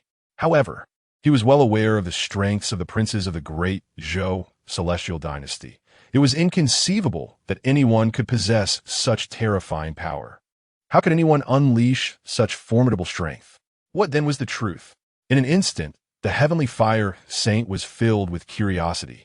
Unconsciously, he began to fly toward the location of the adult ceremony. Along the way, countless possibilities raced through his mind. Could it be Huang Chang'e? Or perhaps the young man brought forth from the Sea God Island? The Heavenly Fire Saint's brow furrowed even further. If it truly was that young man from the Sea God Island, he could not accept it. Should such a peerless prodigy arise from the Sea God Island, he would do everything in his power to ensure the opponent remained here forever, even at the cost of his own identity. With such thoughts swirling in his mind, a murderous intent enveloped his gaze as he drew ever closer to the site of the adult ceremony. The breath of power grew increasingly distinct, the force of flames, a formidable surge of fire energy. After continuing on the path for a minute, the celestial fire saint finally discerned the true situation within the bloody battlefield from a considerable distance. Instantly, his eyes widened in disbelief. The Buddha's Wrath Fire Lotus. It was indeed the 78th ranked extraordinary flame on the infernal fire list. He recognized a familiar figure, the master wielding such terrifying power. In that moment, the celestial fire saint's eyes bulged with astonishment. When did the opponent infiltrate? How could this be possible? Just moments ago, he had clearly observed that the adversary had not entered at all. Left speechless, the celestial fire saint struggled to comprehend how Yi Chun had stealthily slipped in. This was dire. An urgent alarm rang in his heart as he glanced toward the other side of the battlefield, only to find his own 6th prince embroiled in the fray. This was the end. His complexion turned ashen. Yi Chen's terrifying cultivation had already reached the 5th level of the Heavenly King realm, and now he had summoned the Buddha's Wrath Fire Lotus. Even a formidable Heavenly Emperor would be compelled to evade its brilliance. What chance did his 6th prince, whose cultivation barely reached the 9th level of the Divine Soul realm, have for survival? This was bound to be a monumental disgrace. The Celestial Fire Saint's visage grew increasingly pale. However, the situation was far from over. Beside him stood the figure of a wild long song, wielding the power of the ancient double pupils. The opponent had launched an attack. The target of the assault was none other than the 6th prince. The Celestial Fire Saint was bewildered, unable to grasp the unfolding events. Soon, he witnessed the terrifying Buddha's Wrath Fire Lotus hurtling toward Zhou Yun with a fierce howl. The dreadful force of flames distorted the very fabric of the void. To confront two foes, the Buddha's Wrath Fire Lotus coupled with the ancient double pupils, did they seriously overestimate the capabilities of a 6th prince? In that moment, the Celestial Fire Saint was consumed by anxiety. Just a single Buddha's Wrath Fire Lotus was already terrifying enough. And now, with the addition of an ancient double pupil, not even a peak Heavenly Emperor would have the certainty to withstand such an onslaught. Should these two formidable attacks land, the demise of his 6th prince would be inevitable. Stop! A chilling shout reverberated like thunder, shaking the heavens. The Celestial Fire Saint soared through the air, desperate to prevent the calamity. Yet, he was still a significant distance from the bloody battlefield, only able to witness the scene from afar. It was far too late to intervene. In a wave of despair and furious indignation, he could only watch helplessly as Zhou Yun was engulfed by the two terrifying assaults. Chapter 51, 108 Supreme Bones, Shaking the Heavens. Truly an indomitable force. As two terrifying auras enveloped him, Zhou Yun maintained an air of tranquility. Indeed, the Chosen One is not so easily vanquished. Just as in the tales, they rise again after being struck down, a true embodiment of tenacity. Zhou Yun could command Zhang Jiao to obliterate his foe. He harbored no doubt that even a 9-turned emperor could subdue a mere Yichun. However, that would strip the encounter of its intended significance. Today's rite of passage was meant for Zhou Yun to showcase his invincible demeanor, thereby making his name resonate across the realms. The emergence of Huang Chang'e and Yi Chun provided him with a grand stage. How could he allow Zhang Jiao to intervene? Furthermore, with the ancient ice soul body within him, he was confident in his ability to cope. Zhou Yun, do you require this emperor's assistance? Suddenly, a voice echoed in his mind, that of the empress. Your Majesty, are you concerned for my well-being? Zhou Yun responded. At this juncture, do not engage in frivolities. Otherwise, your demise shall be most grievous. The empress's tone turned solemn. Then shall we make a wager? Zhou Yun proposed with a smile. The empress fell silent. Concealed in the shadows, Empress Zhou Yu observed intently. She had not anticipated Zhou Yun's formidable combat prowess. As for wagering against him, she had already dispatched her avatar. Infuriated, she ruminated in silence. Surely, she wouldn't put herself at such risk? Empress Zhou Yu, wise beyond her years, would not easily engage in a gamble with Zhou Yun. This was a matter of the Buddha's Wrath Lotus and the ancient heavy pupil. To disregard one's own life at such a critical moment, yet still contemplate a wager? In that moment, the Empress found herself cursing Zhou Yun's ancestry. Even now, he could not discern the gravity of the situation. Did he truly care so little for his own existence? To wager his life so casually was indeed foolish. Despite her inner fury, Empress Zhou Yu discarded the notion of intervening. Clenching her delicate fist, she scoffed, I shall observe where your courage stems from. Very well, let this impudent lad taste the bitterness of defeat. Confronted with both the Buddha's Wrath Lotus and the ancient heavy pupil, she doubted Zhou Yun could withstand the onslaught. After all, his cultivation remained at the 9th level of Divine Soul Realm. The Empress vigilantly monitored the battlefield. Should Zhou Yun falter, she would act without hesitation. The challenge was immense. Merely to rescue Zhou Yun would be a trivial endeavor for an emperor-level powerhouse, yet the circumstances rendered it exceedingly complex. Even some 4th and 5th turn emperors would struggle. However, As a nine-turned emperor, she possessed the confidence to prevail. Thus, the empress remained patient, refraining from immediate intervention to save Zhou Yun. Empress Zhou Yu did not mind taking a glance at the moment when Zhou Yun, defeated and disheveled, would taste the bitterness of his predicament. Simultaneously, she wished to impart a lesson upon him, a reminder of the consequences of rejecting her. Within her heart, Empress Zhou Yu harbored a complex mix of love and resentment towards Zhou Yun. This individual was exceptional in every regard, yet his shamelessness and lasciviousness were intolerable, not to mention his excessive pride. Where is he? Noticing the Empress's silence, Zhou Yun feigned mockery, taunting, "Your Majesty, could it be that you lack the courage?" Surely not. The illustrious Empress would not truly shy away from a wager with me, would she? Have you no confidence in yourself? Zhou Yu's fists crackled with suppressed fury. There was a fleeting moment when she contemplated allowing him to perish amidst the terrifying aftermath of an explosion. Realizing he could not outwit the Empress, Zhou Yun lamented his misfortune and redirected his focus to the battlefield. All was in vain. All was futile. You too wish to triumph over me. Zhou Yun disdainfully glanced at Huang Chang'e and Yi Chun, mockingly questioning, "Do you think such feeble attempts could ever conquer Zhou Yun? You are merely daydreaming." Zhou Yun chuckled derisively. "Even in the face of death, you remain arrogant. How much longer can you maintain that bravado?" Yi Chun roared, "Zhou Yun, I must concede that your power is indeed formidable, yet your defeat is inevitable. Such pretentiousness." Huang Chang'e's victorious smile shone brightly. "Very well." The icy child allowed a slight smirk to grace his lips, a smile that exuded unparalleled confidence. In the next moment, his previously soft voice erupted like a lion's roar, deafening and resonant, echoing through the heavens. It was as if Pangu had split the heavens and the earth, or an asteroid had collided with the planet, shaking the very fabric of existence, its clarity palpable. Simultaneously, the 108 bones within him seemed to respond to his call, awakening like children, rejoicing and stirring with excitement, as though they were invigorated by Zhou Yun's invocation of their power. The sound of bones cracking resounded in waves, relentless and ever-present. In an instant, the 108 supreme bones radiated a dazzling brilliance, akin to a multitude of resplendent stars, shining forth with infinite light. This was accompanied by an overwhelming pressure, suffocating as if Mount Tai bore down upon a mere egg. "Today, I shall allow you to witness what true power is." The voice was tyrannical, eclipsing all else, reverberating through the cosmos, transcending the realms.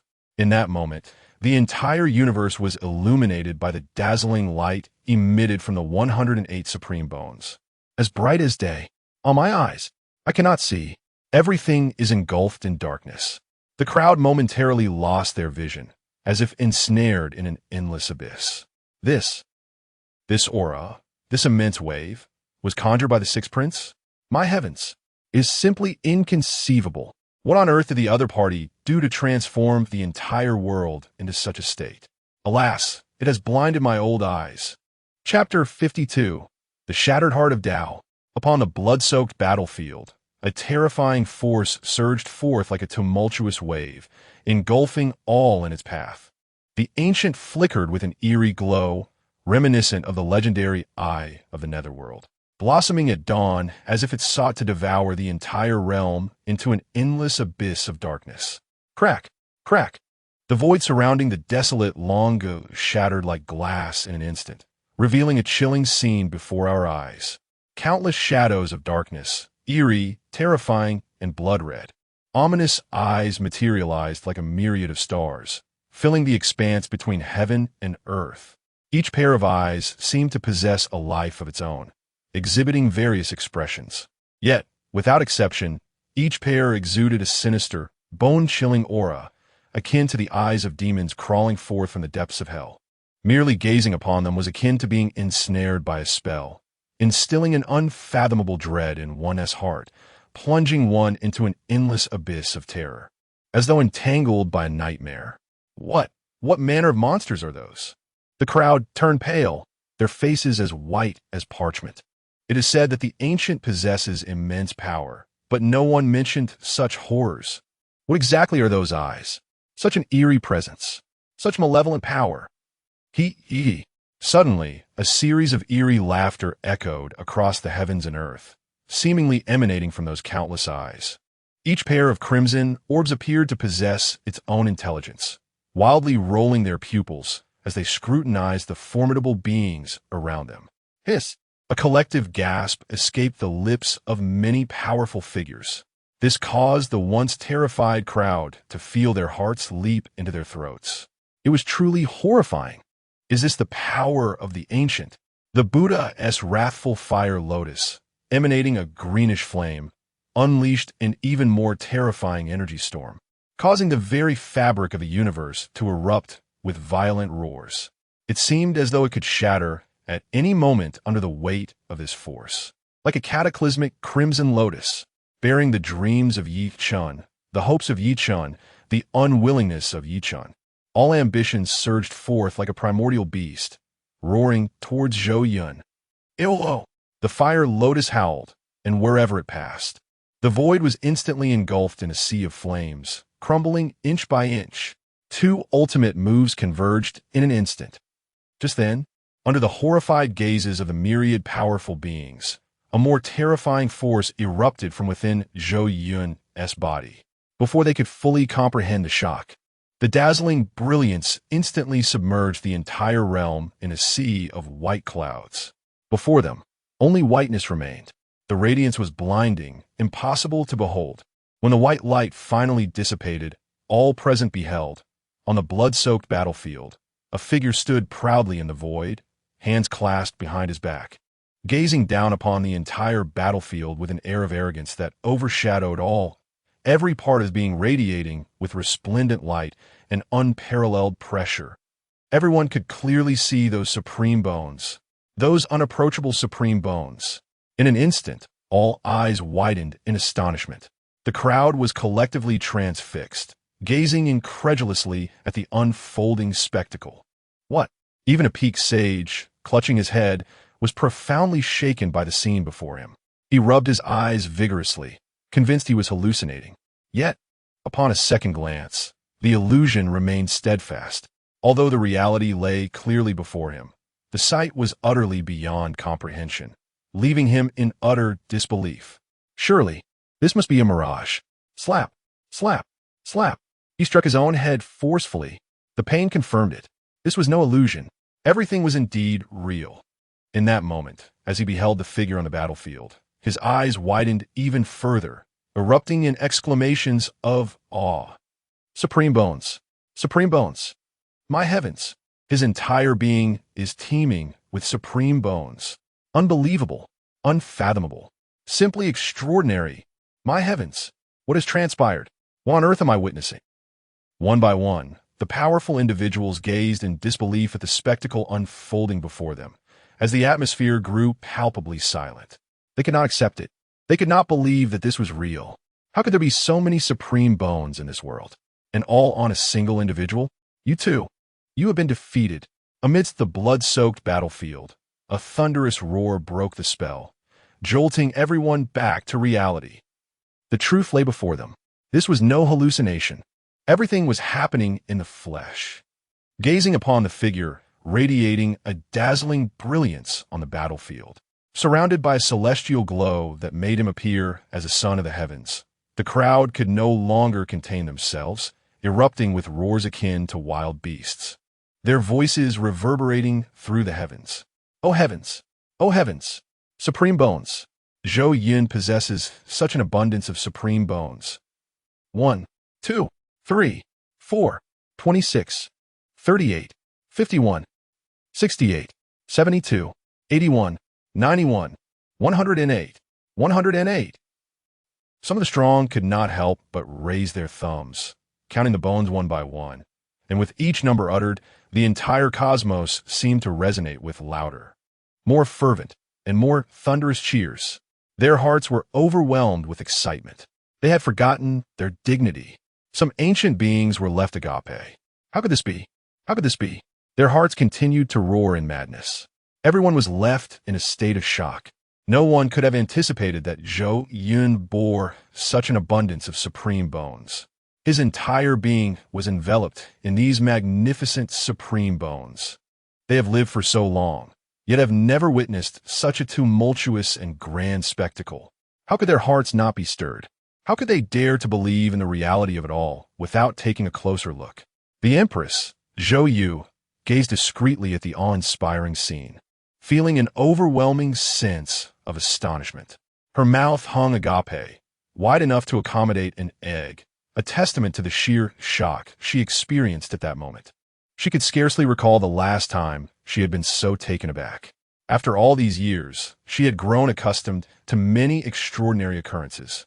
Even if a 9-turn great emperor were to stand before her, she would not be so astounded. Yet, what Zhou Yu could not fathom was that the source of her astonishment was merely a young lad, a youthful prodigy, a reckless scion, a peculiar individual who reveled in admiring her legs. This fellow. For a moment, Zhou Yu found it hard to believe. She remained silent, lost in thought for quite some time. Now, she finally comprehended the origin of his confidence. The supreme bones. A total of 108 supreme bones. Suddenly, Tang Haoyu spat out a mouthful of blood. His eyes bulged wide, not in shock or disbelief, but in a haze of bloodshot fury, and an intense bitterness that overwhelmed him. False. Everything is false. It must be an illusion. An illusion. Ha ha ha. I am the strongest. Why? Why? Tang Haoyu seemed to have gone mad, howling incessantly. Young master. Young master.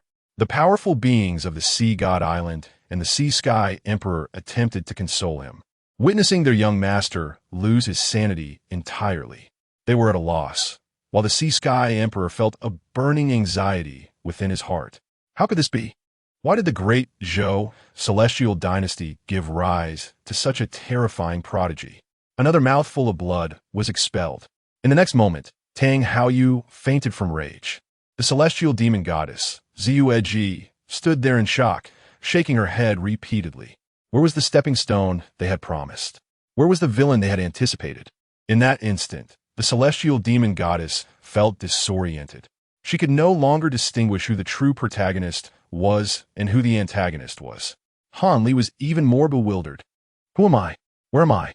Where do I come from? Ruo Xin experienced an overwhelming shock, his entire being trembling inexplicably. He could not comprehend how someone like Zhou Yun could exist in this world, a prodigy of unparalleled caliber. The battle between the three had already been enough to strike him deeply. And now, at the moment when Zhou Yun revealed his 108 supreme bones, Ruo Xin felt as if his heart had been cruelly pierced by a sharp blade. The pain was excruciating. For a prodigy brimming with hope for the future, what thoughts might arise when confronted with a seemingly insurmountable disparity with another? Is it resentment? That seems implausible. In the beginning, if one's heart is truly steadfast, such feelings may arise. Yet now, he finds himself utterly devoid of that sentiment.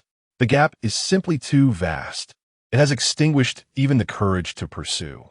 It is akin to having painstakingly gained admission to Tsinghua or Peking University, while another has effortlessly invented a technology capable of resurrecting the dead. The two achievements belong to entirely different realms. The impact on him is profoundly overwhelming. Heart, oh heart, what troubles you? The elder with white brows snapped back to reality, immediately noticing the unusual change in Ruo Xin. He called out repeatedly, yet received no response. After shaking her vigorously, Ruo Xin remained utterly unresponsive, standing there like a lifeless figure, as if she had transformed into a living corpse. This is dire. As a venerable sage, the elder with white brows possessed profound wisdom. How could he not discern the gravity of the situation? His disciple is now plagued by inner demons. This is a calamity. In that moment, deep regret consumed him. His initial intention was to bring her to witness the world, to temper her arrogance. Little did he anticipate that the blow would be so severe if his disciple cannot overcome these inner demons. She may be condemned to this state for all eternity. Forget about being a prodigy. She would become entirely useless. The elder with white brows felt a deep pang of remorse. Had he known, he would have refrained from coming here today. Chapter 53. The innate Tao embryo. A profound stillness enveloped the surroundings.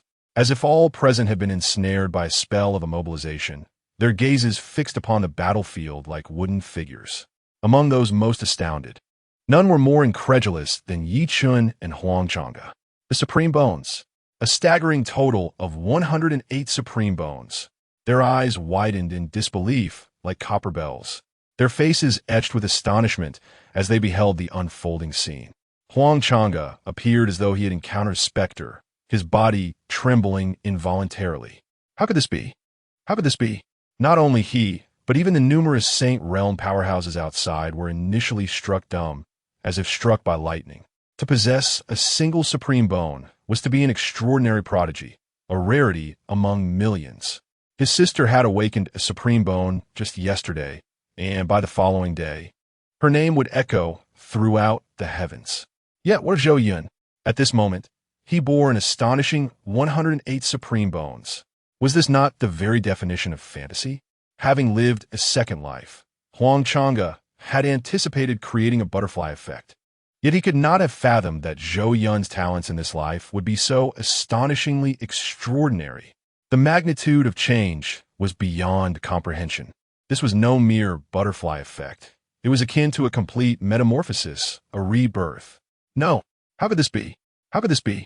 Yi Chen's eyes burned with a crimson hue, as if they might bleed, disbelief washing over him as he surveyed the scene before him, his fury surging like a volcano. The one he despised most, the one he held in the lowest regard, now stood as if a celestial being had descended, suspended in the air, maintaining that lofty demeanor. Gazing down upon him, just as before, he felt utterly humiliated, wishing he could find a crack in the earth to hide within. He could not bear to meet those haughty eyes. The indignation was unbearable, the humiliation profound. Nothing could be more infuriating than witnessing an adversary, one he had harbored an enduring grudge against for years, become so overwhelmingly powerful. This sensation was 1,000-fold more agonizing than the thought of ending Yi Chen's life. No wonder Zhou Yun, despite being merely at the 9th layer of the spirit realm, could wield such formidable strength. It turned out his entire being was forged from Supreme Bones. Everything suddenly made sense. It was clear now. The great Zhou celestial dynasty had given rise to such a terrifying prodigy, and it seemed that the dynasty was on the brink of a monumental rise from this moment forth. Outside, the crowd began to murmur, gradually recovering from their earlier shock. As they listened to the whispers around him, Yi Chen's heart burned with indignation. Yet he had exerted all his strength and still could not overcome Zhou Yun. No, I have not lost yet. Elder Yao, assist me. Just as the crowd believed the battle was nearing its conclusion, Yi Chun let out a primal roar. A surge of residual soul power suddenly engulfed his body. This aura.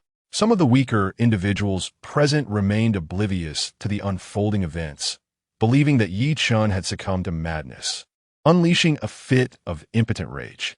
However, upon sensing the extraordinary fluctuation of that soul energy, the countenance of every saintly figure in attendance turned to one of dread. What a formidable soul wave! Such a powerful soul energy could not possibly emanate from a mere saint. Even the pinnacle of saintly power pales in comparison to this soul force. This is the remnant soul of an emperor. A sudden exclamation shattered the silence. What? The remnant soul of an emperor. The crowd was once again engulfed in astonishment. Never had they imagined that Yi Chun possessed such a powerful spirit. No wonder this simpleton had achieved such terrifying prowess at such a young age. It turns out he had a master guiding him from behind. As the crowd processed this revelation, the many young prodigies present felt a surge of envy that nearly turned their eyes red. They found themselves utterly perplexed. Each one seethed with jealousy. An emperor. That is indeed an emperor. They could hardly fathom the prospect of being favored by an emperor, receiving personal guidance. And what of Yi Chun? With an unparalleled emperor-level powerhouse behind him, wielding such terrifying combat prowess, it was evident to them that he was entirely reliant on that emperor. I always wondered why that simpleton was so formidable. It turns out he has a master guiding him. It's nothing extraordinary. If I were to have an emperor-level expert guiding me, my achievements would undoubtedly rival his. A particularly self-assured prodigy declared. The multitude of other prodigies nodded in agreement, each believing themselves no less capable than that simpleton. They lamented the absence of an emperor-level mentor in their own lives. Otherwise, witnessing this, Huang Changa's crimson eyes gradually descended into madness. He could not afford to lose. His pride would not permit failure. In his previous life, he had tasted the bitterness of defeat. In this life, he would not allow such a thing to transpire again. For many, this was merely an ordinary battle. Defeat was inconsequential.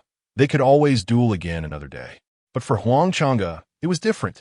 Not only Huang Changa, but Yi Chun and all the exceptional talents born of this era absolutely could not permit themselves to fail. Otherwise, their resolve would shatter. They would never advance another step in their lives. This may sound somewhat absurd. After all, human perspectives differ. Yet, it is undeniable that every genius inhabits their own world. In their realms, they absolutely refuse to be bested by their contemporaries. At the very least, they must achieve a stalemate, right? To be defeated by another is to be rendered worthless. What is the point of pursuing immortality then? Many prodigies, after tasting defeat, find themselves unable to face their family, unable to confront the clans that nurtured them, ultimately choosing to end their own lives. Such occurrences are rare among ordinary prodigies. Amidst the elite prodigies, one often encounters remarkable figures.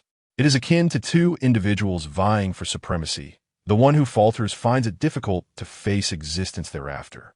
The aura surrounding Huang Changa surged forth, akin to the relentless waves of the ocean, steadily escalating. A distinctive force erupted from within him, causing the countenance of the crowd to pale to a ghostly hue. Their eyes, sharp as those of a hawk, pierced through Huang Changa's constitution, and their gasps echoed like a torrential flood, sweeping in all directions. The innate Tao embryo. Huang Changa's very essence was that of the innate Tao embryo. This legendary entity shines as the most resplendent star in the night sky, radiating boundless brilliance. Across the realms, the innate Tao embryo is a renowned existence. Those who possess the innate Tao embryo are akin to the favored children of heaven. Their cultivation progresses with the swiftness of lightning, seemingly capable of transcending realms in the blink of an eye. There once was an individual blessed with an innate Tao embryo. In a single day, they broke through the foundation establishment stage with ease. Within 10 days, they ascended to the spirit realm as if strolling through a tranquil garden. And in 100 days, they became a sage, as effortless as reaching for an object in hand. While such accounts may be embellished, they undeniably illustrate the astonishing speed at which the possessors of the innate Tao embryo cultivate, leaving one astounded. It is no wonder that Huang Changa, at such a tender age, has achieved a formidable cultivation level, akin to a rocket, soaring to the 9th layer of the heavenly king realm. Chapter 54. The frantic madness of Huang Changa. What does the opponent intend to do? Huang Changa, has he lost his sanity? Changa, no, you will lose your life. Gazing upon the battlefield, Huang Changa has completely succumbed to madness, frantically stimulating his innate Tao embryo, incessantly absorbing the spiritual energy surrounding him. He pays no heed to the voices from the outside world. The aura emanating from him is escalating at a terrifying pace. First level of the Celestial Emperor Realm. Second level of the Celestial Emperor Realm. His power has surged to several times its original strength. The battlefield echoes with Huang Changa's screams, akin to a pig being slaughtered. Has he truly lost his mind? Is he disregarding his own life? In such reckless absorption of the world's spiritual energy, does he not fear that his body may explode from strain? The crowd stands in stunned silence, witnessing this scene. It appears as though Huang Changa has suddenly ascended through several minor realms. Yet this is merely a life-for-life exchange. And at any moment, he could perish. The onlookers are filled with trepidation. Ha ha! Huang Changa laughs. What is this pain compared to the far greater torment of endless humiliation? I, Huang Changa, have failed once, and I shall never allow a second failure. Power! I demand greater strength. I refuse to fail again. Huang Changa has utterly lost his mind. Ultimately, his cultivation breaks through to the 5th level of the Celestial Emperor realm. Kill. Huang Chang'e and Yi Chun join forces once more to launch a fierce assault against Zhou Yun. To be precise, Yi Chun is no longer himself. His body is entirely under the control of that remnant soul. But what does that matter? It is utterly meaningless, even if the two expend all their might. The outcome will remain unchanged. That is a total of 108 pieces of supreme bone. As soon as Huang Chang'e charges forward, intending to engage Zhou Yun in a battle of 300 rounds, he is sent flying by a single slap from Zhou Yun. His strength has become even more formidable, yet he appears weaker. Yi Chen's figure is still suspended in midair, while the dozen or so pieces of supreme bone in Zhou Yun's hand unleash their most potent attack, radiating an aura of annihilation. Celestial calamity light. Boom! The scene created by the simultaneous eruption of the celestial calamity light is immensely shocking. Yi Chen attempts to resist, but can barely hold on for 2 seconds before being sent flying. His chest is pierced by the annihilation light, yet his vitality is remarkably resilient. He does not succumb immediately to death, and still seems to possess the strength to fight. Strong. So incredibly strong. The remnant soul gazes at Zhou Yun with apprehension, no longer daring to launch a second attack recklessly. How could this be? How could this be? Yi Chen's soul, witnessing such a scene, is left dumbfounded. Elder Yao is a formidable figure of the Emperor realm. Is even he not a match for Zhou Yun's strike? Elder Yao, kill him. I command you to kill him, no matter the cost. I demand his death. I am aware that you possess other means. I demand his demise. Yi Chun harbored an intense hatred for Zhou Yun, to the point of madness, having completely lost his rationality, emitting a series of beastly roars. Have you lost your mind? Boy, Elder Yao bellowed hoarsely. With your current physical strength, you cannot withstand that power. If I resort to my methods, even if we manage to defeat him, your body may be irrevocably damaged. Losing my body is inconsequential. I only desire his death. Witnessing Yi Chen's complete loss of self-awareness, Elder Yao felt a heavy heart. Yet, he had no choice but to comply. Otherwise, given the boy's temperament, he would surely harbor resentment, and his Dao heart would be adversely affected. Thus, Elder Yao focused his thoughts and roared with fervor. Step. Heaven. 9. This was a supreme imperial technique. Once unleashed, his power would surge significantly in a brief span. However, the consequences would be equally severe. Given Yi Chen's current physical state, he could collapse and explode at any moment. The duration of this power was limited, necessitating a swift resolution. Still coming? Zhou Yun shook his head in exasperation. This was akin to an unkillable fly, a resilient cockroach. After being knocked down, it stubbornly rose again, as fragile as a flickering candle in the wind one moment, and the next, erupting with explosive force reminiscent of a volcanic eruption. Is this truly the so-called child of destiny? Zhou Yun's patience had been utterly exhausted. Within him, the 108 supreme bones ignited like a barrel of gunpowder, simultaneously activating. 108 beams of celestial calamity light, akin to thunder from the heavens, emanated an unparalleled pressure, exuding an aura capable of devouring all, surging forth like a torrential flood towards Yi Chun. Boom! Just as the remnant soul sought to display its might, it was instantaneously struck. In an instant, the earth trembled and a deafening explosion reverberated through the skies. The scene was utterly horrific. On the battlefield, every gaze was magnetically drawn, fixated on the unfolding chaos. Initially, it was believed that Zhou Yun's unleashing of the 108 supreme bones would swiftly conclude this confrontation, akin to a tempest sweeping away leaves. Yet, they had not anticipated that Yi Chun and Huang Chang'e would rise like phoenixes from the ashes, standing up time and again, growing ever stronger. The two were reminiscent of those indomitable cockroaches. As long as there was breath left in them, they would rise anew. Even though Huang Chang'e had already broken through to the 5th layer of the Heavenly Emperor realm, before Zhou Yun, he appeared as inconsequential as a mere fowl, easily extinguished. Even with the remnant soul of an emperor concealed within Yi Chun, it was of no avail, like a mantis trying to stop a chariot. He was hurled away by numerous terrifying, celestial rays. The 108 supreme bones were no trifling matter. To advance recklessly would undoubtedly be courting death. However, what they did not anticipate was that their opponent, like a phoenix reborn from the ashes, surged forth once more from the ruins, unleashing an even more terrifying power. With a deafening roar, the atmosphere crackled with intensity. The aura emanating from the opponent rose like a tidal wave, and in an instant, the numerous formidable beings present felt a chilling dread coursing through them. Their faces turned ashen, awash with disbelief and astonishment. How could this be? Their adversary was but a youthful prodigy, a seemingly mediocre individual with a mere cultivation of the 5th level of the Heavenly King realm. Why did his erupting strength grow increasingly formidable? At that moment, even they sensed an overwhelming aura of danger emanating from Yi Chun. To be fair, given Yi Chun's current state, they lacked full confidence in their ability to triumph over him. It was utterly terrifying. Was this the grand era? It defied all reason and trampled upon their dignity with reckless abandon. Chapter 55. Is it the end? Yet it is all in vain. They remain utterly powerless, completely crushed by Zhou Yun's invincible presence. The arena fell into a profound silence, as all eyes were fixed on Yi Chun and Huang Chang'e, who were repeatedly defeated by that unparalleled figure, only to rise once more. The resilience displayed by the two was nothing short of astonishing. They are indeed the strongest prodigies of this era.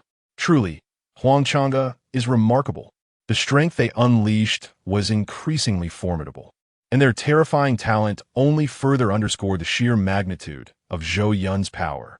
It was simply beyond verbal description, even with their overwhelming prowess. There remained no match for Zhou Yun. The spectators gazed blankly at the battlefield, their voices silenced, enveloped in an eerie stillness. No one could fathom the emotions swirling within them at that moment. Initially, aside from the peers of the same generation who were earnest, many of the older spectators watched with a sense of detached amusement, offering comments from their elevated positions, their emotions unperturbed, occasionally uttering a few words of praise. But as Yi Chun emerged and Huang Chang'e took action, the three truly clashed. Their expressions shifted dramatically, gradually immersing themselves in the perspectives of a trio, as if experiencing it firsthand, emotions surging within them. You never know who the strongest is until the very end. The previous princes and the prodigious youth Tang Haoyu from the Sea God Island were not even worthy to carry the shoes of these three. The disparity was like that between heaven and earth. Any one of the three could effortlessly annihilate the others. It was no wonder that Tang Haoyu was rendered unconscious from sheer fury. Yi Chun, indeed, a most impressive young man. Remarkable. Huang Chang'e is equally commendable. The strength of both leaves even me feeling inadequate. They are undoubtedly geniuses, the absolute paragons among their generation across the myriad realms. Not only among their peers, but even some of the seasoned powerhouses may not stand a chance against these two. Alas, they encountered the 6th prince of the great Zhou Celestial Dynasty, the possessor of a staggering 108 pieces of supreme bone. Their defeat is hardly unjust. The crowd could not help but extol Yi Chun and Huang Chang'e. As for Zhou Yun, their gazes were imbued with complexity. He appeared as an anomaly among his peers, a true prodigy of ancient lineage, terrifyingly formidable. Among the esteemed youths of this generation, he could be deemed invincible. Within the expanse of the myriad realms, they could hardly conceive of anyone capable of rivaling Zhou Yun. He was simply too overwhelmingly dominant. The term invincible seemed tailor-made for him, born to be unrivaled. This image had firmly entrenched itself in their minds. Indeed, the battle was exquisite.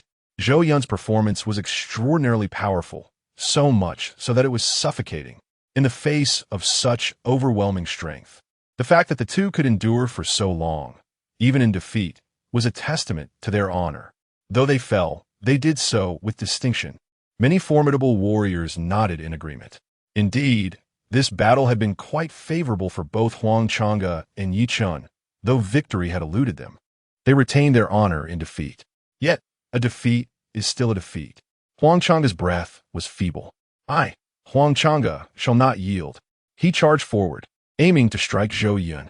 "It is your turn." Zhou Yun extracted the remnant soul from within Yi Chun and subsequently suppressed it within the divine ocean space, rendering the fragment of a soul incapable of stirring any tempest. As for Yi Chun, his physical form had already disintegrated, his body marred by glass-like fissures, teetering on the brink of death. Having completed his task, Zhou Yun turned just in time to see Huang Chang'e recklessly charging towards him. Without hesitation, he unleashed a punch. Whoosh! Huang Chang'e shot forth like a cannonball, utterly devoid of the strength to resist. His fate was uncertain. "It is over." Zhou Yun murmured to himself, then turned to approach Yi Chun step by step. The hour of the latter's demise had arrived. Is it truly coming to an end? Outside, the crowd gazed upon that invincible figure, lost in contemplation, each person frozen in place like wooden puppets. Huang Chang'e lay motionless on the ground, his breath faint. In the darkness, his consciousness gradually returned. To relive a life, all of this felt like a dream to Huang Chang'e. So much truth intertwined with illusion. He even doubted whether this was merely a figment of his imagination. With crimson eyes, he found himself weeping like a child, emitting soft sobs. It was difficult to fathom that such a scene could unfold for Huang Chang'e, a born ruler, an individual of immense pride. Even he could never have anticipated that he would find himself in such a state. In his previous life, he had never shed tears, not even in death. From a young age, he had been the pride of his family, endowed with innate strength and status, transcending the ordinary. His life had been resplendent in its first half, as if he were the protagonist of destiny, adored by all. However, the latter half, the nurturing of his family, the expectations of his parents, the adulation of the world, reflecting on those past moments, Huang Chang'e erupted into uncontrollable sobs, a sense of despair washing over him.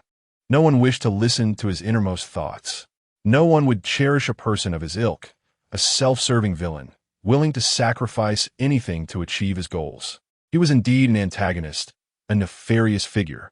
Yet, his ambitions remained unwavering, to strengthen the Huang clan, to elevate it to the paramount force of eternity, to trample upon all other powers across the myriad realms. This was the only way to honor his father. This was the only way to honor his entire family. What youth does not harbor such grand aspirations? This was the ambition that belonged to Huang Chang'e, a mission he had once embraced as his own. Yet, what Huang Chang'e never anticipated was that before he could fulfill his dreams, before he ascended to become the supreme being across the myriad realms, he would meet his demise at the hands of his own sister. In the first life, a series of images flashed before him, fleeting yet poignant, evoking memories of past sorrows. In the second life, he was astonished to discover he had been reborn. This revelation filled him with immense joy. With his return, he felt emboldened, armed with foreknowledge of many events. He believed that, drawing upon the wisdom gained from his previous existence, he would carve a path in this life. However, it seemed as though the heavens were playing a cruel joke on him, for he inexplicably perished once more in this second life. All his preparations dissipated into mere illusions. Huang Chang'e wept with a heart-wrenching intensity, resembling a forlorn child, utterly pitiful. Why did fate treat him so harshly? Why? After being granted a second chance, did he encounter a monstrous adversary before he could even fully mature? Despair and helplessness threatened to engulf him entirely. An endless tide of resentment lingered within his heart, refusing to fade away, unyielding. How could he accept such a fate? Chapter 56, The Wrath of Heaven. In profound sorrow, Huang Chang'e felt as though an eternity had passed in this realm, which seemed devoid of any concept of time, engulfed only in darkness. Huang, you are my most esteemed disciple. Always believe in yourself. You are the strongest. Even in defeat, never despise yourself. No one can vanquish you. The only one who can truly defeat you is yourself. Master? Huang Chang'e glanced around, desperately seeking the figure of his mentor amidst the shadows. Chang'e, my beloved son, in the heart of your father, you shall forever remain the mightiest. Father! In the depths of darkness, Huang Chang'e roared, striving to locate his progenitor. Chang'e, a gentle voice, that of a woman, echoed in his ears. You are born with dual pupils and possess the innate Tao embryo. Now, your sister Supreme Bone, the family is willing to sacrifice all to present it to you. With such a multitude of blessings, Chang'e, your future is destined to forge you into an unparalleled powerhouse. The weight of the Huang family, the unknown fate, all rests upon your shoulders. Chang'e, you are your mother's pride. Do not let her down. Chang'e, you are the most gifted prodigy this elder has ever witnessed. This world is destined to be yours. Grow swiftly. This elder eagerly anticipates the moment when the Huang family will overshadow the entirety of the realms. Merely imagining it sends shivers of excitement through me. Chang'e, the son of destiny. Huang Chang'e stood in a daze as familiar voices reverberated around him, and faces he recognized appeared before his eyes. He ceased his tears. He, Huang Chang'e, born with dual pupils, should not weep. Huang Chang'e, you have yet to fulfill your mission. How can you wallow in despair? Huang Chang'e, the only one who can conquer you is not an enemy, but yourself. In that moment, Huang Chang'e finally comprehended. He understood the reason for his stagnation since encountering those extraordinary prodigies in his previous life. Defeat? Self-denial? It should not be so. Defeat is not fearsome. What is truly terrifying is losing the courage to start anew. Is this my fate, Huang Chang'e? A profound transformation overtook Huang Chang'e, his aura surging dramatically. Fate! What a fate it is! Huang Chang'e, believe in yourself. Rely on yourself. Conquer yourself. This is the path to your future. Huang Chang'e, if you are dissatisfied, strive even harder. If fate causes you to lose 1,000 times, then you must defy it and win that final time. Suddenly, Zhou Yun halted, gazing upward at the heavens. Boom, boom, rumble. In an instant, the entire world was engulfed by a tempest of thunder. As if doomsday had arrived, such terrifying power of thunder left even him astounded. Dark clouds loomed like a ferocious beast, claws bared, pressing down upon him, while the surging sea of thunder roared like an enraged dragon, tearing the firmament into countless fragments. A myriad of violet lightning bolts danced like frenzied serpents, crashing down with a thunderous roar that reverberated through the trembling earth. The air was thick with a pungent scent of scorching heat, each flash illuminating a distorted reality, as if the very world were undergoing a violent upheaval, shuddering incessantly. The veins of lightning surged wildly between the clouds, weaving together like a spider's web, transforming the sky into a tempestuous sea of wrath. This was no divine punishment. It was the heavens raging in furious outcry. The formidable figures present turned pale, their faces ashen as they beheld the apocalyptic scene unfolding before them, gazing up in awe at the terrifying tempest of thunder that had suddenly materialized in the sky, as if witnessing the dawn of the end times. The sheer might of the thunder resonated like the scythe of death, enveloping them in a palpable aura of mortality. The entire cosmos seemed on the brink of collapse. An elder among them was the first to break the silence, his visage as white as a sheet, sending shivers down spines. This is not merely a thunder tribulation. This is the wrath of the heavens. The heavens are enraged. What? The wrath of the heavens? Who dares provoke the divine? The crowd surged in all directions, a tide of panic escaping the vicinity. The celestial order governs this realm. Now, someone has managed to incite the anger of the heavens. All the mighty beings present were like startled birds, stripped of any thoughts of resistance. Such an endeavor would be tantamount to courting death. Even the concealed empress, upon sensing that distinctive force of celestial authority, underwent a transformation of expressions. This was the true manifestation of celestial will. Who could possibly have provoked the heavens to such fury? Whoosh! In the next moment, accompanied by a piercing howl, bolts of violet divine lightning plummeted down. They carried an aura potent enough to obliterate everything in their path, terrifying beyond measure. Strangely, Zhou Yun remained rooted to the spot, neither hiding nor evading, for he could distinctly feel that this thunderous power was not aimed at him. Then, before the bewildered gazes of the onlookers, the terrifying force of the thunder tribulation descended upon the location of Huang Chang'e. The target of the celestial wrath was none other than Huang Chang'e. The crowd gasped in astonishment, clearly perplexed, failing to comprehend the unfolding events. They did not understand why the celestial order had chosen to focus its ire on Huang Chang'e. The formidable figure from the Huang family, a being of imperial might, wore an expression of sheer horror. With such terrifying, thunderous power, did their scions still stand a chance of survival?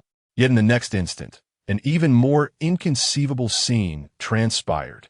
The body of Huang Chang'e, who had previously succumbed to unconsciousness, began to levitate. Bolts of terrifying lightning continued to rain down upon him. Yet an astonishing phenomenon occurred. Instead of disintegrating into ashes, his entire being remained remarkably unscathed. What on earth was happening? The crowd was bewildered, utterly unable to fathom why the celestial order had singled out Huang Chang'e. Strike them down, and they would never fathom that at this very moment, Huang Chang'e was awakening an unfathomably terrifying power, one so formidable that even the heavenly Tao trembled in trepidation. Zhou Yun observed this spectacle, deep in contemplation. A vague suspicion began to stir within him. For Zhou Yun, deciphering these events was not a simple task. After his defeat at the hands of Zhou Yun, rather than succumbing to despair, Huang Chang'e had undergone a rebirth in the face of despair, awakening an even more fearsome strength.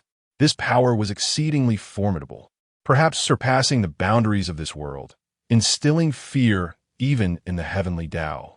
Otherwise, the heavenly Tao would not have been so enraged as to seek Huang Chang'e's annihilation. Truly, the heavenly Tao played the role of an unexpected ally. Zhou Yun was rendered speechless. If nothing unforeseen occurred, the heavenly Tao was destined to falter. Not only would it fail to vanquish Huang Chang'e, but it would inadvertently render him even more terrifying. Such phenomena were meant to occur to the Chosen One, not to a villain. Zhou Yun's gaze deepened as he silently witnessed the unfolding events. The terrifying force of divine retribution lingered, its duration unknown. Boom! At a certain moment, an incredibly alarming aura emanated from Huang Chang'e. The tempest of thunder above vanished without a trace. What? The crowd beheld this scene, and even the Empress stared in incredulity. The heavenly Tao had been utterly frightened away? This was nothing short of a paradigm shift. In this world, was there someone more fearsome than the heavenly Tao? How could this be? The expressions of the powerful were etched with disbelief, their eyes wide as saucers. In the next instant, all gazes converged upon Huang Chang'e, as if drawn by an irresistible spotlight. What cataclysmic transformation had transpired within him? His eyes were tightly shut, resembling a statue that had slumbered for millennia, eerily suspended in the void like a corpse. Yet, they keenly sensed that elusive aura surrounding him, akin to a venomous serpent lying in wait in the darkness, sending shivers down their spines and causing their hearts to race. They were saints and emperors, after all, to instill such fear in them. What magnitude of power must it possess? They could scarcely fathom. Under the watchful eyes of numerous powerful beings, a haunting voice, as if heralding a decree from the depths of the abyss, suddenly resounded across the heavens. 9 deaths cannot extinguish the ancient grudge when the second sight awakens. Even gods and demons mourn. Once I tread upon the starry remains to ascend the throne. Now I wield the bloodied blade to sever the chains of heaven. The thunder of the myriad realms echoes my wrath. For whom does the 1,000 calamities sword wail? Should the universe recognize the true sovereign? Behold, as all living beings bow in reverence. The moment those words fell, Huang Chang'e's eyes, akin to a demon awakened, abruptly opened without warning, radiating a dazzling and otherworldly glow, accompanied by an overwhelming aura of death that struck terror into the hearts of all. The innate celestial embryo had come to fruition. Note, my grades are unsatisfactory, and I constantly find myself struggling. My issues seem quite significant. I've only just begun this chapter after much delay. Chapter 57. The Empress is astonished. Is this the great era? The innate immortal embryo has manifested? A force unique to the celestial realm surged forth from the body of Huang Chang'e. The heavens and earth transformed, and all was still in that moment.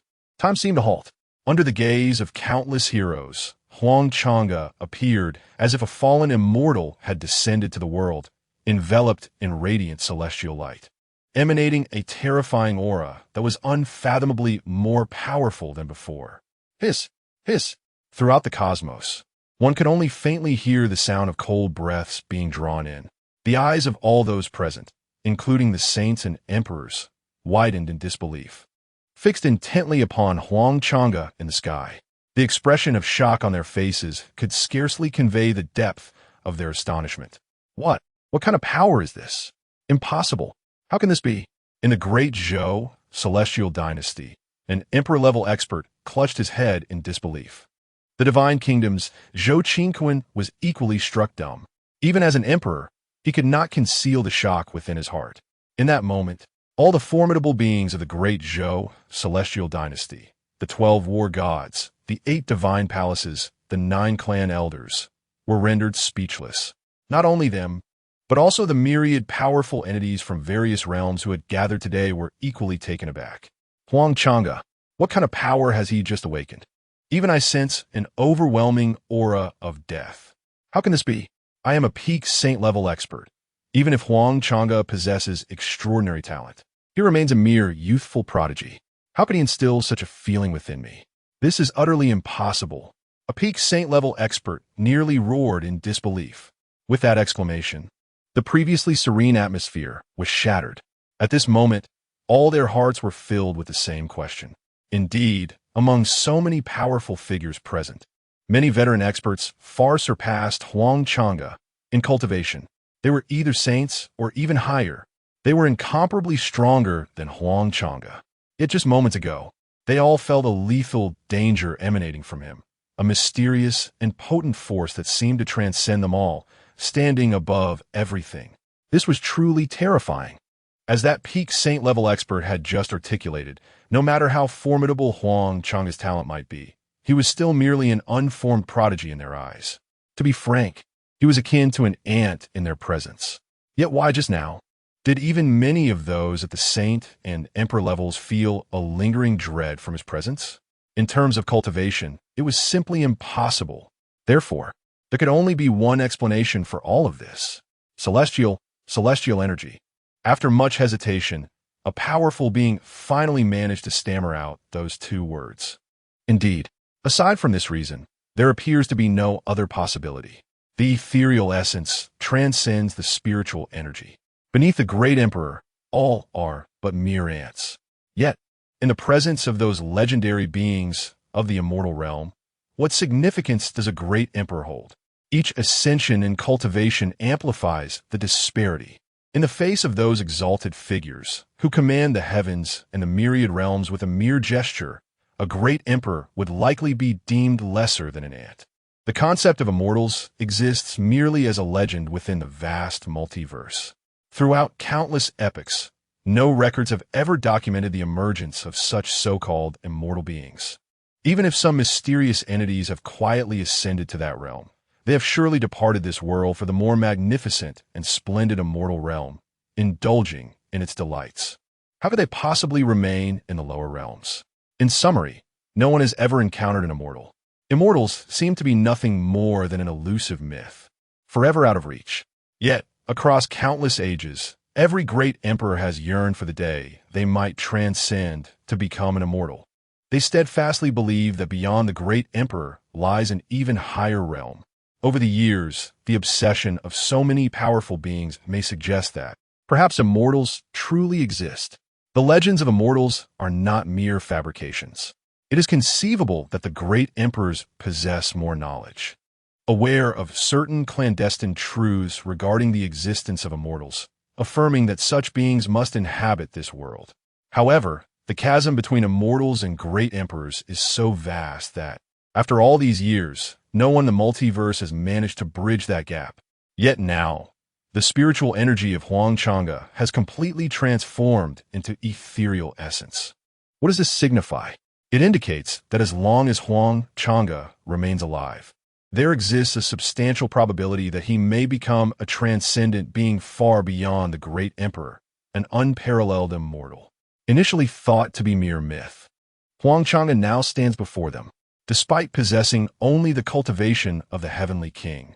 The terrifying aura emanating from him instills a sense of danger even among the numerous saint-level and sage-level beings present. If that is not an immortal, then what could it possibly be? Thus, how could the crowd not be astonished? How could they not be in awe? In that moment, countless pairs of eyes widened in disbelief, nearly bulging from their sockets, all fixated upon Huang Chang'e. Hiss, hiss. Everywhere, the sound of breath being drawn in could be heard. My heavens! What am I witnessing? Clearly, the opponent's cultivation is merely at the heavenly king level, yet the aura they exude is nothing short of astonishing. Even I. Could this truly be the legendary ethereal essence? Aside from this reason, it seems there is no other conceivable explanation. Thus, it can be inferred that the spiritual energy residing within Huang Chang'e has entirely transformed into celestial energy. A powerful figure gasped in astonishment, exclaiming, "Does this not imply that Huang Chang'e has the potential to ascend to the unparalleled realm of an immortal being in the future?" Upon utterance of these words, an eerie silence enveloped the assembly. Immortals! They are the legendary beings of lore, never before witnessed, never before heard of. Now, a child of the celestial realm, with the prospect of breaking into such exalted heights, stands before them. The overwhelming shock felt by the multitude of formidable beings present is beyond articulation. How could this be possible? Concealed in the shadows, the Empress gazed blankly at Huang Chang'e on the battlefield, equally taken aback. The figure of her opponent gradually began to merge within her vision with a familiar yet distant silhouette. The most formidable prodigy ever to emerge across the myriad realms. Luo Changsheng. Luo Changsheng is the most extraordinary genius that Zhou Yu has encountered throughout her extensive existence. The magnitude of his prowess is beyond description. Zhou Yu had previously believed that the realms would never again give rise to such an unparalleled talent. Such an entity is nothing short of monstrous. To pit oneself against such a prodigy is akin to inviting suffering. While others might effortlessly advance several minor realms through casual training, her own efforts spanning millions of years would only equate to mere months of achievement for him. Zhou Yu appeared to be lost in reminiscence, her complexion paling slightly. It was evident that she had endured considerable hardship at the hands of Luo Changsheng in the past. Fortunately, she is ageless. Otherwise, she would be unwilling to confront such a pathological rival throughout her life. However, upon sensing the unique aura emanating from Huang Chang'e, reminiscent of that prodigious talent from years gone by, she realized it was merely a shade less potent, an ethereal essence, both real and ephemeral. How can this be? How could this occur? This era has given birth to another such unrivaled prodigy. Moreover, the terrifying talent displayed by Huang Chang'e surpasses that of Luo Changsheng in his prime. In the past, Luo Changsheng only awakened his celestial energy upon breaking through to the Emperor realm. Yet, Huang Chang'e, with merely the cultivation of the heavenly king realm, has already achieved such extraordinary feats. Zhou Yu's heart quaked at the thought. If Huang Chang'e were to fully mature, the extent of his terror would be unimaginable. Such a prodigy has manifested right before her eyes. Zhou Yu's expression shifted repeatedly. Could it be that the great calamity is truly approaching? Chapter 58. Eagerly anticipating his defeat. The followers of the god of Long Song, along with the formidable emperor-level expert, stood frozen in disbelief at that moment. Their god had awakened an ethereal aura. The astonishment rendered them momentarily speechless, but soon they were swept away by excitement, dancing with joy. I knew it. The god of Long Song would not falter. The battle was far from over. In fact, it was merely beginning. All eyes shifted between Zhou Yun and Huang Chang'e, scrutinizing them closely. One, endowed with supreme bones. The other, possessing ancient heavy pupils and an ethereal celestial foundation. Now, Huang Chang'e had awakened an even mightier power. An atmosphere thick with excitement, tension, and anticipation enveloped the crowd. Boom! Boom! Boom! Unbeknownst to them, their hearts raced at an exaggerated speed due to their exhilaration. Let the contest commence. They yearned to witness the true strength of each contender and discern who would emerge victorious. At that moment, the ambience reached a fever pitch.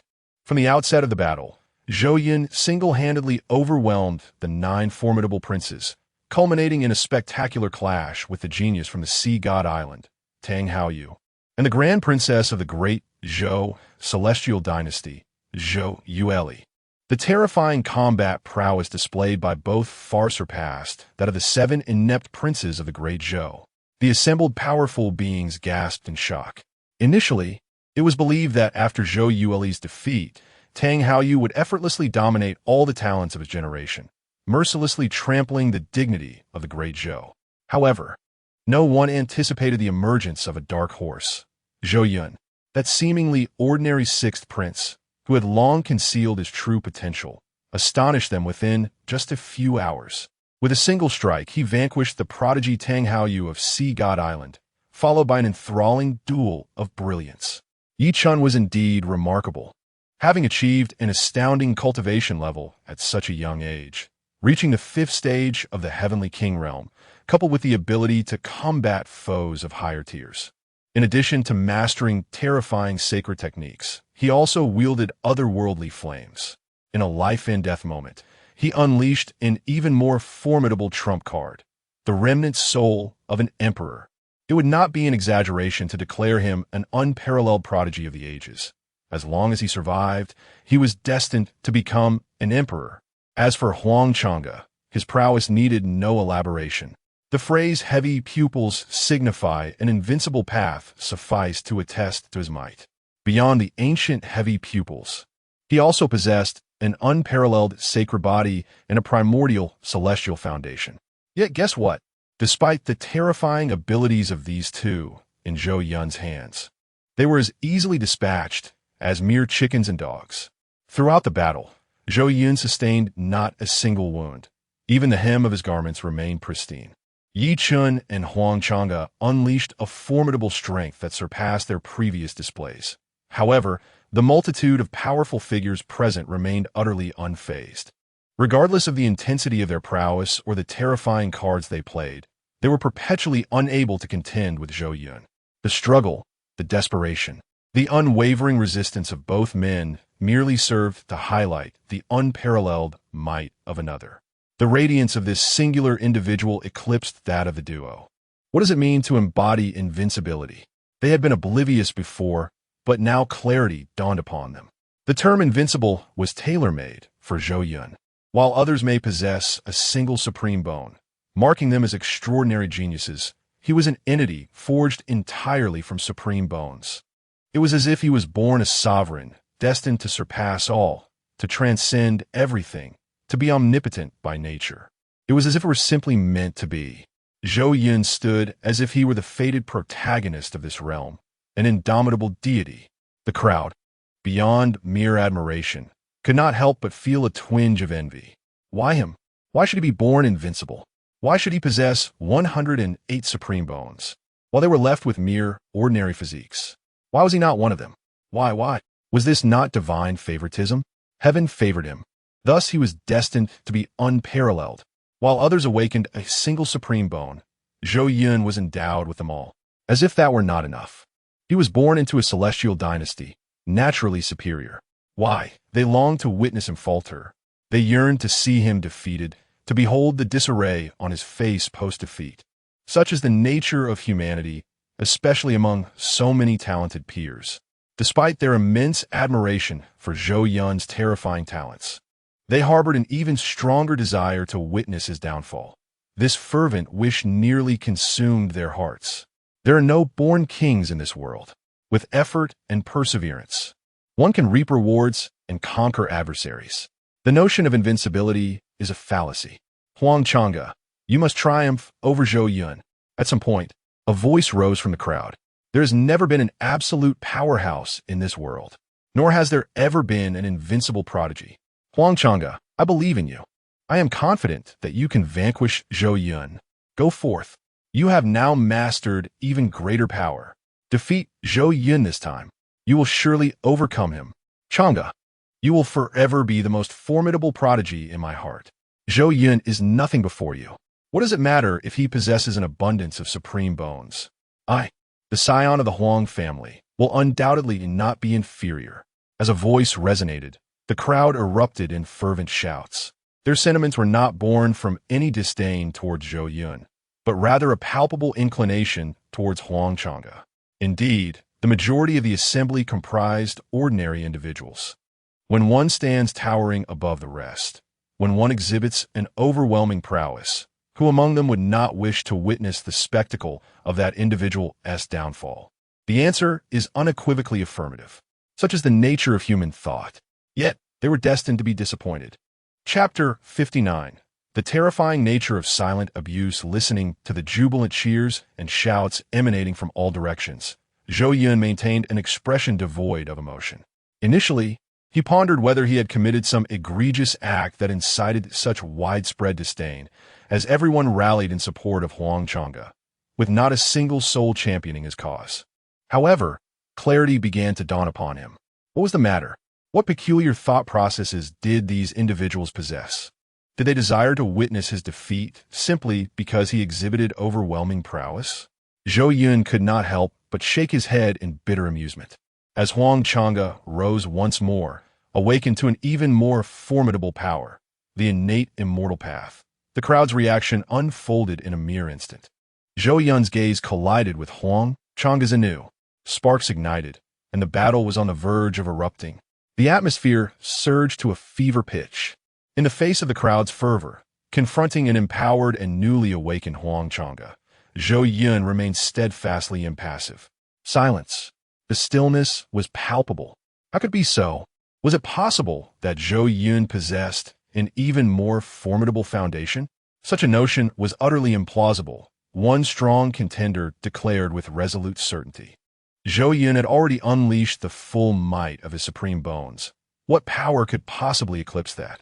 Indeed, the crowd found themselves in a daze, acknowledging the validity of this assertion. The supreme bones were exceedingly powerful. How could Zhou Yun possibly harbor an even greater secret? No, there could be absolutely no ifs. The supreme bones. As articulated by the speaker, what force could surpass the strength of the supreme bones? They outright dismissed the possibility of any alternative. After all, the supreme bones were terrifyingly potent. Even if a more dreadful power existed, how could Zhou Yun be so extraordinary? In light of the current circumstances, a reversal seemed implausible unless Zhou Yun's cultivation could somehow transcend two major realms. Clearly, that was an impossibility. The only remaining possibility was that Zhou Yun, in a moment of peril, would similarly undergo a rebirth, awakening to the power of the immortals, just as Huang Chang'e had. Setting aside the immense difficulty of such a feat, the crowd was reluctant to witness such a spectacle. They yearned to see the exquisite prodigy, an invincible being by birthright, taste defeat at least once. Yet, upon observing Zhou Yun's unwavering calm demeanor throughout, an ominous premonition began to stir within them. Why? Faced with the now more potent Huang Chang'e, should not Zhou Yun display shock, terror, or fear? Yet why was he so composed? Too composed. The tranquility was distinctly abnormal. Could it be? The eyes of the assembled strong men widened in disbelief. Impossible. This could not be. As they inwardly denied their own feelings on the battlefield shrouded in blood, the extraordinary figure of Huang Chang'e emerged, exuding an invincible aura that swept away all opposition. Coldly, he addressed Zhou Yun. Surrender. In your current state, you are no match for me. The fact that you have pushed me to this point is already a source of pride for you. I must express my gratitude as well. If it weren't for you compelling me into such dire straits, I, Huang Chang'e, would have remained oblivious to the awakening of this formidable power within me.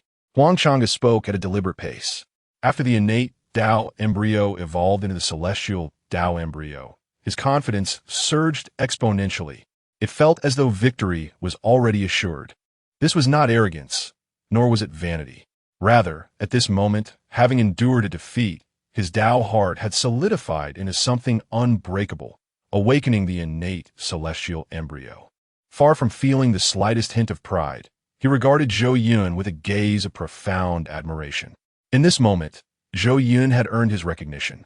Such a transformation was utterly unfathomable for Huang Chang'e in the past, or indeed for anyone else. The awakening of a celestial body would typically lead to overwhelming arrogance and a sense of invincibility, dismissing all challengers as inconsequential. It would be akin to transitioning from a beggar to a billionaire in the blink of an eye. Most would inevitably become boastful. Yet, Huang Chang'e's heart was enveloped in tranquility. This was far from his ultimate destination. It was merely the beginning. He, Huang Chang'e, was destined to transcend into immortality. Faced with the imposing presence of Huang Chang'e, under the watchful eyes of the crowd, Zhou Yun remained composed, his expression betraying no emotion. The onlookers exchanged anxious glances, their unease intensifying. Why was he so calm? This question eluded their grasp. Zhou Yun offered no response, even dismissing Huang Chang'e with a glance, closing his eyes as if to convey that Huang Chang'e did not even merit his attention. In that moment, Huang Chang'e struggled to contain the fury boiling within him, his eyes blazing with indignation. Having awakened the innate celestial embryo, how dare the other party regard him with such disdain? What right did he have? Just moments ago, he had been defeated by Zhou Yun, who exhibited supreme strength without uttering a word. Now, having evolved into the innate celestial embryo, how could Zhou Yun still look down upon him? This is akin to a struggling individual who, after toiling for decades, finally amasses a fortune worth millions and ascends into high society, only to be met with disdainful glances from those already entrenched in that world, never receiving their acknowledgement. It is infuriating, truly infuriating. Crack, crack. Huang Chang'e clenches fists, emitting a series of thunderous sounds as a terrifying force surged outward around him. His crimson eyes, veined with rage, reflected his growing fury within. Zhou Yun, Huang Chang'e roared in anger. You are truly damned. The air crackled with murderous intent, and an overwhelming power surged forth. Huang Chang'e made his move. His speed was so astonishing that it was nearly imperceptible to the naked eye. However, the numerous formidable beings present could still distinctly capture the silhouette of Huang Chang'e. In contrast, many ordinary prodigies could merely perceive a fleeting flash of light racing toward Zhou Yun. The battle has commenced. The battle has begun. The atmosphere erupted with fervor. A pair of eyes remained fixated on the battlefield. Chapter 60. The Emergence of the Divine Body. However, in the next moment, what they never anticipated was, facing the increasingly approaching Huang Chang'e, Zhou Yun remained motionless as before, standing still with his eyes tightly shut. Even when death loomed, he still feigned indifference. The powerful figure of the Huang family, a formidable emperor, scoffed disdainfully. He could not fathom that Huang Chang'e would be defeated. Absurdity. Their divine son was currently wielding the power of the immortals. Among his contemporaries, who could possibly rival him? None now, and none ever shall. Seeing that he had awakened the supreme power of the immortals, while Zhou Yun dared to look down upon him. The figure of Huang Chang'e, traversing the void, trembled with rage. One could scarcely imagine the fury that churned within him. He was so enraged that he nearly clawed at his own head. Indeed, cold violence is the most terrifying. Zhou Yun, I shall see you dead. Huang Chang'e unleashed his most fearsome strike, channeling nearly all his strength. This blow, unless a sage intervened, would undoubtedly seal Zhou Yun's fate. Yet Zhou Yun remained unfazed, slowly spreading his arms. The crowd was bewildered by this scene. What was Zhou Yun doing? Was he about to unleash a grand move? This certainly did not appear to be a proper incantation. Confusion rippled through the onlookers. What on earth was Zhou Yun attempting? With arms outstretched, was he embracing the azure sky? Had he lost his mind? Huang Chang'e's terrifying attack was about to descend. If he did not act soon, it would be too late. Amidst the gasps of the crowd, at this critical juncture, some began to sense something amiss. At such a pivotal moment, Zhou Yun could not possibly engage in such a meaningless act. Could it be that he was truly preparing for something monumental?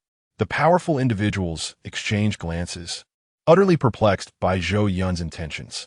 At that moment, Zhou Yun emitted no aura, standing still with eyes closed, and further exposing his most vulnerable points to the enemy. Was he simply courting death? If they had not just come to know Zhou Yun, they might have believed he had surrendered. The realization struck the crowd. Indeed, this concerns their very lives. How could Zhou Yun simply watch as they perished? How could he commit such a senseless act? Was it possible that he was truly concocting a grand move? A grand move?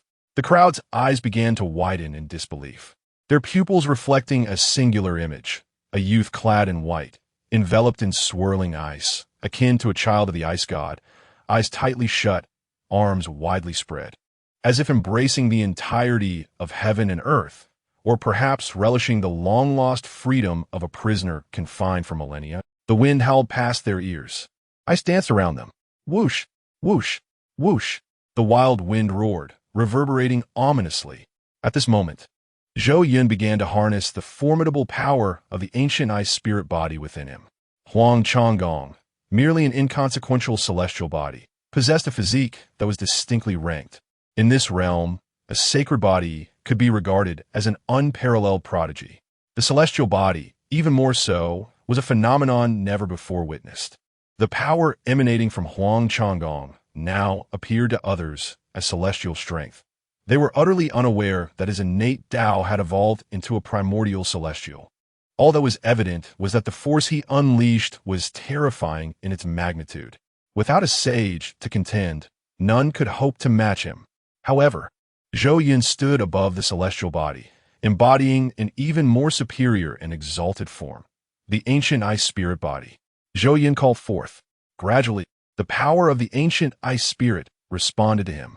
The moment the aura of the ancient ice spirit body began to leak, the entire cosmos trembled violently, as if the myriad realms were experiencing a cataclysmic earthquake of a magnitude 10.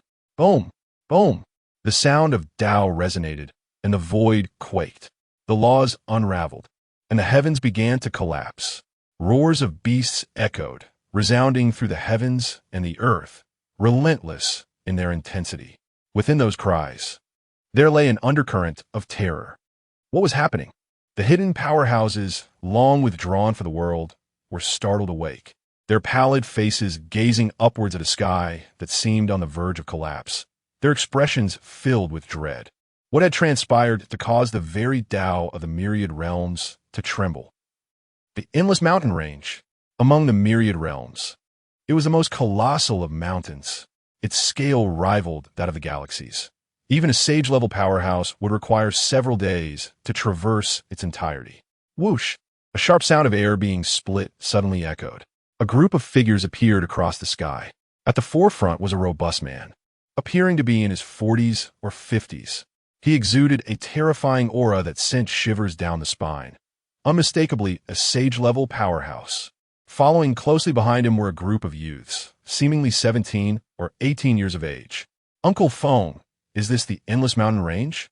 Wow, it's magnificent. Staring at the seemingly endless mountains, the group of youths stood agape.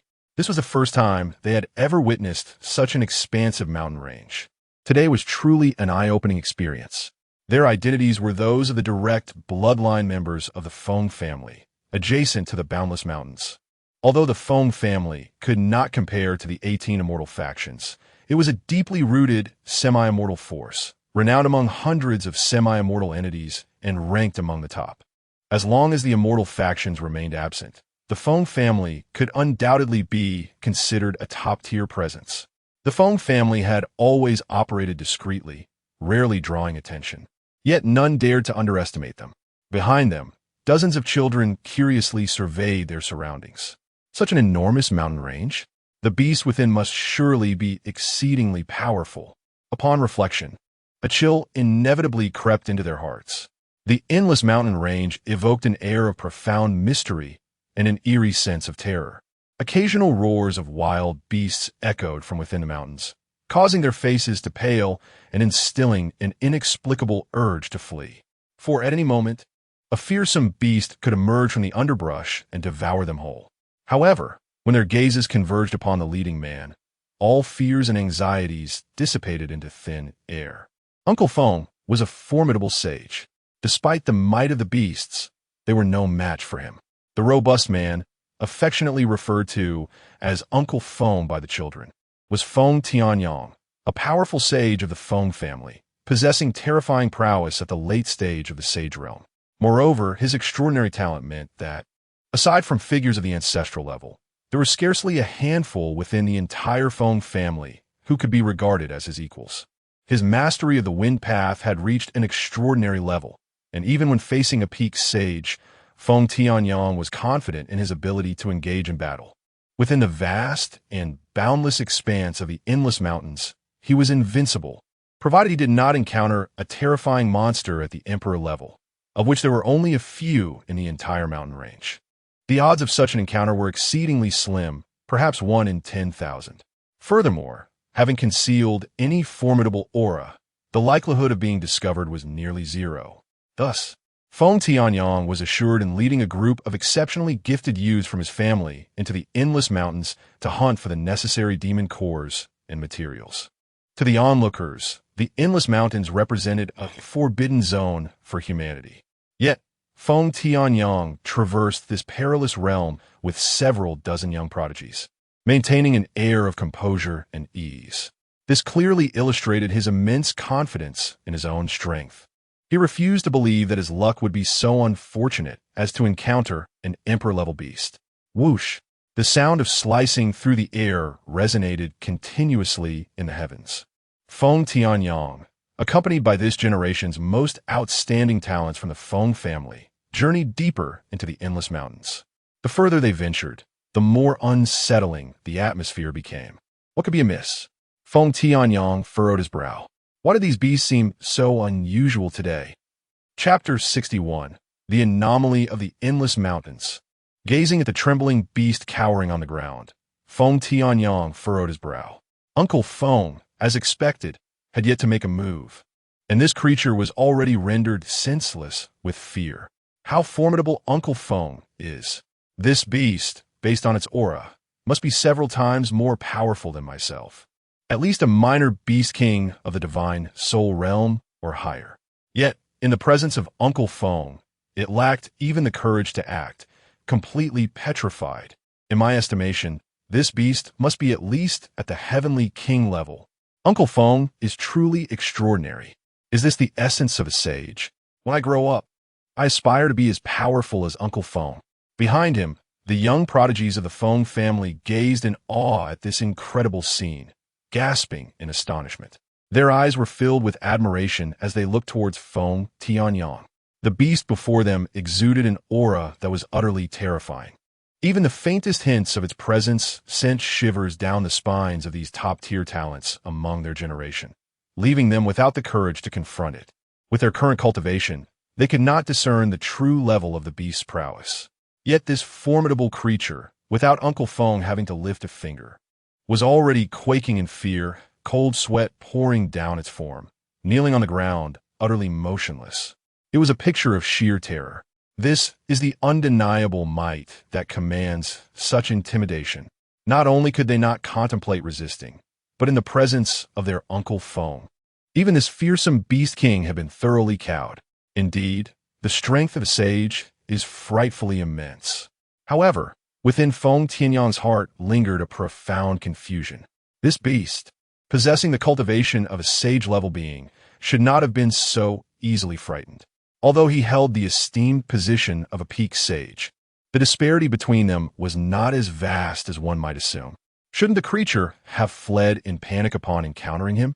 Why was it now trembling like a mouse, devoid of even the courage to escape? This was perplexing. If the beast were merely at the divine soul or heavenly king level, it would be understandable for it to be so intimidated by a peak sage. Yet this creature was indeed a sage-level being. It should not be reduced to such a state. Ha ha! Faced with the praises of the young talents behind him, Feng Tianyong could only manage an awkward smile in response. Perhaps this beast's mental fortitude was simply too frail, causing it to be so utterly paralyzed with fear when confronted by a peak sage. Such a scenario was not entirely implausible. With these thoughts in mind, he felt no sense of abnormality. He then led the dozens of young prodigies deeper into the mountains. As they advanced, Feng Tianyong's frown deepened further. What on earth was happening today? Why were all these beasts lying on the ground? Each one trembled as if they had endured something immensely terrifying. Uncle Feng is truly remarkable. I am in awe. So many demonic beasts, utterly astonished. Uncle Feng is truly a deity in my eyes. The numerous young prodigies trailing behind him are filled with profound admiration for Feng Tianyang. In the past, when they ventured into the mountains to hunt demonic beasts, each encounter felt like a life-or-death struggle. Yet now, in this boundless mountain range, known as the Forbidden Zone for humanity, their journey is remarkably smooth. Every demonic beast they encounter trembles in fear, kneeling and paralyzed in place. Is this the power of a sage? Is this the terrifying might of a sage-level expert? In an instant, the admiration for the sage realm among the young prodigies following Feng Tianyang has reached an almost desperate longing. Wherever they pass, demonic beasts prostrate themselves. When a sage appears, who can contest? If one day they too were to break through to the sage realm, could they not also exhibit the regal bearing of their Uncle Feng? Their hearts are already racing with impatience, excitement coursing through them as their hearts pound fiercely. Overwhelmed by their emotions, their faces flush with color. However, Feng Tianyang's expression gradually darkens. He has begun to sense something amiss. It is impossible.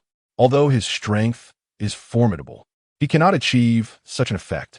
The demonic beast, possessing the cultivation of a sage, was rendered dumbfounded by him, losing even the courage to flee. Moreover, under Feng Tianyang's vast spiritual sense, nearly all the demonic beasts within a radius of several 100,000 miles are kneeling in fear. How can this be? He has not released even a hint of his aura. Even if he had, it should not have produced such an effect. These beasts would simply flee in terror. Furthermore, amidst the throng of demonic beasts, Feng Tianyang senses an aura of considerable strength. A sage, a terrifying sage-level demonic beast. How can this be? Gazing at the sage-level beast, trembling in fear, lying motionless on the ground, Feng Tianyang's heart is filled with astonishment. A terrifying sage-level beast is equivalent to a formidable opponent of his own caliber. Even if it possesses only the initial stage of sage cultivation, it should have the capacity to resist, if not defeat him. It is inconceivable that it could be so easily frightened. Even more unlikely is the notion that it has lost the will to escape, unless his cultivation has reached the level of an emperor. The bizarre occurrences unfolding before him cause Feng Tianyang's expression to shift repeatedly. What could possibly instill such terror in these demonic beasts? Chapter 62. The Terrified Demon Emperor. The shock of Feng Tianyang. Upon entering the Endless Mountains, Feng Tianyang initially sensed nothing amiss. However, an unsettling premonition suddenly surged within him. Silence. The entire expanse of the Endless Mountains was eerily quiet. Roar, roar, roar. Just as Feng Tianyang found himself grappling with disbelief. Thunderous roars echoed from the depths of the infinite sky. The sound resonated like thunder, shaking the very heavens. Following this, the ground beneath him began to tremble violently, as if the entire mountain range were experiencing a cataclysmic earthquake, plunging everything into chaos. Boom! A wave of terrifying energy swept through the air. Almost immediately, an overwhelming aura, so chilling it raised the hairs on his skin, surged towards him like an immense tide. Upon sensing this dreadful presence, Feng Tianyang's expression shifted dramatically. The emperor, his face turned as pale as a sheet. He never anticipated that his fortune would be so woeful. He had encountered a 1 in a million chance. Flee. At that moment, a singular thought consumed him. Faced with a demon emperor, he possessed no capacity for resistance. Yet, just as he contemplated escape, he was suddenly struck by a colossal creature, sending him hurtling backward, blood gushing from his mouth uncontrollably. It was overwhelmingly powerful. In the briefest of encounters, Feng Tianyang was grievously injured. He didn't even catch a glimpse of what the massive creature looked like. This illustrated the stark divide between a saint and an emperor, a mere realm apart. It was akin to the chasm between heaven and earth. If an emperor-level being truly wished to obliterate a saint, resistance would be futile. One would scarcely comprehend the manner of their demise. Fortunately, The earlier assault was merely a straightforward physical collision. Had the opponent unleashed a catastrophic killing technique, Feng Tianyang would have already become a lifeless corpse. A chill ran down Feng Tianyang's spine. Was this day to be his last? No. He had no time to assess his injuries. His vast consciousness spread outward, seeking the others nearby. He could perish here today, but he must ensure the safety of those young ones. They were the future hope of the Feng family and could not be allowed to perish here. In that moment, Feng Tianyang's heart brimmed with regret. Had he known his luck would be so dire, he would never have brought them here. If anything were to occur, how could he face the family patriarch? Ultimately, he was paying the price for his own arrogance. A deep sense of desolation enveloped him. As a late-stage saint, endowed with exceptional talent, he believed he could contend with some of the peak saint-level beings. This had instilled in him a profound sense of pride.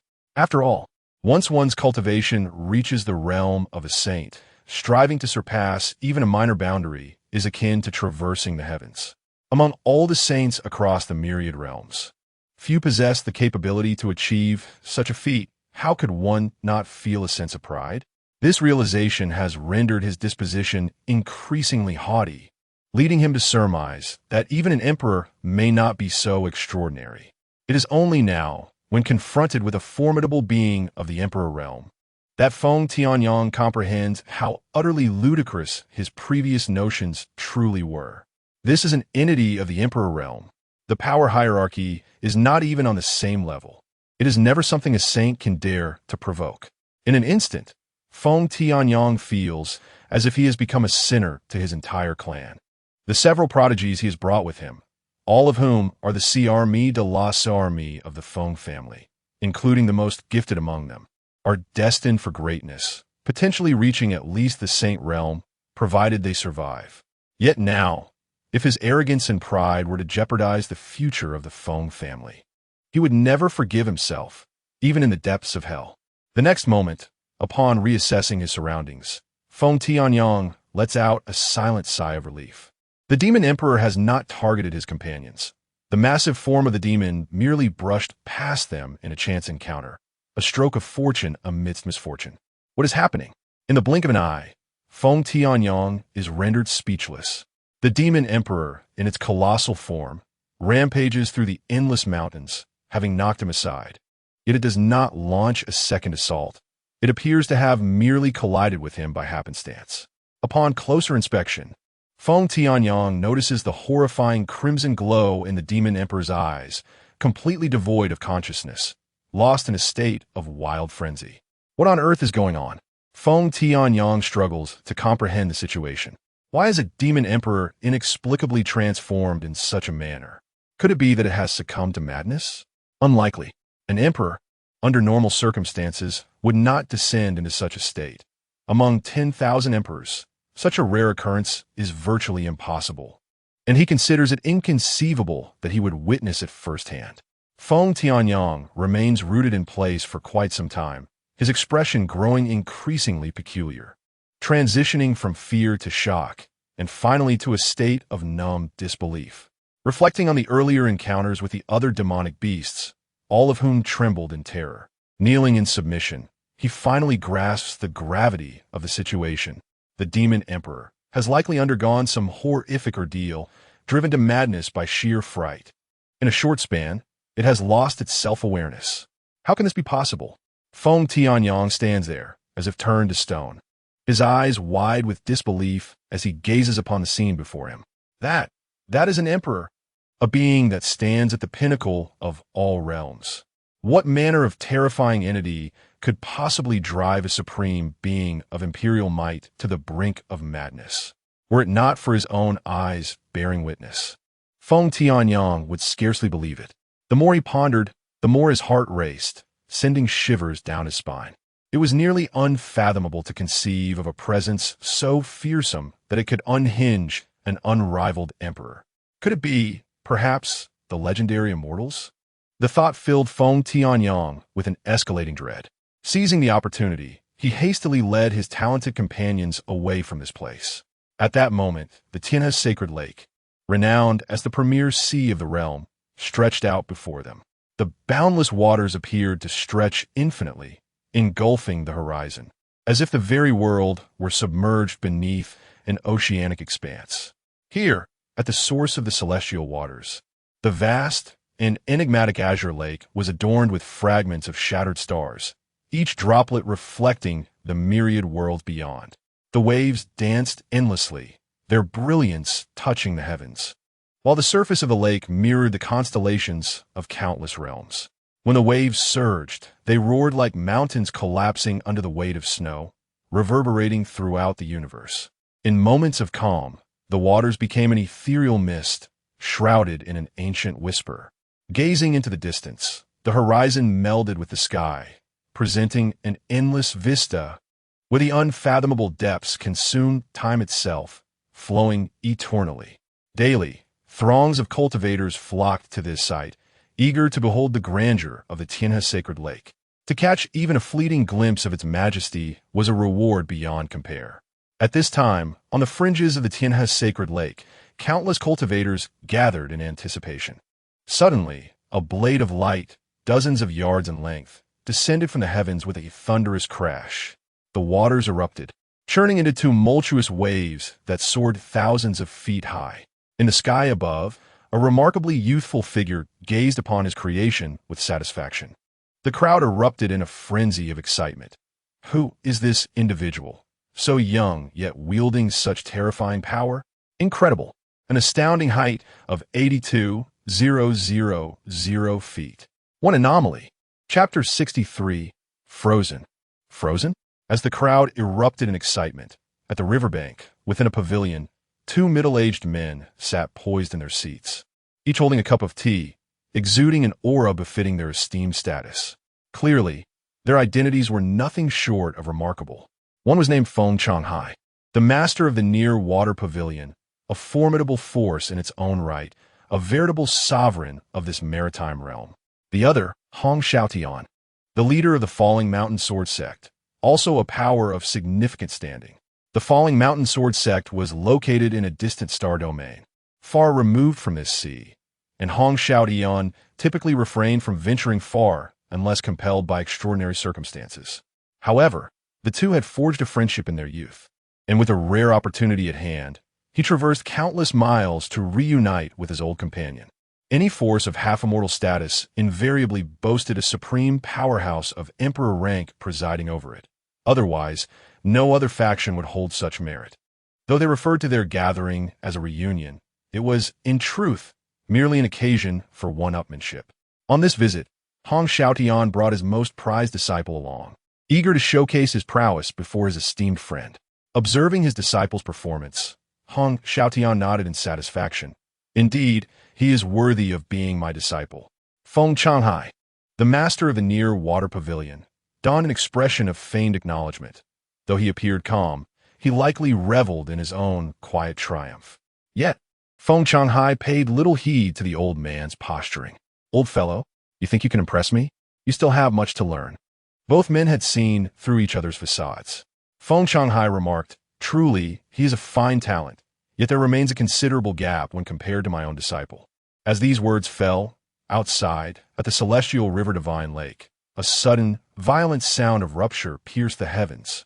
Instantly, all eyes were drawn to a young man clad in black robes, who soared upward, unleashing a terrifying force directed toward the surface of the sea below. Boom! The waters surged, churning into tumultuous waves. This time, the height to which the lake's waters ascended reached an astonishing 10,000 zhang. The crowd stood aghast, their eyes wide with incredulity as they beheld the spectacle. 10,800 zhang. 10,800 zhang. Goodness, he is even more formidable than the previous genius. The crowd recognized the newcomer. It was Feng Tian, the prodigious youth from the near-water pavilion. Feng Tian, are you referring to the prodigy recruited by the near-water pavilion a few years ago? How can this be? Just a few years prior, his cultivation had barely breached the divine soul realm. How could he have attained such terrifying strength in such a short span? The rate of growth is astonishing. The world of geniuses is beyond our understanding. My goodness, the ability to ascend to an astonishing height of 108,000 feet. In this tempestuous realm, one possesses the terrifying prowess of a celestial sovereign. The crowd was both astonished and envious. Why is it that others of the same age exhibit such excellence, while they, even when unleashing their utmost strength in a single blow, can merely reach a mere 2,000 feet? The disparity is simply too vast. It feels as though one could perish from the comparison. At the celestial river Sacred Lake, such scenes unfold daily. Countless young prodigies gather not merely to behold the waters, but to demonstrate whose might is more formidable. The higher the force they unleash, the more it elevates the lake's waters, proving their exceptional abilities. Over the years, the celestial river Sacred Lake has nearly transformed into a renowned pilgrimage site for the illustrious. Within the pavilion, Hong Xiaotian was utterly astonished. He had not anticipated that this old fellow had taken on such a remarkable disciple, at such a tender age, possessing such terrifying strength. Surely, this individual is destined for at least the rank of a saint. Perhaps breaking through to the emperor realm is not beyond the realm of possibility. How about it? My disciple is rather impressive, isn't he? A sly grin crept across Feng Changhai's face. At that moment, Hong Xiaotian's expression was more grotesque than one who had tasted excrement. He had come to flaunt, only to find himself the object of ridicule. Alas, Brother Feng, you have an eye for talent. Ultimately, Hong Xiaotian could only transform his resentment into a sigh. Both were peak cultivators of the saint realm, with comparable strength, rendering any further comparison futile. They could only shift their focus to their respective disciples. In their youth, he had been inferior, yet now, in their twilight years, one could only wonder what serendipity had befallen the other, leading to such a gifted apprentice. As the saying goes, luck is indeed a part of strength. Hong Xiaotian's eyes nearly turned crimson with jealousy. In their youthful days, their talents had not been on par. Yet, fortune had always favored the other. While he diligently cultivated, painstakingly breaking through minor realms, the other would venture forth, stumbling upon hidden realms and acquiring mysterious elixirs, effortlessly advancing in strength without a trace. Such occurrences had transpired far too often. In essence, Feng Changhai's talent was quite ordinary. His present achievements were solely due to his extraordinary luck. This had been true in his youth, and remained so even in his old age. Consequently, Hong Xiaotian's heart was perpetually constrained by frustration. Whom could he confide in? Fortune seemed to consistently favor his rival. At times, Hong Xiaotian genuinely wondered if the heavens were a tad biased. Indeed, Feng Changhai, with an air of superiority, nodded imperiously. He relished the sensation of outshining his counterpart, finding it utterly delightful. You old fellow, your luck has always been splendid. I cannot compete, Hong Xiaotian conceded, feeling inadequate.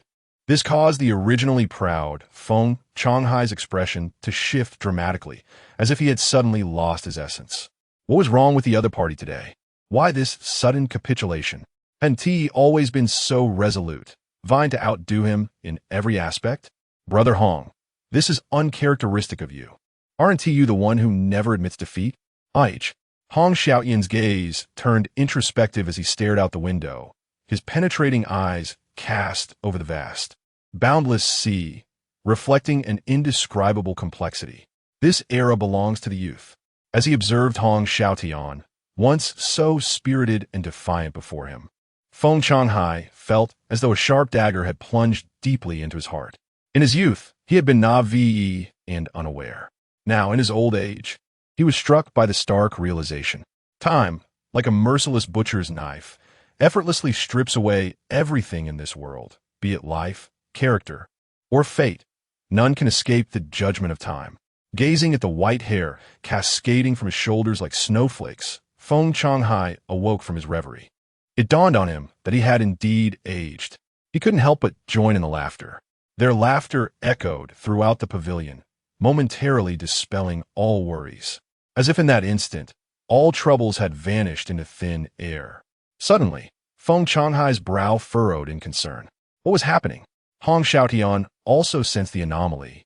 Rising abruptly in shock, from the distant horizon, the endless sea began to resonate with a series of crisp, shattering sounds, akin to a tragic symphony reverberating through the skies. Chapter 64. The Dark Forbidden Zone. What has transpired? Along the shoreline, a throng of individuals surged forth like a relentless tide, their gazes fixated on the sudden upheaval occurring in the distant horizon. What could this mean? From the depths of the lake, a series of ominous cracking sounds echoed, reminiscent of the anguished groans of the water itself. This was utterly anomalous. The sea should have produced a symphony of crashing waves, a harmonious manifestation of nature's grandeur. Yet now, the eerie sounds resembled the chilling crackle of ice shattering, sending a shiver down one's spine. It was simply unfathomable. In the next instant, a shocking spectacle unfolded before all eyes. The vast Tianhe Divine Lake resembled an enormous mirror, appearing to freeze in an instant under the astonished gaze of the crowd. What? Feng Changhai and Hong Xiaotian, two peak saints, were left agape, their jaws nearly grazing the ground, mouths agape as if one could fit an egg inside, their expressions a portrait of disbelief, as if witnessing the apocalypse. This, the Tianhe Divine Lake, has been frozen? How could this be possible? The two men's hearts roared with madness. Just how immense is the Tianhe Divine Lake? They were well aware of its enormity. It was boundless, stretching across half of the myriad realms. Even with their combined might, unleashing a terrifying blow, they could only stir a mere ripple, causing no harm to the lake whatsoever, let alone saints. Even an emperor-level warrior could at most create a whirlpool. And yet now, the entirety of the Tianhe Lake had been encased in ice. This miraculous scene was almost beyond belief. Stupefied, was this a natural disaster? Or a man-made calamity? No, it must be a natural disaster. In this world, it was inconceivable that anyone could possess such terrifying power. Almost simultaneously, similar scenes unfolded across the myriad realms. All beasts, sensing the impending apocalypse, trembled in fear, prostrate on the ground, unable to move. Everything connected to the water element had transformed into exquisite ice sculptures. This astonishing event occurred in every corner of the myriad realms. Shock, unbelievable, difficult to comprehend. The Dark Forbidden Zone. This is a cadre of deranged individuals, fallen wretches steeped in darkness. The power of the Dark Forbidden Zone is formidable. Each warrior's lifespan is finite, and some strong individuals, in a desperate bid to extend their own lives, resort to the most direct and effective method: the usurpation of others' lives. Their methods are so insidious that they instill terror in the hearts of many. The Emperor of the Dark Forbidden Zone is known to the world as the Dark Emperor. Furthermore, those below the rank of Emperor, even saints, are utterly unqualified to join the Dark Forbidden Zone. Nearly all the warriors within its confines are above the Emperor level. A saint? Merely a trifling saint? Where lies the strength to plunder the life of an entire realm? Any single emperor can easily subdue it. Thus, those who have reached the sage realm possess not even the qualifications for survival, ultimately succumbing to the passage of time. Consequently, the Dark Forbidden Zone, teeming with emperors, has gradually coalesced into a formidable force over countless years. Fortunately, the myriad realms are safeguarded by 18 immortal powers, no matter how formidable they may be. They cannot contend against all the might of the myriad realm's strongest. At this moment, the Dark Emperors have all awakened, their gazes fixed upon the direction of the myriad realms. The power emanating from there is utterly terrifying. Some of the 7th and 8th turn Dark Emperors present feel an overwhelmingly dangerous aura. What has transpired within? How can such a dreadful force exist? Who is behind this commotion? What schemes are those old fellows concocting? Could they be preparing to launch an assault on our Dark Forbidden Zone once more? The various Dark Emperors engage in hushed discussions, their eyes filled with apprehension. Faced with this unexpected situation, they are utterly bewildered, failing to comprehend what event in the myriad realms could have incited such a tremendous uproar. Their collective gaze settles upon the 11 dark figures ahead. These 13 individuals constitute the very core of the Dark Forbidden Zone, the strongest, the pinnacle figures of the entire myriad realms. All possess the exalted title of 9-turn Emperor.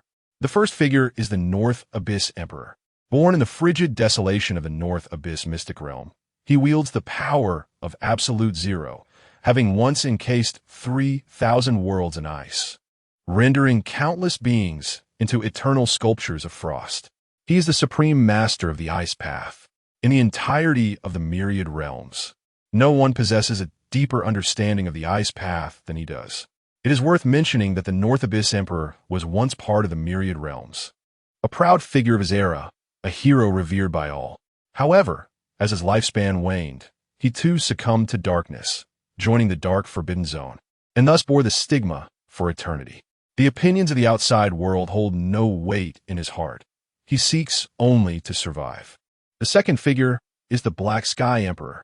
Arrogant and overbearing since childhood, he fell into darkness, practicing demonic arts, embodying the purest essence of a Dark Emperor, and is also one of the old stalwarts of the Dark Forbidden Zone. The third figure is the Hell Calamity Emperor, an immortal disaster, born in the deepest reaches of the Nine Nether Purgatory, embodying the calamities of the world. Wherever he treads, natural disasters and human misfortunes abound, and all beings are engulfed in despair.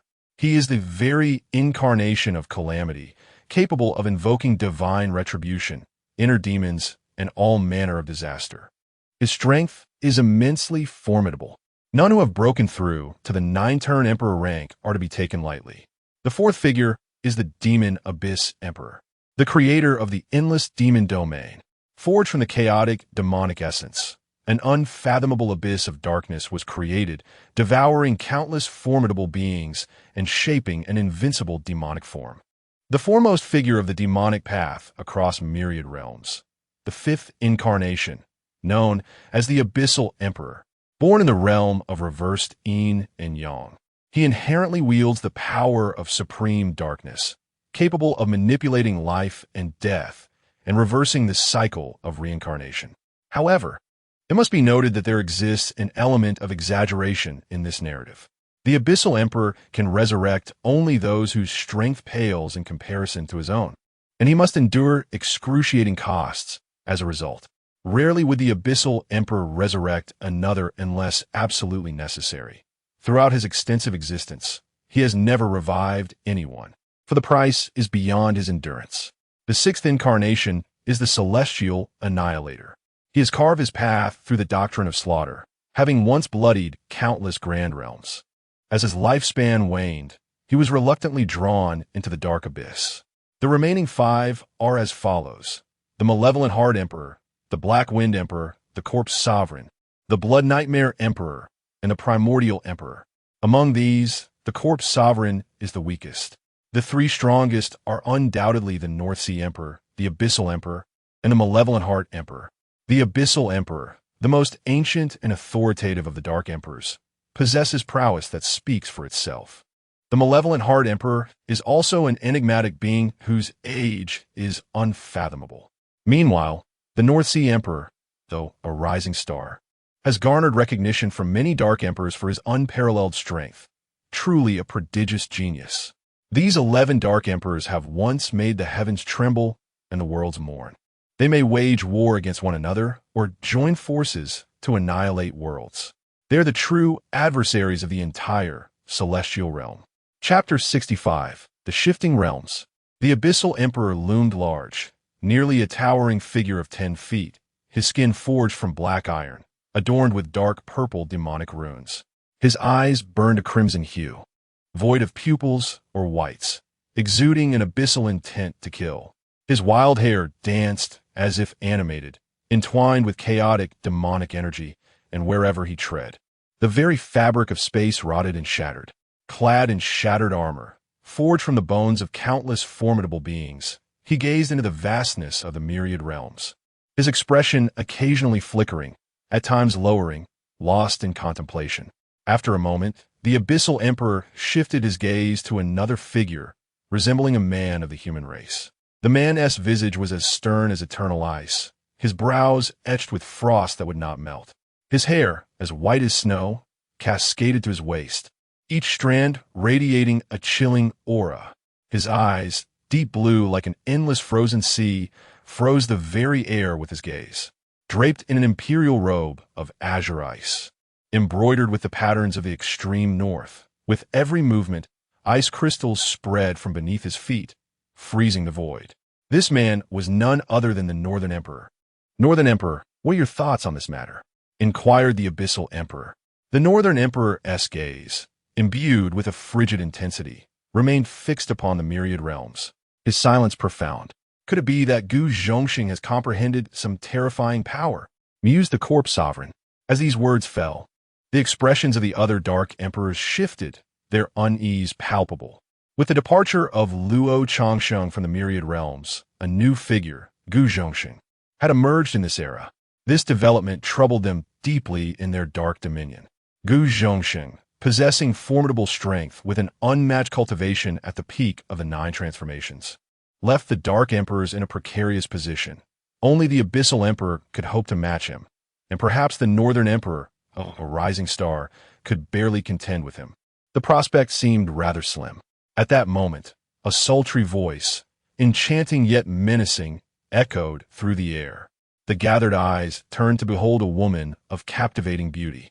She was resplendent and alluring, her figure ethereal as a specter, her skin pale as snow. Her eyes, of differing colors, bore a left eye purple as a dream and a right eye black as the abyss, entrancing all who beheld her.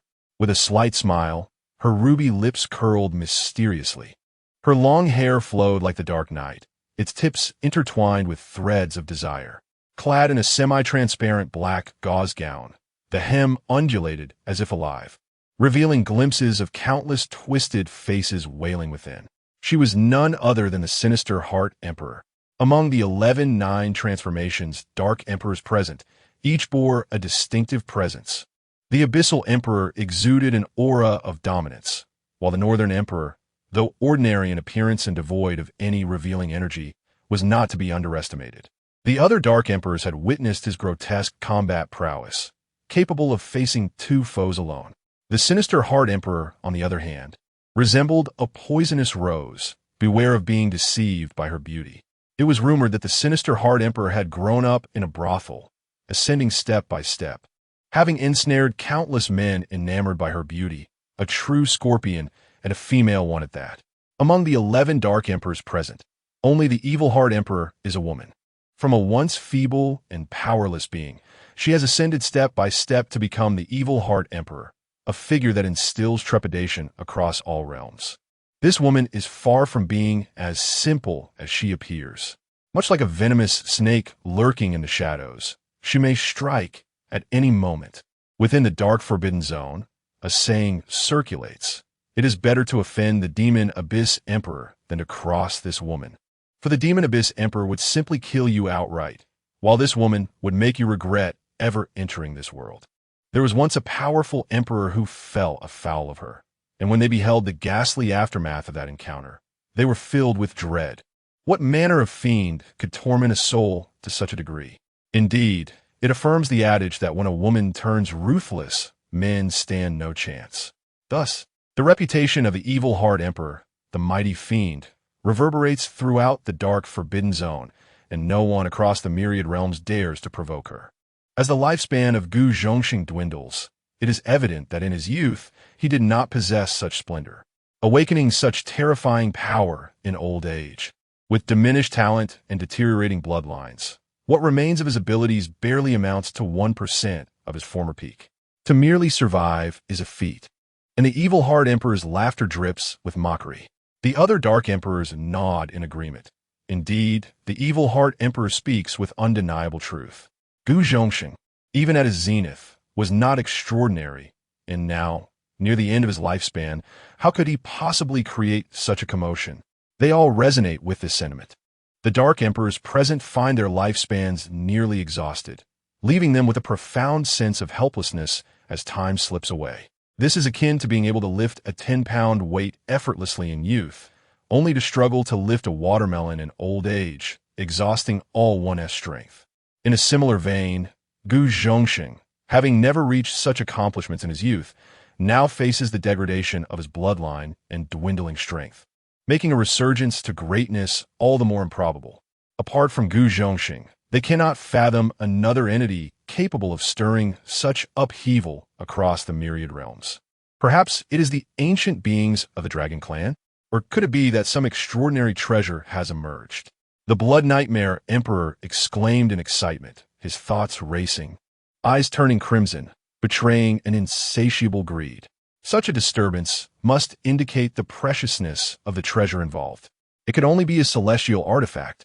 Otherwise, such an uproar would be inconceivable. Celestial artifacts. The eyes of the Dark Emperors gleamed with anticipation, excitement causing them to salivate.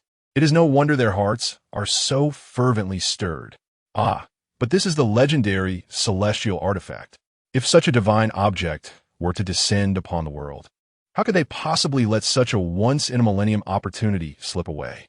Whoever acquires this celestial treasure is likely to ascend to the pinnacle of existence, achieving the status of an unparalleled immortal.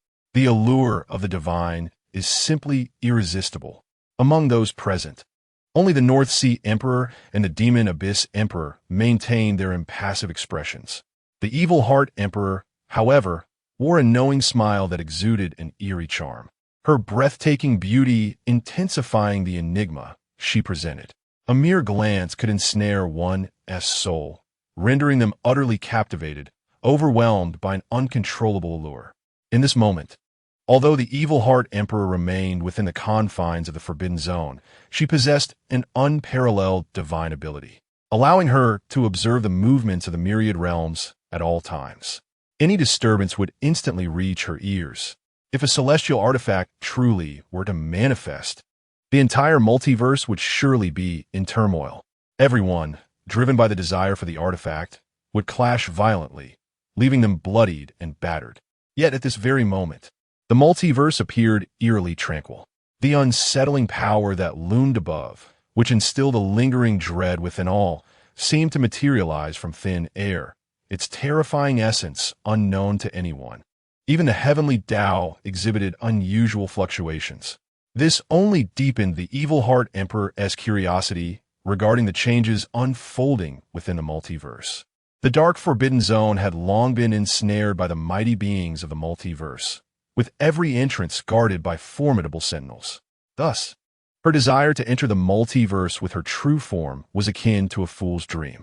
It was not for the sake of the beings, and it was highly probable that it was not a celestial artifact's emergence. Only two possibilities remained. The Evil Heart Emperor spoke, and her words struck the assembly of Dark Emperors like a bucket of icy water, chilling their hearts. They were baffled. Why was she so certain it was not the descent of a celestial artifact? Evil Heart, how can you be so sure it is not the celestial artifact? Inquired another 9 transformations Emperor. The other Dark Emperors turned their gazes towards the Evil Heart Emperor, their hopes pinned on the notion of a celestial artifact's arrival. If the Dark Forbidden Zone were to obtain this legendary treasure, they too might partake in its power and elevate their own cultivation. Yet, the Evil Heart Emperor's recent pronouncement had doused their hopes, leaving them despondent. In the face of their questioning glares, the Evil Heart Emperor merely smirked, regarding them as one might a troop of foolish jesters.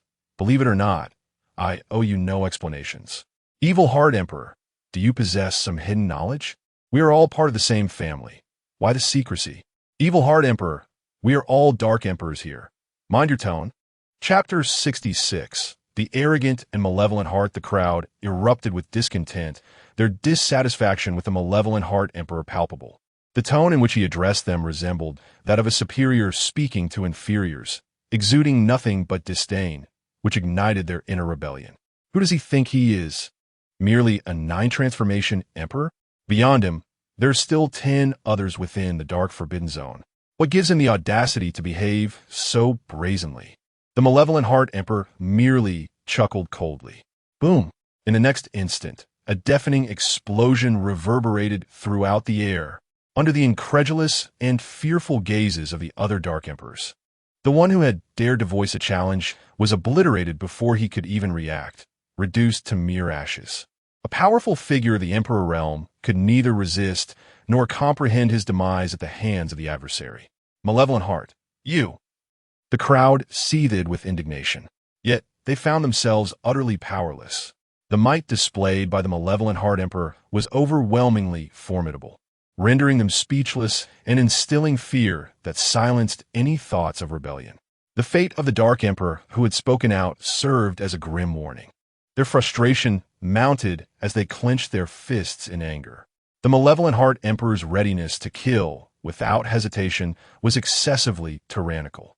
They were all allies, yet he reacted with lethal force merely because of a single challenge. He clearly held no regard for their collective strength. In other words, regardless of the offense, one should not resort to murder among comrades. Even in the throes of anger, a reprimand would suffice.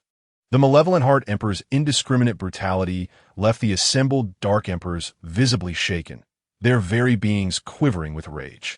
Had they not been outmatched in strength, they would have united to subdue him. A faction of the Dark Emperors observed the unfolding drama with keen interest. These fools daring to confront the malevolent Heart Emperor were clearly recent recruits to the Dark Forbidden Zone. Otherwise, even with 1,000-fold courage, they would not have dared to address him in such a manner. Enough. At this crucial juncture, fearing the situation might escalate to fatal consequences, the Abyssal Emperor intervened.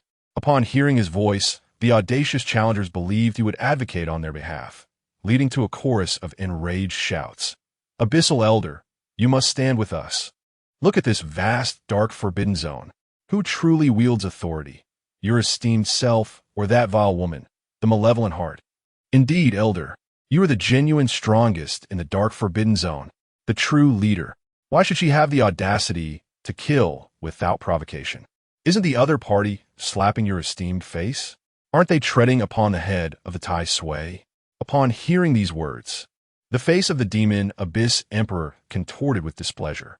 He had intended to offer these individuals a way out, yet unexpectedly, they rendered him unable to retreat. Seeking death, the evil Heart Emperor was incensed. How could such a benevolent woman be vilified as malicious? Have your eyes been blinded? How could someone as beautiful as I possibly be deemed wicked? Bang, bang, bang, bang, boom. In an instant, the group of over a dozen Dark Emperors who had stepped forth to confront the evil heart disintegrated into a mist of blood, utterly perished. Suddenly, the atmosphere fell into complete silence. The onlookers observed as the remaining 10-9 turned Emperors silently watched the unfolding scene, showing no inclination to intervene. They were momentarily bewildered. Previously, they had believed that the prominent figures above would speak on their behalf. However, they never anticipated that the evil heart, in her frenzy, would leave no one willing to advocate for them. Was this dark forbidden zone truly ruled by the evil Heart Emperor? A bunch of fools. Some seasoned powerhouses scoffed at the spectacle. Not only was the evil Heart Emperor's strength terrifying, but how could the higher-ups offend her for the sake of these imbeciles? In this dark forbidden zone, strength was the sole currency.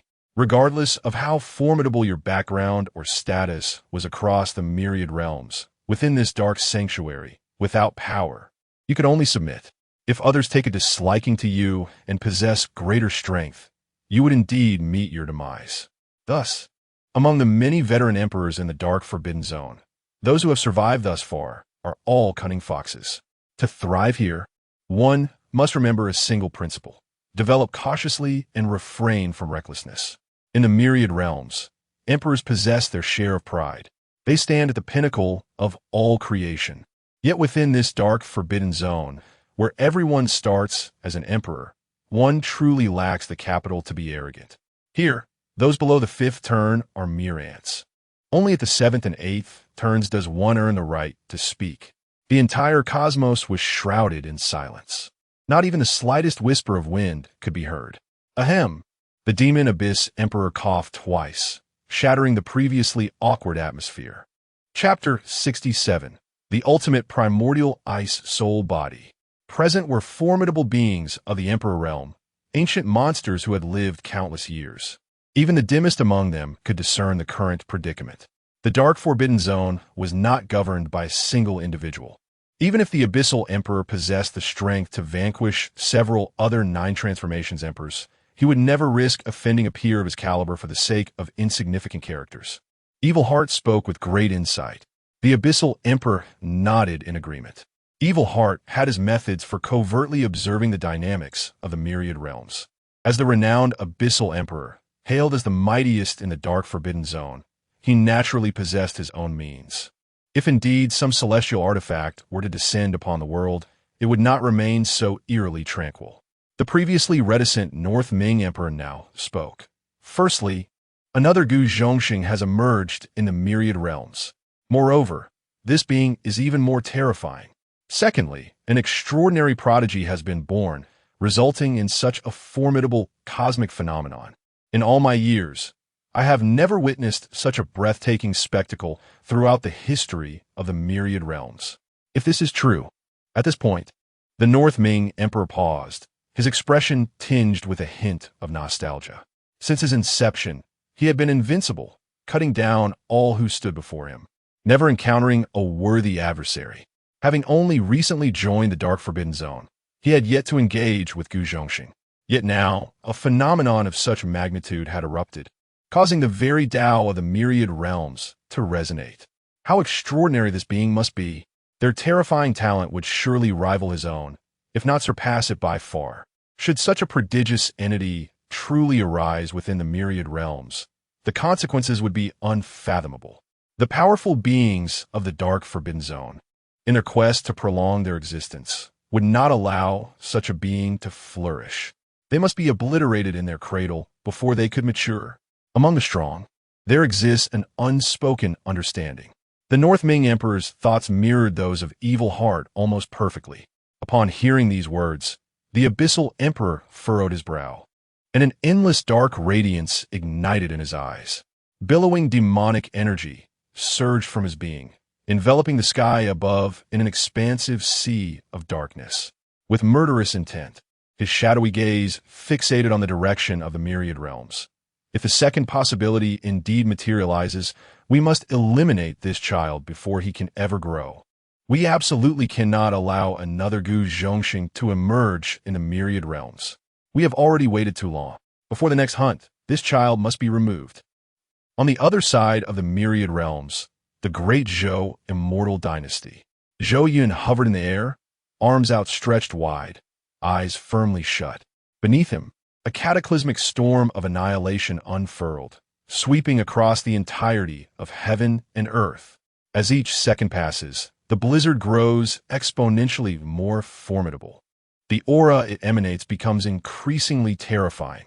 The world swiftly descends into an ashen void, as piercing cold winds whip through, carrying sharp ice crystals that howl like the anguished wails of countless lost souls.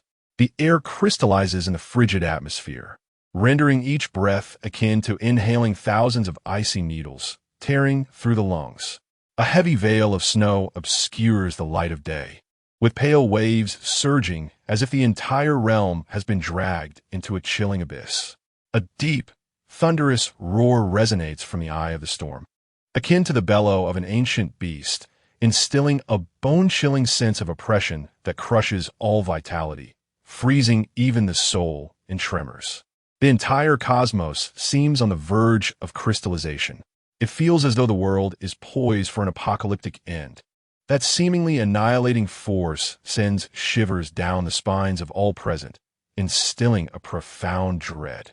This, under their incredulous, almost bulging gaze. A voice like thunder suddenly reverberates through the heavens. Feel the terror from the primordial ice essence of extreme cold. As the words linger, the world abruptly shifts in hue. Behind Zhou Yun, the furious blizzard rages uncontrollably, coalescing into a colossal cloak that obscures the sun, spanning the heavens as if the sky itself has been entirely enveloped. This mantle, forged from pure, icy power, shimmers with millions of glinting ice crystals, while the roar of the storm echoes like the wrath of an ancient beast, shaking the universe. Zhou Yun's figure, too, is transformed under this ultimate chill. His black hair morphs into silvery strands, each one translucent like ice crystals, refracting a hauntingly cold light as they dance in the wind. His eyes, deep as millennia-old ice, harbor a brewing storm of extreme cold. Merely meeting his gaze can freeze one's very soul. Enveloped in a biting mist of ice, Even the space around him seems to solidify with each movement. In this moment, he stands as the sovereign of snow and ice atop the tempest, gazing down upon all beings. No, how can this be? How can this be? How could you possibly wield such terrifying power? Huang Changa's complexion pales to that of parchment as he gazes upward at the figure standing proudly amidst the blizzard. Resembling a son of the ice deity, letting out a series of beast-like growls of defiance from his throat, though he has evolved into a primordial celestial embryo. In the face of this dreadful blizzard, he feels utterly insignificant, like an ant. How can this be? He has awakened the primordial celestial embryo. Why is this happening? Why is this happening? Accompanied by Huang Changa's unwilling roars, the fearsome blizzard surges forth like a ferocious beast, clawing and swiping in all directions, instantly freezing his figure, leaving no chance for resistance. The blizzard raged like a ferocious beast, freezing all in its wake. The ancient power of the primordial ice essence seemed intent on tearing the very fabric of the universe into countless fragments. Boom, boom, boom. The ground beneath, resembling a polished mirror, succumbed to the freeze, emitting a series of crackling sounds akin to the pained groans of the earth. The void erupted, transforming into translucent blocks of ice, breathtakingly beautiful yet perilously menacing.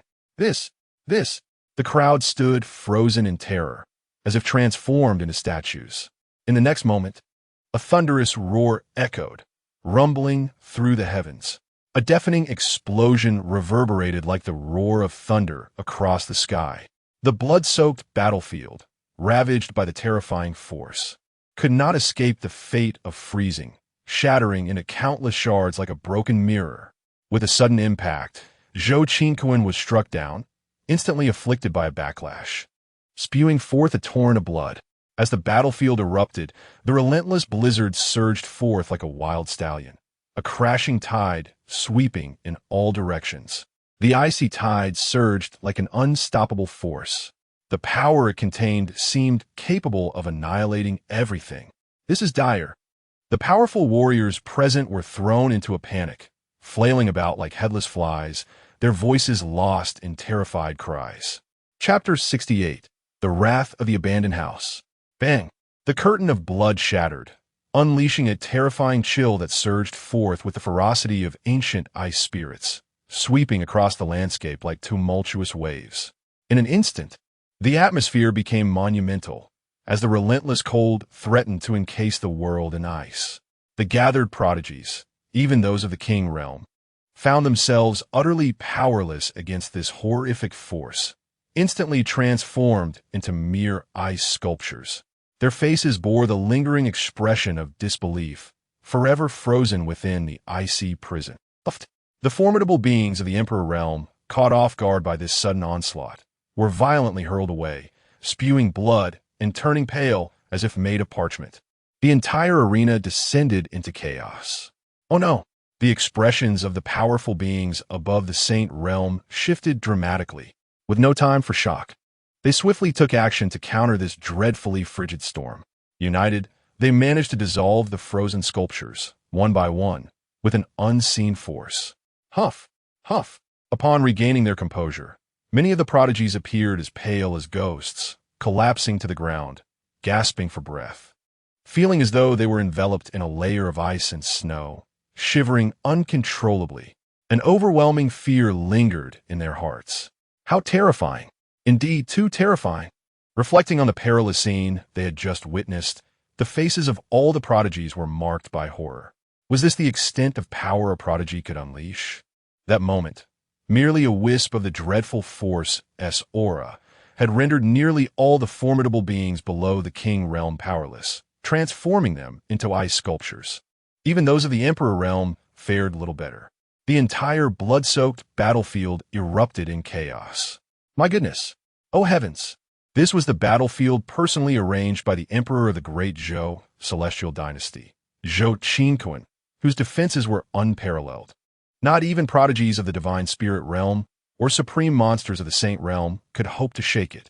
Yet now, under the gaze of so many, in such a public spectacle, a prodigy of merely the 9th level of the Divine Spirit realm, the so-called worthless sixth prince of the great Zhou celestial dynasty, shattered a battlefield set by an emperor realm expert all on his own. What an unfathomable feat. Throughout history, such a thing has never been heard or seen. Zhou Yun is the first. This. At this moment, silence enveloped the arena. No echoes could be heard, not even the faintest sound of breath. Huff, huff, huff. The terrifying stillness of the world was pierced only by the remnants of the icy storm, howling like a beast, resonating with the frantic beating of their hearts. All gazes converged in the heavens, drawn to a figure entirely cloaked in ice and snow, adorned with an interminable icy mantle and encased in glistening armor. The transformation was profound. The individual now radiated an aura of invincibility, exuding an unparalleled magnificence reminiscent of an ancient deity of ice. In that moment, Zhou Yun's image was utterly enriched. Ice Child, what could this possibly be? This was no mere Ice Child. It was as if the primordial ice spirit had descended upon the realm. Did they intend to encase the entire cosmos in frost? The terror was unfathomable. How could such a prodigious anomaly arise in this age? Throughout history, Zhou Yun stood as the most formidable talent this elder had ever encountered, unmatched in his prowess. An aged man, with hair as white as snow, could no longer contain his emotions and let out a deep sigh toward the heavens. Subsequently, he slumped down as if deflated, collapsing into his seat. The events unfolding before them were an overwhelming blow to these venerable figures. Zhou Yun, a prodigy yet to fully emerge into the world. A youth not exceeding a century in age. A mere boy at the 9th tier of the divine soul realm. How could he possess such terrifying power? This defied all logic. It was utterly monstrous. Many ancient beings present were equally shaken, collapsing like the elderly man, drained of all strength, as if a mysterious force had siphoned their vitality. Silence. The world fell into a profound stillness. Numerous powerful beings remained ensnared in their astonishment. Impossible. How could my Longa divine son be defeated?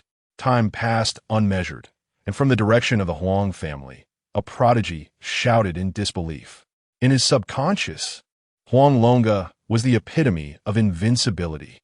Yet now, witnessing the previously unconquerable Longa divine son fall to another peer, he stood thunderstruck, paralyzed as if struck by lightning. His expression vacant, akin to lifeless wood. How could Longa possibly fail? This must be an illusion. Surely, this was all a figment of the imagination. Indeed, it must be a mere hallucination. Even now, he could not bring himself to accept the reality before him. Longa! Longa! Nearby, two deep roars echoed.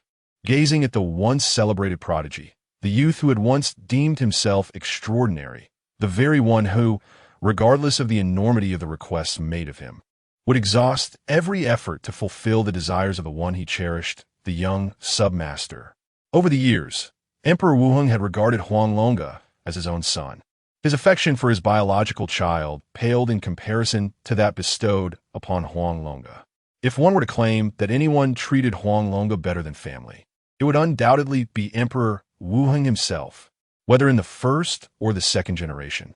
The Emperor of the Five Eternal Heavens has always tended to Huang Chang'e with unwavering devotion.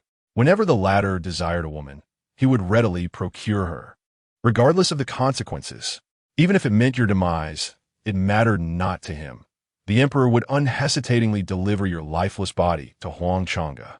Once chosen by the young master, even in death, one would remain solely his possession. Should another covet treasures, the Emperor would seize them with the ferocity of a famished tiger pouncing on its prey. No one dared to challenge a being of such imperial stature. He witnessed Huang Chang'e's ascent step by step, and the latter never disappointed anyone. His talents blossomed like the sun at its zenith, growing increasingly formidable. The Emperor of the Five Eternal Heavens even came to regard Huang Chang'e as the beacon of hope for the Huang family's future. Yet at this moment, gazing upon Huang Chang'e's inexplicable and tragic demise before his very eyes, the Emperor's heart was rent asunder, akin to a flickering candle in the wind, poised to extinguish. Time and again, he nearly stumbled to the ground, overwhelmed by anguish. The pain pierced his very soul.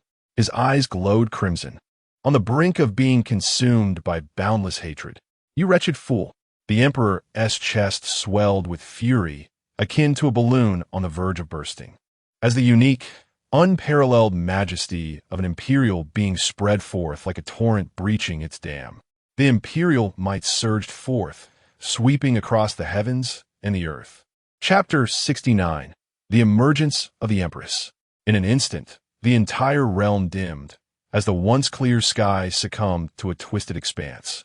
Within this contorted space, an eerie chill enveloped everyone, leaving them with an unsettling sense of dread, as if a monstrous shadow loomed above, rendering them incapable of raising their heads.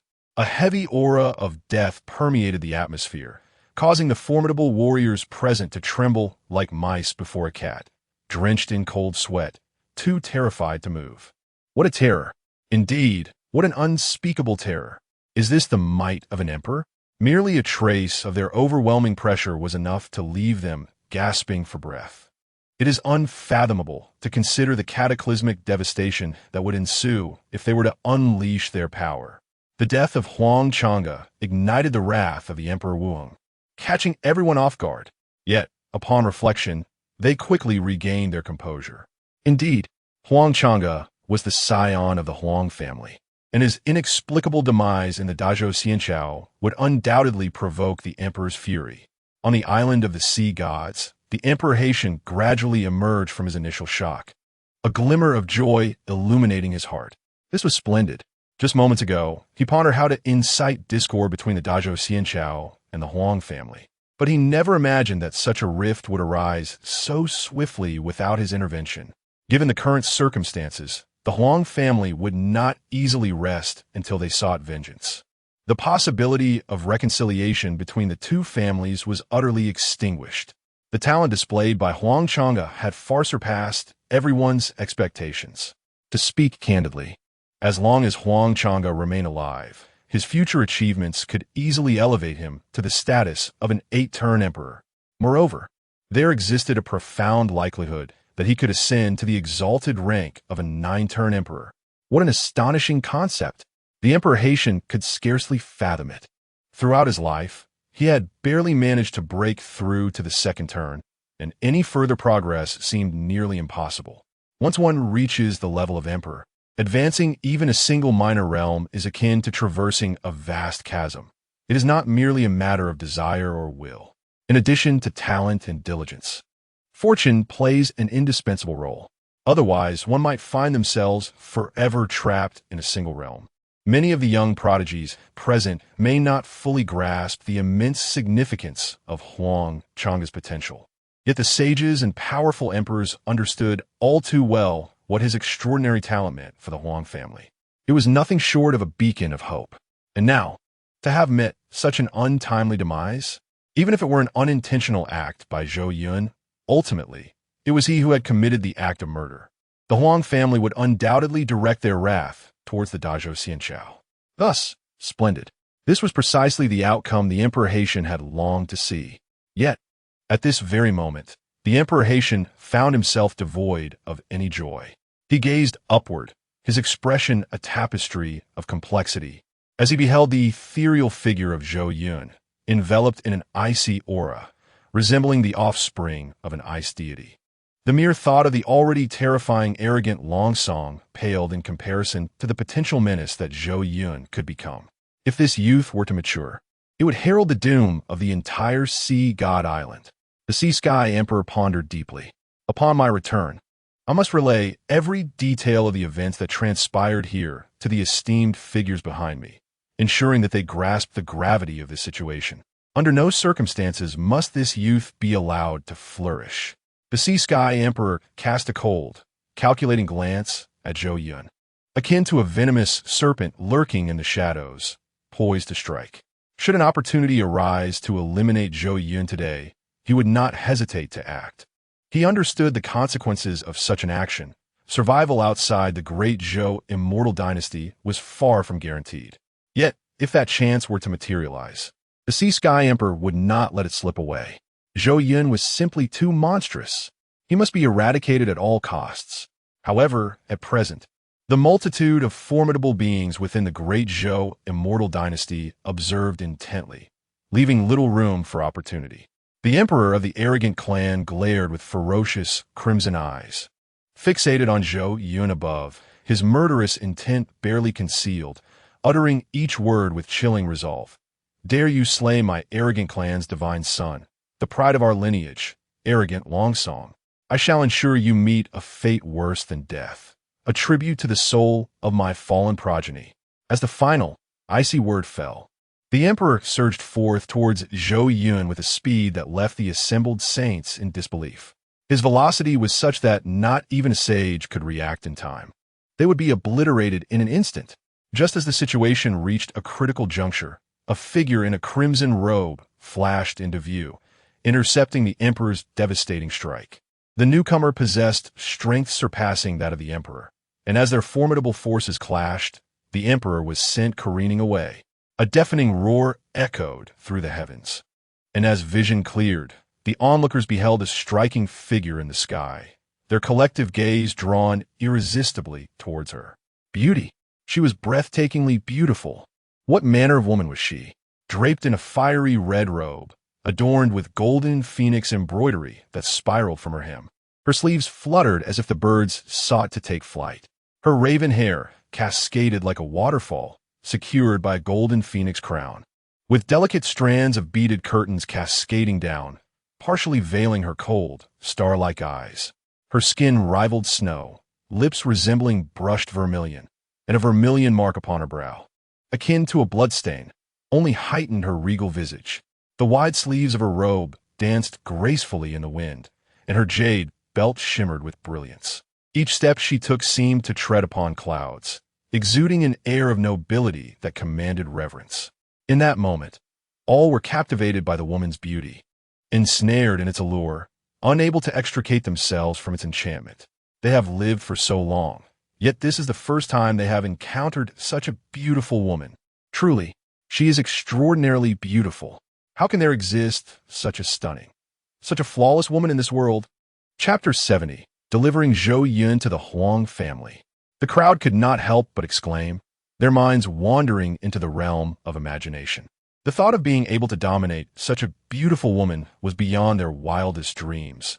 They could scarcely fathom the ecstasy that such an encounter would bring. It would be worth a lifetime. Is she truly the empress of the great Zhou Celestial Dynasty?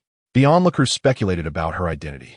Although Zhou Yu held the esteemed title of empress, she seldom made public appearances, leaving most affairs to be managed by the Grand Prince Zhou Qingquan. Consequently, many had never laid eyes on this so-called empress of the great Zhou Celestial Dynasty. Yet, at this moment, merely catching a glimpse of her had enchanted them profoundly. With Zhou Yu's arrival, a terrifying imperial aura surged forth, revealing her unparalleled prowess as a second transition emperor. Instantly, the crowd erupted in astonishment. The fearsome energy emanating from the great Zhou Empress surpassed even that of the fifth emperor, truly deserving of her title as a generation's empress. The fifth emperor's complexion paled as he gazed at the woman in crimson above him, his contorted face twitching in distress. His cultivation was merely that of a first transition emperor, and his talent was rather ordinary. His ascension to the emperor realm was solely due to the Huang family's generous support over the years for his guardianship of Huangchanga. Without such backing, he would never have breached the emperor level based on his innate abilities.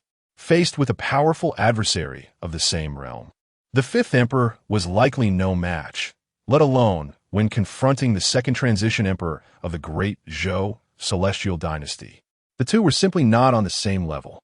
Just after a brief exchange, the fifth emperor was sent flying. In stark contrast, the great Zhou Empress remained suspended in the air, unperturbed, her domineering gaze surveying the entire scene with haughty superiority. The disparity in strength between the two was evident at a glance. "Great Zhou Empress, why do you obstruct me?" roared the fifth emperor in fury. "This scoundrel has slain my divine son. He must pay with his life." "Oomph." The Empress Zhou Yu snorted, her commanding voice resonating throughout the venue. In battle, unforeseen events are inevitable. I believe Zhou Yun did not act with malice. Indeed, I certainly did not act with malice. Zhou Yun interjected, stepping forward with a nonchalant demeanor. You, insolent. The fifth emperor's eyes nearly ignited with fury, witnessing Yun's café attitude. He perceived nothing but mockery in his demeanor. How dare he display such audacity in the presence of a formidable emperor? If glares could kill, Zhou Yun would have met his demise countless times over. Ha ha! Zhou Yun chuckled coldly, abandoning pretense in that moment. I relish watching you all squirm. Unable to stand my presence, yet too timid to act against me. It is simply delightful. As these words left his lips, the entire assembly clutched their ears, convinced they must have misheard. As the words of Zhou Yun were accurately confirmed, an uproar erupted in the crowd. How audacious! The sixth prince of the great Zhou celestial dynasty was indeed exceedingly arrogant. How dare he act with such insolence before a formidable emperor-level expert? Is he courting death? What a farce! Let us not forget, this is the territory of the great Zhou celestial dynasty. With the terrifying talent displayed by Zhou Yun, the dynasty would certainly not allow any mishap to befall him. Who among them could possibly pose a threat to him? The adversary possesses the qualifications for such arrogance, the capital for such hubris. There is some truth to this. If I had a background as powerful as Zhou Yun's, with talents so monstrous, I would undoubtedly be even more audacious than he. Ha ha ha! If I possessed such terrifying abilities, what would an emperor be to me? The crowd murmured in hushed tones. Ultimately, the thoughts of the youth were characteristic of their age. However, the seasoned experts present had a markedly different perspective on the current situation. Indeed, Zhou Yun's displayed talents were fearsome. But the current state of affairs for the great Zhou celestial dynasty was far from amicable. Not to mention that the sea god island loomed nearby with predatory intent. Now, they had also antagonized the Huang family. The likes of Huang Chang'e, a prodigious anomaly, had met an inexplicable demise at the hands of the great Zhou celestial dynasty. And if they were in the same position, they would not simply let it slide. Regardless of the circumstances, the great Zhou celestial dynasty must provide an explanation. Mishandling this matter could incite the wrath of the entire Huang family. In such a scenario, the Sea God Island could seize the opportunity to ally with the Huang family and jointly challenge the great Zhou celestial dynasty. Facing two immortal powers simultaneously was certainly not the outcome the dynasty wished to witness. At the very least, they ought to wait until Zhou Yun matures. However, no matter how extraordinary a prodigy may be, the speed of their growth must ultimately be limited, would it not? To break through to the emperor realm, let alone the pinnacle of the nine-transformation emperor, Zhou Yun, no matter how monstrous his talents, would require at least 100 to 80,000 years, an impossibility in a short span.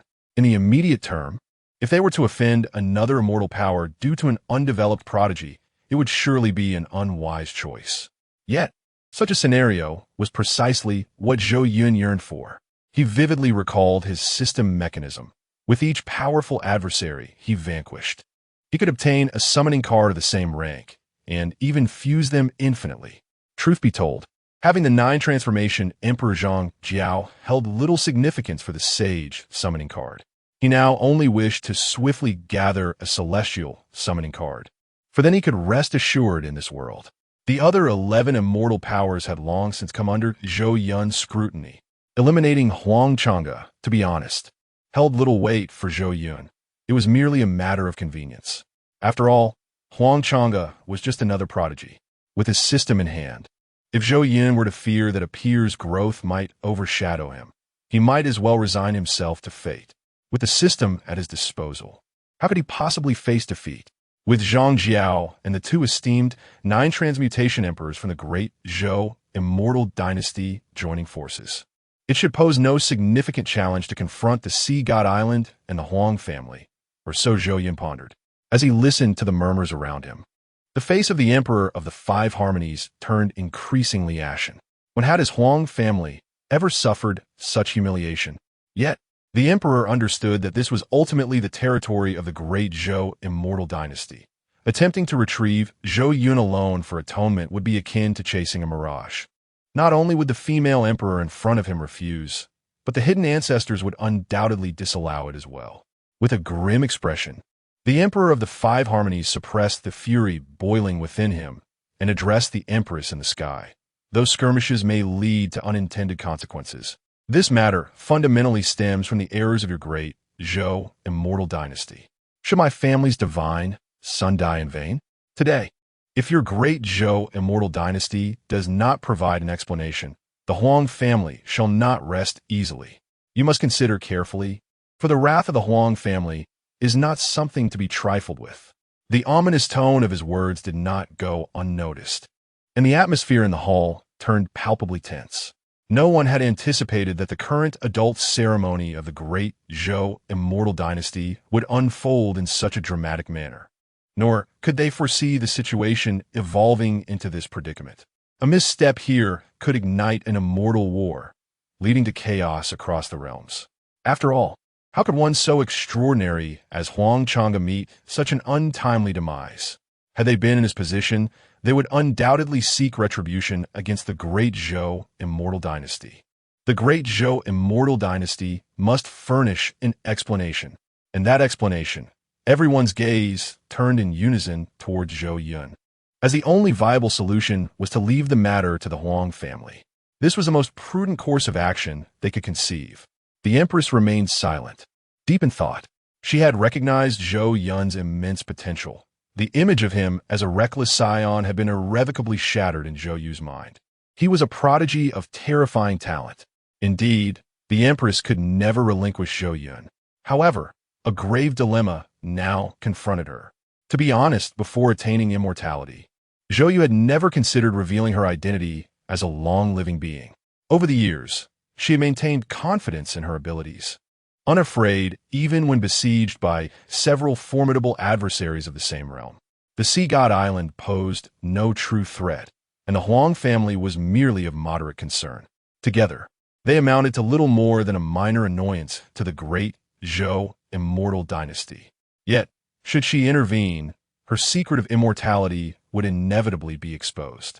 At that point, the entire myriad of worlds, and possibly even the deranged denizens of the dark forbidden zone, would take notice of this so-called longevity and set their sights upon her. Zhou Yu herself is oblivious to the origins of her immortality. From a moment of her birth, she was endowed with the capacity for eternal life. Thus, when confronted by the relentless onslaught of formidable adversaries, she would find herself at a loss for words. Those fanatics, driven by the allure of the secret to immortality, would undoubtedly spare no effort in pursuing her. On a related note, although Zhou Yu is an immortal being, possessing strength that surpasses others of the same realm, facing all the nine-turn emperors from the myriad realms simultaneously would render her as fragile as mere flesh. What, then, is the essence of cultivating immortality? Is it to transcend into divinity? No. Is it not the pursuit of eternal life? The secret of immortality is a temptation that no powerful being across the vast expanse of the realms can resist. Thus, should her own secret be unveiled, her demise would be inevitable. Ultimately, Zhou Yu is merely a prodigy yet to realize her full potential. Chapter 71. Are you forcing me to show my hand? Should one truly sacrifice themselves for another, potentially revealing the secret of their longevity? The Empress subtly shook her head. She had essentially become a tortoise, aged for millennia. In terms of survival, none could rival her. She had mastered the art of endurance. There was no way she would jeopardize her future path for the sake of a prodigy. Engaging in battle with the Huang family would be catastrophic. Although the Empress harbored no fear of the so-called Huang family or the Sea God Island, the 9 veins, including the 8 divine mansions, the 4 great families, the 12 war gods, and various organizations and powerful beings were all exceedingly reluctant to see such a conflict arise. Undoubtedly, this would significantly impact their interests. The great Zhou Celestial Dynasty, as a royal entity, had always been at odds with the 18 immortal forces and was seldom regarded with respect. What was the reason for this? Was it due to the weakness of the great Zhou? What ist? In its prime, the celestial sovereign suppressed countless eras across the heavens. Even if it had fallen into disarray over the countless years, its true strength undoubtedly surpassed that of other immortal forces. Among the 18 immortal powers, it could at least rank within the top 5. The Great Zhou Celestial Dynasty may not possess the most formidable individual strength, but its overall might is unparalleled. The Great Zhou commands the most powerful army across the myriad realms. The cohesion of its military far surpasses that of any sect or family, rendering it virtually invincible on the battlefield. Of course, while its combat prowess is a strength, the inherent political structure of the Great Zhou also presents significant weaknesses. No dynasty can escape the fate of internal strife. To illustrate, if a female university dormitory with 8 residents has 30 chat groups, then within the Great Zhou, the 12 war gods harbored various schemes and grudges against one another. The accumulation of animosities over countless years, stemming from military achievements, resource allocation, and competition for talent, has been monumental. Were it not for the overarching interests of the Great Zhou, they would have already clashed. The other 4 great families and the 9 veins are no exceptions. The 9 veins hold a prominent position within the Great Zhou, and under ordinary circumstances, the Empress finds it challenging to maintain control over them. For the 9 veins not only represent themselves, but also embody nearly 80% of the ancestral lineage of the Great Zhou. Since the mysterious disappearance of the celestial sovereign, the ancestors of the 9 veins have gradually splintered into various factions. The Jinmu divine tree has remained in a dormant state. Zhou Yu is reluctant to reveal her identity as one who has attained longevity, presenting only the facade of a mere second transformation emperor, unable to govern such a vast celestial dynasty. Thus, over countless years, the Great Zhou has fragmented into numerous factions, descending into utter chaos. To put it plainly, should the other 17 immortal forces vanish from the heavens, the Great Zhou, with its proclivity for internal conflict, could never hope to unify the myriad realms. Were it not for the deep affection the Jinmu divine tree holds for the Empress, the 9 veins would never regard her, a mere empress, with the slightest respect. To grant her face is entirely due to the revered tree of Jinmu. The Empress still hesitates, yet others do not share her indecision. At this juncture, the public figure Zhou Qin of the Divine Kingdom stands forth, his voice resonating throughout the heavens and the earth. Your Majesty, the Empress, our Zhou Celestial Dynasty has always harbored a strained relationship with the Sea God Island.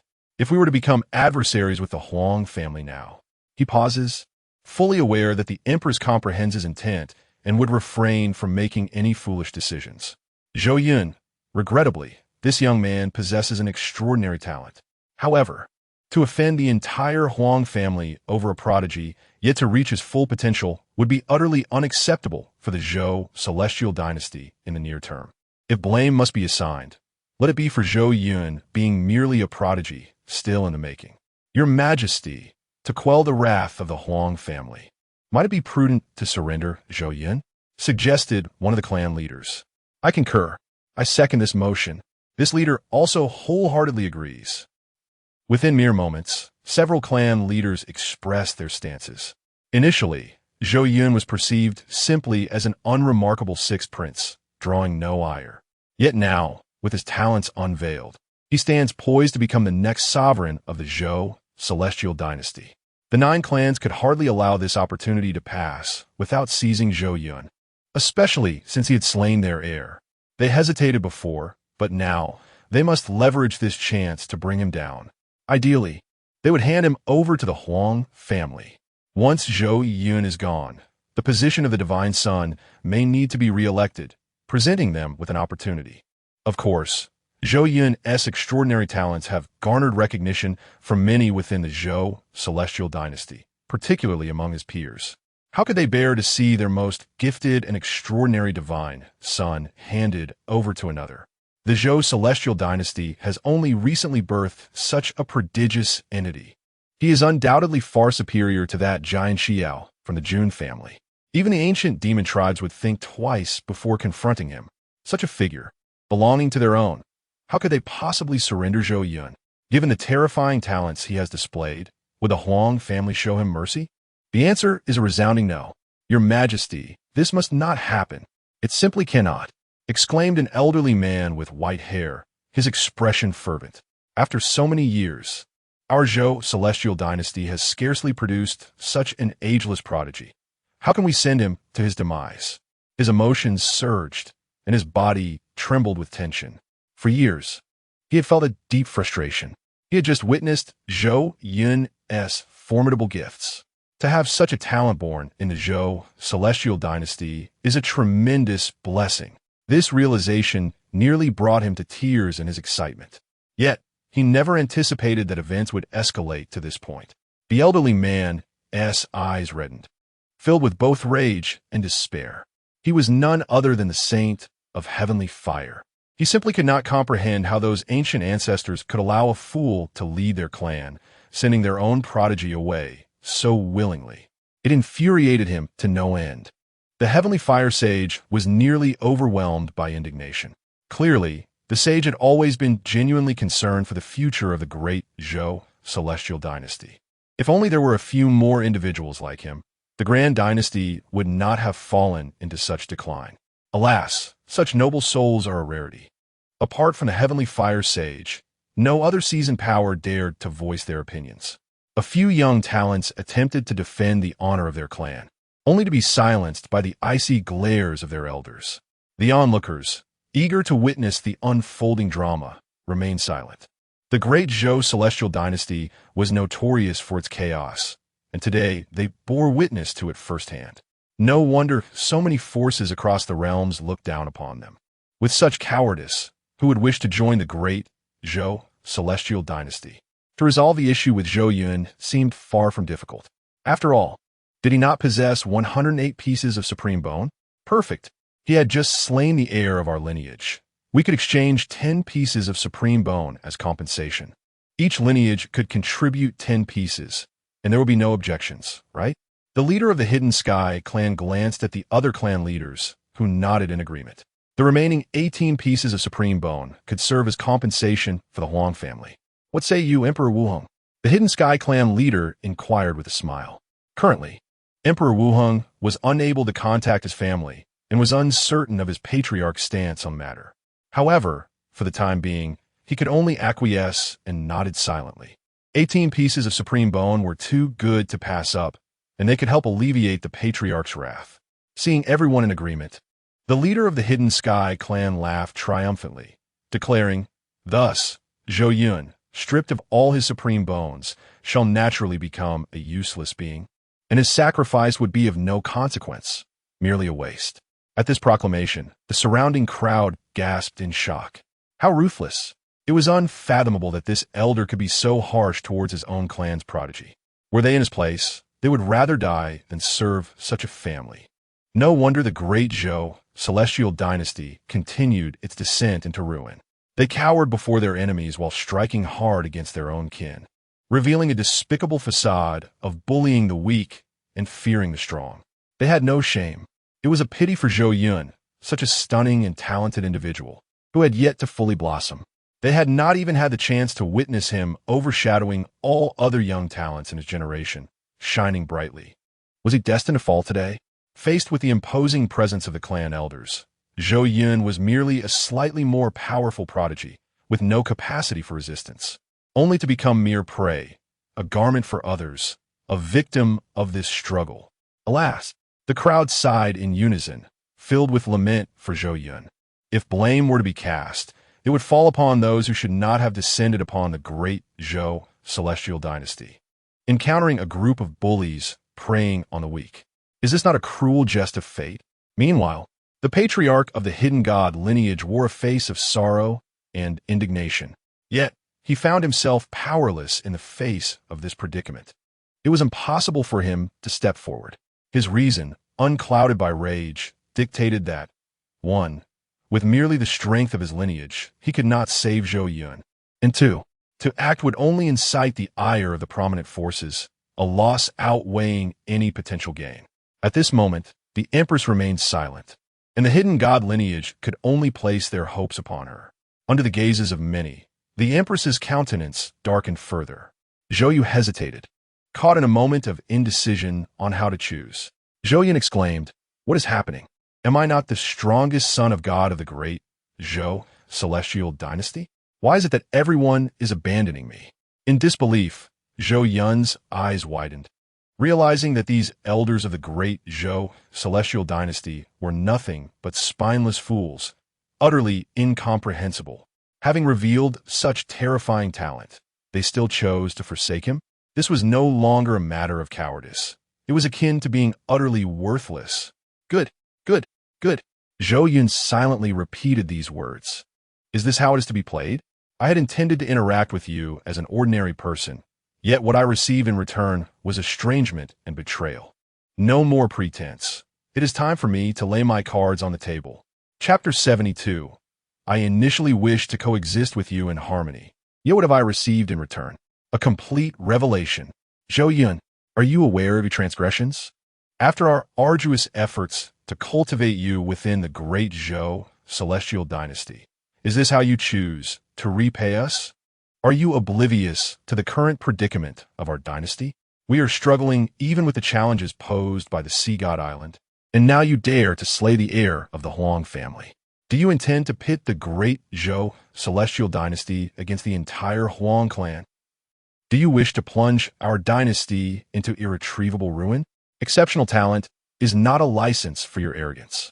Zhou Yun, do not blame us, your elders, for our lack of compassion. The great Zhou celestial dynasty cannot afford to offend the Huang family solely for your sake. Wretched creature, do you not hasten to kneel and apologize to the Huang family? The elders of the 7 clans unleashed a torrent of accusations upon Zhou Yun. Those unaware of the truth might believe Zhou Yun had committed an unspeakable crime. At that moment, the 7 clans exhibited their cowardice, bullying the weak and fearing the strong. To them, Zhou Yun was merely an immature prodigy, someone they could easily intimidate. Moreover, they were unwilling to provoke 2 formidable immortal powers for the sake of one individual. If war were to break out, it would undoubtedly be they who would face the front line in the ensuing peril. Thus, they were resolute in their determination to quell the Huang family's wrath. Zhou Yun had just slain the heirs of their respective clans, breeding discontent among them.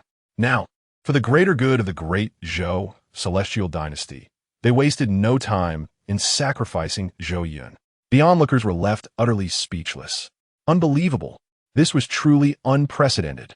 They could not fathom how these venerable elders of the great Zhou celestial dynasty could display such shamelessness. Zhou Yun's extraordinary talent had been evident to all. As long as he lived, it was no exaggeration to suggest that, given his terrifying potential, he might one day ascend to become an 8-turn emperor, a 9-turn emperor, or even surpass all historical achievements to become a supreme immortal. After all, Zhou Yun's talent was utterly monstrous. With merely a 9th-level divine soul cultivation, he could combat foes 3 great realms above him. Such feats had never been witnessed throughout history. Hence, there existed a real possibility that he could shatter the records of the realms and achieve immortality. At that moment, the great Zhou celestial dynasty would soar alongside him. Yet, witnessing such a farcical scene unfold was beyond everyone's expectations, leading them to internally lament the absurdity of it all. Such a prodigy, and yet you would so readily abandon him? Some prodigies now bore a hint of sympathy for Zhou Yun. Alas, he was simply born in the wrong era. Others, however, displayed expressions of excitement and fervor, having long harbored jealousy towards him. In this age, such a terrifying genius should never have emerged. Zhou Yun had completely disrupted the equilibrium among them. Thus, how could they not harbor animosity towards him? With the presence of the opposing party, they shall never witness a day when they can lift their heads. At this moment, they fervently wish for Zhou Yun to be torn apart by 5 horses. Ha ha! Undoubtedly. The most delighted among them is the Emperor of the Sea, whose eyes are nearly bursting with laughter. Just moments ago, he was contemplating how to eliminate Zhou Yun, to extinguish the hope that the great Zhou Immortal Dynasty held. Yet, in the next instant, chaos erupted within the great Zhou Immortal Dynasty itself. In a bid to quell the wrath of the Huang family, they even contemplated surrendering Zhou Yun, intending to extract all 108 pieces of his supreme bones. What a venomous bunch, not even sparing their own prodigy. but I find it amusing." The Emperor of the Sea chuckled, casting a look of utter disdain towards the various powerhouses present from the great Zhou Immortal Dynasty. Even he held a profound contempt for these old-timers.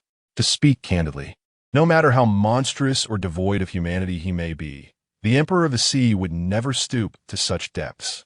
After all, that is his own prodigy. If his sea god island were to awaken such an unparalleled genius, what would it matter if it offended the entire myriad realms? What would it matter if it stood against the entire world? As long as Zhou Yun could flourish, the entirety of the myriad realms would belong to Sea God Island. Yet, the great Zhou Immortal Dynasty so readily sold off such a prodigious talent. It is indeed rather laughable. At that moment, the gaze of the powerful figures from various factions across the myriad realms towards the great Zhou Immortal Dynasty became markedly peculiar. As if to say, is this truly the great Zhou Immortal Dynasty? Such immortal forces, why do they appear as feeble as shrimp? Is this still the revered immortal force they had long admired? Is this still the sacred place they once yearned to join? Now, the hearts of the great prodigies no longer harbor such thoughts. It seems that remaining within their own sect might not be such a bad thing after all. Although they may be slightly weaker, at least their elders would stand up for them in times of crisis. In contrast, the young genius Zhou Yun in the skies was directly sold off. For a fleeting moment, they felt a twinge of pity for him. However, to be fair, the actions of these old-timers in the great Zhou Immortal Dynasty are not entirely unjustifiable. After all, as they claimed, the great Zhou Immortal Dynasty already has one enemy. Adding the Huang family would only exacerbate their plight. For the future development of the great Zhou Immortal Dynasty, sacrificing a Zhou Yun seems somewhat justifiable. Observing the hesitation in the heart of the Empress Zhou Yun felt a pang of disappointment. He had initially believed that, given the terrifying talent he had displayed, she would undoubtedly go to great lengths to protect him. Yet, the reality was quite the opposite. Throughout it all, she had remained silent, seemingly acquiescing to the situation. Were it not for the fact that he noticed her fondness for him had risen to 85, he might have truly believed that she was indifferent to his fate. Perhaps she harbors some unspoken difficulties. This is also the source of Zhou Yun's bewilderment. Having already revealed such terrifying talents, coupled with the fact that the other party's fondness for him has escalated to 85, it stands to reason that they would not abandon him. Barring matters of life and death, or equally significant affairs, this Empress seems to harbor secrets. Oh no, Your Majesty the Empress.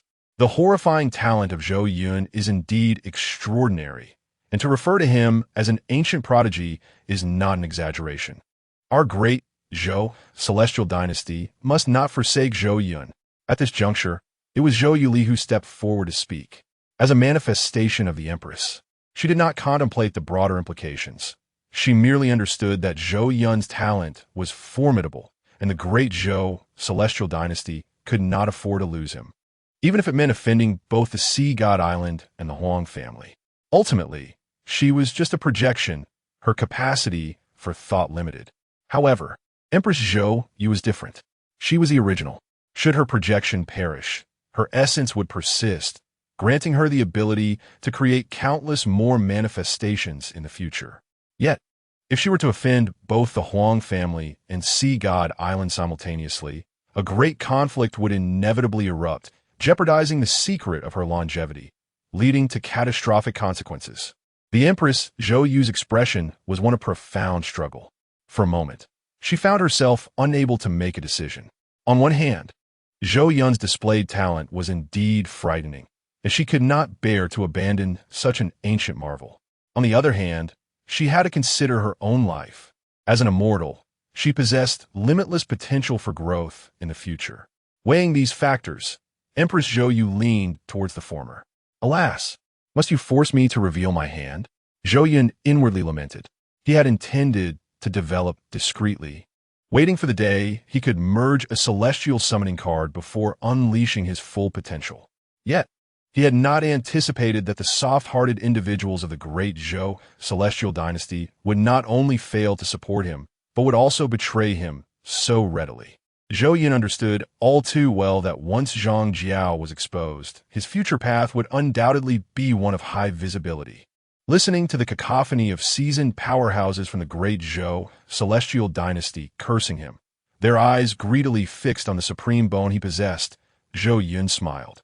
Given his current cultivation, he was indeed no match for these old-timers. Ha ha ha ha ha. His laughter echoed extravagantly, resonating across the heavens. You wish to seize my supreme bone, do you? Zhou Yun cast a chilling glare at the patriarch of the Yintian lineage. In that fleeting moment, he grasped the truth entirely. Discretion be damned. If he was to be ostentatious, then, from this day forth, he would embrace that path. Others had already taken a position above him, casting their disdain. If he had no trump cards, that would be one thing.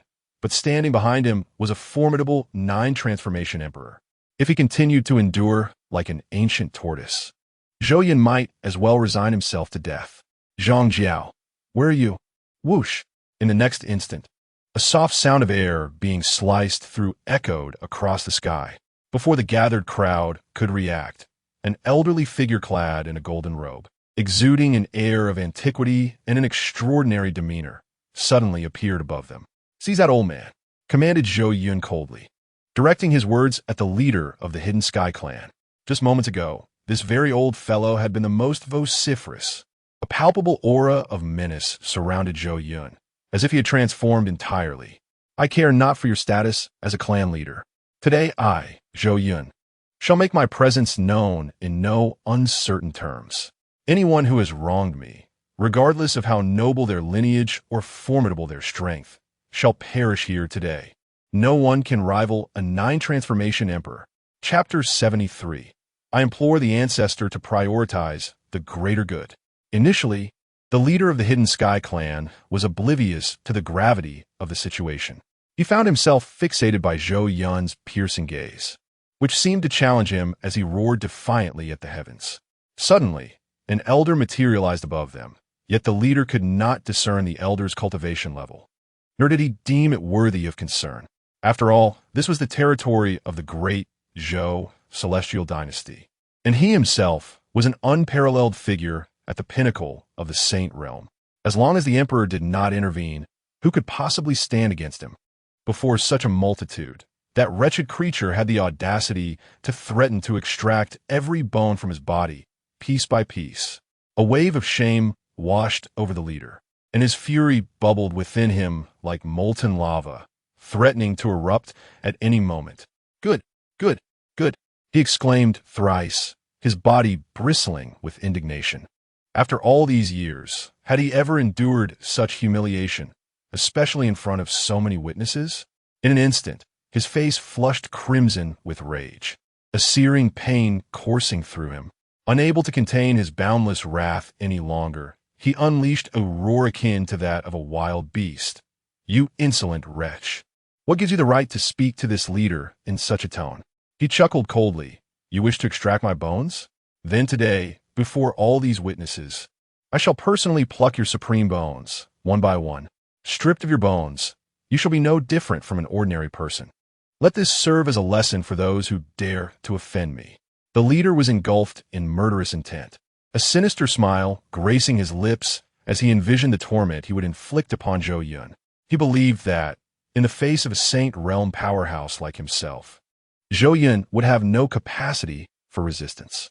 However, just as he prepared to advance and enact his judgment upon Zhou Yun, an unforeseen event transpired. The elder, Zhang Jiao, made his move. The leader attempted to resist, but to his horror, he discovered that the power within him was rendered utterly useless, as if he had suddenly transformed into an ordinary man. What? His eyes widened in disbelief. He had assumed Zhang Jiao's cultivation was not formidable. The reason he could not gauge his strength was likely due to some arcane concealment technique. Yet now, faced with Zhang Jiao, the leader felt his power evaporate, leaving him helpless and awaiting his doom.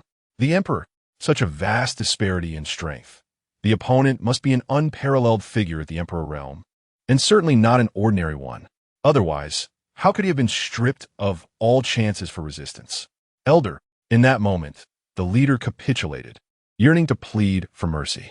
However, The elder in the yellow robe showed no signs of halting, descending upon him like a fierce eagle. Remarkably, there was no discernible aura of power emanating from him.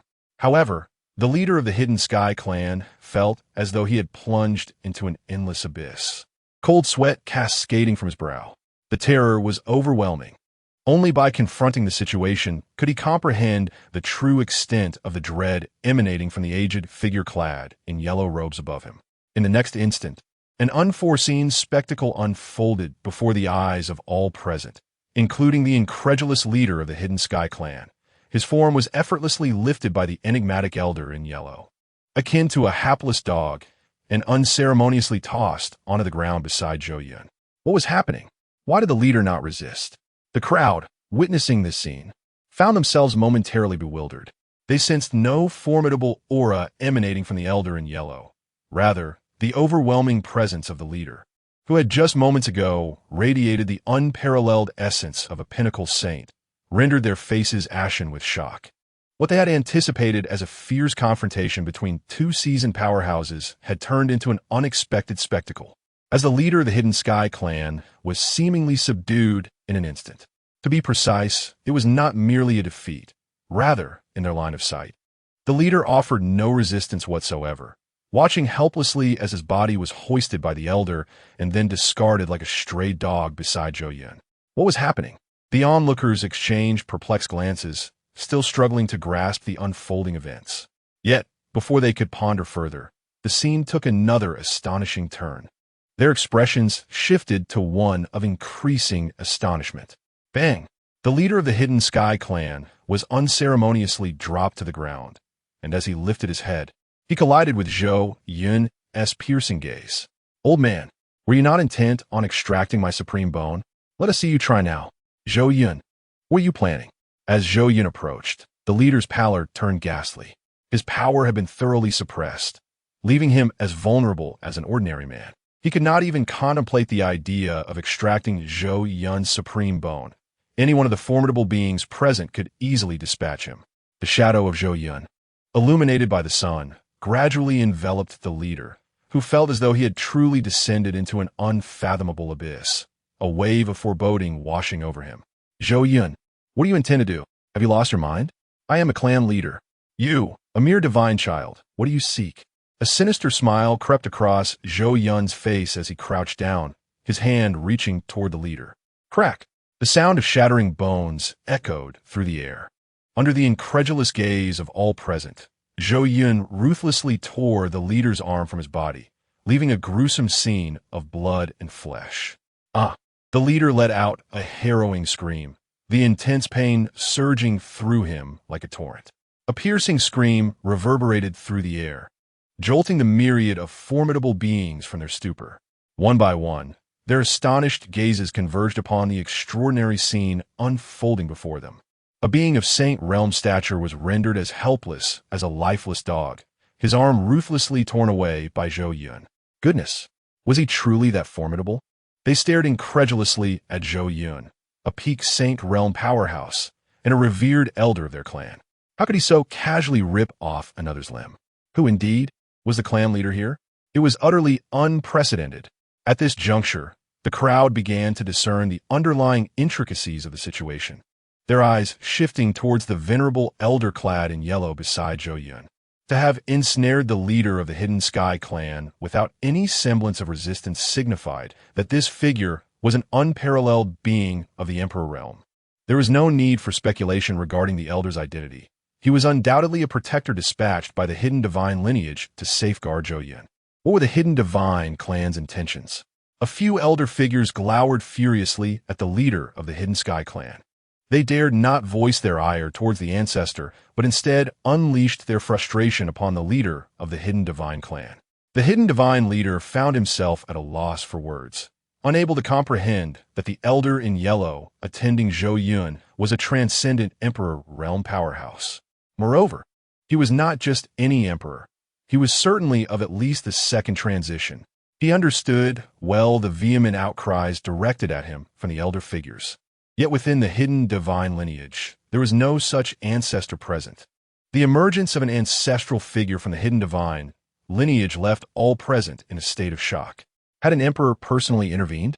The dynamics of the situation had shifted, with an ancestor stepping forth to protect Zhou Yun, while the majority of the powerful beings from the Great Zhou Celestial Dynasty sought to surrender Zhou Yun in a bid to quell the anger of the Huang family.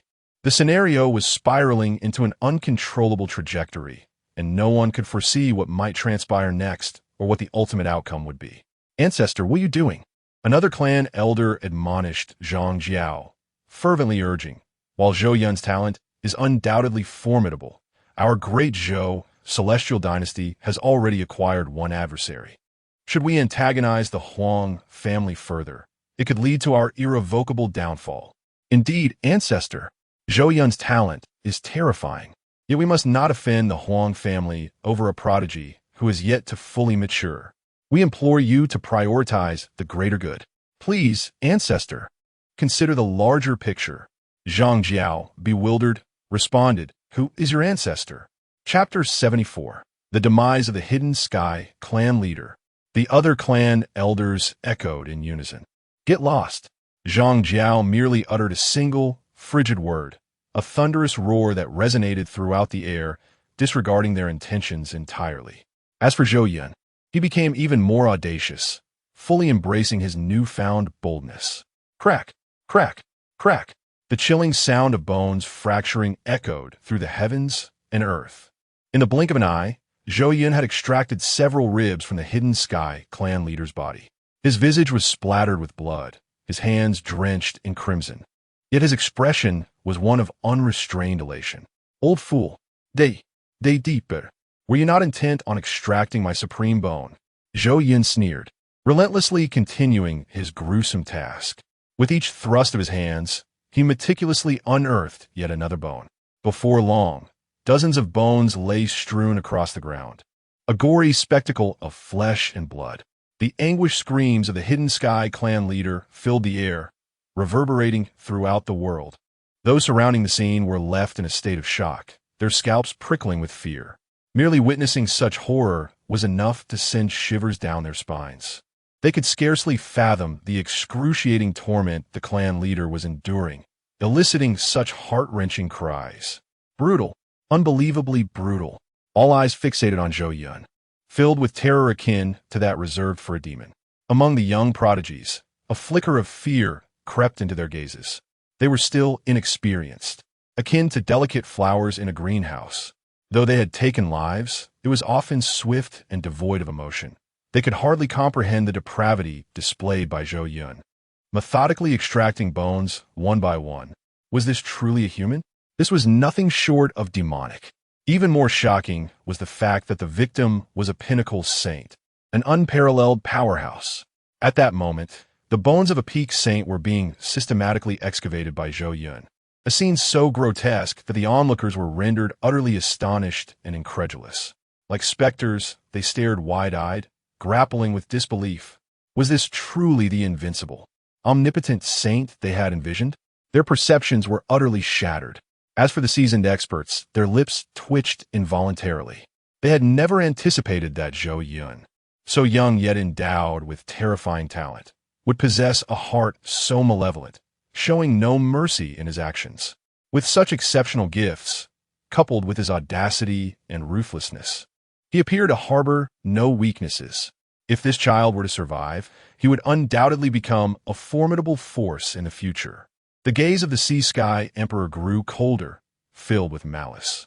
He could not allow this individual to grow. He absolutely must not allow this individual to flourish. His heart was gripped by a foreboding sense that once Zhou Yun matured, it would not be long before the demise of the entire Sea God Island ensued. However, the Sea Emperor could never have anticipated that such a day would arrive so swiftly. Alongside the Sea Emperor, the 5 constant emperors felt similarly. Zhou Yun's prodigious talent was astonishing, yet one would expect him to possess some flaws, perhaps in beauty, power, or temperament. Surely, there must be something that could be controlled? For countless years, many gifted prodigies have been outwitted by their peers, yet Zhou Yun, in contrast, could ruthlessly turn against his own elders. He was nothing short of a monstrous enigma. He bore no semblance of a naive youth. he was far beyond their grasp. Many present from various factions shared this sentiment. The emergence of such a terrifying genius in the great Zhou celestial dynasty led them to wish for his demise. His growth would bring them no advantage whatsoever. Of course, had such a prodigy arisen within their own families or factions, they would have chosen to remain silent. As they witnessed Zhou Yun extracting bone after bone from the Hidden Sky clan leader, the esteemed ancestor of the hidden divine lineage remained unfazed, dismissing their concerns entirely. The assembly of powerful figures was filled with both rage and urgency. Aside from the Empress and Zhou Qinquan, the strongest among them were merely at the pinnacle of the Saint Realm. Most emperors were ancestral figures, sequestered in seclusion, incapable of roaming about like mere minions. Now, they found themselves utterly powerless. Ancestor, are you truly willing to shield Zhou Yun at all costs? Have you considered the implications for the great Zhou celestial dynasty? If we offend the Huang family, the consequences would be dire. Yet, no matter how loudly they cried out or how fervently they pleaded, Zhang Jiao paid them no heed, even deigning not to cast them a glance. The Hidden Sky lineage's many strongmen were utterly incensed. How could they bear to watch their clan leader suffer at the hands of that wretched creature? This was a disgrace to their lineage. While the uncle could endure, the aunt could not. The powerful figures of the Hidden Sky lineage teetered on the brink of fury. A furious saint from the Hidden Sky lineage let out a cold snort, their enraged roar reverberating across the heavens. When did the vast great Zhou celestial dynasty become solely the domain of your hidden divine lineage? Do you believe you alone possess ancestors? Observing that Zhou Yun, that wretched creature, disregarded them entirely while continuing to excavate his clan leader's bones. They could no longer contain their outrage. A torrent of fury erupted within them like a volcanic eruption. Quickly summoned the ancestor. The seven lineages, along with the many powerful figures, expressed their indignation in unison, aligning themselves in a common cause. They were all conservatives. Regardless, one must not allow that wretched creature to provoke the wrath of the esteemed Zhou dynasty against the formidable Huang family. Beyond familial interests, Zhou Yun had personally slain the heirs of their various lineages, a deed that rendered them utterly disdainful of him. Crack, crack. The sound of shattering bones echoed through the void.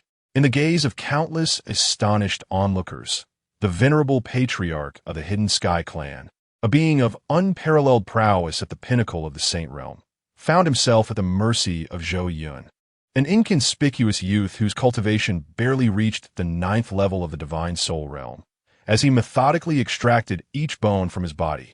Now, only a mere skeleton remained. It was a scene of unimaginable horror. The numerous powerful figures surrounding them stared at the neatly arranged 206 bones on the ground, each feeling an icy chill. As if they had encountered a specter. From each other's eyes, endless terror was reflected. A complete set of 206 bones. Not a single one was missing, all arranged in perfect order. Even now, they struggled to recover from the shock of the recent spectacle. The Hidden Sky patriarch, once boastful, had been rendered vulnerable.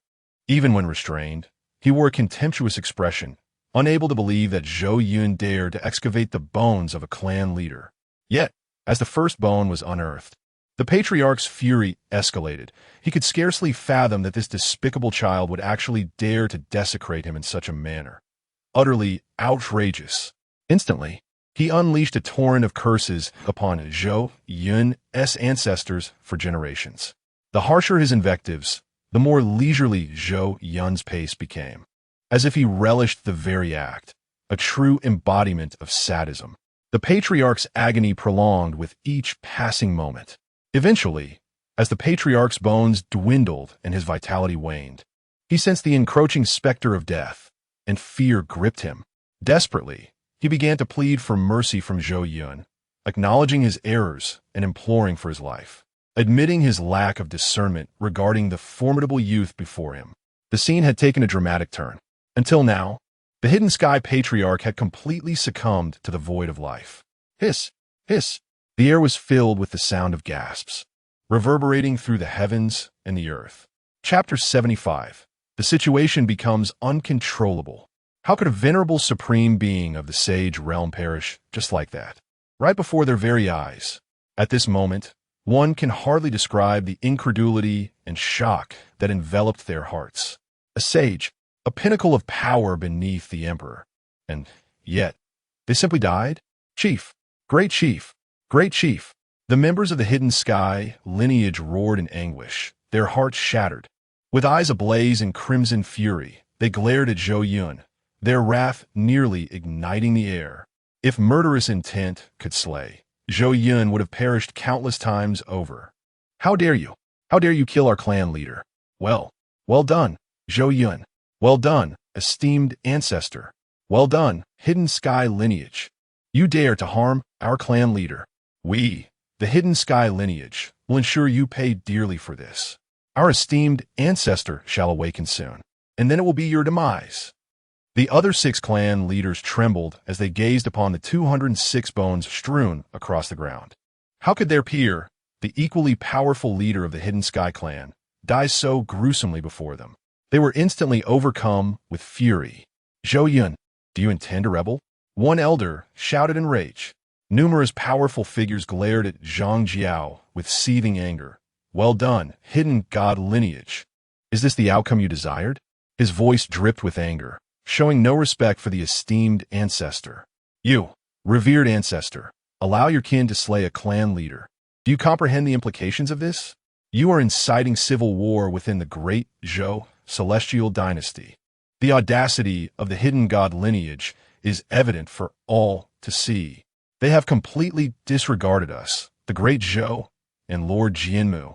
I suspect they wish to rebel. The crowd condemned and berated. The accusations grew increasingly severe. One cannot blame them for their outrage. After all, under the gaze of so many powerful beings from across the realms, their clan leader had inexplicably fallen to the hands of the young Zhou Yun. Was this not a slap in the face of the great Zhou celestial dynasty? The great Zhou celestial dynasty has been utterly humiliated. Little do they realize, they themselves are the ones bringing shame upon their lineage. Curse away. Well said. The fire of anger within Zhou Yun was ignited. If so, then let you all descend into hell. Zhang Jiao, extract the bones of these people one by one. I want them to be unable to live or die. Whoosh. Obeying Zhou Yun's command, Zhang Jiao struck like a bolt of lightning. In an instant, the heavens and earth changed color. The sun and moon lost their light, and the darkened sky enveloped all creation like an immense net. A chilling aura, like a plague, spread to every corner.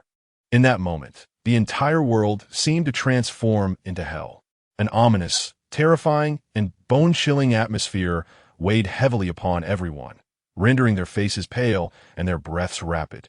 This, amidst a cacophony of terror from the crowd, in the dimly lit expanse, ghostly hands emerged like phantoms. Before the assembled powerful figures of the great Zhou Immortal Dynasty could react, a sinister black hand, emanating an ominous aura, descended upon the heads of the insulted, most of whom were formidable beings of the 7 veins. This hand, as if spawned from the depths of the underworld, seized them with an unyielding grip. They attempted to resist, but in the next moment, they were horrified to realize that in the presence of this ghastly appendage, they had transformed into mere lambs awaiting slaughter. Their inner energies felt as though they were frozen, leaving them utterly immobile.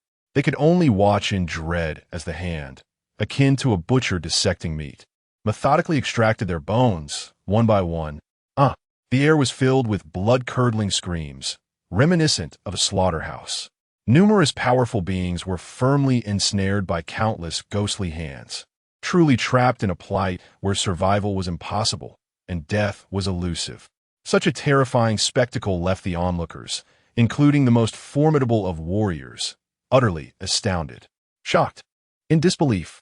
What kind of terrifying strength could bring about such devastation? All the powerful figures gazed at Zhang Jiao with trepidation, including even the Sea Emperor and the 5 Constant Emperor. Though Zhang Jiao revealed no discernible aura, the might he exuded was overwhelmingly potent.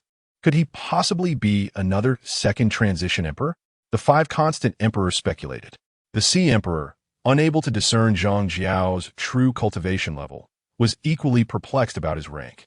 Suspecting at least a second transition, perhaps even beyond, a third transition emperor, with the opponent present and fiercely protecting Zhou Yun. The likelihood of eliminating Zhou Yun under his very gaze was nearly non-existent. The Divine Kingdom's public figure, Zhou Qinquan, stood up, intending to speak. But as he prepared to utter his words, he was met with Zhou Yun's icy gaze. The words he had intended to voice were swallowed back in an instant. The situation was spiraling increasingly out of control. Zhou Yun's madness was such that, should the esteemed ancestors of the Seven Veins witness their descendants suffer such torment, Zhou Qinquan dared not even imagine the scene that would unfold. His face turned a ghastly pale. The situation had escalated beyond redemption. Ultimately, Zhou Qinquan could only place his hopes upon the Empress. The Empress, also a second transition emperor, should be able to intervene against that ancestor, right? Zhou Qinquan, unable to discern Zhang Jiao's true prowess, had also regarded him as a second transition emperor. Apart from Zhou Qinquan, it seemed others had entirely forgotten the current empress of the great Zhou Immortal Dynasty. All present were filled with terror and astonishment, their eyes nearly bulging from their sockets. So many powerful beings of the sacred venerable realm, dozens of those in the saint realm, were being systematically dismantled before them. This astonishing and horrifying scene shattered their perceptions. Is this the might of an emperor-level being? Terrifying beyond measure. Simply horrifying beyond measure. A palpable sense of trepidation emanated from the spectral hands, sending shivers down the spines of the formidable individuals present. There was no doubt that among the multitude of ghostly hands, any single one that fixated upon them would spell their doom, even for those at the pinnacle of the sage realm. At this moment in their hearts, the elder clad in yellow appeared as a god of ghosts descended upon the world, omnipotent and invincible. When Zhou Qinquan's gaze fell upon the Empress, he discovered that she too was equally astounded. How could this be possible? His astonishment only deepened. If the Empress was rendered speechless, could it be that the elder in yellow was a transcendent three-turn emperor? The more Zhou Qinquan pondered, the more plausible this seemed. Among those present, the most profoundly shocked was none other than Empress Zhou Yu. Nine turns? Meanwhile, in the realm where the myriad emperors lay in slumber, which the great Zhou celestial dynasty referred to as the eternal forbidden land, the air here was as heavy as lead. Each breath felt akin to swallowing centuries of dust, imbued with a chilling sweetness amidst decay. A gray mist flowed beneath, viscous as syrup, occasionally surging forth with streaks of dark golden luminescence, only to be swiftly consumed by the encroaching darkness. The ground was soft, reminiscent of the belly of some slumbering behemoth, gently undulating. In the distance, a low, resonant hum occasionally echoed, akin to the murmurings of dreams surfacing from the depths of the earth, sending chills to the marrow of one's bones. There was no wind, yet something stirred in the shadows like invisible fingertips gliding across the nape of the neck, inciting a wave of shivers. The silence here was not one of death, but of something far more ancient. It was waiting, it was chuckling, slowly awakening. Suddenly, a piercing sound shattered the stillness, followed by a ghostly white hand emerging from the earth. What were those little ones from the Hidden Sky clan calling their ancestor for now? Chapter 76. Escalation of Contradictions. In the profound depths of the great Zhou celestial dynasty, within a certain space, lies the eternal realm of silence.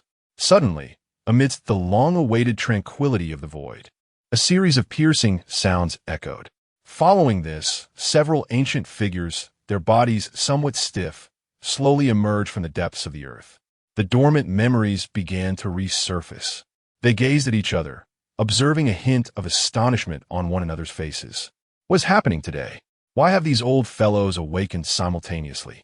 They had slumbered for tens of thousands of years, seldom emerging from their repose. The chance of encountering someone who awakened at the same time during their previous awakenings was exceedingly rare. Some had even risen after years of slumber without ever meeting another who emerged concurrently. After all, time stretches infinitely. It is not uncommon for these ancient beings to awaken inexplicably on any given day, but the probability of synchronizing their awakening is exceptionally slim. Yet today, all 7 of them awakened together? What a coincidence! Why have you all awakened? Inquired one figure curiously. It had been ages since he felt such an atmosphere. As emperors, they had to concede that their lifespans were indeed lengthy. Yet this came with an eternal solitude. Often, they found themselves alone, and such lively scenes had become a rarity. Those young ones are calling upon us, said another figure, a hint of impatience in his voice. Oh, such a coincidence? I too was forcibly awakened by those younglings. Could it be the same for you? He looked at the other 5 figures with curiosity. At that moment, a flicker of astonishment crossed the faces of the other 5 ancestors of the great Zhou celestial dynasty. They exchanged glances, and from one another's expressions, they discerned the answer. Could it be that today is a special day, prompting the various clans to summon us? The 7 ancestors pondered, realizing that today did not seem particularly significant.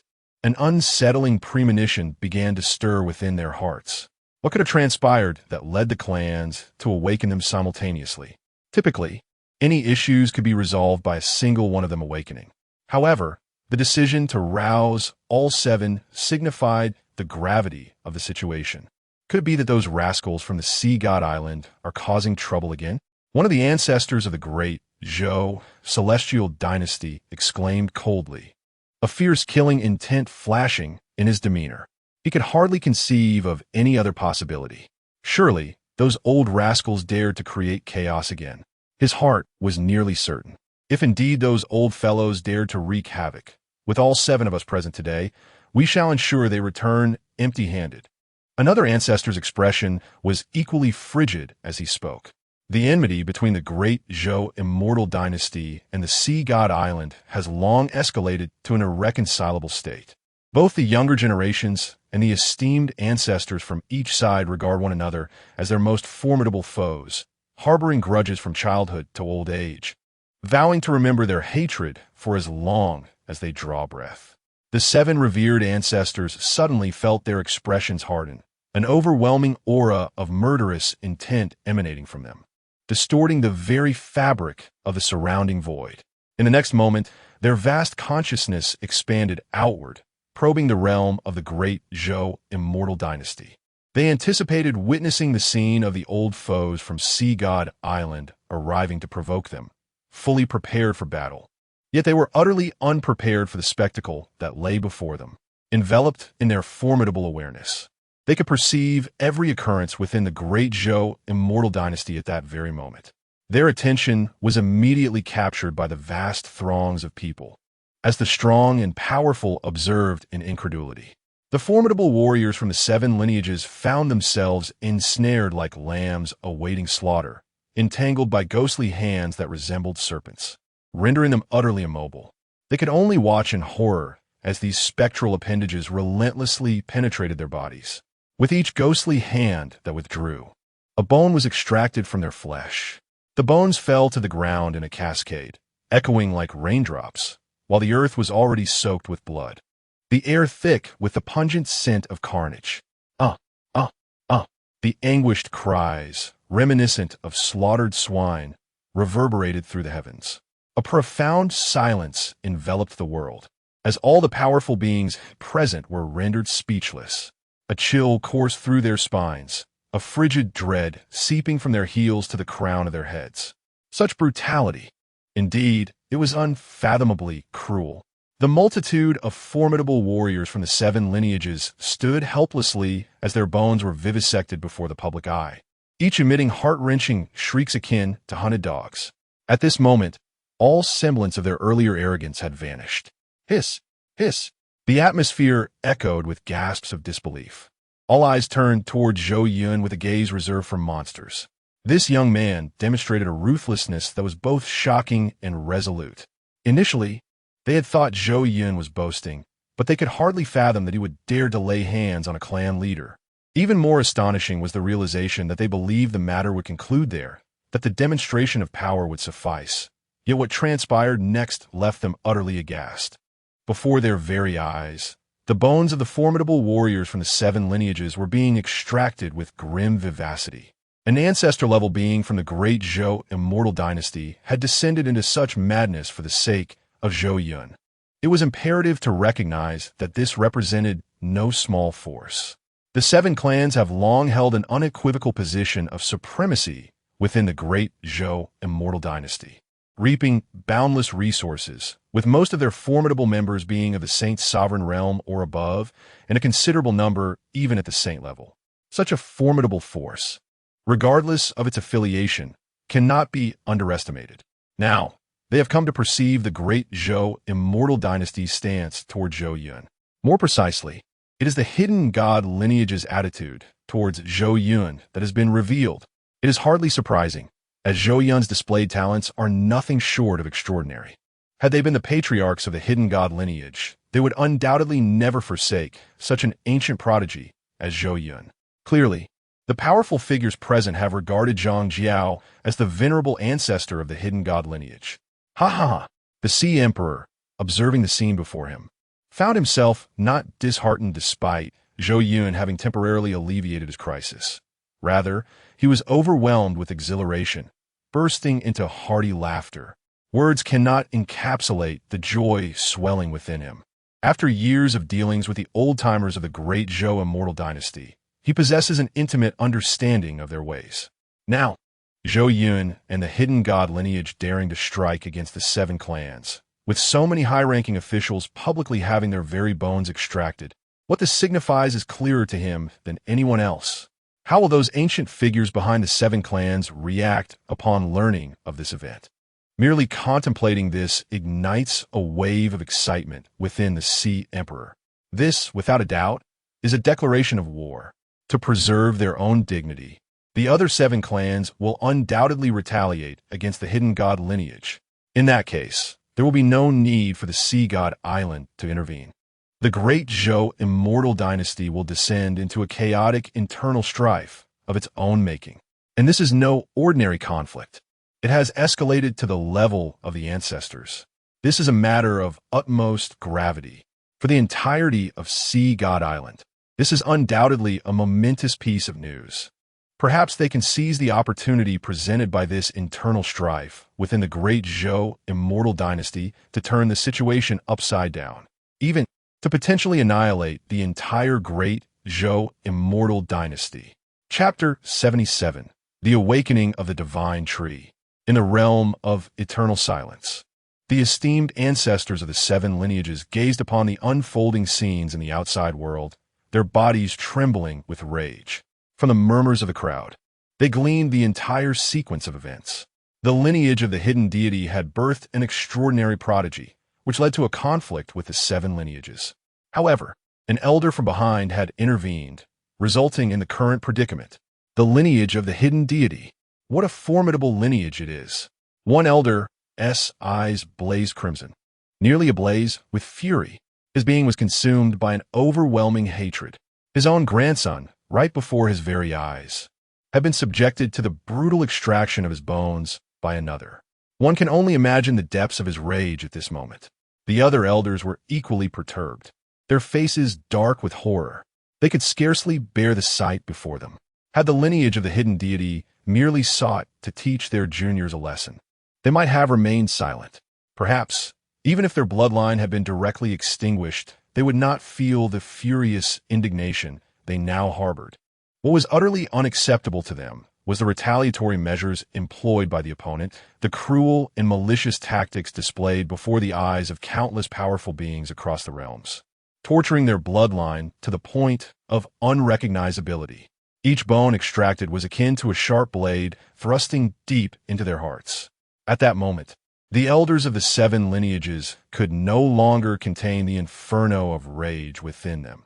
Erupting like a volcano, they vowed that, by any means necessary, the lineage of the hidden deity would pay a grievous price, even if it meant turning the entire great Zhou celestial dynasty upside down. It was intolerable for their descendants to be so bullied by others, and who could accept such a slight, especially when it was inflicted by their own kin? Was this not a slap in the face? Did it not imply that they were regarded with utter disdain? Did it not signify that they were not seen as kin? Since their adversaries failed to comprehend the principles of humanity, why should they regard them as one of their own? These wretches! These wretches! The furious roars erupted almost as a primal scream. Their bloodshot eyes locked onto the battlefield's center, where Zhou Yun and Zhang Jiao stood. A terrifying imperial aura gradually emanating from the depths of the realm of eternal silence. However, just as they were about to take action, just as the great Zhou celestial dynasty was on the brink of an unprecedented internal strife, a peculiar force suddenly descended upon the realm of eternal silence. With the arrival of this force, the nearly unhinged elders of the seven lineages found their composure restored. An invisible power suppressed the fires of their anger, and under its influence, they found themselves calmed and tranquil. This sensation was utterly exquisite. The elders of the seven lineages seemed to sense something, turning their gazes toward a singular direction. In the sky above, a delicate willow leaf danced gracefully, swaying gently with the faint breeze, gradually descending. This petite leaf radiated a subtle green luminescence, infusing the world with boundless vitality. The once dim and damp realm of eternal silence was transformed, enveloped in an atmosphere teeming with life, vibrancy, and exuberance, as if one were immersed in an ocean of springtime. This essence, the seven ancestral elders of the seven veins stared wide-eyed, their expressions filled with incredulity. Soon after, a wave of excitement surged through them, not just excitement, but a profound tension. So intense was their anxiety that their bodies trembled violently, their hearts racing at an exaggerated pace, as if they were witnessing an astonishing phenomenon. They had never dreamed that one day they would behold the presence of such grandeur. Bang! In the next moment, the seven knelt upon the ground, their voices resonating with unparalleled fervor throughout the vast expanse of the eternal realm. We humbly bow before you, Lord Jianmu. We humbly bow before you, Lord Jianmu. Among the great Zhou Immortal Dynasty, they were considered the weakest of the elders, the most powerful among them merely a trifling third transformation emperor. Before this supreme being, they were no different from the younger generation. They had grown up hearing legends about this figure, one who stood alongside the immortal sovereign, the most exalted and glorious savior of the great Zhou Immortal Dynasty. It was due to his existence that the dynasty held such esteemed standing today. The Jianmu Divine Tree. This essence was indeed that of the Jianmu Divine Tree. At this moment, the seven elders resembled excited children, their faces alight with fervor as they gazed at the willow leaf fluttering in the wind. That tiny leaf seemed to embody an ineffable power, and they could not take their eyes off it. After countless years of stagnation in their cultivation, they sensed a faint sign of breakthrough at this moment. Is this truly Lord Jianmu? Their hearts were profoundly shaken. No one understood better than they the immense difficulty of advancing further at their current realm. For countless years, no matter the effort they expended, their cultivation felt as though it were stuck, making no progress. Yet now, simply by gazing at the leaf, they experienced a hint of a breakthrough. Just a single leaf. The Lord Jianmu had not even manifested in person, yet could bestow such great benefits upon them. It was hard to fathom the sheer magnitude of the Lord's terrifying cultivation. One can only imagine that even a mere glance could obliterate them in an instant. This matter is already known to me. There is no need for your toil. The seven elders bowed their heads once more to the heavens. We understand the Lord Jianmu's intention. Chapter 78. Abandoning the seven lineages after a brief moment. The terrifying force finally dissipated. The seven ancestors rose, their faces etched with helplessness as they gazed upon the outside world. At this moment, they could only watch in despair as their descendants were tortured to death before their very eyes. However, deep within, they harbored no intention of intervening. What a farce! Even if they were endowed with 1,000-fold courage, they would never dare to involve themselves in this affair, especially after the esteemed Lord Jianmu had made his intentions abundantly clear. One of the elders sighed, "For the sake of Lord Jianmu, I shall not hold the hidden god lineage accountable." He spoke with an unwavering demeanor, before once again sinking into the earth, quickly falling back into slumber. The other 6 ancestors could not help but roll their eyes. This old fellow certainly had a knack for self-aggrandizement. Did Lord Jianmu truly require his concession? Nonetheless, the matter was ultimately settled. In the Great Zhou Celestial Dynasty, Lord Jianmu's authority was unparalleled. Even the second ancestor revered him deeply, let alone these lesser beings. Who would dare defy Lord Jianmu's wishes? Conversely, they too had benefited from Lord Jianmu's grace. With the infusion of this life force, they sensed an imminent elevation in their cultivation. At this moment, the 7 lineages harbored no sorrow. Rather, they reveled in delight. Although they held their bloodlines in the highest regard, what were they in comparison to their own cultivation levels?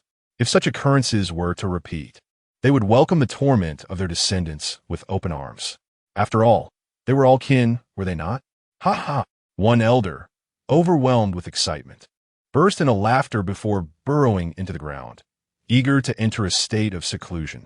He could hardly contain his anticipation for breaking through to the next realm.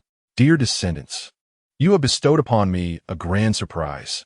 How astonishingly real this is. Are you not even going to pretend? Alas, who could possibly refuse the allure of a breakthrough in cultivation, especially upon reaching the level of emperor? Each ascension to a minor realm not only enhances their strength, but also elevates their status within the Great Zhou Celestial Dynasty and across the myriad realms. In this era devoid of emperors, achieving the first and second transitions could be deemed invincible. The third and fourth transitions were nothing short of legendary. As for anything beyond the 5th transition, that is the realm of true supremacy. It is the aspiration they have yearned to achieve throughout their lives. Crash, crash. The numerous powerful beings of the 7 lineages felt their bones raining down like unrestrained raindrops from the sky, blood staining the earth crimson. The onlookers were left utterly stunned. Nothing could be more shocking than the scene unfolding before them. In the Great Zhou Celestial Dynasty, figures of patriarchal stature had always seemed untouchable, exalted above all, and invincible. They dreamed of becoming like them. Now, before the watchful gaze of the exalted figures, the 206 bones of such lofty individuals are being ruthlessly extracted. This scene is astonishing, a tempest of shock that strikes their tender hearts with overwhelming force. Even more staggering is the revelation that such high-ranking figures are not solitary. There are indeed 7 of them. The architect of this chaos is merely a youth, possessing only the 9th level of the divine spirit realm. Even now, they remain ensnared in their astonishment. The 4 great families of the Great Zhou Celestial Dynasty, the 8 divine halls, the 12 war gods, and the various organizations beneath them, gaze pale-faced at the unfolding spectacle. How fortunate they are that they did not hastily choose sides.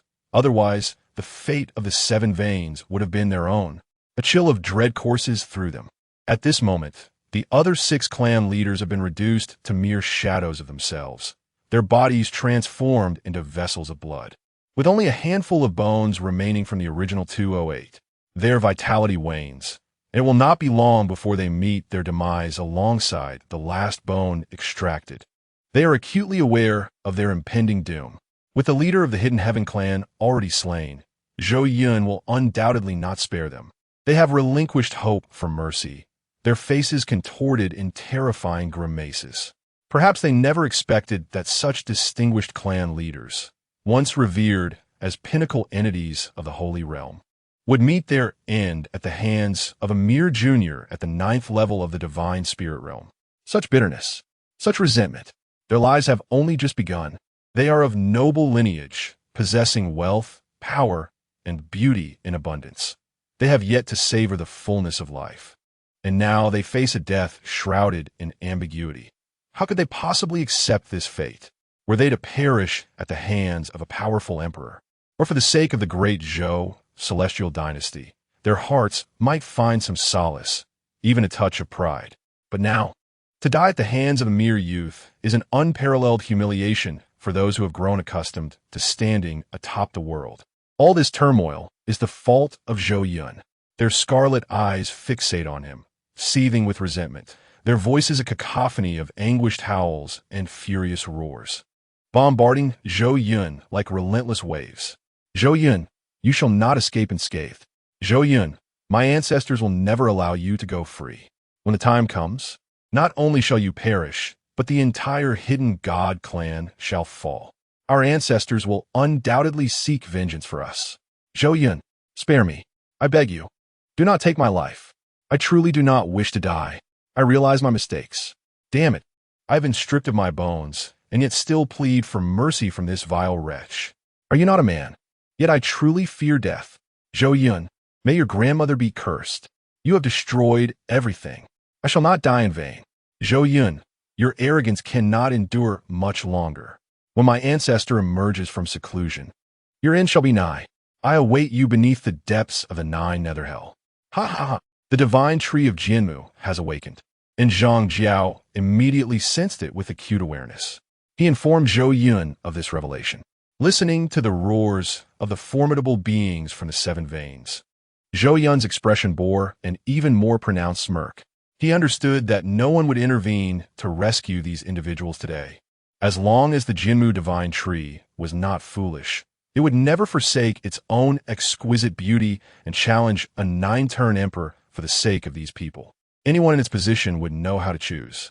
Wouldn't they? Zhou Yun scoffed. I fear I shall disappoint you. Take a moment to ponder.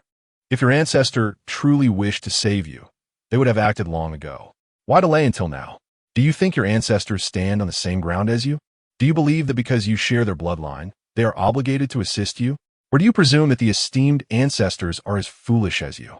As Zhou Yun articulated his thoughts, the expressions of the seven veins transformed into furious visages.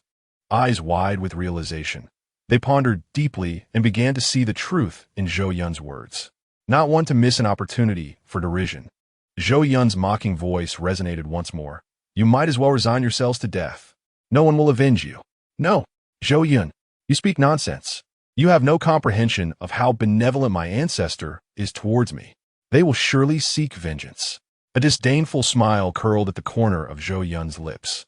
Your ancestor dares not emerge, yet here you are, barking like a mad dog. He could no longer muster the patience to converse with these mortals on the brink of death. Their futile words were merely an attempt to make their demise more pitiable. For some reason, Zhou Yun found himself reveling in this sensation. He delighted in witnessing those who harbored resentment towards him, slowly being tormented to their demise like lambs led to slaughter. Their initial arrogance gradually transformed into desperate pleas for mercy, culminating in impotent rage. The entire process invigorated him, akin to a refreshing elixir for the soul. Did you not seek to unearth my bones? Zhou Yun would not show mercy. Since they desired to excavate his supreme essence, he would respond in kind, an eye for an eye, a tooth for a tooth. This was entirely justified. Before long, the formidable beings of the seven veins, thousands in number, met their demise. A gruesome mound of white bones lay scattered on the ground, resembling a small mountain, eliciting horror and trepidation. They are dead. All of them, just like that. Chapter 79. Did I say you could leave? The crowd stood before the unfolding scene, rendered motionless, as if carved from wood. What on earth was happening today? The blows they received grew increasingly formidable. The Dazhou Xian dynasty would undoubtedly undergo a complete transformation from this day forth.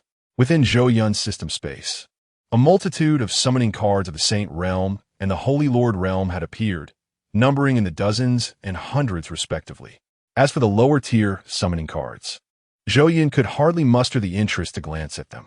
Ultimately, he merged all the Holy Lord Realm summoning cards with the Saint Realm summoning cards.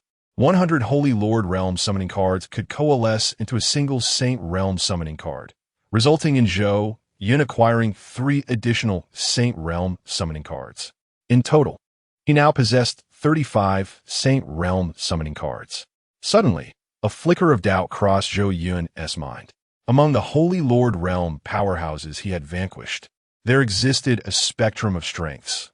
Some were merely at the nascent stage, while others had reached the pinnacle of the Holy Lord Realm. The variances in the levels of the summoning cards obtained did not seem to affect the fusion into a single Saint Realm summoning card. Did this imply A bold conjecture began to form within Zhou Yun's thoughts. By the same reasoning, if merging a summoning card of the Immortal Realm necessitated 100 cards of the Emperor Realm, then could it be that among the Emperor Realm powerhouses he had defeated, again, with their strengths varying, one could amalgamate 100 cards of merely the first-tier Emperor to produce an Immortal summoning card? The more Zhou Yun reflected on it, the more plausible it appeared. Previously, he had intended to accumulate a singular Immortal summoning card, believing that an Emperor was ultimately just an Emperor, and only those transcending this world could provide him the requisite sense of security. Yet, if this hypothesis held true, such accumulation was entirely superfluous. There was no need to hoard high-tier summoning cards. He could simply utilize lower-tier cards to forge a stronger entity. Furthermore, the summoning cards provided by the system were predominantly those of peak powerhouses. For instance, a summoning card of the Emperor Realm offered by the system was highly likely to represent a Ninth-turn Emperor. The same held true for the Saint Realm summoning cards. Conversely, the summoning cards acquired through slaying enemies were contingent on the foe's levels. The stronger the enemy vanquished, the higher the caliber of the summoning card attained. Through this bout of carnage, Zhou Yun gleaned a rudimentary understanding of the system's mechanics. However, these remained merely conjectures, awaiting validation through practice. The ancestor of the hidden god lineage, having directly slain numerous Saint and Holy Lord realm powerhouses from the other 7 lineages for Zhou Yun, left the heart of Emperor Wuheng in a state of mild surprise. Even now, the ancestors of the other 7 lineages had yet to make their appearance, indicating the Dazhou Xian dynasty's established stance. But what did this concern him? Today, without fail, the Dazhou Xian dynasty must render an explanation. With a grim expression, Emperor Wuheng turned to Zhang Jiao and inquired, "Esteemed elder, what is your explanation?" Evidently, the sovereign of the 5 realms chose to address Zhang Jiao rather than the Empress Zhou Yu, perceiving Zhang Jiao as the most authoritative figure in this realm. After all, status is but an illusion. Only true strength reigns supreme. Zhang Jiao looked at the sovereign as if he were a fool. Is everyone in this world so audacious? Impressive. Inwardly, Zhang Jiao gave a thumbs up to the sovereign. Had he been in such a predicament, he would undoubtedly have opted to return and inform the Huang family before taking any action. Yet, the sovereign not only refrained from departing, but sought an explanation from the great Zhou celestial dynasty. Is it courage I see, or sheer folly? No explanation was provided. Zhang Jiao remained unperturbed, ready to act the moment Zhou Yun issued a command. In silence, Zhou Yun's restraint meant that Zhang Jiao could not initiate an attack. A subordinate must embody the demeanor expected of one. Unlike the sovereign of the 5 realms, who still dared to be arrogant despite the circumstances, his head must surely be addled. No explanation? Such a nonchalant remark? It was as if he took no heed of the situation. The sovereign trembled with rage. Had there not been a disparity in strength, he would have lunged at this old man like a ravenous tiger, ready to rend him to pieces. Excellent. Very well. The sovereign exclaimed thrice in disbelief. He had never anticipated that the great Zhou celestial dynasty would dare to so brazenly belittle the Huang family and openly stand against them. What a bold great Zhou celestial dynasty. What an audacious empress. What a defiant Zhou Yun. Just wait and see. My Huang family shall not let this transgression go unpunished. Faced with the seething wrath of my Huang family and the watchful eyes of the sea god island, a chilling smile crept across the sovereign's lips. I shall see whether the great Zhou celestial dynasty can maintain such arrogance in due time. With that, the sovereign intended to take his leave alongside Huang Yao and several other prodigies. The lines of conflict have been drawn. With the esteem in which the family head and the entire Huang family hold Huang Chang'e, the sovereign's heart seemed to foresee the impending doom of the great Zhou celestial dynasty. Just wait and see. But hold on, did I say you could leave? Just as the sovereign was about to depart from the great Zhou celestial dynasty, a voice as cold as ice suddenly echoed from behind him. Chapter 80. Want to leave? Wait, did I permit you to depart? Just as the great Emperor Wuheng contemplated his exit, a chilling voice suddenly echoed from behind. Once again, the crowd's gaze converged upon Zhou Yun, their minds filled with confusion. They could not fathom Zhou Yun's intentions. Not only had he slain the scion of the Huang family without so much as an explanation, but now he also obstructed their departure? Could it be an audacious thought surged within the minds of the onlookers, their eyes widening in astonishment? Was it possible that Zhou Yun aimed to capture the great Emperor Wuheng as leverage? It seemed quite plausible. After all, having already incurred enmity, what would a little more matter? Yet, such thoughts remained unspoken in the presence of the great Emperor Wuheng. They communicated silently, all eyes fixated on Zhou Yun, eager to discern his true intentions. If their conjectures held any truth, then the consequences would be irrevocable. From this moment forth, the relationship between the great Zhou, Celestial Dynasty, and the Huang family would be one of relentless hostility. Madness. Zhou Yun was nothing short of a lunatic. To harbor intentions against a being of imperial might required audacity beyond measure. However, they had only grasped half the truth. Zhou Yun did not believe that the great Emperor Wuheng possessed any bargaining power. In Zhou Yun's eyes, Wuheng was merely a vibrant imperial summoning card. Though only a first transformation emperor, he could potentially be utilized to forge a celestial summoning card. Thus, how could Zhou Yun possibly let the great Emperor Wuheng slip away? Zhang Jiao, subdue him, Zhou Yun commanded, devoid of any inflection, his demeanor as light as a feather, as though he were crushing an ant. An emperor? Are they truly formidable? The great Emperor Wuheng's eyes widened in disbelief. He could never have anticipated that the great Zhou, Celestial Dynasty, would not only refuse him an explanation, but now sought to detain him as well. From the outset, he had never considered that the great Zhou, Celestial Dynasty, possessed the audacity to cross the Huang family. And now, panic enveloped him. How dare they? Zhang Jiao wasted no time indulging him with idle chatter. To him, a second transformation emperor was no different from an insect, easily dispatched with a mere swipe.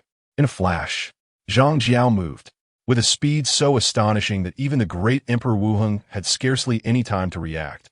He launched forward. The assembled powers barely comprehended the unfolding events before the great Emperor Wuheng was sent hurtling backward. When their gaze returned to the great Emperor Wuheng, they found him transformed into a lifeless corpse, lying motionless upon ground. His eyes remained wide open, unblinking in death.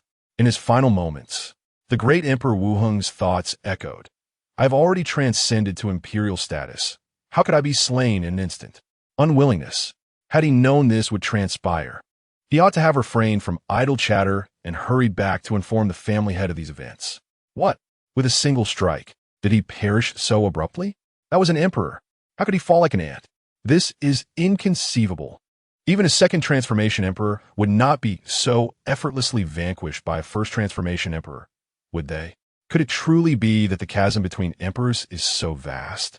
The crowd erupted in astonishment. What transpired next was utterly unforeseen. They had anticipated that Zhou Yun would choose to capture the Emperor of the Five Harmonies.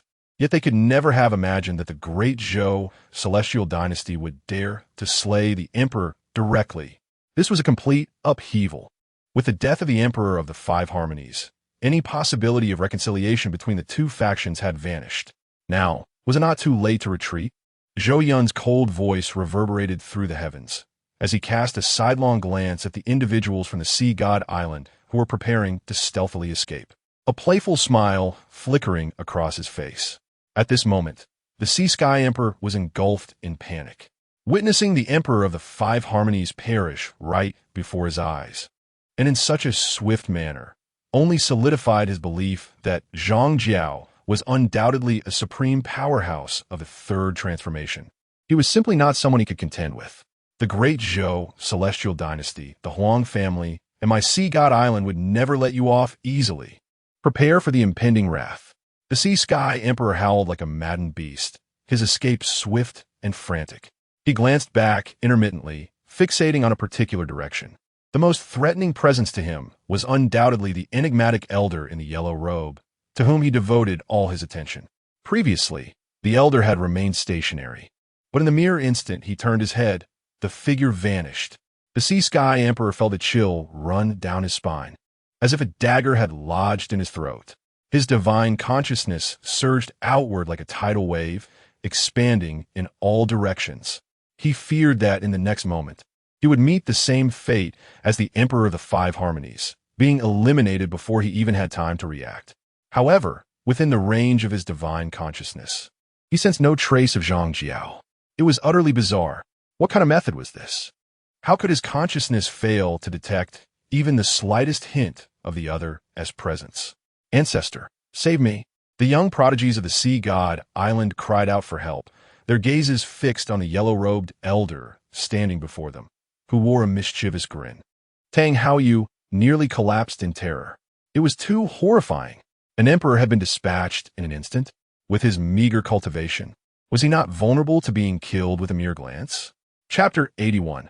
The Fall of Two Emperors. A complete breakdown. Seeing that the opponent did not charge at him immediately, the Sea Emperor breathed a silent sigh of relief. "Young master, I shall avenge you," he murmured inwardly. There was no other choice. This unexpected turn of events had unfolded far too rapidly. No one could have anticipated the audacity of the great Zhou celestial dynasty, which had ruthlessly slain the Emperor of the Five Heavens without hesitation. Clearly, they had been prepared to confront the Huang family. How could the great Zhou celestial dynasty dare to act with such boldness? The Sea Emperor's countenance grew increasingly grim. He could not fathom the audacity of the great Zhou celestial dynasty, which had the gall to offend both his sea god island and the Huang family simultaneously. The abruptness of the incident had caught him off guard, and in his instinctive desire to escape, he had forgotten to bring Tang Haoyu along. Now, attempting to turn back to rescue him was undoubtedly an impossible task. With his mere second transformation cultivation, facing a third transformation emperor, not only would he be unable to save Tang Haoyu, but he might also endanger himself. Thus, the Sea Emperor was left with no choice but to flee alone. After all, this was the territory of the great Zhou celestial dynasty, and with an empress standing nearby, failing to escape promptly would likely result in being besieged by two formidable emperors, making any chance of escape utterly impossible. No, Tang Haoyu did not wish to perish. He had yet to grow into the unparalleled prodigy of the ages. His life had only just begun. How could he meet his end here? Boom, boom, boom, boom, boom. In the next moment, under the astonished gaze of the crowd, the genius youth from Sea God Island, Tang Haoyu, was obliterated into a mist of blood, dead beyond revival. However, the events did not conclude there. After slaughtering numerous prodigies from Sea God Island, the terrifying figure of the yellow-robed ancestor from the great Zhou celestial dynasty vanished into thin air, eluding any trace of presence. Witnessing this scene, the onlookers felt a chilling dread creep over them, as if an invisible force were poised to descend from the void, ready to reduce them to blood mist. Their faces turned pale with terror. Even those at the sage level were not spared from fear, beads of cold sweat forming on their brows. The sensation of life slipping beyond their control instilled a profound lack of security. It was utterly terrifying. The oppressive aura emanating from Zhang Jiao was akin to that of a deity. The opponent struck without warning, unseen and unheard, capable of extinguishing any life at will. Listening to the deafening explosions resonating behind him, the Sea Emperor turned to witness the obliteration of his own prodigy and young master into a cloud of blood. The great Zhou celestial dynasty. The great Zhou celestial dynasty. His face contorted like that of a wild beast, and he let out two anguished roars. He had previously consoled himself, believing that the great Zhou celestial dynasty would not outright kill Tang Haoyu, and that they might capture their young master as leverage for the ensuing conflict. However, to his utter disbelief, the great Zhou celestial dynasty executed their young master without a second thought. The Sea Emperor's eyes turned crimson with rage, nearly driving him to the brink of explosion. Yet, he quickly regained his composure. The formidable elder in the yellow robe had vanished once more. In that instant, the Sea Emperor was beset by an unsettling sensation, akin to a thorn in his throat, as an overwhelming sense of crisis enveloped him entirely. Nevertheless, he did not dwell excessively on worry. Seizing the moment while Zhang Jiao had merely delayed for a brief period, he was on the verge of escaping the Great Zhou Celestial Dynasty. Even if the adversary was significantly faster, it was undoubtedly impossible for them to catch up with him in such a short span of time. With this thought in mind, the Sea Emperor turned back, feeling considerably reassured. However, his return gaze led him to collide head-on with an elder draped in yellow robes, whose weathered visage stood not far in his path, obstructing his escape. The Sea Emperor's eyes widened in disbelief. When had this figure appeared before him? Why could he sense no trace of their presence within the confines of his spiritual perception? This was utterly confounding. The Sea Emperor could not fathom it. Was a third transformation emperor truly this formidable? As a second transformation emperor himself, he believed that even if he were not an equal, he could at least exchange a few moves with the opponent. Yet, the current circumstances suggested that he could not even detect the Elder's aura. It was as if he were a mere mortal engaging in combat with one capable of time travel. How could one fight under such terms? The Sea Emperor had indeed encountered third transformation emperors before, but those were his kin, who would certainly hold back. Thus, at this moment, he found himself utterly unable to ascertain whether Zhang Jiao was a third transformation emperor or a being even more powerful. Generally speaking, the most effective means of discerning one's cultivation level is through their aura. For instance, a mere insect with only the cultivation of the divine soul realm, fortunate enough to encounter a supreme ninth transformation emperor, would recognize the terrifying essence of that being. Even if he later encountered a first transformation emperor, he would mistakenly regard both the ninth and first transformation emperors as belonging to the same level of strength. This is the result of a monumental disparity in power. When the difference is so vast, one cannot discern anyone's cultivation level. For a first transformation emperor is as terrifying before you as a ninth transformation emperor. However, at the level of the Sea Emperor, it is quite different.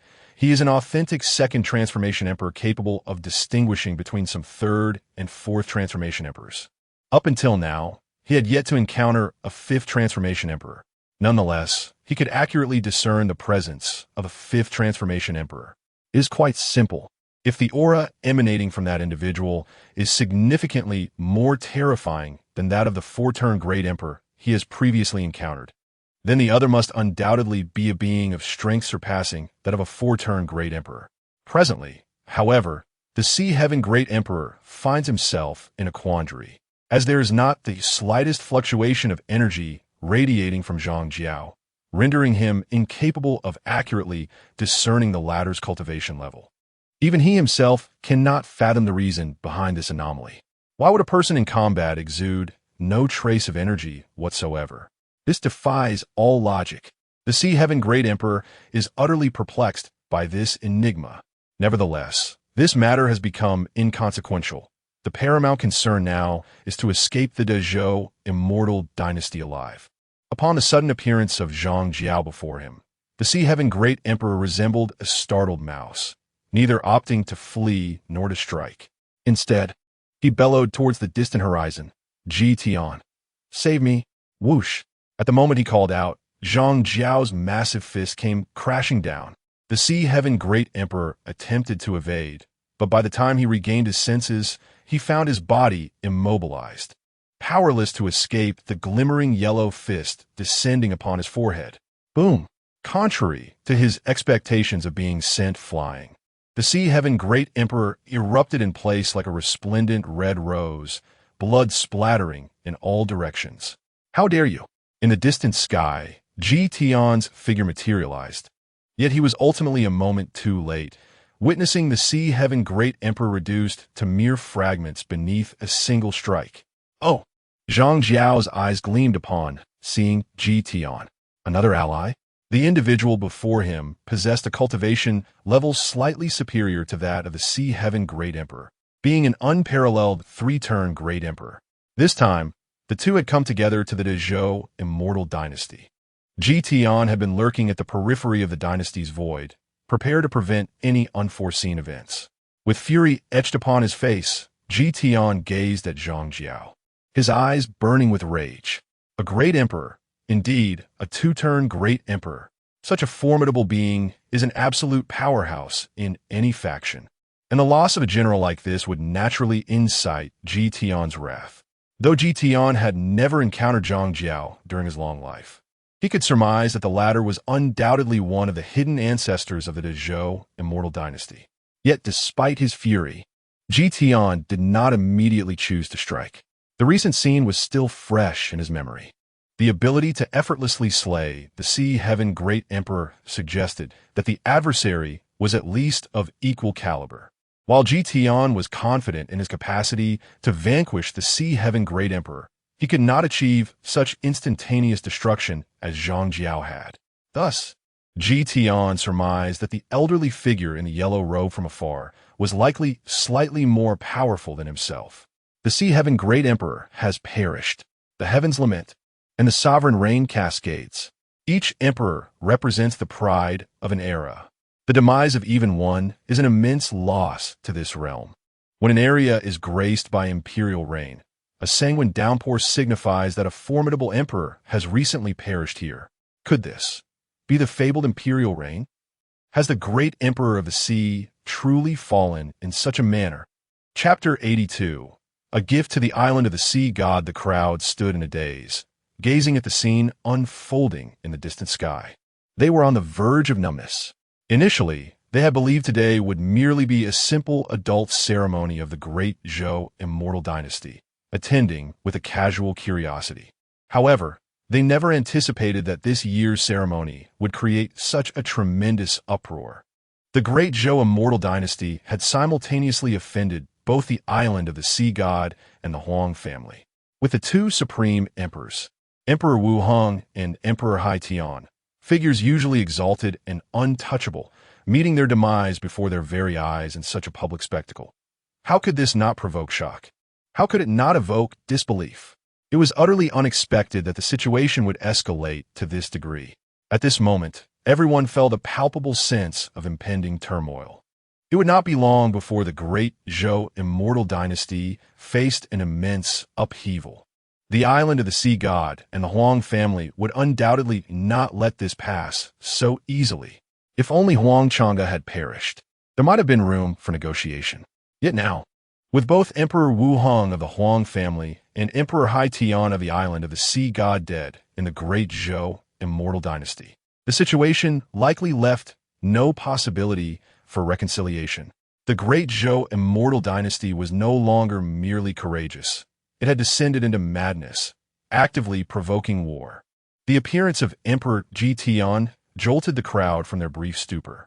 Zhang Jiao regarded the suddenly manifested Emperor Ji Tian with keen interest.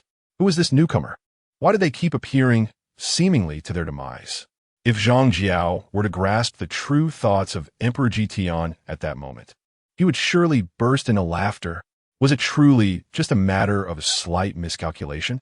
With this in mind, Zhang Jiao chuckled, a peculiar smile flickering across his face.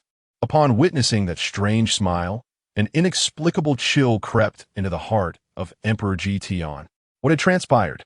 Before he could comprehend why such a sensation surged within him, Zhang Jiao's deep-set eyes suddenly radiated a brilliant crimson light. At that moment, a wave of terrifying energy emanated from Zhang Jiao, as if he could rend the very fabric of heaven and earth into countless fragments. As the blood-red light blossomed, it harbored an unfathomable terror. In an instant, Emperor Ji Tian's consciousness was drawn into the depths of a hellish abyss. A previously unknown dread enveloped him entirely. In that instant, within Emperor Ji Tian's field of vision, Zhang Jiao's silhouette suddenly loomed larger, illuminated by resplendent golden light. Behind him, a colossal manifestation of the yellow sky radiated even more dazzling golden brilliance, as if the entirety of the myriad realms was shrouded in this radiant glow.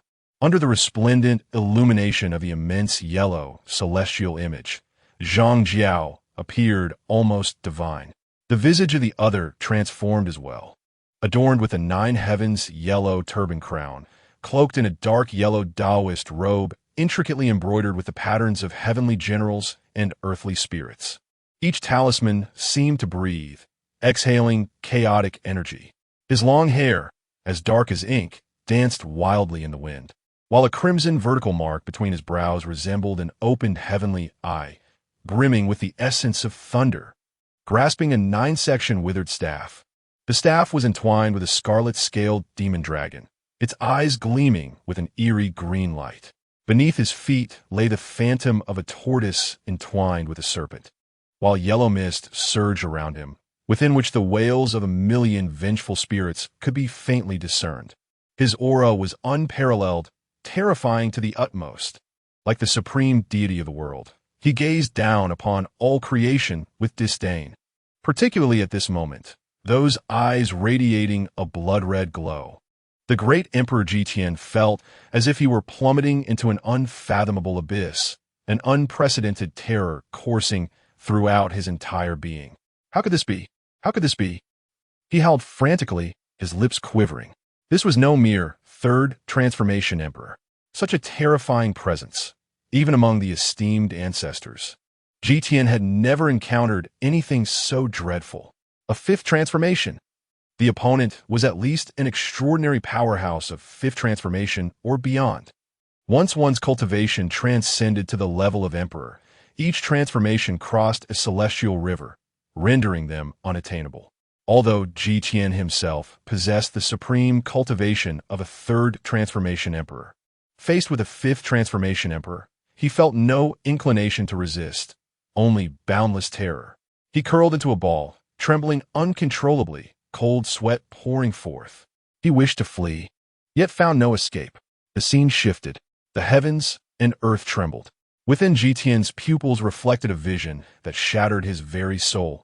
A multitude of deities and demons, each exuding a terrifying aura capable of fracturing the galaxy. Each one could easily annihilate him at will.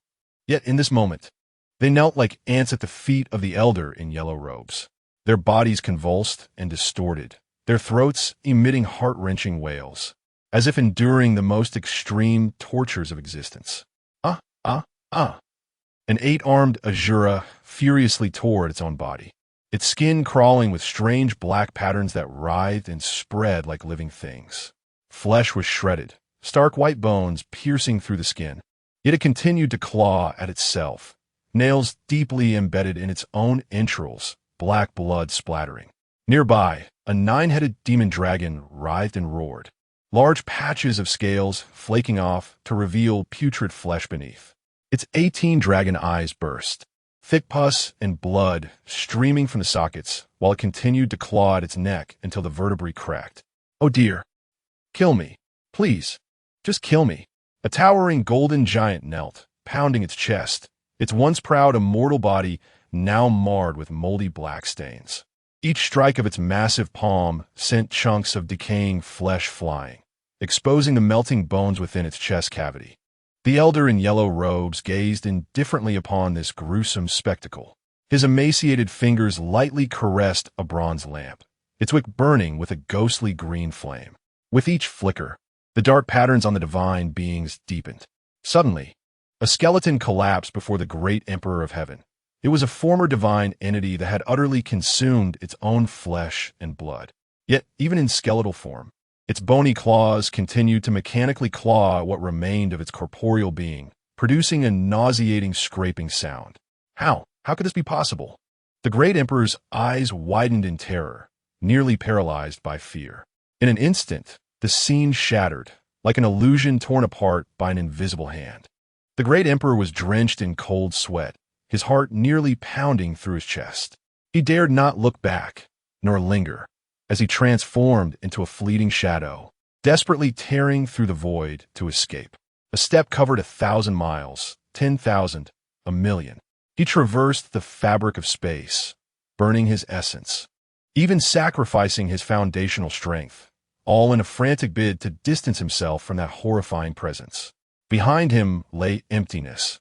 The dreadful entity did not pursue. Yet the intangible weight of its oppression clung to him like a malignant shadow, refusing to dissipate. Had he truly escaped? Finally, he halted in a desolate star field, silence enveloping him, with only his own labored breaths echoing in the stillness. He lowered his gaze, scanning his entire being with his consciousness, probing every inch of flesh, vein, and bone. Everything appeared normal. Ha, what a farce! The great emperor chuckled coldly, his taut nerves beginning to relax. He finally managed to catch his breath. The fright he had just experienced was staggering. The thought of his disheveled escape from the great Zhou celestial dynasty, under the scrutiny of countless eyes, nearly made him feel as though he would lose face entirely. Moreover, he was profoundly shocked to realize that the mysterious elder in the yellow robe was indeed a five-turn emperor, an utterly terrifying revelation. This explained everything. No wonder the great ocean emperor had been so effortlessly incapacitated by him.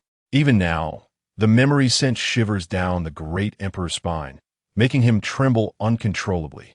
Once he regained his composure, the great emperor reflected on the young master of his family, who had so inexplicably perished within the great Zhou celestial dynasty. Not only that, but their sea god island had also suffered the loss of a second-turn emperor.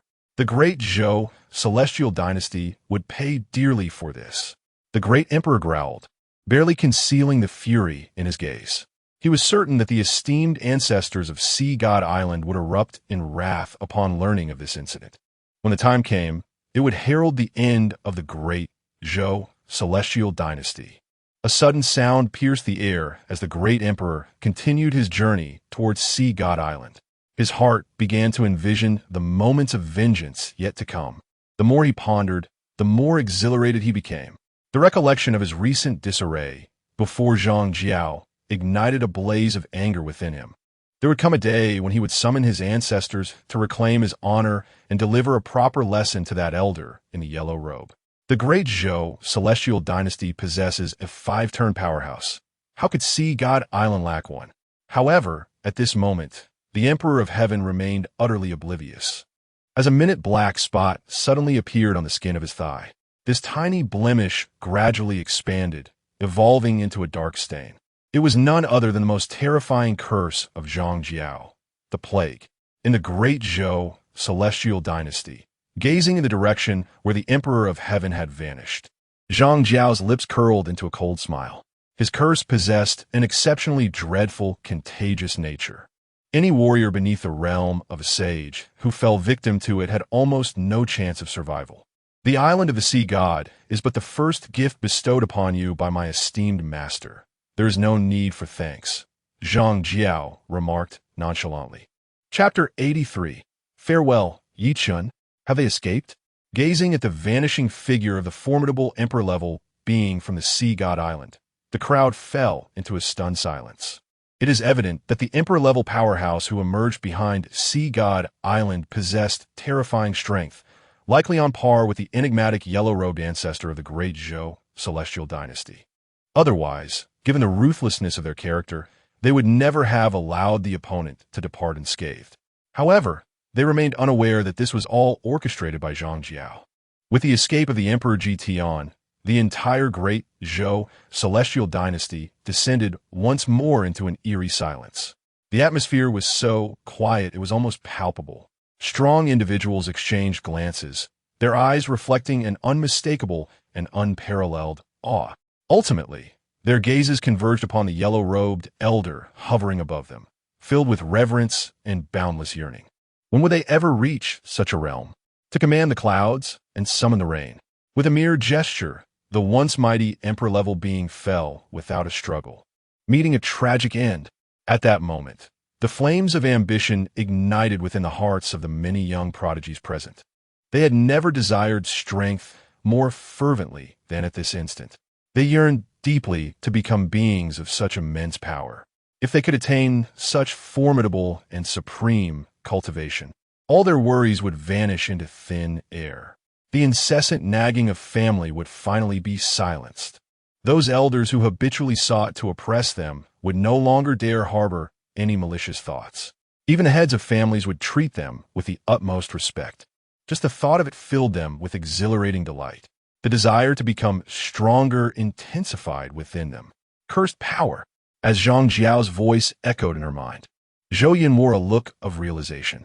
In truth, the scene witnessed by the onlookers was severely limited.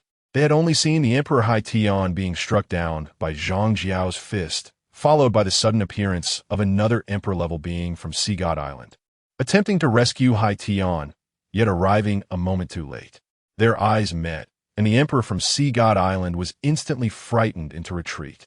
It wasn't until the Emperor from Sea God Island had completely disappeared from view that Zhou Yun could scarcely believe they had managed to escape.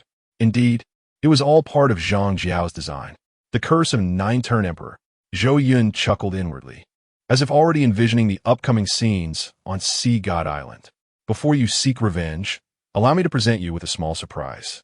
If her memory served her correctly, Zhang Jiao possessed an impressive skill related to curses.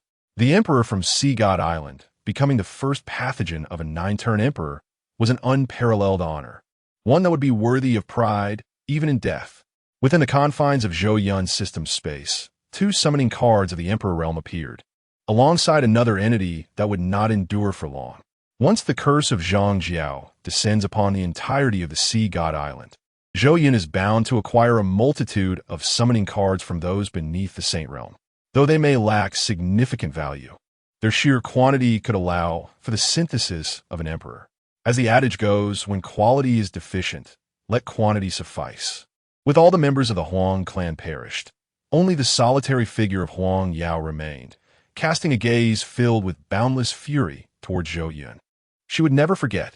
It was that accursed individual who had slain her beloved elder brother. She was resolute in her vow to avenge him. Zhou Yun, sensing her wrath, turned to meet her furious gaze. Observing her anger, he found a trace of endearment within her plight, a pitiful creature manipulated by her own family and brother. His curiosity piqued at the thought of how she would react upon learning the truth. In his previous life, he had been betrayed by his own brother who sought his supreme bone. Now, in this life, he was instead subjected to her brother's machinations, resulting in her animosity towards him. Depart. This divine son does not slay women, he declared. Upon her return, she was to relay the events that transpired here to the Huang clan, and lest she forget, convey a message. The Huang clan are but a bunch of useless wretches. I, Zhou Yun, shall welcome your vengeance at any moment in the great Zhou